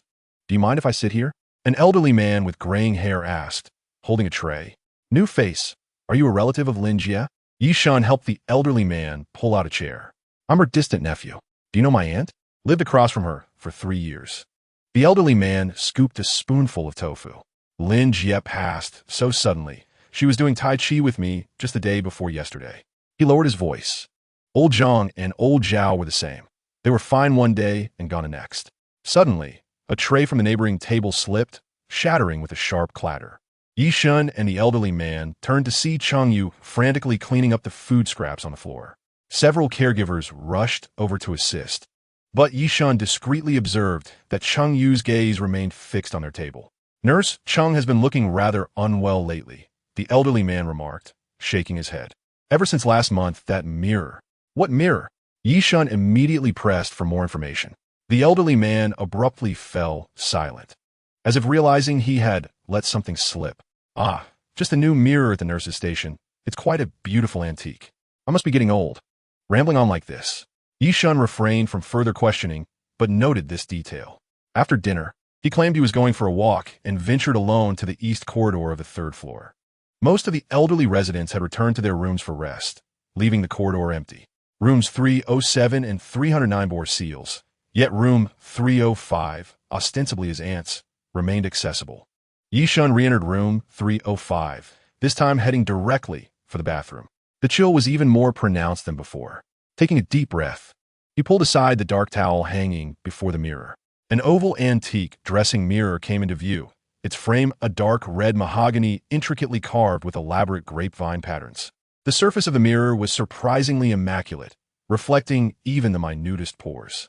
Ye Shen meticulously examined the frame, and amidst the intricate grapevine patterns, he discovered several minuscule inscriptions. You see you are not you.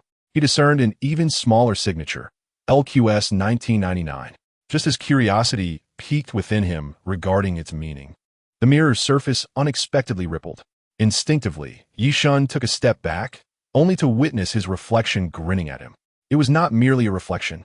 The mirrored Ye Shen's mouth was curving impossibly wide towards his ears, revealing a mouthful of sharp, fine teeth.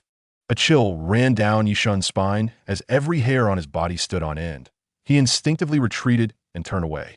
Chapter 66. The Battle with Oneself. The reflection of Ye Shen was laughing, yet the true Ye Shen maintained a stern countenance, while the image in the mirror was entirely beyond his control. A forbidden object. When confronted with an unknown taboo, retreat should take precedence over confrontation. However, the mirror seemed disinclined to grant him that opportunity. Suddenly, a steel pen shot towards Ye Shen's face. He tilted his head to evade it, and the pen grazed his ear before embedding itself into the wall behind him. The tip completely buried in the concrete. Papers on the desk whirled like blades, forcing Ye Shen to roll and dodge, a photograph narrowly slicing across his cheek, leaving a trail of crimson. He grasped with his right hand, attempting to shatter the mirror with gravitational force, only to be met with excruciating pain. The mirrored version of himself mirrored his every movement, and two opposing gravitational forces collided at the mirror's surface, producing an agonizing metallic distortion. After a fierce struggle, the mirror remained unscathed. It can replicate my abilities? Ye Shen's forehead beaded with cold sweat. Worse still, he realized he could not avert his gaze. The mirror possessed an inexplicable allure, compelling him to lock eyes with a monstrous reflection. Ye Shen summoned the full extent of his stellar energy. Boom! The entire window, frame and glass alike, was violently torn away by lateral gravity, leaving a gaping maw in the outer wall. The night wind howled in, and Ye Shen, propelled like a cannonball, shot out into the night sky. As he struggled to adjust his position mid-air, he glanced back to see a shadowy figure seeping through the broken window of room 305. At 3 stories high, a fall could be fatal for an ordinary person. But Ye Shen adjusted his stance, diminishing the gravitational intensity beneath him. He floated down like a feather, rolling forward to cushion his landing. The entire sequence executed with fluid grace. The backyard of the nursing home lay bathed in moonlight, the birch trees rustling softly. Ye Shen looked up, only to find the mirrored figure had also leapt from the shattered window, landing lightly on the lawn 10 meters away. Ye Shen squinted. The mirrored figure mirrored his stance, extending its right hand, evidently manipulating the gravitational field as well. The lawn between them suddenly caved in, forming a circular pit 3 meters in diameter. 2 similar gravitational forces clashed violently. Ye Shen's forehead glistened with cold sweat. The mirrored figure not only replicated his abilities, but seemed to do so without bearing the physical strain he endured. Ye Shen channeled all his power to retreat deeper into the woods.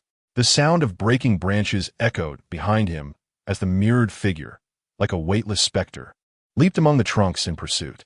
More alarmingly, Ye Shen felt the gravitational field he had imposed being synchronously replicated by the other. 2 similar forces intertwined within the woods, leading to utter chaos in the gravitational dynamics of the area.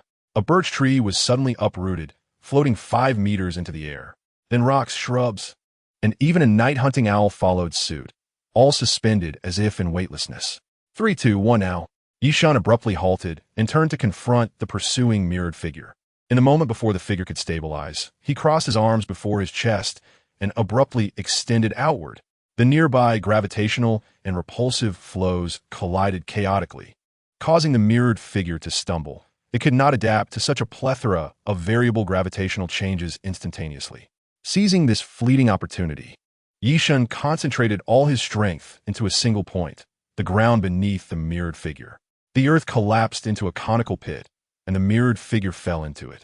Ye Shen wasted no time, immediately reversing the gravitational direction, transforming the pit's bottom into a gravitational well 10 times stronger than normal.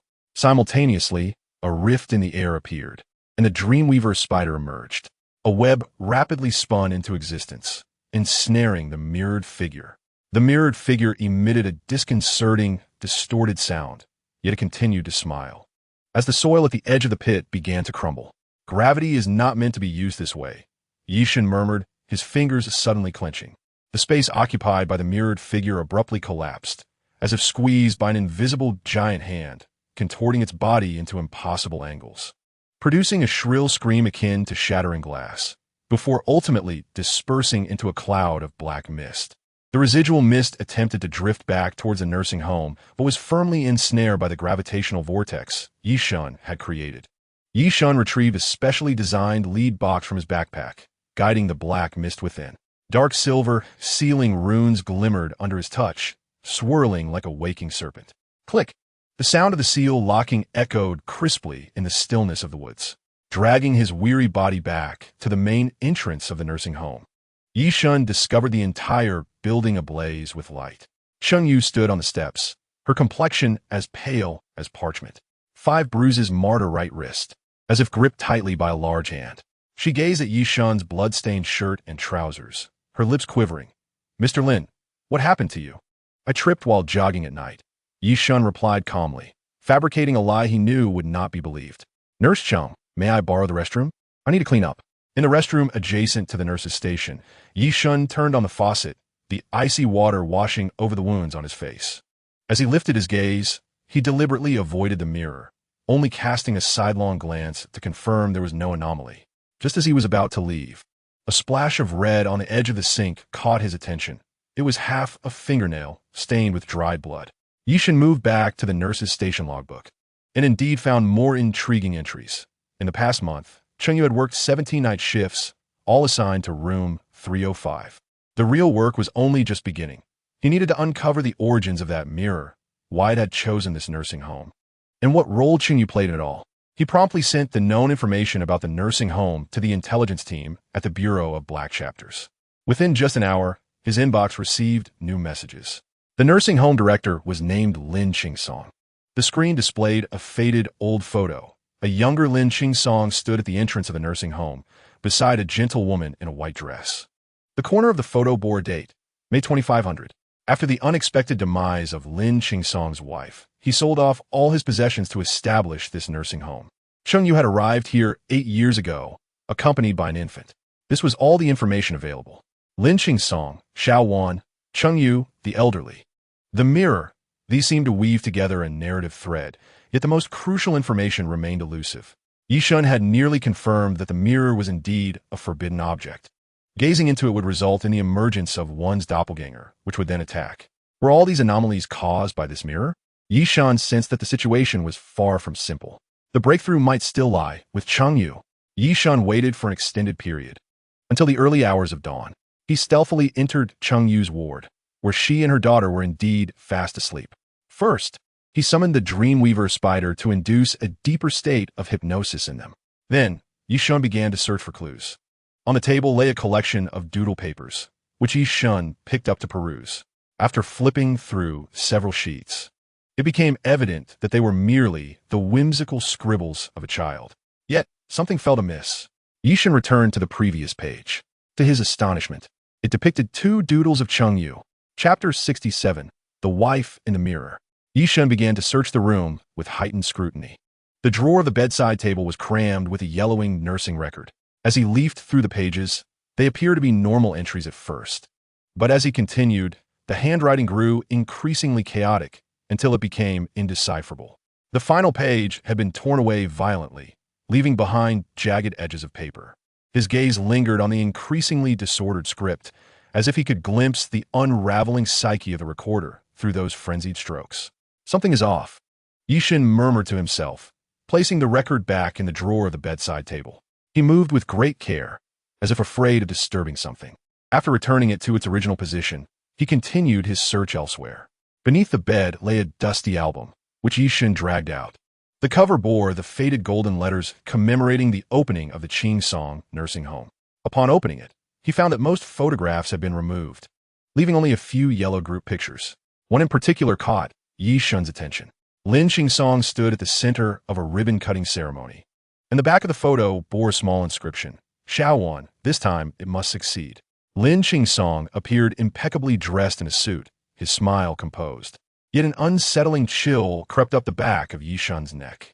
What exactly are you planning? Ye Shen looked at it. His confusion deepened. Perhaps he needed to return to room 305. That peculiar mirror. Initially, he had thought Chengyu might serve as a breakthrough, yet he had found no useful information. Was it necessary to delve into the mirror? Ye Shen furrowed his brow. If possible, he wished to avoid confronting that absurd mirror for the time being. Without hesitation, another mirrored figure emerged, possessing the same abilities as himself. Ye Shen felt uncertain about how to deal with this mirrored entity. Indeed, if anyone gazed into a mirrored counterpart would appear. Had Lin's grandmother ever experienced something similar? He recalled the footage of the elderly individuals before their demise. If each person had been alone in their room, facing that oval antique vanity mirror, a terrifying hypothesis took shape in his mind. Could it be that everyone who had looked into that mirror would be replicated by a mirrored counterpart, and then the original would be killed? The dream weaver spider scuttled anxiously at his feet, its 8 legs tapping softly against the floor. Ye Shen did not disturb the seals on rooms 307 and 309, but instead entered through the window. Sure enough, he found another identical oval antique vanity mirror in the bathroom. None of these were the originals. There remained one more location that might yield discoveries: the director's office. Ye Shen sprang into action. After a thorough search, he found that the director's office was not on the top floor, but rather on the first floor. The door lock was utterly ineffective against him. Upon pushing the door open, the most striking feature of the room was an expansive desk.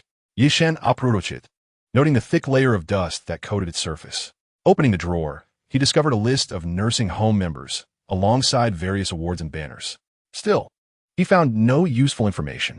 Just as he was contemplating whether to return, he noticed the dreamweaver spider circling at his feet. Is the space beneath empty? Ye Shen crouched down, gently rapping the floor with his knuckles.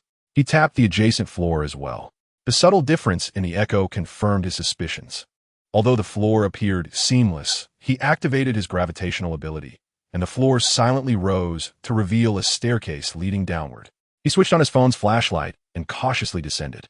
After navigating several turns, he was suddenly met with a vast, circular space. Ye Shen then realized that the entire basement was actually a colossal circular chamber, with an enormous oval mirror standing 2 meters tall at its center. It was a magnified version of the antique vanity mirror from room 305. The mirror's frame was entwined with densely packed black threads, pulsating like veins. He had found it. Ye Shen stepped forward, but suddenly his body tensed. Whoosh! A sound sliced through the air from behind him. Ye Shen instinctively sidestepped as a syringe whizzed past his neck, embedding itself in the wall ahead, its barrel swaying with some dark red liquid. Cheng nurse? Ye Shen turned to see Chengyu, soaked to the bone, standing at the staircase's entrance. Her white coat dripping with water, hair plastered to her pallid face. Her eyes were wide, and a grotesque smile was frozen at the corners of her mouth, as if some force had forcibly contorted her expression. The dreamweaver spider reacted faster, shooting forth a web from its abdomen to ensnare Chengyu. She struggled briefly before abruptly ceasing her movements, her head tilting to one side. Mr. Lin, Chengyu spoke, but her voice was not her own. It was a bizarre amalgamation of male and female tones. The director is waiting for you. Ye Shen's hair stood on end. Lin Song? Chengyu's eyes suddenly rolled back, her entire form twisting grotesquely, as if she were a puppet being manipulated by unseen strings. No, her voice was hoarse and fragmented, as if she had not spoken in ages. It is us. In the next instant, her body convulsed violently, something writhing beneath her skin, akin to countless tiny insects crawling. Then, her face split apart. The skin peeled away like desiccated bark, revealing stitched muscles and bone beneath. That was not Chengyu.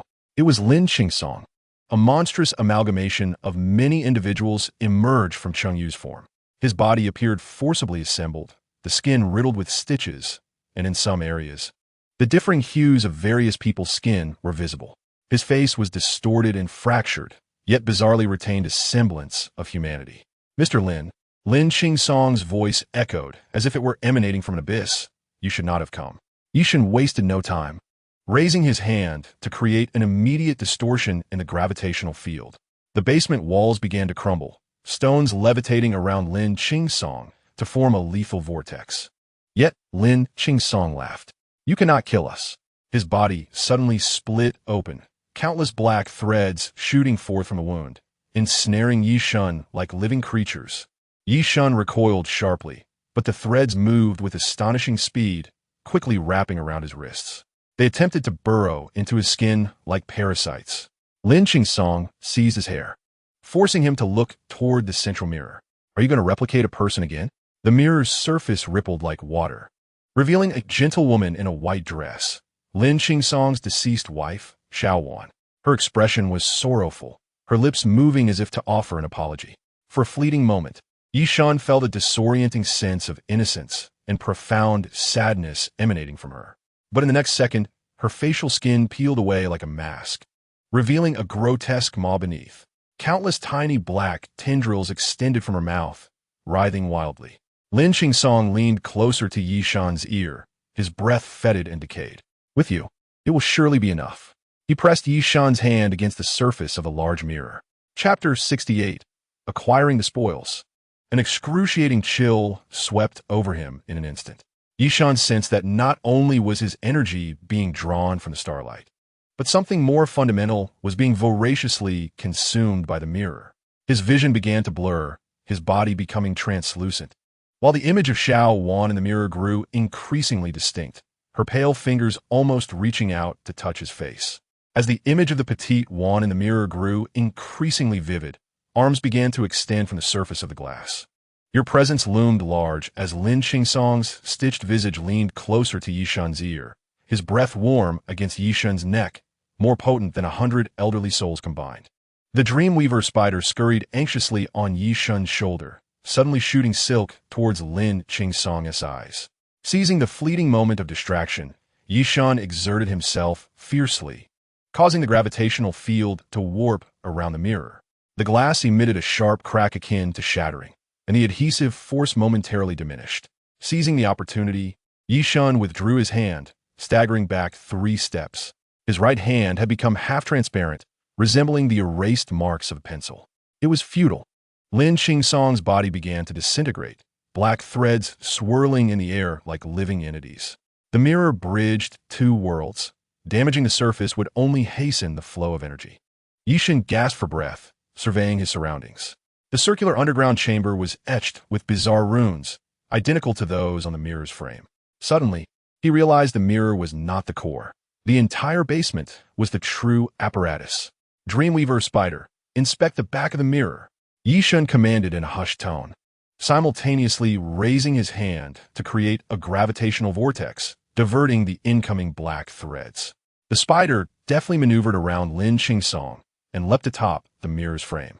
Its forehead glowed blue, suddenly blindingly bright, an indication of discovery.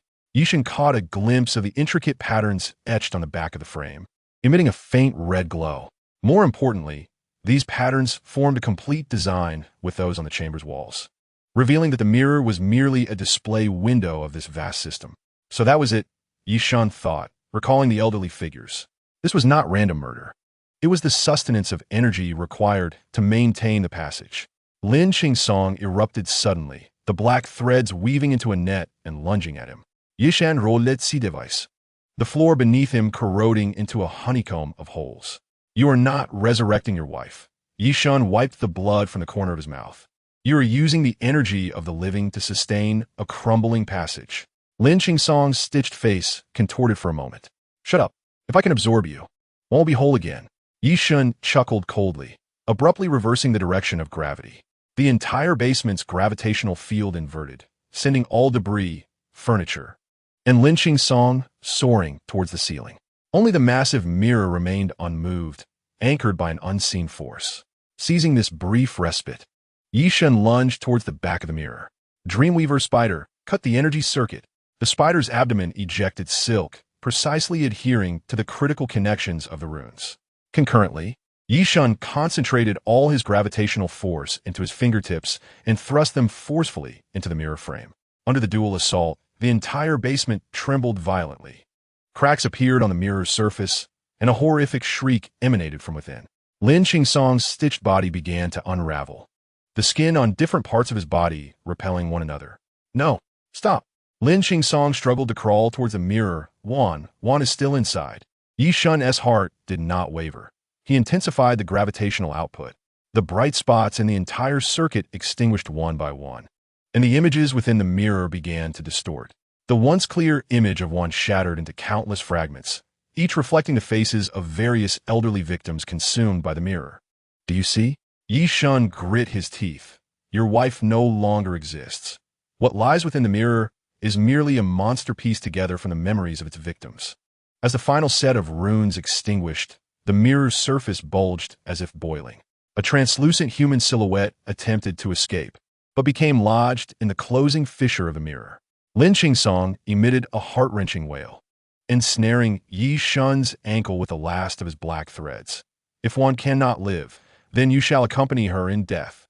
Ye Shen was pulled to the ground, teetering on the brink of being dragged into the collapsing world within the mirror. In a moment of desperation, the Dreamweaver spider released its final web, anchoring itself to the descending steel reinforcement from the ceiling.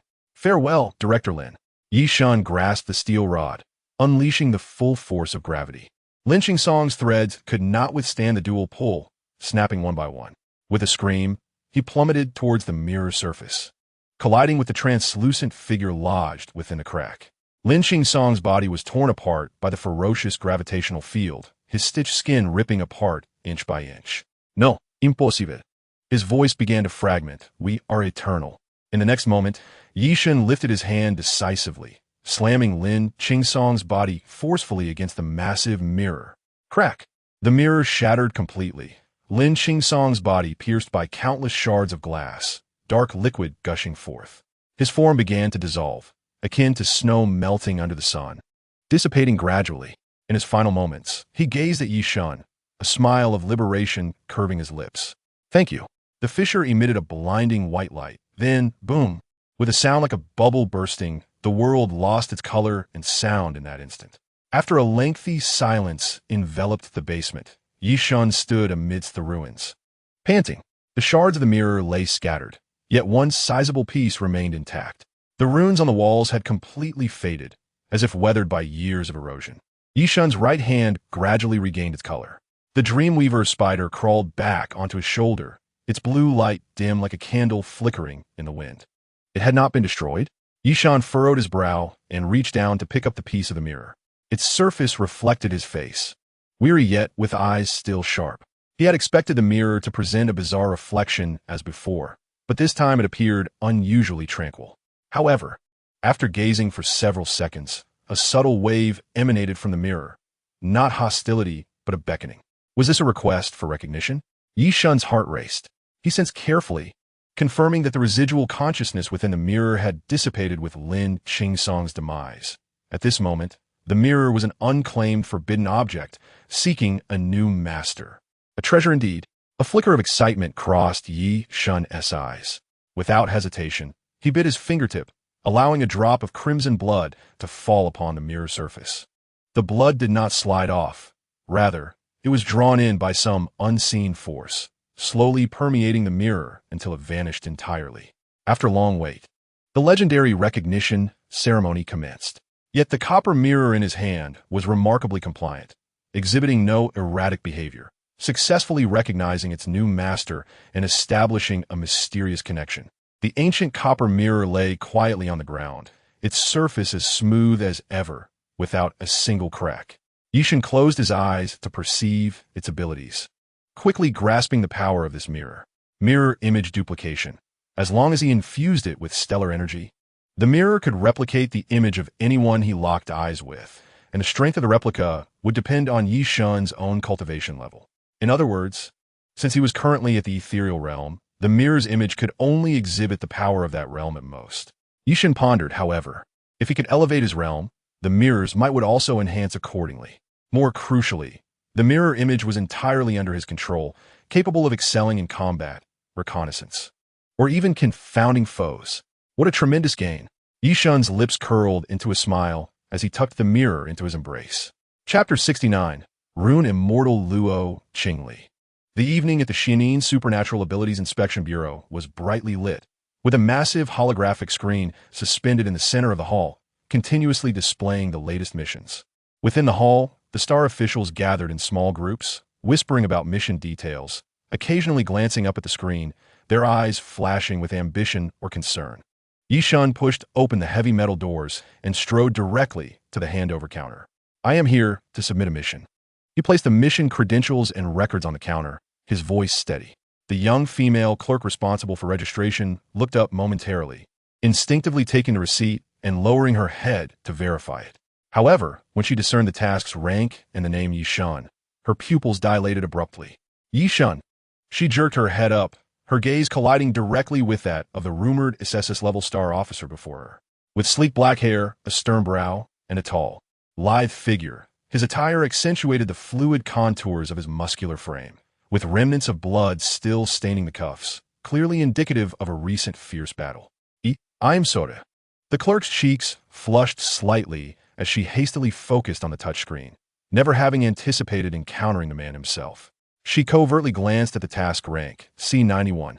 A C-level mission is the goal for those in the Fuyo realm. Her voice trembled, incredulity lacing her words as she looked towards Ye Shen. Did you complete alone? Ye Shen replied with a slight nod. The clerk was left in a daze. Typically, a mission requires at least 3 officers of the same rank to collaborate. Yet, this young man before her had single-handedly resolved it, even surpassing levels. Is this the prowess of an SSS-level officer? At that moment, several other ability users engaged in the task handover nearby also took note of the commotion, casting bewildered glances in their direction. Ye Shen? It's truly him, the very monster personally invited by Director Qin. How can someone so formidable look so effortlessly youthful? Isn't he from the Tanya realm? I heard he accepted a C-level task yesterday and completed it today. Whispers cascaded like a tide, swiftly drawing the attention of everyone in the task hall. Ye Shen remained unfazed by the surrounding clamor, merely frowning slightly. Is there a problem? The clerk, as if awakening from a dream, quickly shook her head. And no problem. She fumbled to operate the system, and a confirmation message regarding the task completion promptly appeared on the screen. The reward has been credited to your account. She stole a glance at Ye Shen's profile, her voice unintentionally softening. A total of 1 million Shenjo coins.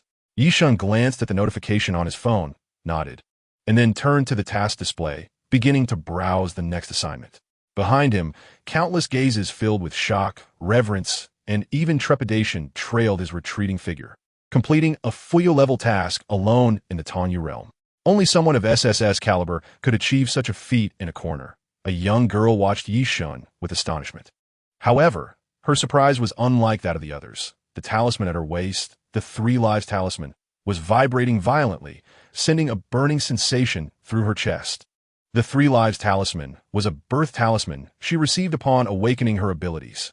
She had awakened the S-level celestial edict, understanding the significance of the 3 lives talisman. This talisman resonated with its host's intentions, only responding when encountering a destined individual. Instinctively, she pressed down on the talisman, her fingertips trembling slightly. Luo Qingli's mind buzzed. 3 years have passed. The 3 lives talisman is responding for the first time. Is this truly her destined partner? But this seems far too casual. Luo Qingli stared intently at him. She had heard of the young man during training. He had awakened the force of gravity and was subsequently invited into the Shuama Supernatural Inspection Bureau by Director Qin. Even if he were her fated one, he must still undergo her trials. If he treats her poorly, she would not easily entrust herself to him. Ye Shen had already selected his next task. C-160 Emergency Extermination Mission. A large-scale beast riot has erupted in the Tsangxi Mountains of Qianzhou, suspected to be led by a high-tier Fuyo beast, necessitating a decapitation operation. I will choose this one. The clerk nodded. All right. Specific information will be sent to your email. Wait. A voice as cool as an icy spring suddenly interrupted. It was Luo Qingli. Everyone, including Ye Shen, turned to her. Why choose this task? It's far too reckless. Luo Qingli internally lamented. Look, it's talisman fairy Luo Qingli. She's here to take a task too? Isn't she always in seclusion? What's my goddess up to? Was she just speaking to Ye Shen? Ye Shen turned back, only to see a girl in a plain white gown approaching gracefully. Her beauty took one's breath away at first glance. Her skin was akin to the finest mutton fat jade, her eyes captivatingly artistic. Her long hair loosely tied with a jade clasp, exuding an otherworldly aura. A string of golden talismans hung at her waist, each subtly radiating spiritual light. Clearly not of ordinary quality. Ye Shen raised his gaze, locking eyes with her. She suppressed her heartbeat, maintaining an icy demeanor, though the tips of her ears flushed a faint red, betraying her emotions. You're a reckless fool to accept a mission without understanding the details. Her voice was frosty. Are you going to your own death alone? Ye Shen raised an eyebrow. It's none of your concern.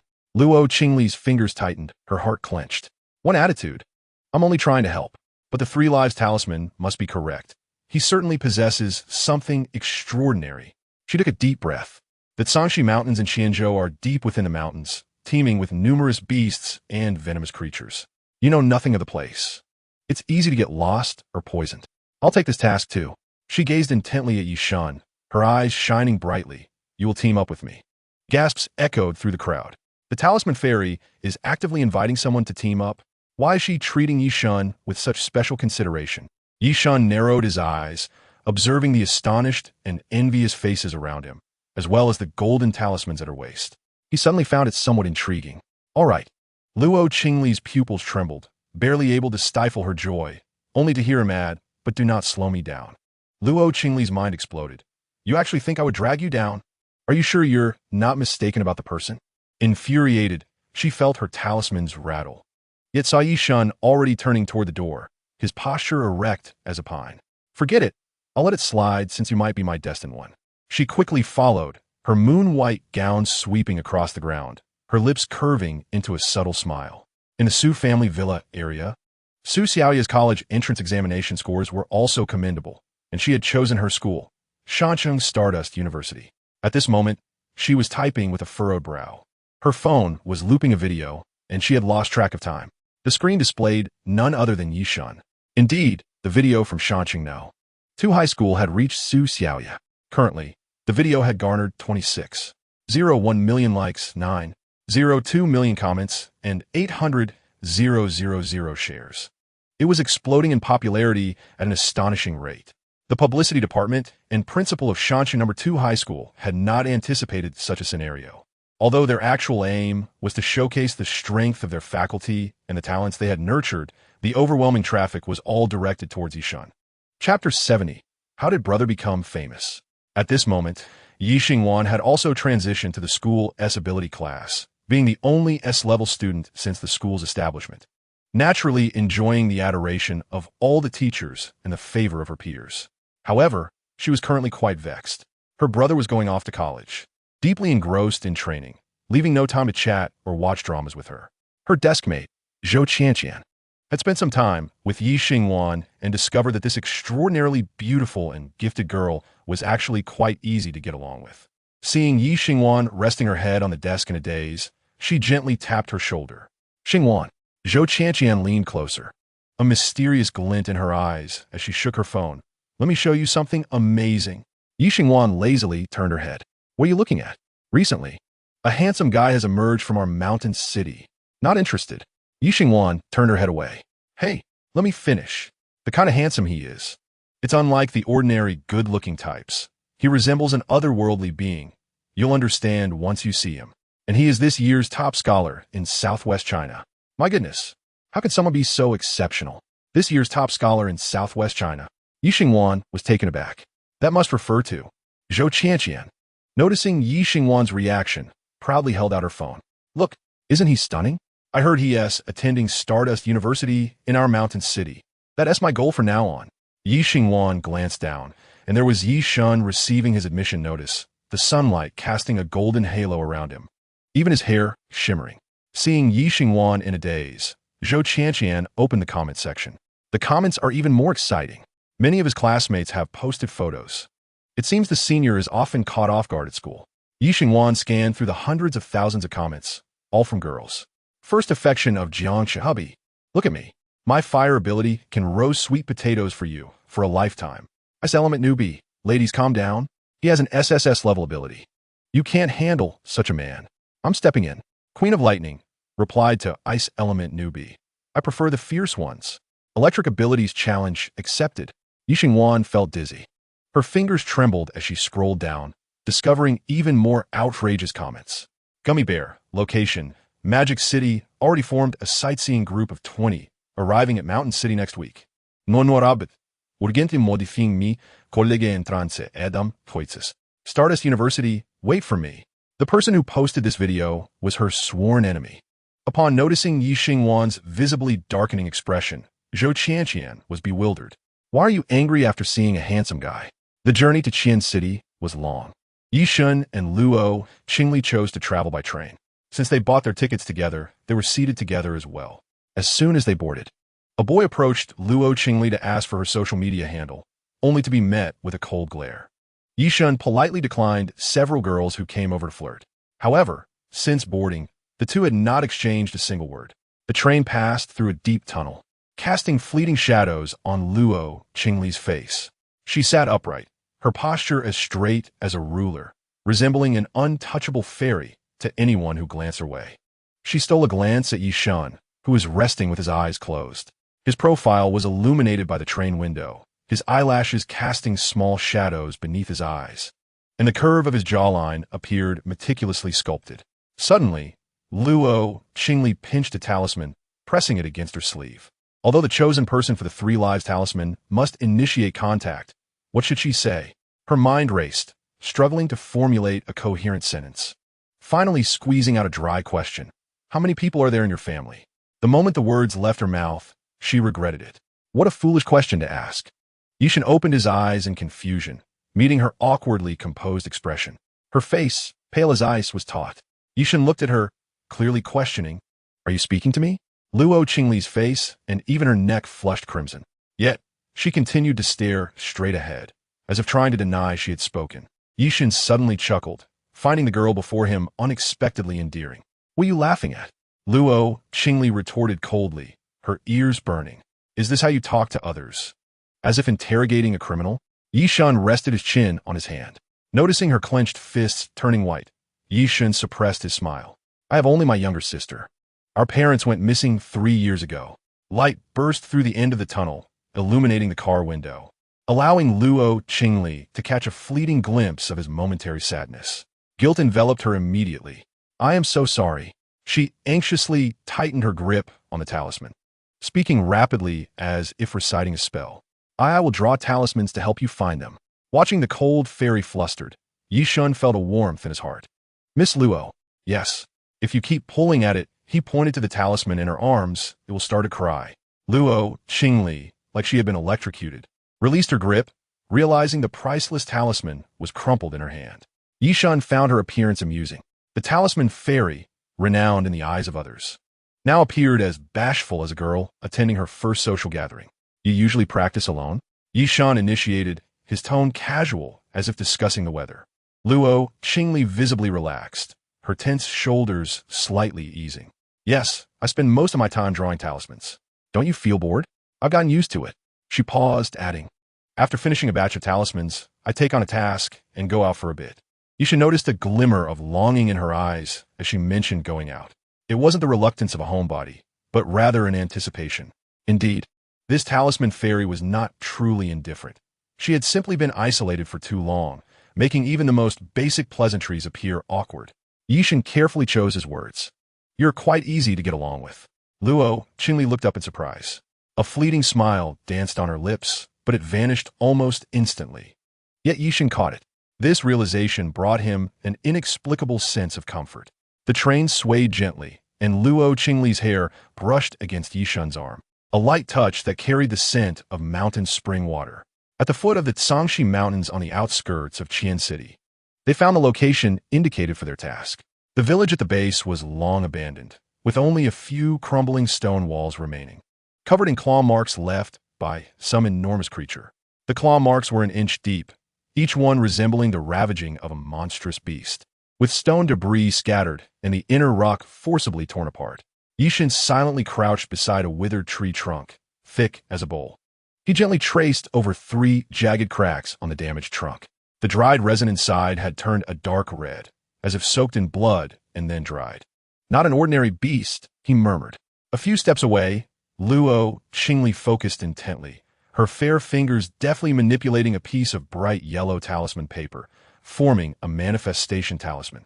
Her cool, low voice flowed from her lips, and the pale golden symbols seemed to come alive, rising from the paper, weaving through the thick, murky air to sketch a faint yet undeniable blood-red trail. This trail curled and twisted like an invisible serpent, winding deeper into the valley. Chapter 71. The Assault of the Winged Lizard. Luo Qingli furrowed her brows, a delicate crease appearing between them. This demonic aura is complex. It's interwoven with a strong dragon's breath. Her gaze swept over the surrounding trees, uprooted by brute force. It's not a true dragon. It must be a hybrid touched by dragon blood, or... She paused, her lips forming a thin line, something that has consumed dragon flesh. Ye Shen raised an eyebrow. A dragon? Just then, a long, piercing roar echoed from the distant valley. The entire forest erupted in chaos as birds took flight. A dark cloud sweeping across the sky, blotting out the sun. Luo Qingli instinctively tightened her grip on the talisman. Ye Shen glanced at her. Are you scared? Scared you might cry. She shot back with a cold expression. Ye Shen's lips curled into a slight smile. Let us go. If we resolve this quickly, we can still make it to Qian City's night market. Luo Qingli was taken aback. How do you know there's a night market in Qian City? It was written in the task briefing. Ye Shen had already taken a step forward. I've heard the glutinous rice cakes are quite good.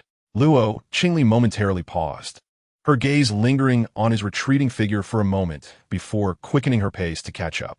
Is this an invitation for a date? She silently pondered.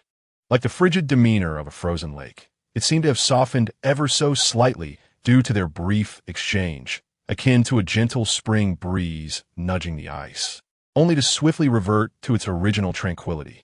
The two figures, one trailing the other, resembled shadows that swiftly vanished into the depths of the forest. The terrain became increasingly intricate as they ventured deeper. The chasms were scattered with jagged stones and the bleached bones of colossal beasts. Pause for a moment. Ye Shen suddenly halted, retrieving a bottle of water from his backpack and extending it to her. She quietly raised her gaze, discovering Ye Shen engrossed in examining a map, his profile sharply defined in the dim light. You. Before she could finish her sentence, Ye Shen yanked her behind him. Whoosh! The sound of slicing air was sharp and jarring, and Ye Shen felt a chill in his right arm as his sleeve was torn open, leaving a long gash. Before them stood a lizard the size of a hunting dog, yet bizarrely adorned with a pair of tattered, fleshy wings.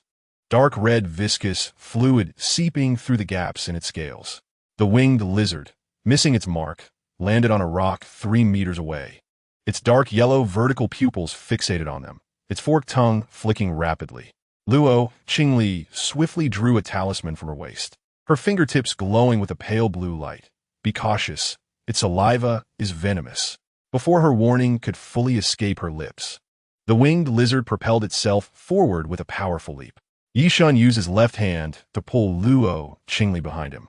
His right hand splayed open as an invisible force enveloped the approaching beast in an instant. Bang! The winged lizard abruptly altered its trajectory mid-air, crashing heavily to the ground as if struck by an unseen hand. The rocky surface cracked under the impact, and the creature emitted a pained screech, struggling to rise. Luo Qingli had already begun to chant a spell, transforming her talisman into a beam of golden light that shot towards the winged lizard. The moment the golden light touched the creature's body, a blinding explosion of brilliance erupted, and the lizard let out a wretched scream, its body convulsing violently. Ye Shen sighed in relief, yet remained vigilant, for within his gravitational perception, he indeed heard the rustling sound surrounding them. He turned his head to see dozens of pairs of dark yellow eyes gleaming through the mist. Damn it, they're social creatures. Ye Shen cursed, swiftly pulling Luo Qingli close, back to back. Luo Qingli's breath quickened noticeably, yet her movements remained composed as she swiftly withdrew 3 talismans. Pinching them between her fingers, Take the left side. The first wave of attack came unexpectedly. 6 winged lizards leaped from various directions, their speed nearly leaving afterimages. Ye Shen spread both hands wide, a powerful gravitational field distorting the space around him. 3 of the lizards suddenly changed direction, colliding into one another with the sound of cracking bones. On Luo Qingli's side, 3 talismans transformed into fireballs, hurtling towards the approaching monsters. 2 of the winged lizards were consumed by flames, emitting a charred stench, but the third broke through the defenses, its sharp claws aimed directly at her throat. Be careful. In a moment of distraction, one of the winged lizards lunged at Ye Shen's back. He barely managed to sidestep to avoid a fatal blow, but his shoulder was still grazed, leaving a bloody mark. The searing pain caused his vision to blur momentarily, yet he gritted his teeth and endured, his right hand forming a tight fist. The winged lizard that had ambushed Luo Qingli was suddenly seized by an invisible force, suspended mid-air as it struggled. Ye Shen tightened his grip, the creature's neck bones cracking under the pressure until it finally succumbed, drooping limply. You're injured. Luo Qingli caught sight of the blood on his shoulder, her voice tinged with rare urgency. It's just a minor wound. Ye Shen panted, these creatures proving more troublesome than anticipated. As he spoke, he deftly summoned the star core from the winged lizard. The lizard horde, enraged by the loss of their companion, became even more frenzied in their attacks. Yet their assaults were coordinated, a mix of distraction and aggression. Ye Shen gradually felt overwhelmed. Manipulating gravity demanded acute concentration, and the continuous exertion had left him utterly exhausted. A particularly enormous winged lizard emerged, the others instinctively parting to create a path. Its fully developed flesh wings shimmered with an eerie dark golden hue. It's the leader, Luo Qingli whispered, her voice taut. Its bloodline is far more potent. The winged lizard king unleashed a deafening roar, causing the surrounding rocks to tremble under the sonic waves. Both of them felt a wave of dizziness. The situation was dire. Qingli, I'll hold it off. You find a chance to break free, he murmured in a low tone. Luo Qingli spun to face him, disbelief flashing in her eyes. Are you insane? This is an order. Ye Shen's tone took on an unusually commanding tone. To hell with your orders, Luo Qingli exclaimed, uncharacteristically cursing. We entered together, and we shall leave together. The winged lizard king did not afford them the luxury of argument. With a powerful leap, it lunged towards them at an astonishing speed. Ye Shen exerted his gravitational field with all his might, only to find the creature's strength formidable. Certainly at the ascendant level, and not merely a novice.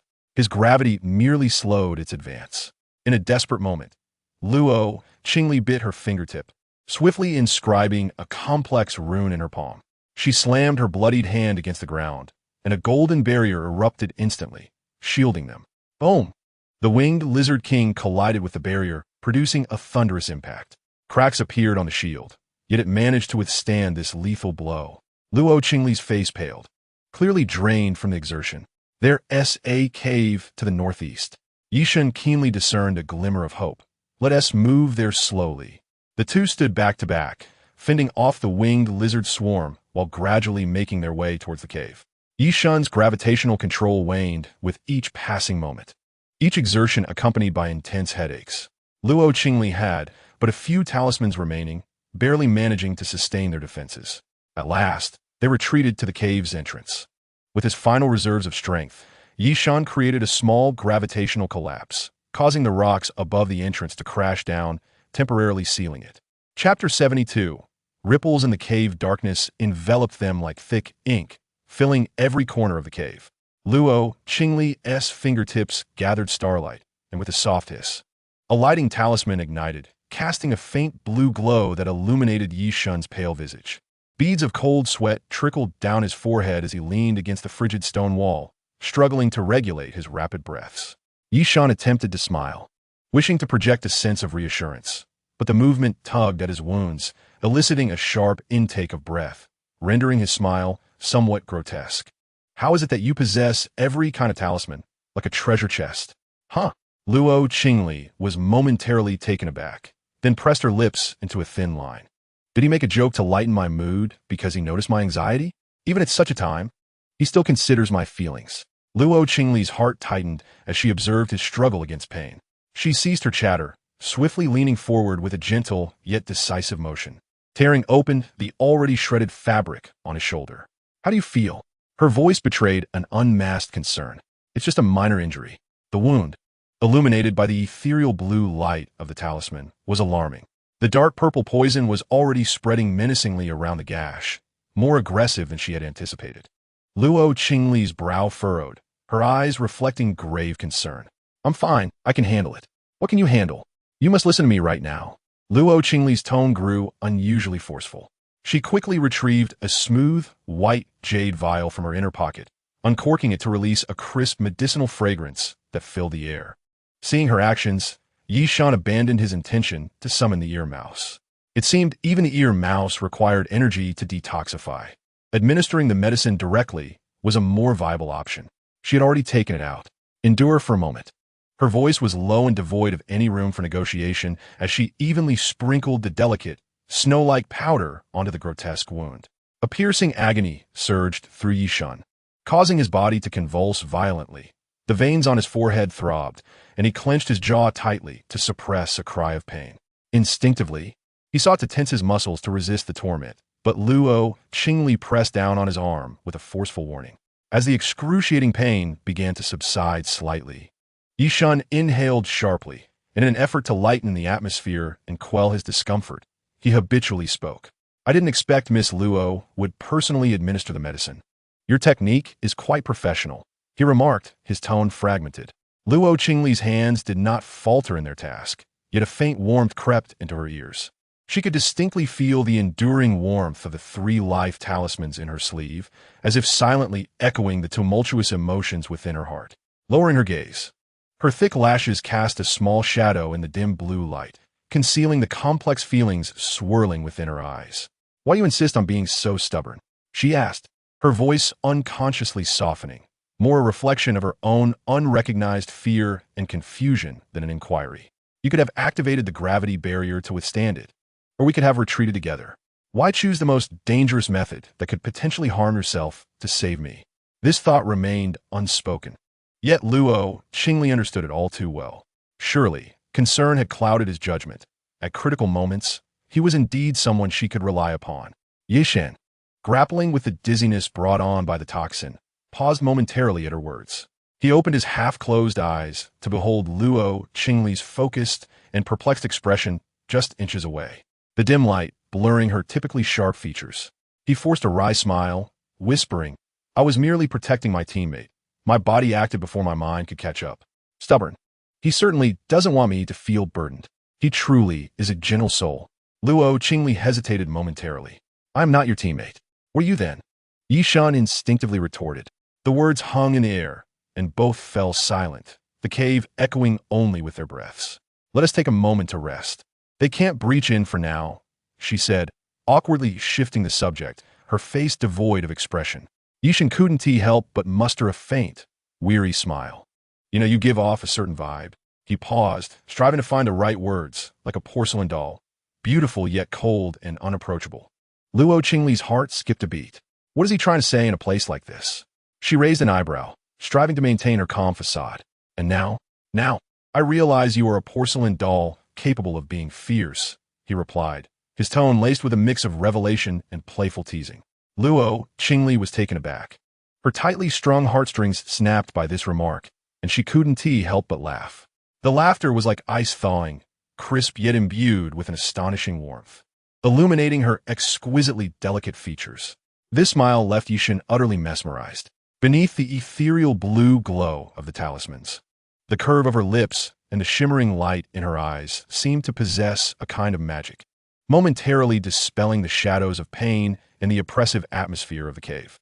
"You look far more beautiful when you smile," Ye Shen exclaimed, almost in a daze. Luo Qingli's smile froze on her face, only to retract at a quicker pace, returning to her usual aloof demeanor, though her ears betrayed her, turning crimson. She averted her gaze, adopting a feigned indifference, yet she could not suppress the slight tremor of fluster. "Save your strength. Flattery won't heal your wounds. It's of no help to your injuries. Just lie still." She even turned her back, pretending to inspect the stones blocking the cave entrance. But the warmth and embarrassment from the compliment lingered on her face, refusing to fade. Ye Shen remained oblivious to the subtle shift. Or perhaps the fatigue and the toxin's invasion left him no room for such thoughts. He obediently nodded, closing his eyes once more, concentrating on battling the rampant poison within. Time passed, though he could not tell how long. Suddenly, a series of violent impacts reverberated from outside the cave. Boom! Boom! Boom! Like a colossal hammer striking a drum. The sound were both dull and terrifying. The pile of massive stones blocking the entrance trembled violently, with debris cascading down. The once steady illumination of the talismans flickered in response.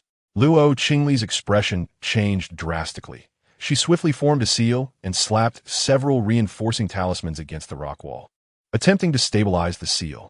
However, a forceful gust of wind surged through the crevices of the stones. The wind carried a multitude of scale fragments. Roar! Outside, the roar of the winged lizard leader, infused with a faint dragon's might, rolled like distant thunder, clearly conveying rage and a signal of impending breach. It was evident that the creature was utilizing brute force combined with its draconic breath to assault the seal. The seal could not withstand much longer. Luo Qingli's heart plummeted to the depths of despair. She turned sharply to look at Ye Shen. He remained propped against the rock wall, his brow furrowed, seemingly focused on suppressing the toxin spread. Ye Shen understood that waiting any longer was not an option. Continuing to play defense meant that once the entrance was breached, both of them would face dire consequences, and with his injuries, he would only become a burden. He glanced at his blood-stained satchel. Inside were several star cores he had collected after slaying a few ordinary winged lizards. Perhaps this was the only potential solution. Well, I have to take a gamble. Ye Shen's voice was hoarse, but his eyes suddenly sharpened with determination, imbued with a resolve to fight against all odds. Without hesitation, he snatched up the 8 star cores and thrust them into his mouth. What are you doing? Spit it out. Luo Qingli exclaimed, horrified. Her attempt to stop him arriving too late. Breaking through in such a compromised state was far from a wise decision, as he could easily lose control of the energy and explode. Qingli, Ye Shen opened his eyes, his tone grave and resolute. If the cave is breached while I'm in the midst of my breakthrough, don't worry about me. You must save yourself. Shut up. Luo Qingli interrupted him sharply, her voice low yet resolute. She stepped forward, crouching down, the blue talisman light casting a glow that illuminated her gaze as it locked onto Ye Shen's weary eyes, filled with a heart-stopping determination. We entered as partners for this mission. If we leave together. There's no if. She paused, sensing her tone had been too harsh, and softened her voice, a hint of tremor betraying her composure. I won't abandon you. You only need to focus on your breakthrough. I will protect this place. Trust me. Luo Qingli met his gaze just as I believe in you. In that moment, witnessing the unprecedented, almost burning resolve in her eyes, Ye Shen felt a flicker of surprise. He was somewhat perplexed, yet her unwavering declaration served as a powerful tonic for his spirit. As the star core energy surged into his body, it felt akin to a torrent of molten lava cascading within. This violent force clashed brutally with the invading poison, unleashing a ferocious battle inside him. Ye Shen clenched his jaw tightly, the veins in his forehead bulging as he forcibly guided these two destructive powers towards the barrier of his realm. Luo Qingli watched in horror as Ye Shen trembled violently, her breath nearly stalling. Has he lost his mind? Is he doing this to avoid being a burden to me? An indescribable thrill seized her heart. She was unable to assist, left only to watch in helpless dread, her palms clammy with cold sweat, fingers turning pale from the intensity of her grip. Boom! The entrance erupted, fragments of rock cascading in like a torrential downpour. The monstrous beast, with its tattered, fleshly wings stirring a fetid breeze, locked its dark golden slitted gaze upon Luo Qingli, its gaping maw agape. The mingling of drool and the stench of blood, infused with a faint draconic pressure, was powerful enough to freeze the resolve of even the most formidable warriors. The scent of death poured into the cavern like frigid seawater, enveloping it entirely. Luo Qingli's nerves tightened to their utmost limit. The moment the reinforcement talismans shattered, the backlash surged through her, causing blood to spill from the corners of her mouth.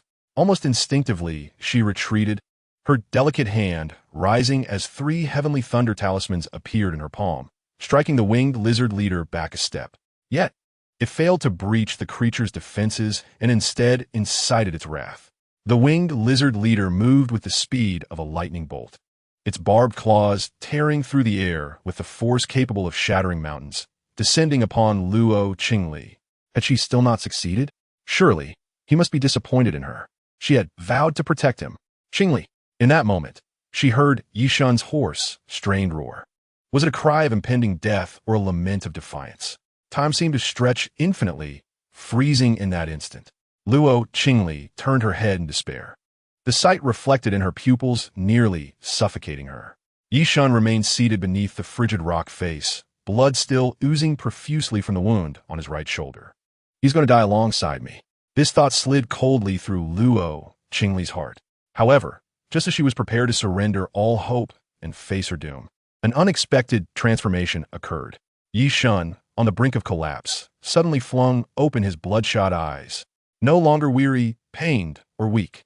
His gaze was akin to a celestial rift, abruptly torn open after eons of slumber. Profound, indifferent, yet harboring an primordial power capable of reshaping the cosmos. An indescribable, arcane aura surged within his eyes, erupting. Ah! A deeper, more rending roar, akin to an ancient beast breaking free from its shackles, erupted from the depths of Ye Shen's throat. This sound seemed to carry the weight of collapsing stars. With this roar, a miracle unfolded.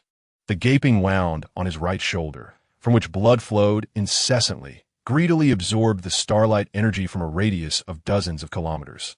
Centered around his body, a invisible vortex formed in an instant.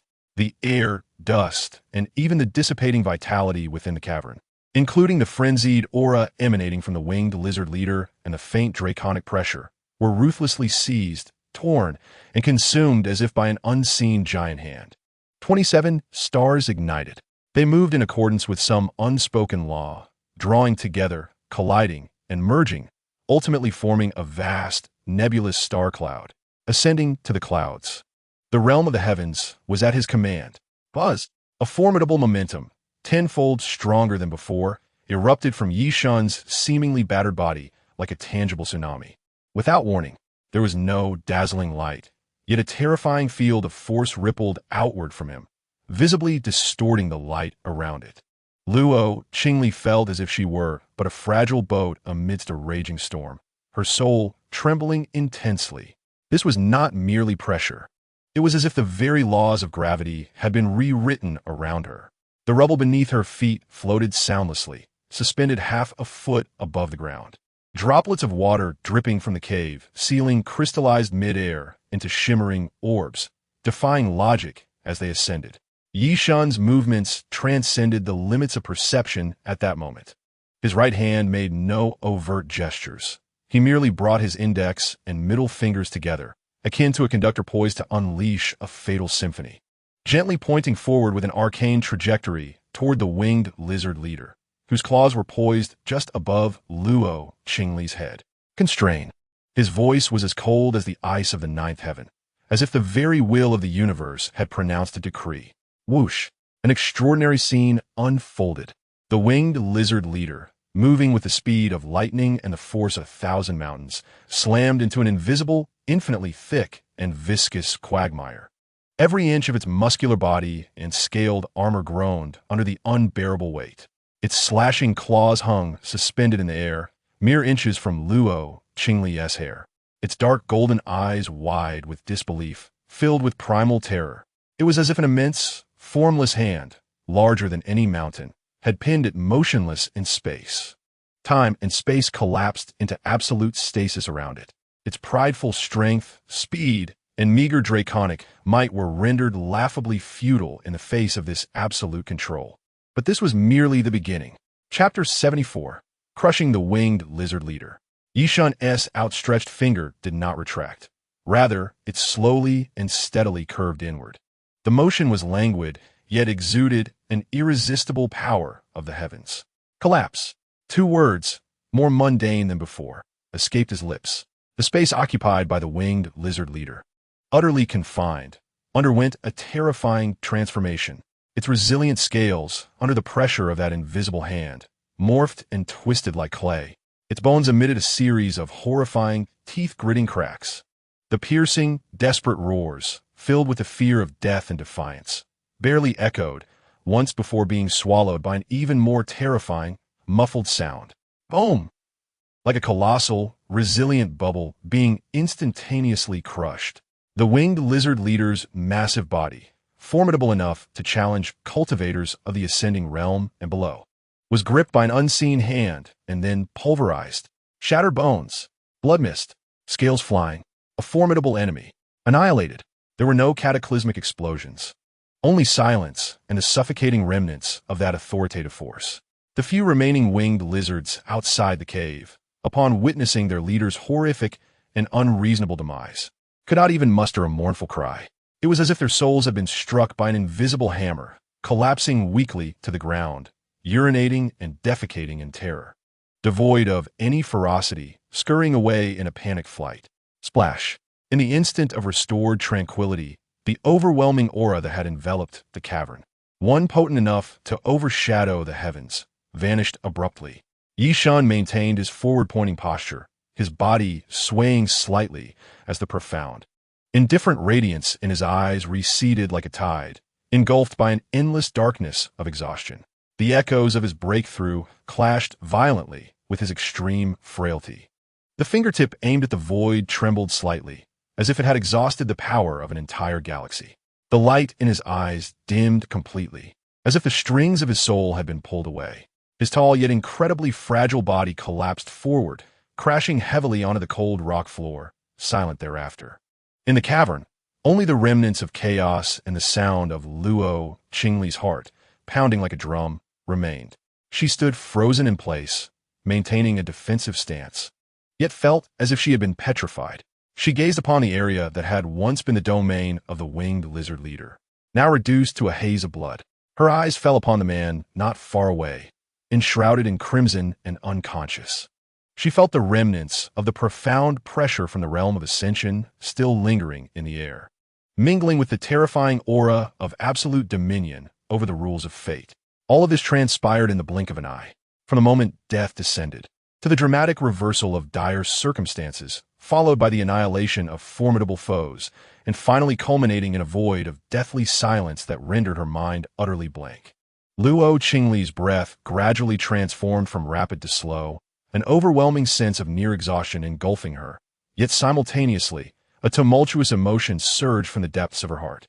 She hastened to Ye Shen's side, kneeling on the ground, gently cradling his heavy head. His forehead burned with fever, his breath faint as a flickering candle in the wind. Yet, within that fragile, doll-like body, a power had just erupted that could alter destinies.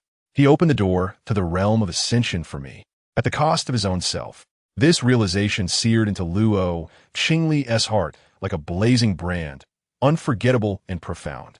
The last vestiges of doubt regarding her fate evaporated from her clear, piercing gaze, leaving behind an ocean of resolve, named belonging and protection. He was not only her destined one, but also the singular person she was willing to safeguard with her life. At this moment, Ye Shen's consciousness had already plunged into the chaotic depths of his mind.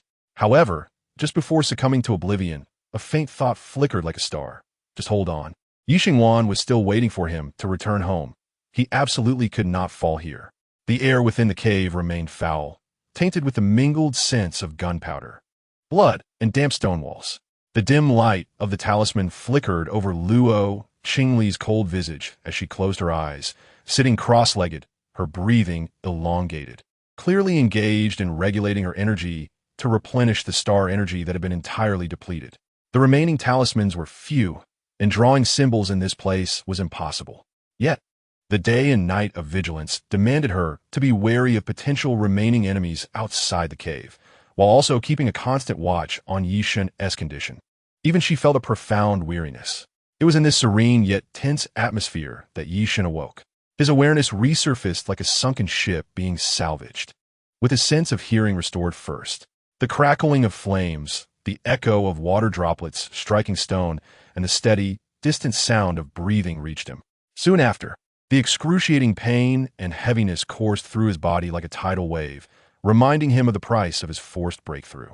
he could still sense the lingering resonance of the realm of ascension within him, bringing forth a fresh feeling of power akin to an extension of his own limbs. Yet the foundation of his strength felt as though it had been seared by fierce flames. He indeed needed to rest well to recover his physical state. With great effort, Ye Shen pried open his heavy eyelids, and the first sight that met him was Luo Qingli's straightened back. She was turned away from him, her slender figure standing resolutely in the flickering light of the talisman, fragile yet stubbornly upright, as if she were the protector of this small space. He attempted to sit up, but his muscles and bones protested with unbearable groans. This slight movement startled Luo Qingli. In an instant, she opened her eyes, her swift motion creating a gentle breeze. Her clear gaze turned toward him, a fleeting hint of relaxation passing through her features, only to be swiftly masked by her habitual coolness. "Can you move?" Her voice was soft, yet in the stillness of the cave, it rang out distinctly. Ye Shen managed a faint smile, yes. He braced himself against the cold, rough rock wall, incrementally shifting his body to sit upright. Ye Shen experimented with activating his gravitational power. With a mere thought, several fragments of stone silently floated off the ground, orbiting around him in a smooth and stable manner. Without any obstruction, as long as I can move, he exhaled a breath of stale air, feeling an unprecedented sense of control, as if the entire world was within his grasp. Though it feels a bit weak, this newfound power exceeded his expectations. Yet the burden it placed on his current physical state was immense, akin to a frail child wielding a heavy sword. Luo Qingli observed the floating fragments of stone entwined around his fingertips, a flicker of unusual color passing through her clear eyes. His performance yesterday was far beyond what one at the realm of ascension should possess. At least, she did not possess such strength, and she was already at the mid-stage of that realm. Outside, it was temporarily safe. The remnants of the winged lizard were terrified, deterred by the overwhelming aura of their leader's demise. She stood up, brushing off the dust from her clothes. The source of the malevolent energy had not dissipated. Rather, it had intensified, as if it were recovering, or she hesitated, then uttered two words: transformation. Ye Shen's expression shifted to one of gravity. "We must find it before it fully completes." His voice lowered, imbued with an air of undeniable resolution. Gritting his teeth, he steadied himself against the rock wall and stood up step by step. Though it was an arduous task, he held his posture straight, like a resilient pine atop a mountain. Chapter 75. Transformation into a Dragon. Luo Qingli watched as Ye Shen's lips twitched in pain and his pallid complexion bore the marks of exhaustion. A wave of inexplicable irritation surged within her. How stubborn, how foolish to act tough. He can barely stand, yet pretends to be a hero. Yet, the words that escaped her lips transformed into, "How much can you recover?" "Enough," Ye Shen replied succinctly, not waiting for her response as he made his way toward the cave entrance. His staggering figure carried an indomitable momentum. Luo Qingli observed his stubborn silhouette. Something within her cool gaze began to slowly melt away. She bit her lip and quickened her pace to catch up. The scene outside was far more gruesome than that within the cave. The winged lizard leader's shattered remains lay strewn about, torn apart by gravitational forces, while the rocks had been flattened and cracked by shock waves. Large swathes of trees appeared as though swept aside by an invisible giant, their trunks broken in two. The chaotic yet powerfully dominant aura of the dragon energy hung in the air like tendrils of poisonous mist, increasingly directing them toward a dark crevice deep within the mountains. The two maintained a tacit silence, proceeding one behind the other, following the trail of malevolent energy. Luo Qingli quietly trailed behind, always keeping a distance that allowed her to support him should the need arise, yet not so close as to create any awkwardness. Her manifesting talisman acted like the most precise scanner, sweeping over their surroundings. This way, she suddenly halted, crouching down. The earth beneath them had begun to glaze like glass, extending toward the direction of the crevice. Among the soil lay scattered fragments of charred scales. Luo Qingli picked one up, sensing its essence. Fire poison, is it shedding? She gazed into the depths of the crevice, realizing it was shedding its chaotic power in this manner, purifying its dragon breath. Ye Shen nodded, his gravitational perception expanding significantly, capturing the presence of a colossal life form emanating from deep within the crevice. A more pure, more savage energy. It was indeed undergoing transformation. Cautiously, they continued toward the crevice, and through gravitational perception, Ye Shen guided Luo Qingli to evade the remaining sentinels, preparing to conserve their strength to delve directly into the innermost depths. Time passed, though how long it was remained uncertain. The sight before them was both nauseating and breathtaking. The ground was thickly covered with a viscous sludge, interspersed with shattered bones and the remains of undigested prey, exuding a dizzying stench. The space was saturated with dense, malevolent energy, the overpowering dragon breath pulsing steadily and forcefully from the depths of the crevice, each heartbeat amplifying the oppressive atmosphere. Be careful. This sludge is corrosive and contains hallucinogenic properties. Luo Qingli swiftly affixed talismans of exorcism and purification upon the two individuals. The moment the talisman paper made contact with their skin, a refreshing chill enveloped them, barely dispelling the oppressive aura that induced lethargy. The duo trudged through the narrow, grotesque corridor fraught with peril. Ye Shen's gravitational pull served as their most effective means of defense and as a tool to carve a path forward. With a mere flicker of thought, an invisible pathway seemed to materialize within the mire ahead, alleviating the suffocating force that ensnared him. Meanwhile, Luo Qingli relied on her talismans for precise strikes and auxiliary protection. Water talismans coalesced into an icy shield, warding off the splatter of venom and flames, while wind talismans dispersed the hallucinogenic mists that threatened to engulf them. Her talismans were executed with remarkable accuracy and efficiency. Each flicker of light extinguished a shard of danger, harmonizing seamlessly with Ye Shen's intangible yet omnipresent gravitational force, akin to two blades piercing with difficulty yet steadily toward the heart of the chasm. In unavoidable confrontations, they were left with no choice but to expend their star energy in combat. Several guardians, fully corrupted by dragon breath, had mutated into even more grotesque creatures, monsters resembling giant scorpions with lizard tails, their bodies encased in thick scales. These guardians boasted greater resilience and strength than the winged lizards outside. Faced with such formidable foes, the pair unleashed a more potent synergy. One guardian lunged at Luo Qingli with a deafening screech, its pincers gleaming ominously.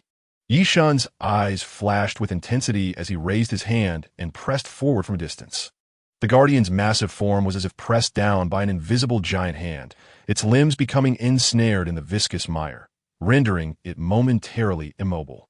The colossal pincers were scarcely half a meter from Luo Qingli. Seizing this fleeting opportunity, Luo Qingli released her crescent moon short sword, transforming it into a silver comet. With a sharp thrust, it penetrated the guardian's gaping maw with pinpoint precision, piercing through its entire head. The guardian emitted a half-hearted wail before falling silent. Another guardian launched a surprise attack on Ye Shen from the side.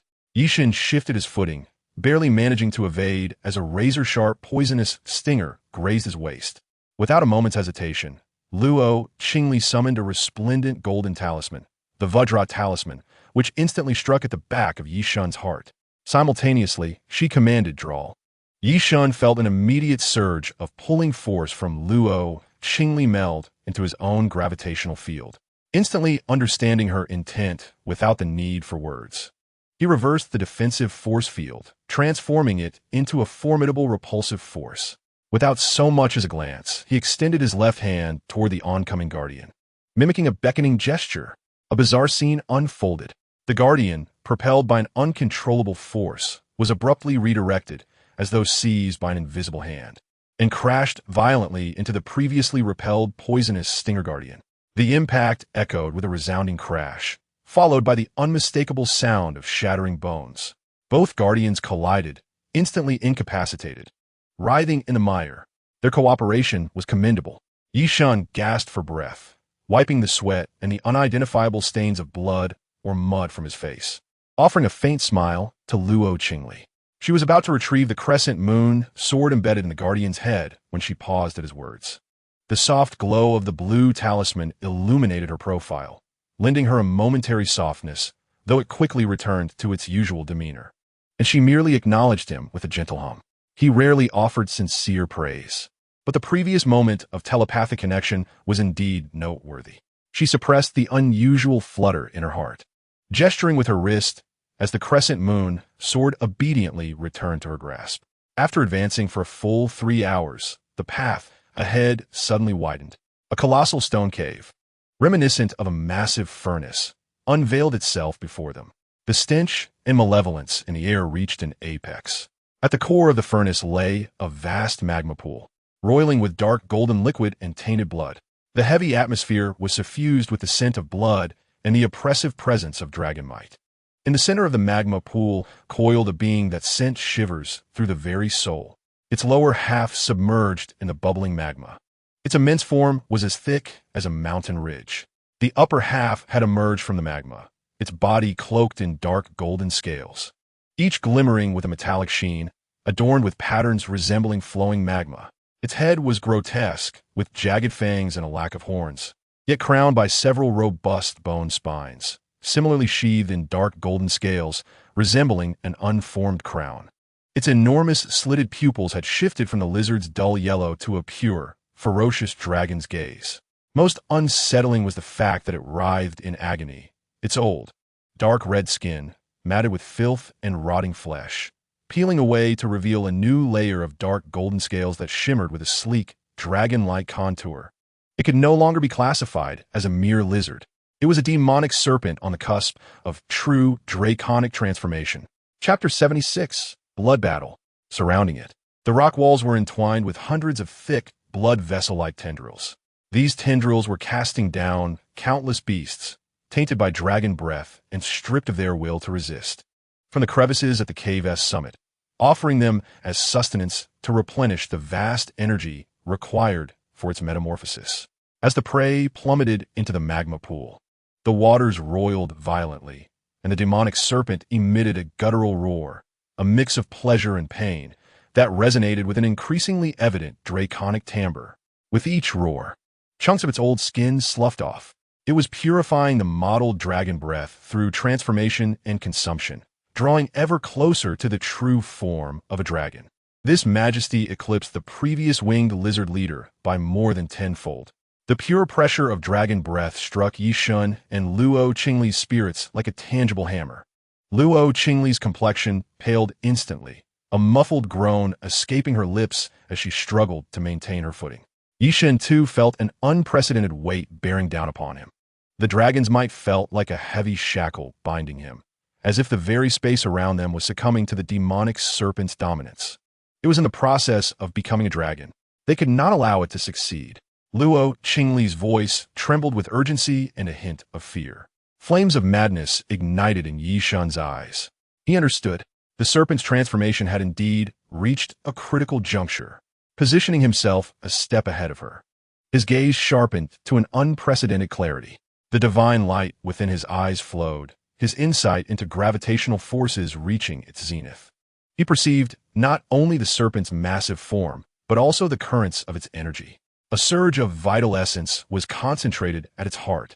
Meanwhile, the serpent's fiery, wrathful slitted eyes had locked onto the two insignificant intruders. It sensed an unprecedented threat, particularly from the faint yet instinctively unsettling presence of the male. Roar, a true roar, imbued with the nascent essence of dragon song, erupted forth. This was no mere display of dominance, but a roar filled with murderous intent. The air twisted violently, boiling in response. The ground trembled fiercely. Debris rained down from above. Accompanying the roar, the demonic serpent violently swung its colossal left claw.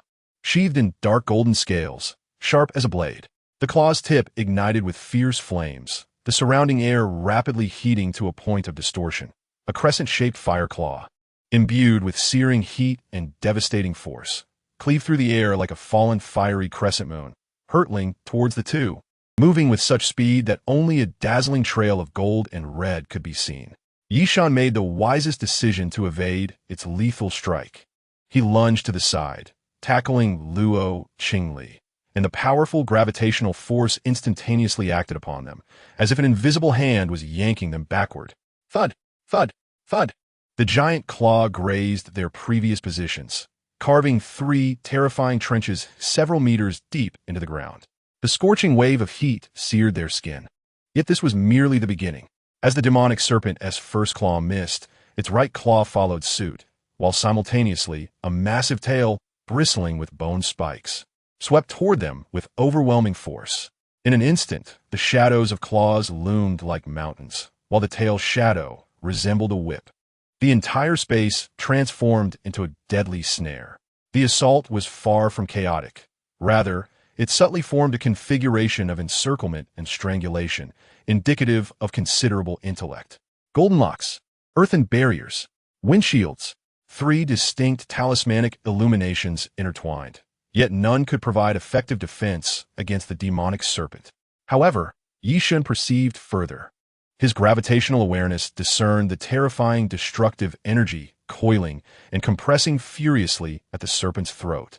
Beware of the dragon's breath. His eyes widened in alarm, his voice nearly breaking.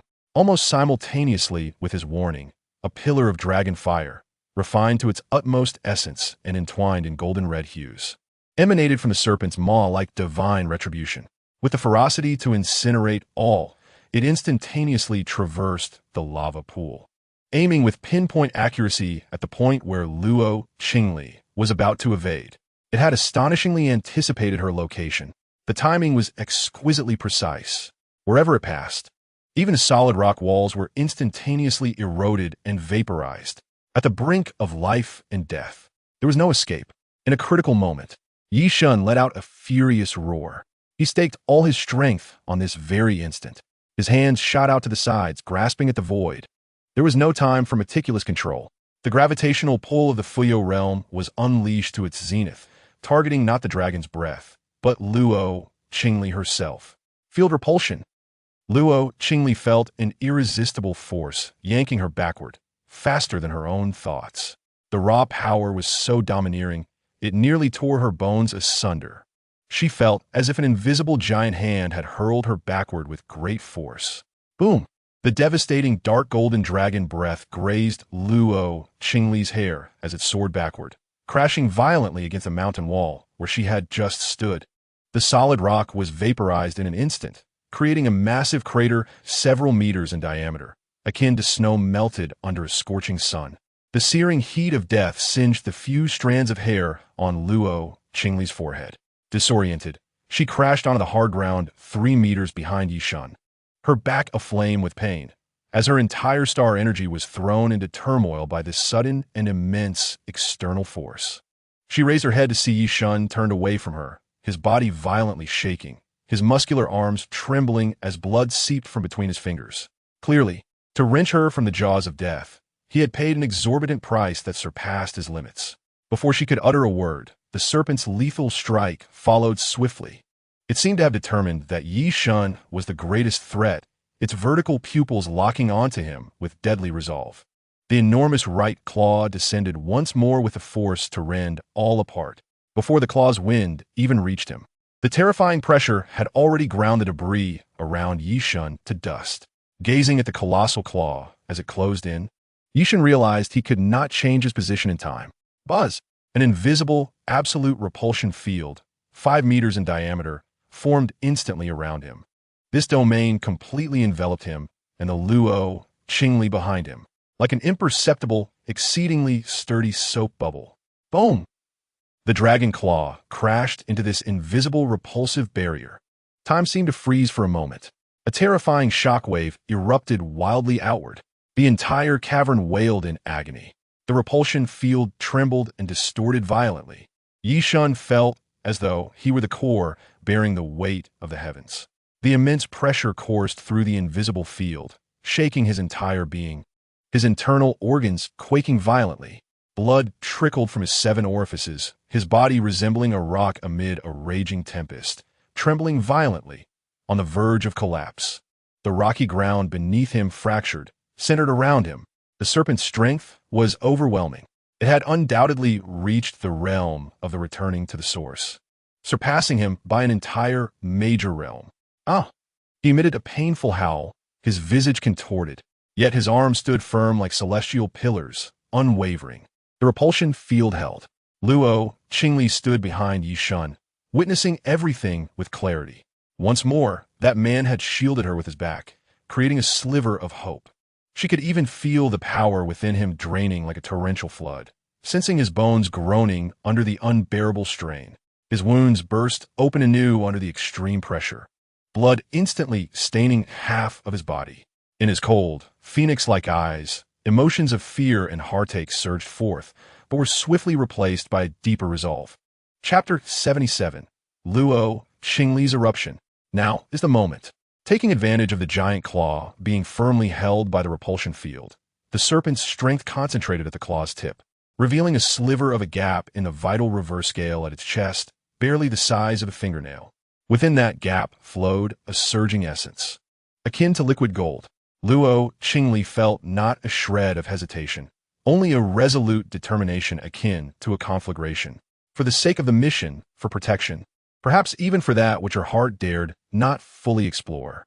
She sliced her fingertip across her brow, a drop of her primal blood emerging instantly. This blood contained her most fundamental vitality. Without a moment's pause, she smeared it upon the shard moonshort sword in her hand. Buzz! The sword vibrated violently, emitting a melody both jubilant and mournful. Divine weapon, unleash. 9 heavens mysterious calamity. The shard moonshort sword erupted with a blinding silver divine light that dimmed the entire cavern.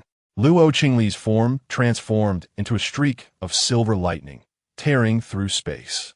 Swift, approaching the limit, ignoring the distance in space. Thud, like a hot knife slicing through solidified butter. The reverse scale, stronger than refined gold, was truly pierced by this sword that burned its essence and bore the weight of the mysterious calamity. The sword tip, imbued with all of Luo Qingli's resolve and hope, precisely embedded itself into that fingernail-sized gap, plunging fiercely into the serpent's furnace-like heart. Howl! A scream that could rend eardrums and pierce the soul erupted forth. The serpent's colossal body, akin to a mountain, suddenly stiffened. The unmatched strength in its right claw instantaneously crumbled and dissipated. The dark golden vertical pupils, once aflame, were replaced by boundless agony and the terror of impending oblivion. The heart's vital point had been pierced. The core of its heart, containing endless pure dragon breath and vitality, was destroyed by the blade of calamity. Its body writhed violently, like a colossal python tossed into a boiling pot. The lava pool surged in titanic waves. Countless thick blood vessels flailed wildly, shaking the cavern to its very foundation. Stone walls collapsed in chunks. Thud! The blood Luo Qingli spat out traced a sorrowful arc in the air. That explosive strike drained her of all strength. She became akin to a kite severed from its string, violently propelled by the terrifying shockwave generated by the serpent's movements, plummeting toward the swirling lava below. Qingli! Ye Shen's eyes widened in horror. The repulsion field enveloping him collapsed instantly. Enduring the excruciating pain coursing through his body, he stepped forward fiercely, recklessly lunging toward the frail figure plummeting down. Simultaneously, he frantically activated the remnants of his gravitational abilities, not for attack, nor defense, but for the most delicate manipulation. He struggled amidst the chaotic tempest of energy and the rain of falling debris, carefully guiding Luo Qingli's descent with the remaining gravitational pull, like trying to stabilize a single leaf amid a raging storm. Finally, at the moment her delicate form was less than a meter above the boiling lava, bang! A pair of hands, stained with blood and bearing shattered joints, yet still exhibiting a steadfast and unwavering resolve, surged through the searing heat waves and splashing lava to abruptly draw her into their embrace. The tremendous force sent both of them crashing onto a more solid rocky ground far from the edge of the lava pool. Ye Shen let out a muffled groan, absorbing the impact with his back, his vision momentarily darkening as a metallic taste surged in his throat. He disregarded his own injuries, anxiously looking down at Luo Qingli in his arms. Her face was as pale as parchment, yet still breathtakingly beautiful, her breath faint to the point of being nearly undetectable. And the bloodstain on her brow was strikingly alarming, with red droplets continuously spilling from the corner of her lips. Her once elegant attire was now marred by scorch marks and blood, transforming the once pristine fairy into a figure that appeared as if she had rolled through hell. The wailing of the demonic serpent had morphed into a desperate whimper. Its struggles weakened, its colossal body gradually sinking into the boiling magma pool like a melting wax figure. Dark golden life essence gushing from its massive wound, illuminating the molten surface as if it were a golden sea.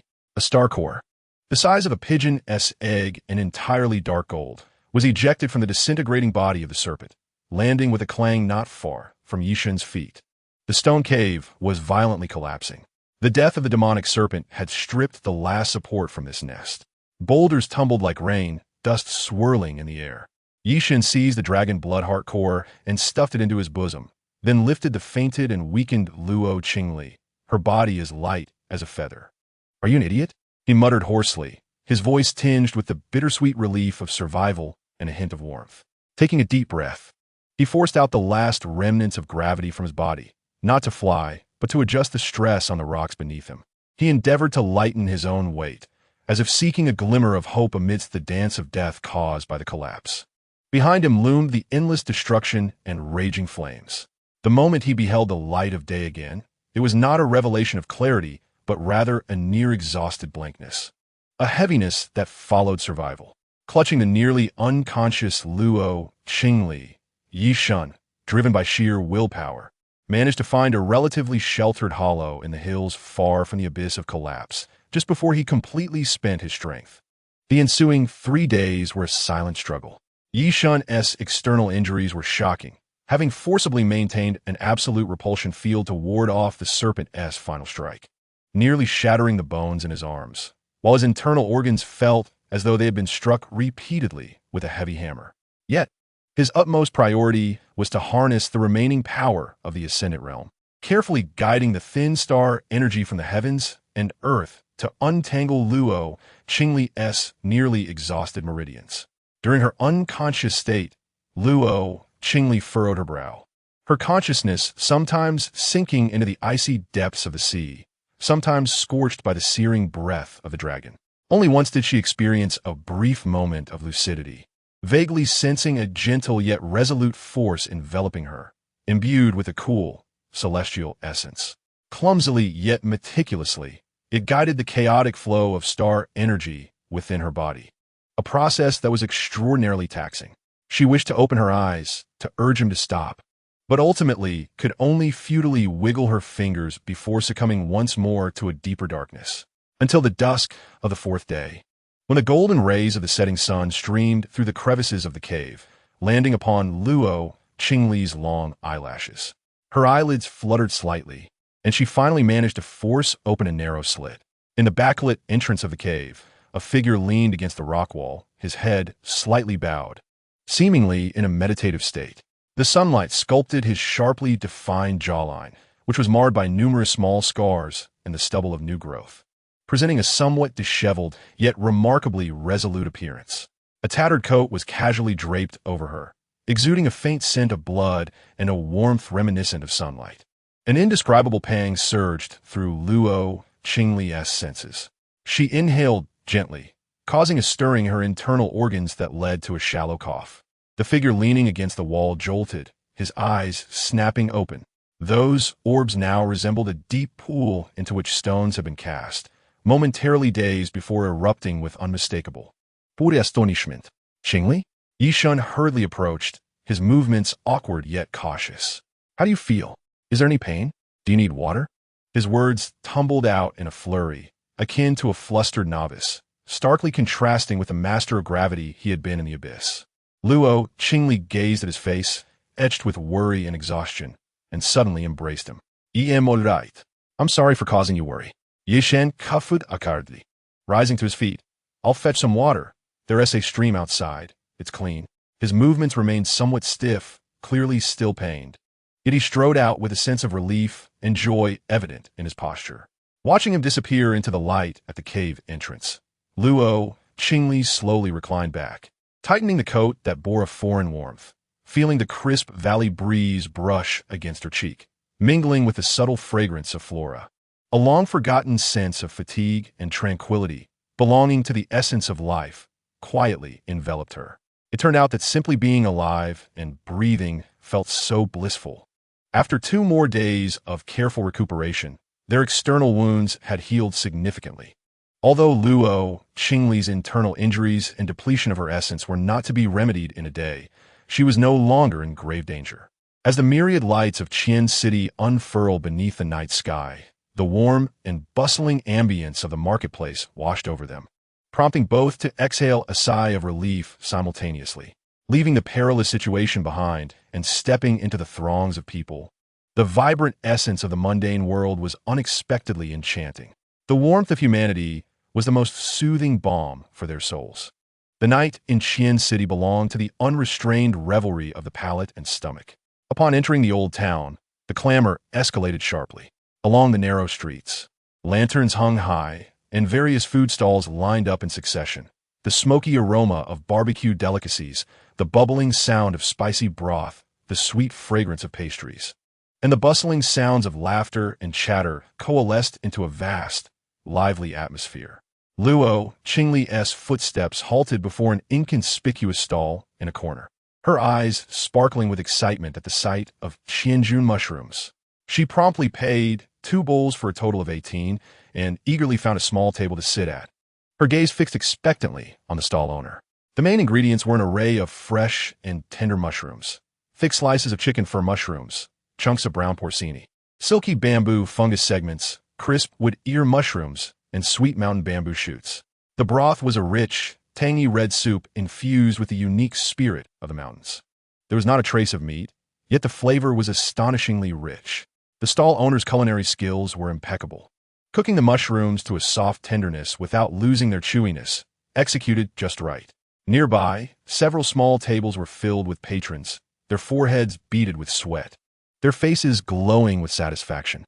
Luo Qingli stared at the steaming pot of deliciousness, her eyes brimming with joy, as if the formidable woman who had pierced the heart of the demonic serpent and nearly plunged into the lava was merely a figment of imagination. Ye Shen quietly sat beside her, observing her delight, and a smile involuntarily crept upon his lips. Luo Qingli's entire focus was captivated by the soup before her. She picked up a mushroom, eagerly blew on it, and carefully took a bite. Her once cool eyes suddenly sparkled, a genuine blush of satisfaction blooming on her cheeks, softening her previously aloof demeanor, rendering her beauty ethereal. Ye Shen also took a hearty spoonful, the piping hot, savory broth dispelling the fatigue and tension of the past days, a soothing warmth enveloping him and eliciting a contented sigh. Seeing the rare relaxed blush on Luo Qingli's face, he decided to buy some sweet rice cakes and fruit jelly. Luo Qingli's eyes lit up once more as she lowered her head to accept the steaming, fragrant rice cake. The sweet, sticky texture melted upon her tongue, yet she felt her heart ignite with an indescribable warmth, replaced by a subtly sweet emotion. Stealing a glance at the man seated opposite her, Ye Shen was bent over, his brow slightly furrowed, laboriously attempting to pry apart a similarly soft rice cake. His clumsiness was endearingly at odds with the grace with which he typically commanded gravity with a mere flick of his fingers. Beneath the flickering glow of the lanterns and amid the cacophony of bustling festivities, Luo Qingli realized that this scene would be etched in her memory, serving as a solace on her arduous path of cultivation. Noticing her gaze, Ye Shen lifted his head, their eyes locking in a moment filled with mirth. He momentarily froze, and the facade of composure he had been trying to maintain melted away, revealing a hint of genuine, somewhat helpless, and slightly awkward amusement on his lips as he murmured, "It's quite sweet." It was uncertain whether he referred to the rice cake or the nascent night. The clamor of Qian City gradually faded into the background.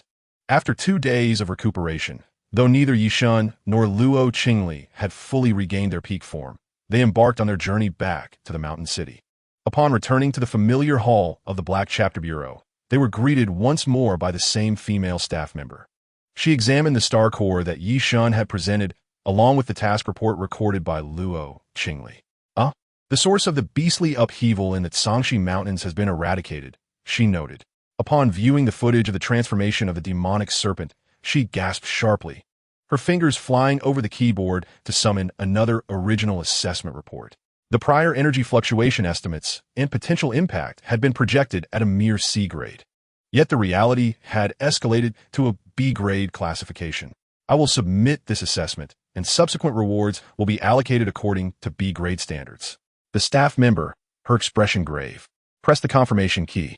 Looking up, she addressed the two somewhat fatigued partners before her with heartfelt sincerity. You both have worked hard. Thank goodness you accomplished the task. Otherwise, the consequences would have been unimaginable. This is no simple eradication of a foreign species. It was a matter of preventing a siege by the beasts. Just then, Su Hongli, carrying a file folder, happened to overhear this exchange. Her steps faltered as her gaze swept over Ye Shen's youthful visage, a tumult of emotions surging within her. Be great? After years of fierce struggle, she had only just stabilized enough to undertake such a level of task. How could this newcomer, who had only recently entered the field, already stand at her level? She studied Ye Shen's calm profile and cast a sidelong glance at Luo Qingli, whose demeanor was as frosty as ever and a complex, indescribable sensation welled up inside her. Was the disparity truly so vast? The elevation of task level signified substantial rewards, yet neither Ye Shen nor Luo Qingli displayed much excitement. Ye Shen simply nodded in acknowledgement. It's part of the job. Luo Qingli also reverted to her usual aloofness, offering a slight nod in agreement. As they exited the task hall, the metallic walls of the corridor reflected their silhouettes walking side by side. After a brief silence, Ye Shen spoke. The star core belongs to the peak of Fuyo. I could exchange it for approximately 30 early-stage Fuyo star cores, and then we could split them. That would be much safer for absorption. However, Luo Qingli shook her head, her gaze clear and resolute. No need. Her voice was steady, devoid of any pretense. The path of the talisman is rooted in the comprehension of the principles of the universe and the refinement of one's essence. It bears no direct correlation to the abundance of external star energy. This holds little value for me. Ye Shen was momentarily taken aback. He understood the rarity of star cores. Was she truly so nonchalant as to relinquish hers? An indescribable feeling surged within him. What can I do for you then? Or is there something else you need? Chapter 79, Farewells and Enrollment. Ye Shen pressed on, his tone tinged with urgency and confusion. He detested feeling indebted, especially to someone as significant as her. She lifted her gaze, her eyes resting upon Ye Shen's still somewhat pallid face, which had regained its tranquility. Next time I undertake a task, I will invite you. Will you come? She inquired casually, a trace of barely perceptible anticipation hidden beneath her nonchalance. Of course. Ye Shen responded without hesitation, his answer firm, as if it were a matter of course. That's enough, Luo Qingli mused, satisfied with his response. What are your plans now? She shifted the topic. He intended to transfer his task rewards directly into Luo Qingli's account as compensation. I need to enter seclusion for a while, she replied, her voice reverting to its customary cool detachment, imbued with an unyielding decisiveness. Deep within, an unprecedented sense of urgency surged, ensuring that she could truly walk alongside him in the future, rather than being left behind in his shadow, an unattainable specter. Yes, seclusion is good. Complete recovery is paramount. Ye Shen acknowledged, his tone calming. School is approaching as well. He referred to himself. The identity of a first-year student at Stardust University in the Mountain City beckoned, heralding the onset of a tranquil, or perhaps tumultuous, university life. This thrilling mission had drawn a near-perfect conclusion to their vacation. Upon hearing the mention of school, Luo Qingli's lashes fluttered downwards, casting a shadow over her eyes that concealed her subtle disappointment. He was set to immerse himself in the vibrant university campus, meeting new classmates and embarking on new life trajectories. Meanwhile, she would retreat to the solitude of her cultivation chamber, confronting the cold runes and enduring arduous training. Two divergent paths, destined to intersect briefly before parting again. In the lively university bustling with youthful energy, his experiences would surely become increasingly captivating, while she, by contrast, felt as if she were an insipid presence. Swiftly suppressing these unwarranted thoughts, she lifted her gaze once more, her exquisite countenance maintaining that familiar chill and serenity, as if the fleeting shadow of melancholy had never existed. Understood, she stated plainly, I wish you all the best. 5 words, devoid of further admonitions, yet laden with unspoken sentiments. Take care, stay safe, achieve your aspirations. Ye Shen regarded her, nodding in response, you too. Focus on your recovery in seclusion. His gaze lingered momentarily on her somewhat pallid complexion. Finally, he added, his voice low yet clear, imbued with a seriousness he was unaware of. "Call me if there's a task." Luo, Qingli replied softly. In that single syllable, there seemed to be a trace of subtle, soothing relief, though her exterior remained inscrutable.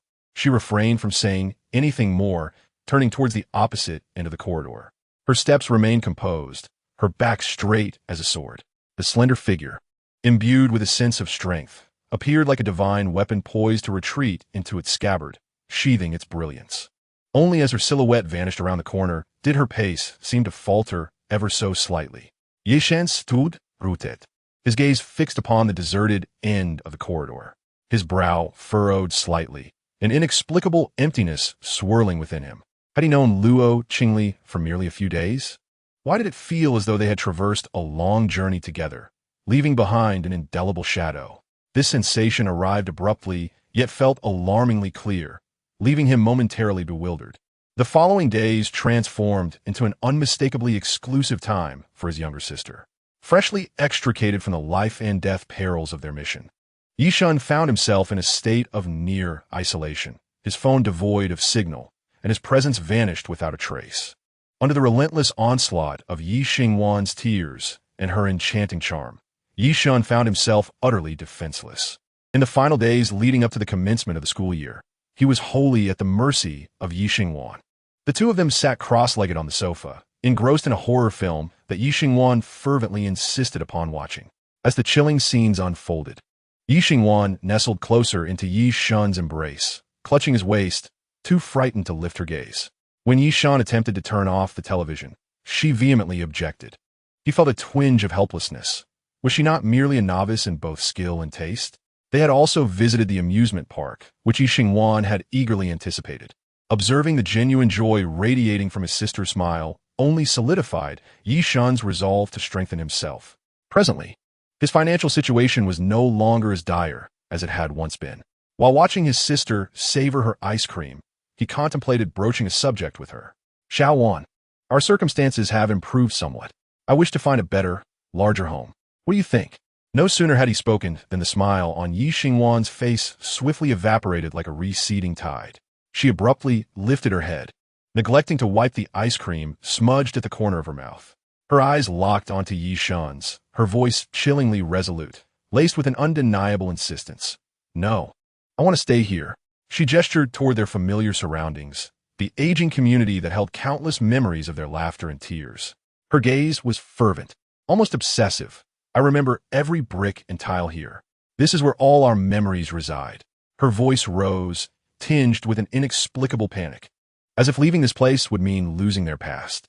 "No matter how wonderful elsewhere may be, it cannot be home. I only want to stay here." Ye Shen, observing the fierce light flickering in his sister's eyes, gently ruffled her hair. "All right, you are right. We shall remain here and not move anywhere." Ye Vingvan, akin to a cat that had calmed after being stroked, instantly relaxed, a sweet smile returning to her face as she nodded vigorously. The day of the new semester arrived. At the bustling train station, Ye Shen stood before the train bound for Stardust University, his tall figure remaining composed and distinguished amidst the throngs of people.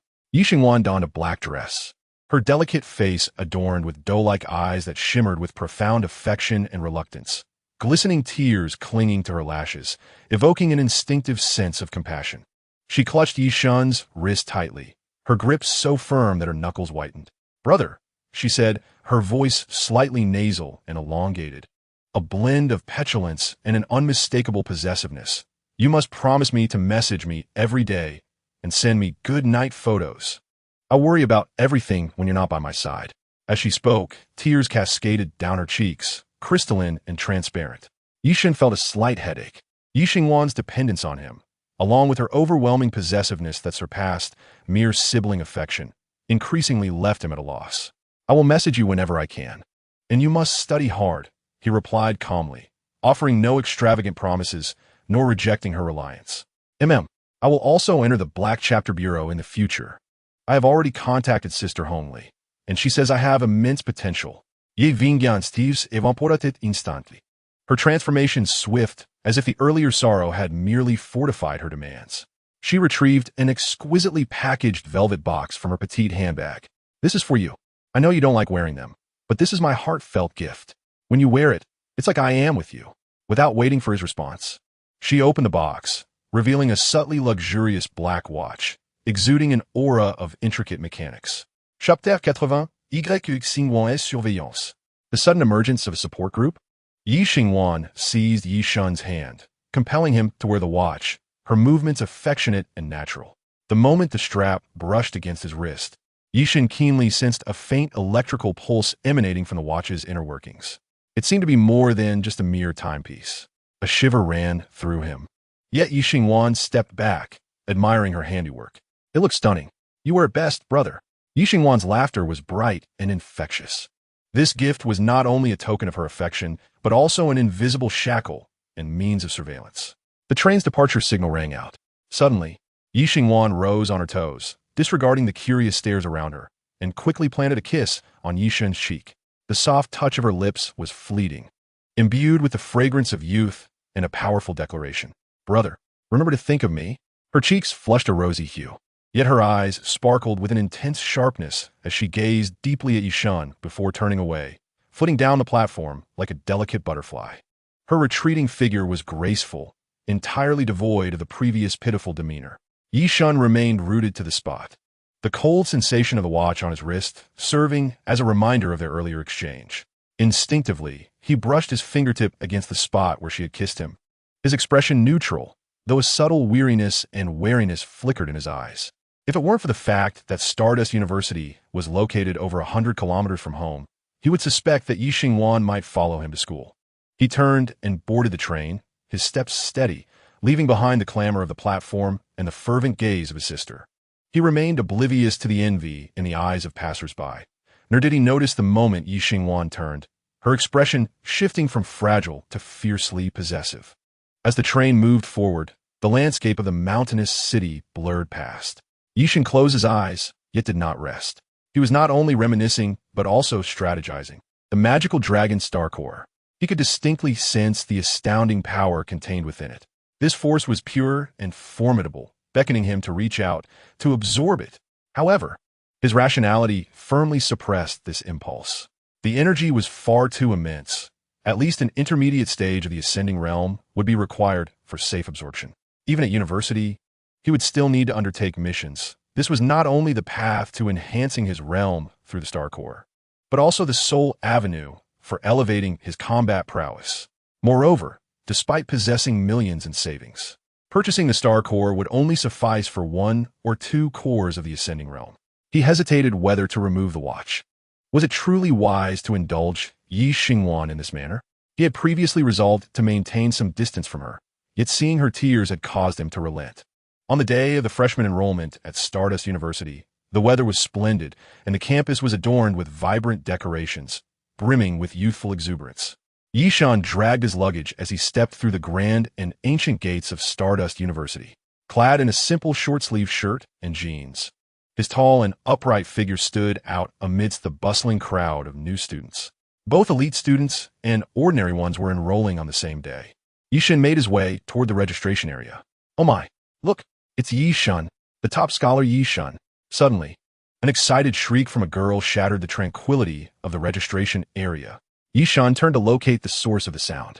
Not far away, a fashionable girl with a sweet appearance and meticulously applied makeup was holding a phone, broadcasting live, excitedly squealing to her companions. He is real, 100 times more handsome than the photos online. I am Xiao Yezi. The girl's name was Rao Xiao Xiao, a popular influencer at Stardust University with 1 million followers. She was also the self-appointed president of Ye Shen's #1 fan club in the city. Ye Shen's status as the top scorer in the college entrance examination and his striking looks had already circulated widely on the internet. Once the marketing accounts caught wind of it, a wave of fervent female admirers had swiftly amassed. Rao Xiao Xiao was one among them. With Rao Xiao Xiao's piercing scream, more freshmen and returning students turned their attention to Ye Shen. Wow, it truly is the top student of Southwest, Ye Shen. In person, he is far more handsome than in the videos.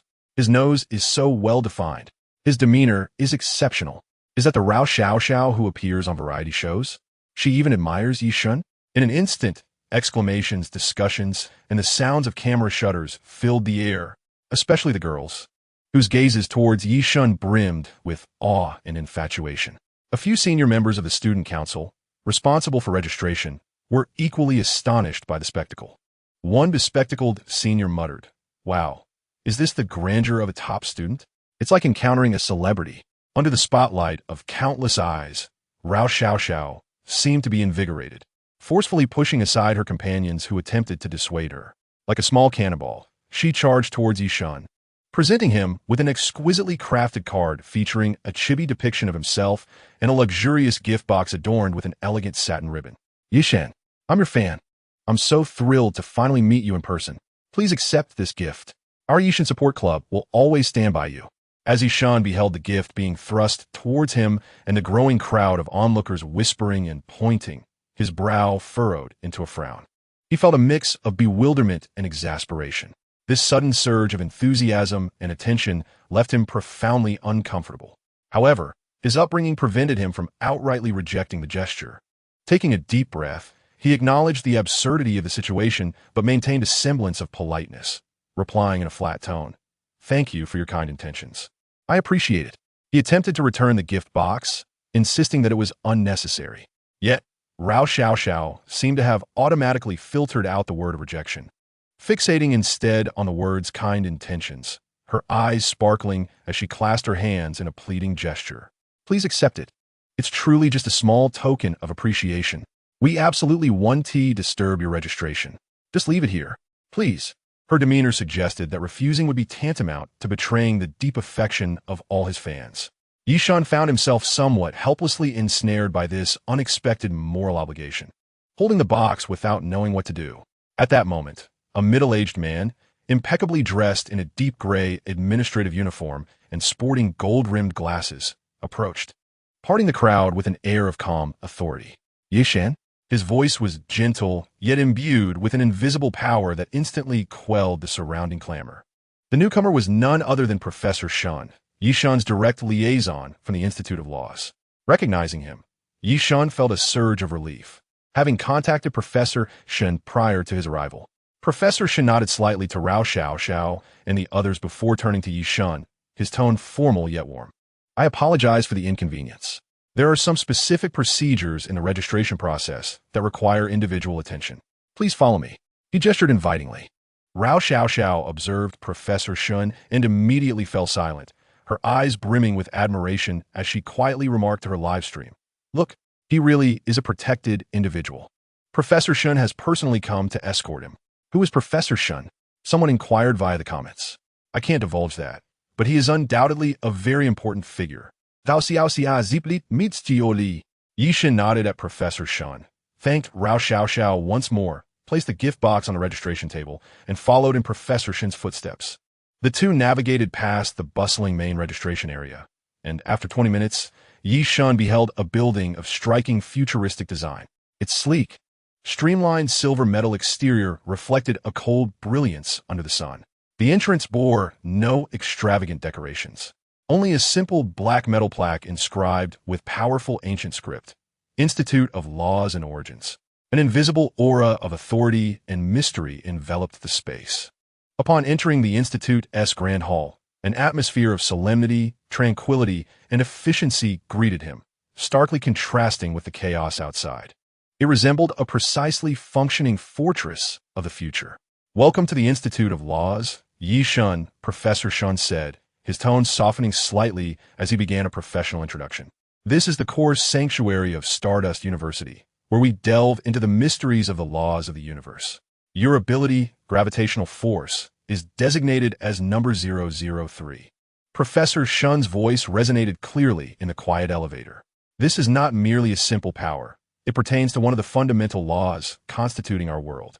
Understanding, mastering, and ultimately wielding these primal forces is the very essence of the Institute's existence.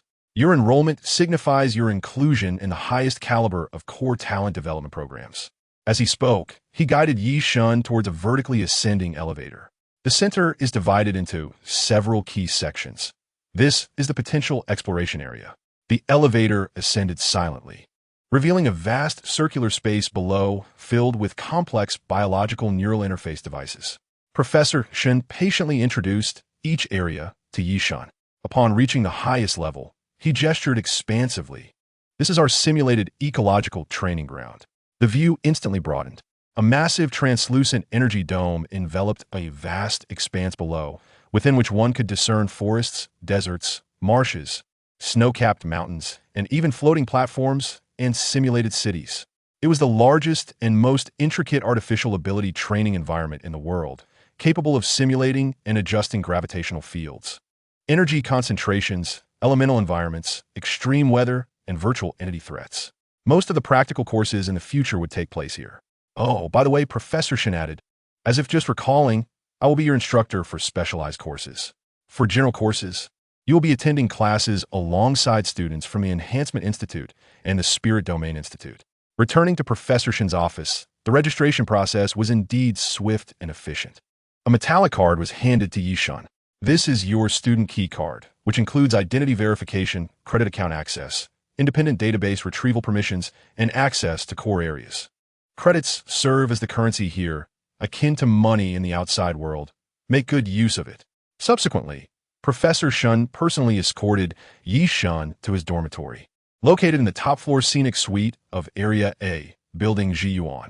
Upon opening the door, even Ye Shen, known for his composure, could not help but feel a stir of emotion at the sight before him. The enormous floor-to-ceiling windows offered a panoramic view of half of Stardust University and the distant rolling mountains, bathed in the golden glow of the setting sun. The decor was minimalist, yet imbued with a sense of technological sophistication, complete with an independent bathroom and kitchenette.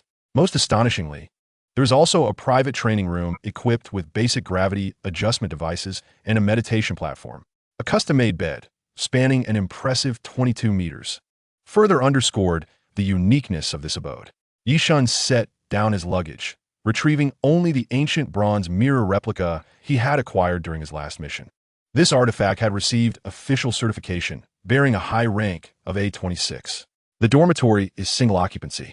Our institute has slightly fewer students, so there is no need for shared accommodations. How many are there? Ye Shen invaded. This year there are just 2. The other new student's dormitory is right next door. Professor Shen replied with a smile. Is that a cold joke? Ye Shen remarked, supiresin asimik. As twilight descended, Ye Shen resolved to experience the renowned cuisine of the central canteen at Stardust University. Just as he stepped outside, the door of the adjacent A02 room swung open. A boy clad in a flamboyant hip-hop hoodie, his hair dyed a striking chestnut hue, peered out. Upon spotting Ye Shen, his eyes lit up, and he instantly flashed an overly familiar smile, exclaiming, "Hey, Ye Shen, right? I've been waiting for you forever." Ye Shen was taken aback. You know me? How could I not? The top scholar from the Southwest, and one of the 2 freshmen in the law school. It's hard not to know you. The boy grinned widely, extending his hand. I'm Yinyu. We'll be neighbors from now on. So let us look out for each other. Big shot. There was a subtle glimmer of curiosity and eagerness in his gaze. Ye Shen shook his hand briefly. Ye Shen, let us go eat. I know which window serves the most tender beast meat ribs. Yinyu eagerly beckoned. The 2 made their way to the central canteen, which indeed lived up to its reputation, offering an elegant ambience and an enticing aroma of food. Navigating with familiarity, Yinyu led Ye Shen to a particular window, pointing at the menu. Look, the lava barbarian beef ribs, crispy on the outside, tender within, and the energy it contains is gentle and easily absorbed. It's absolutely worth 1 credit. Ye Shen followed suit and ordered a portion. The meat melted in his mouth, nourishing him gently, and it was undeniably delicious. He glanced at the balance displayed on his student card. 100 credits. 1 meal for 1 credit seemed modest, but Yinyu promptly doused his enthusiasm with a bucket of cold water. Don't be fooled into thinking 100 credits is a lot. That's just the initial amount. In the future, special energy infusions in the training rooms, purchasing advanced training equipment, exchanging for special materials, or even hiring instructors for private lessons will all require a substantial number of credits. Want to earn credits? It's not easy. You either have to rise to the top of the school rankings, accept tasks, or achieve high scores in your courses. In short, credits are your lifeblood. Meanwhile, in the female dormitory area of the Spirit Domain Institute, a round-faced girl asked curiously while sorting her luggage, Xiaoyu, why did you bring so little? Su Xiaoyu was grooming her long hair in front of a mirror when she paused slightly at the question, a smile gracing her face. I'm just from Shanshang. You know, from Shanxi number 2 high school.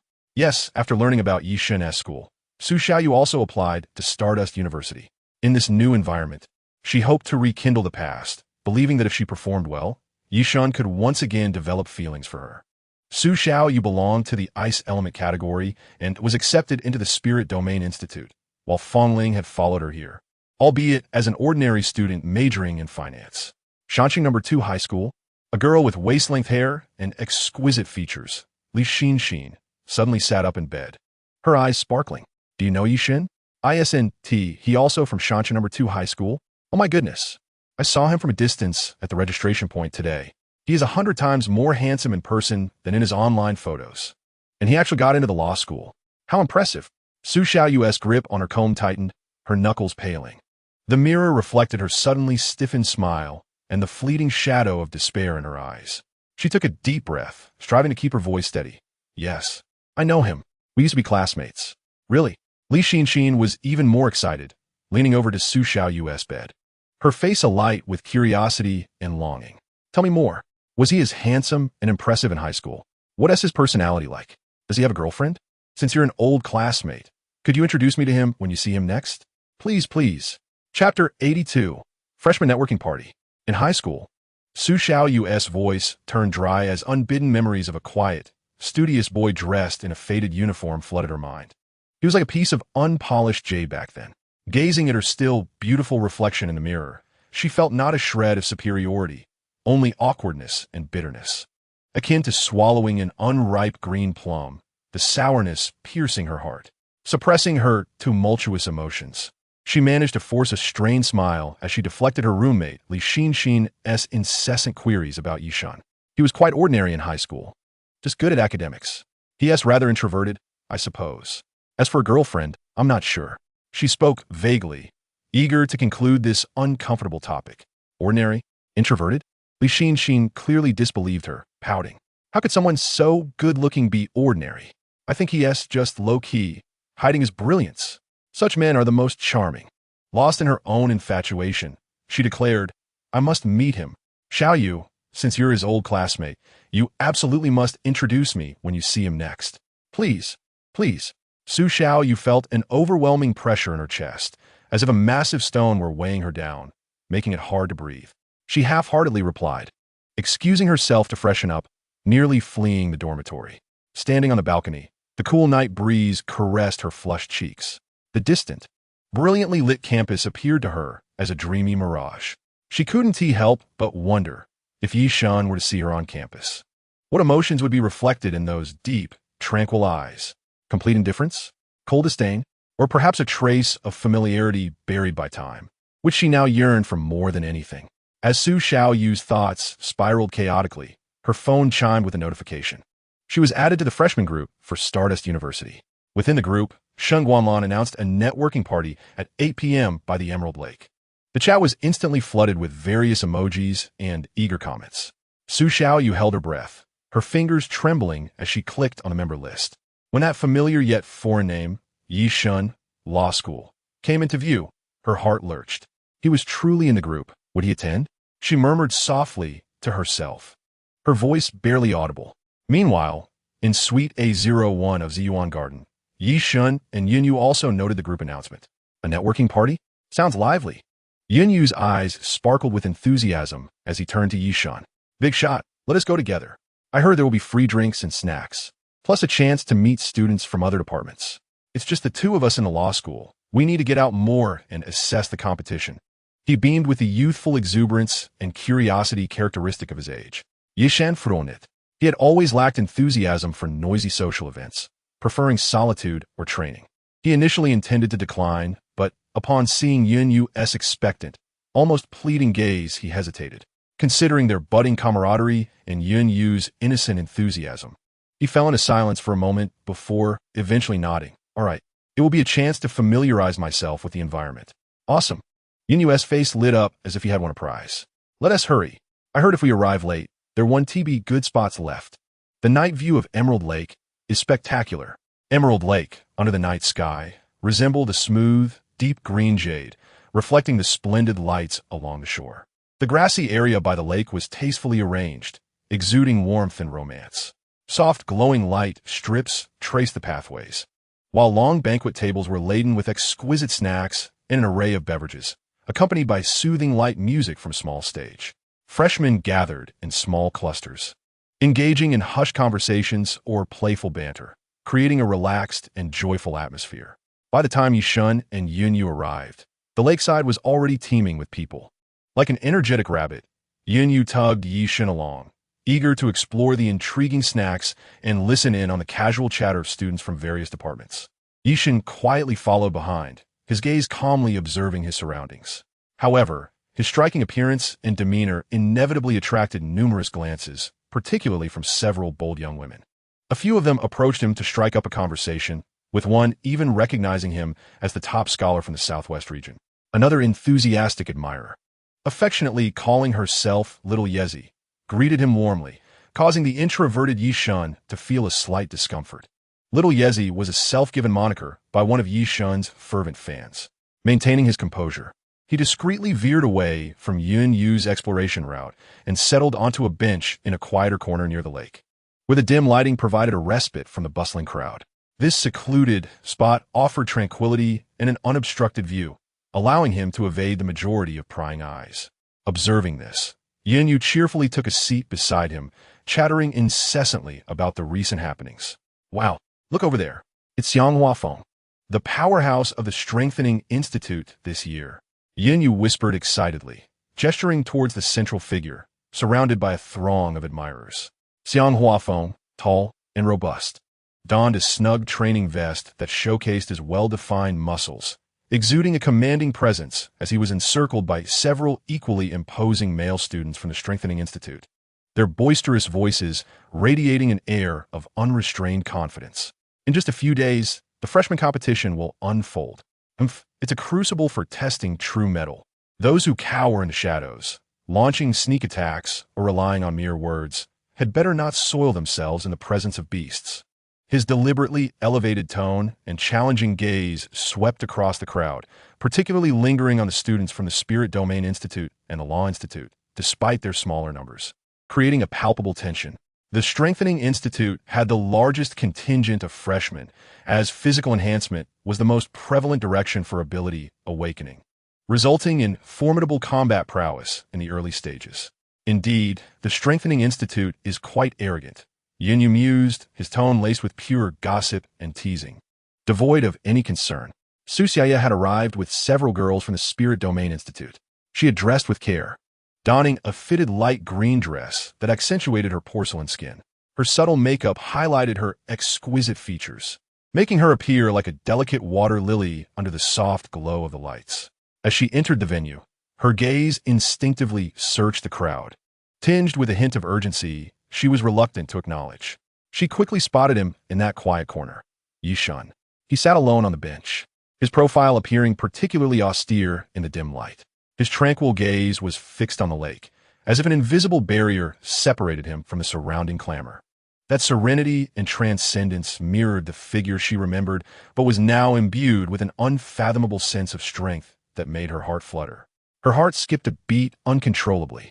Su Xiaoya unconsciously halted, her eyes glued to Ye Shen. Months had passed since they last saw each other, and she was taken aback by the immense changes she observed in him. The restrained brilliance he exuded outshone any elaborate attire. A profound sense of disparity and deep-seated regret washed over her, rendering her momentarily dazed as she stood there, lost in thought. Her distraction and the direction of her gaze caught the attention of Wang Meng, who had been observing her from nearby. Wang Meng, a freshman from the Strengthening Institute, was a robust figure with a B-class bear transformation ability and was one of Xiang Huafeng's loyal followers. He had been captivated by Su Xiaoya's beauty since their first encounter.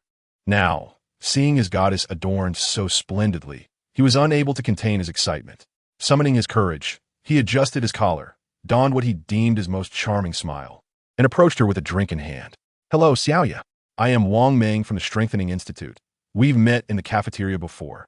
Wang Meng offered her a cocktail, his voice imbued with a deliberately softened gentleness.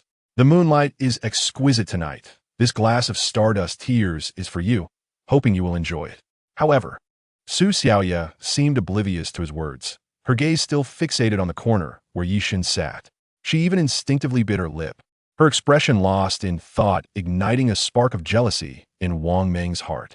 Following Su Xiaoya's line of sight, Wang Meng's brow furrowed when he spotted Ye Shen. That guy sitting in the corner, looking utterly unremarkable? Why does he command such attention from a goddess? A wave of humiliation and intense jealousy surged through Wang Meng, gnawing at him like a venomous snake. He felt like a fool. Xiaoya. Wang Meng's voice grew heavy, laced with barely concealed anger.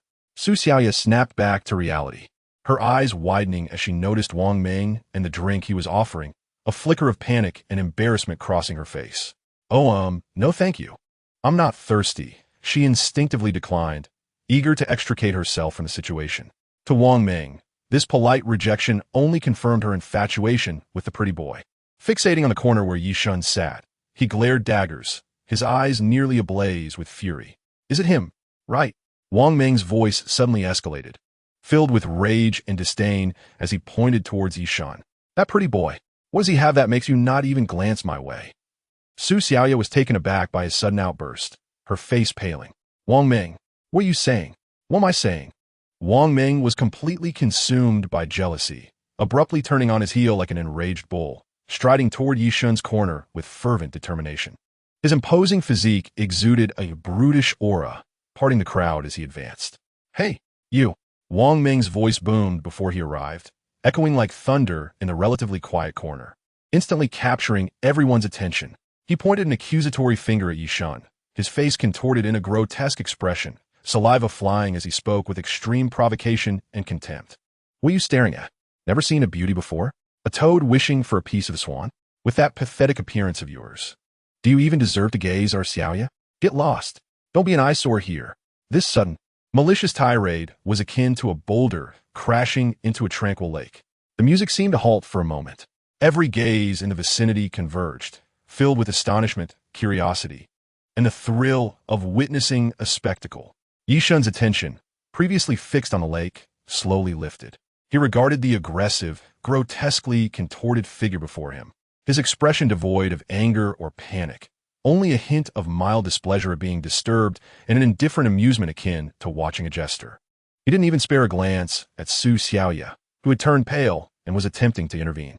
Yin Yu was also startled by the commotion, but upon seeing Ye Shen's calm demeanor, he quickly regained his composure, a smirk of amusement playing at the corners of his mouth, as if to say, "Brother, you've kicked a steel plate." Su Xiaoya felt a mix of urgency, anger, and humiliation, her voice rising in a desperate cry. Wang Meng, stop! Are you insane? Come back! She wanted to rush forward, but was held back by the equally astonished girls beside her. Stop! I'm here to teach this blind fool a lesson. Wang Meng sneered, further incited by Su Xiaoya's defense. Fueled by his strength from the Strengthening Institute and Xiang Huafeng's backing, coupled with the alcohol he had consumed earlier, he completely lost his grip on reason. He was no longer content with mere insults. With a brawny arm that cut through the air like a howling gale, he forcefully thrust towards Ye Shen's chest. He intended to publicly knock this insufferable pretty boy to the ground, utterly humiliating him. Did you hear that? Get lost. This push was imbued with tremendous force, propelled by the raw might of a strengthened awakener. Were he an ordinary person, he would likely have been sent flying. However, just as Wang Meng's broad hand was about to imprint upon Ye Shen's chest, Ye Shen made his move.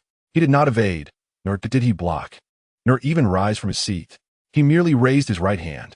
The motion appeared casual, akin to brushing dust off a sleeve, yet the trajectory was profound and ineffable, imbued with a rhythm as fluid as flowing water. His fingers slightly splayed, he acted preemptively, when Wang Meng's palm was a mere half-inch from his chest. Ye Shen's hand darted out like a sinuous serpent, precisely landing on the inner side of Wang Meng's wrist. It was not a clash of brute force. It was not a collision of strength. Ye Shen's palm seemed devoid of bone, gently resting at the most vulnerable and awkward point of Wang Meng's wrist, leading, twisting. The action was delicate, yet contained the supreme technique of using 4 ounces to move 1,000 pounds. Moreover, an exquisitely subtle, almost imperceptible thread of gravitational force, akin to the most deft of strings, instantaneously ensnared and disrupted the power points and balance of Wang Meng's muscular arm. Ack! Wang Meng emitted a shrill, distorted howl of agony. He felt as though his fully extended arm had crashed into a rapidly spinning, viscous whirlpool. A bizarre force instantaneously twisted his arm. Simultaneously, a searing pain shot through his wrist, as if countless steel needles had simultaneously pierced him. His entire right arm was instantly beset by a numbing ache, the strength ebbing away like the retreating tide. Crack! A sound that sent shivers through the teeth. A faint yet unmistakable noise of dislocated bones echoed. Wang Meng, whose physique was as robust as an ox, now resembled a marionette stripped of its strings, utterly devoid of balance. He was inexorably drawn forward by that peculiar force, stumbling uncontrollably, losing his footing. Bang! Crash! Wang Meng tumbled in a most undignified manner, like an out-of-control bowling ball, crashing onto the grass several meters away. The immense inertia caused him to roll over, toppling a long table laden with drinks and snacks. Glass cups shattered upon the ground, juice splattered all over him.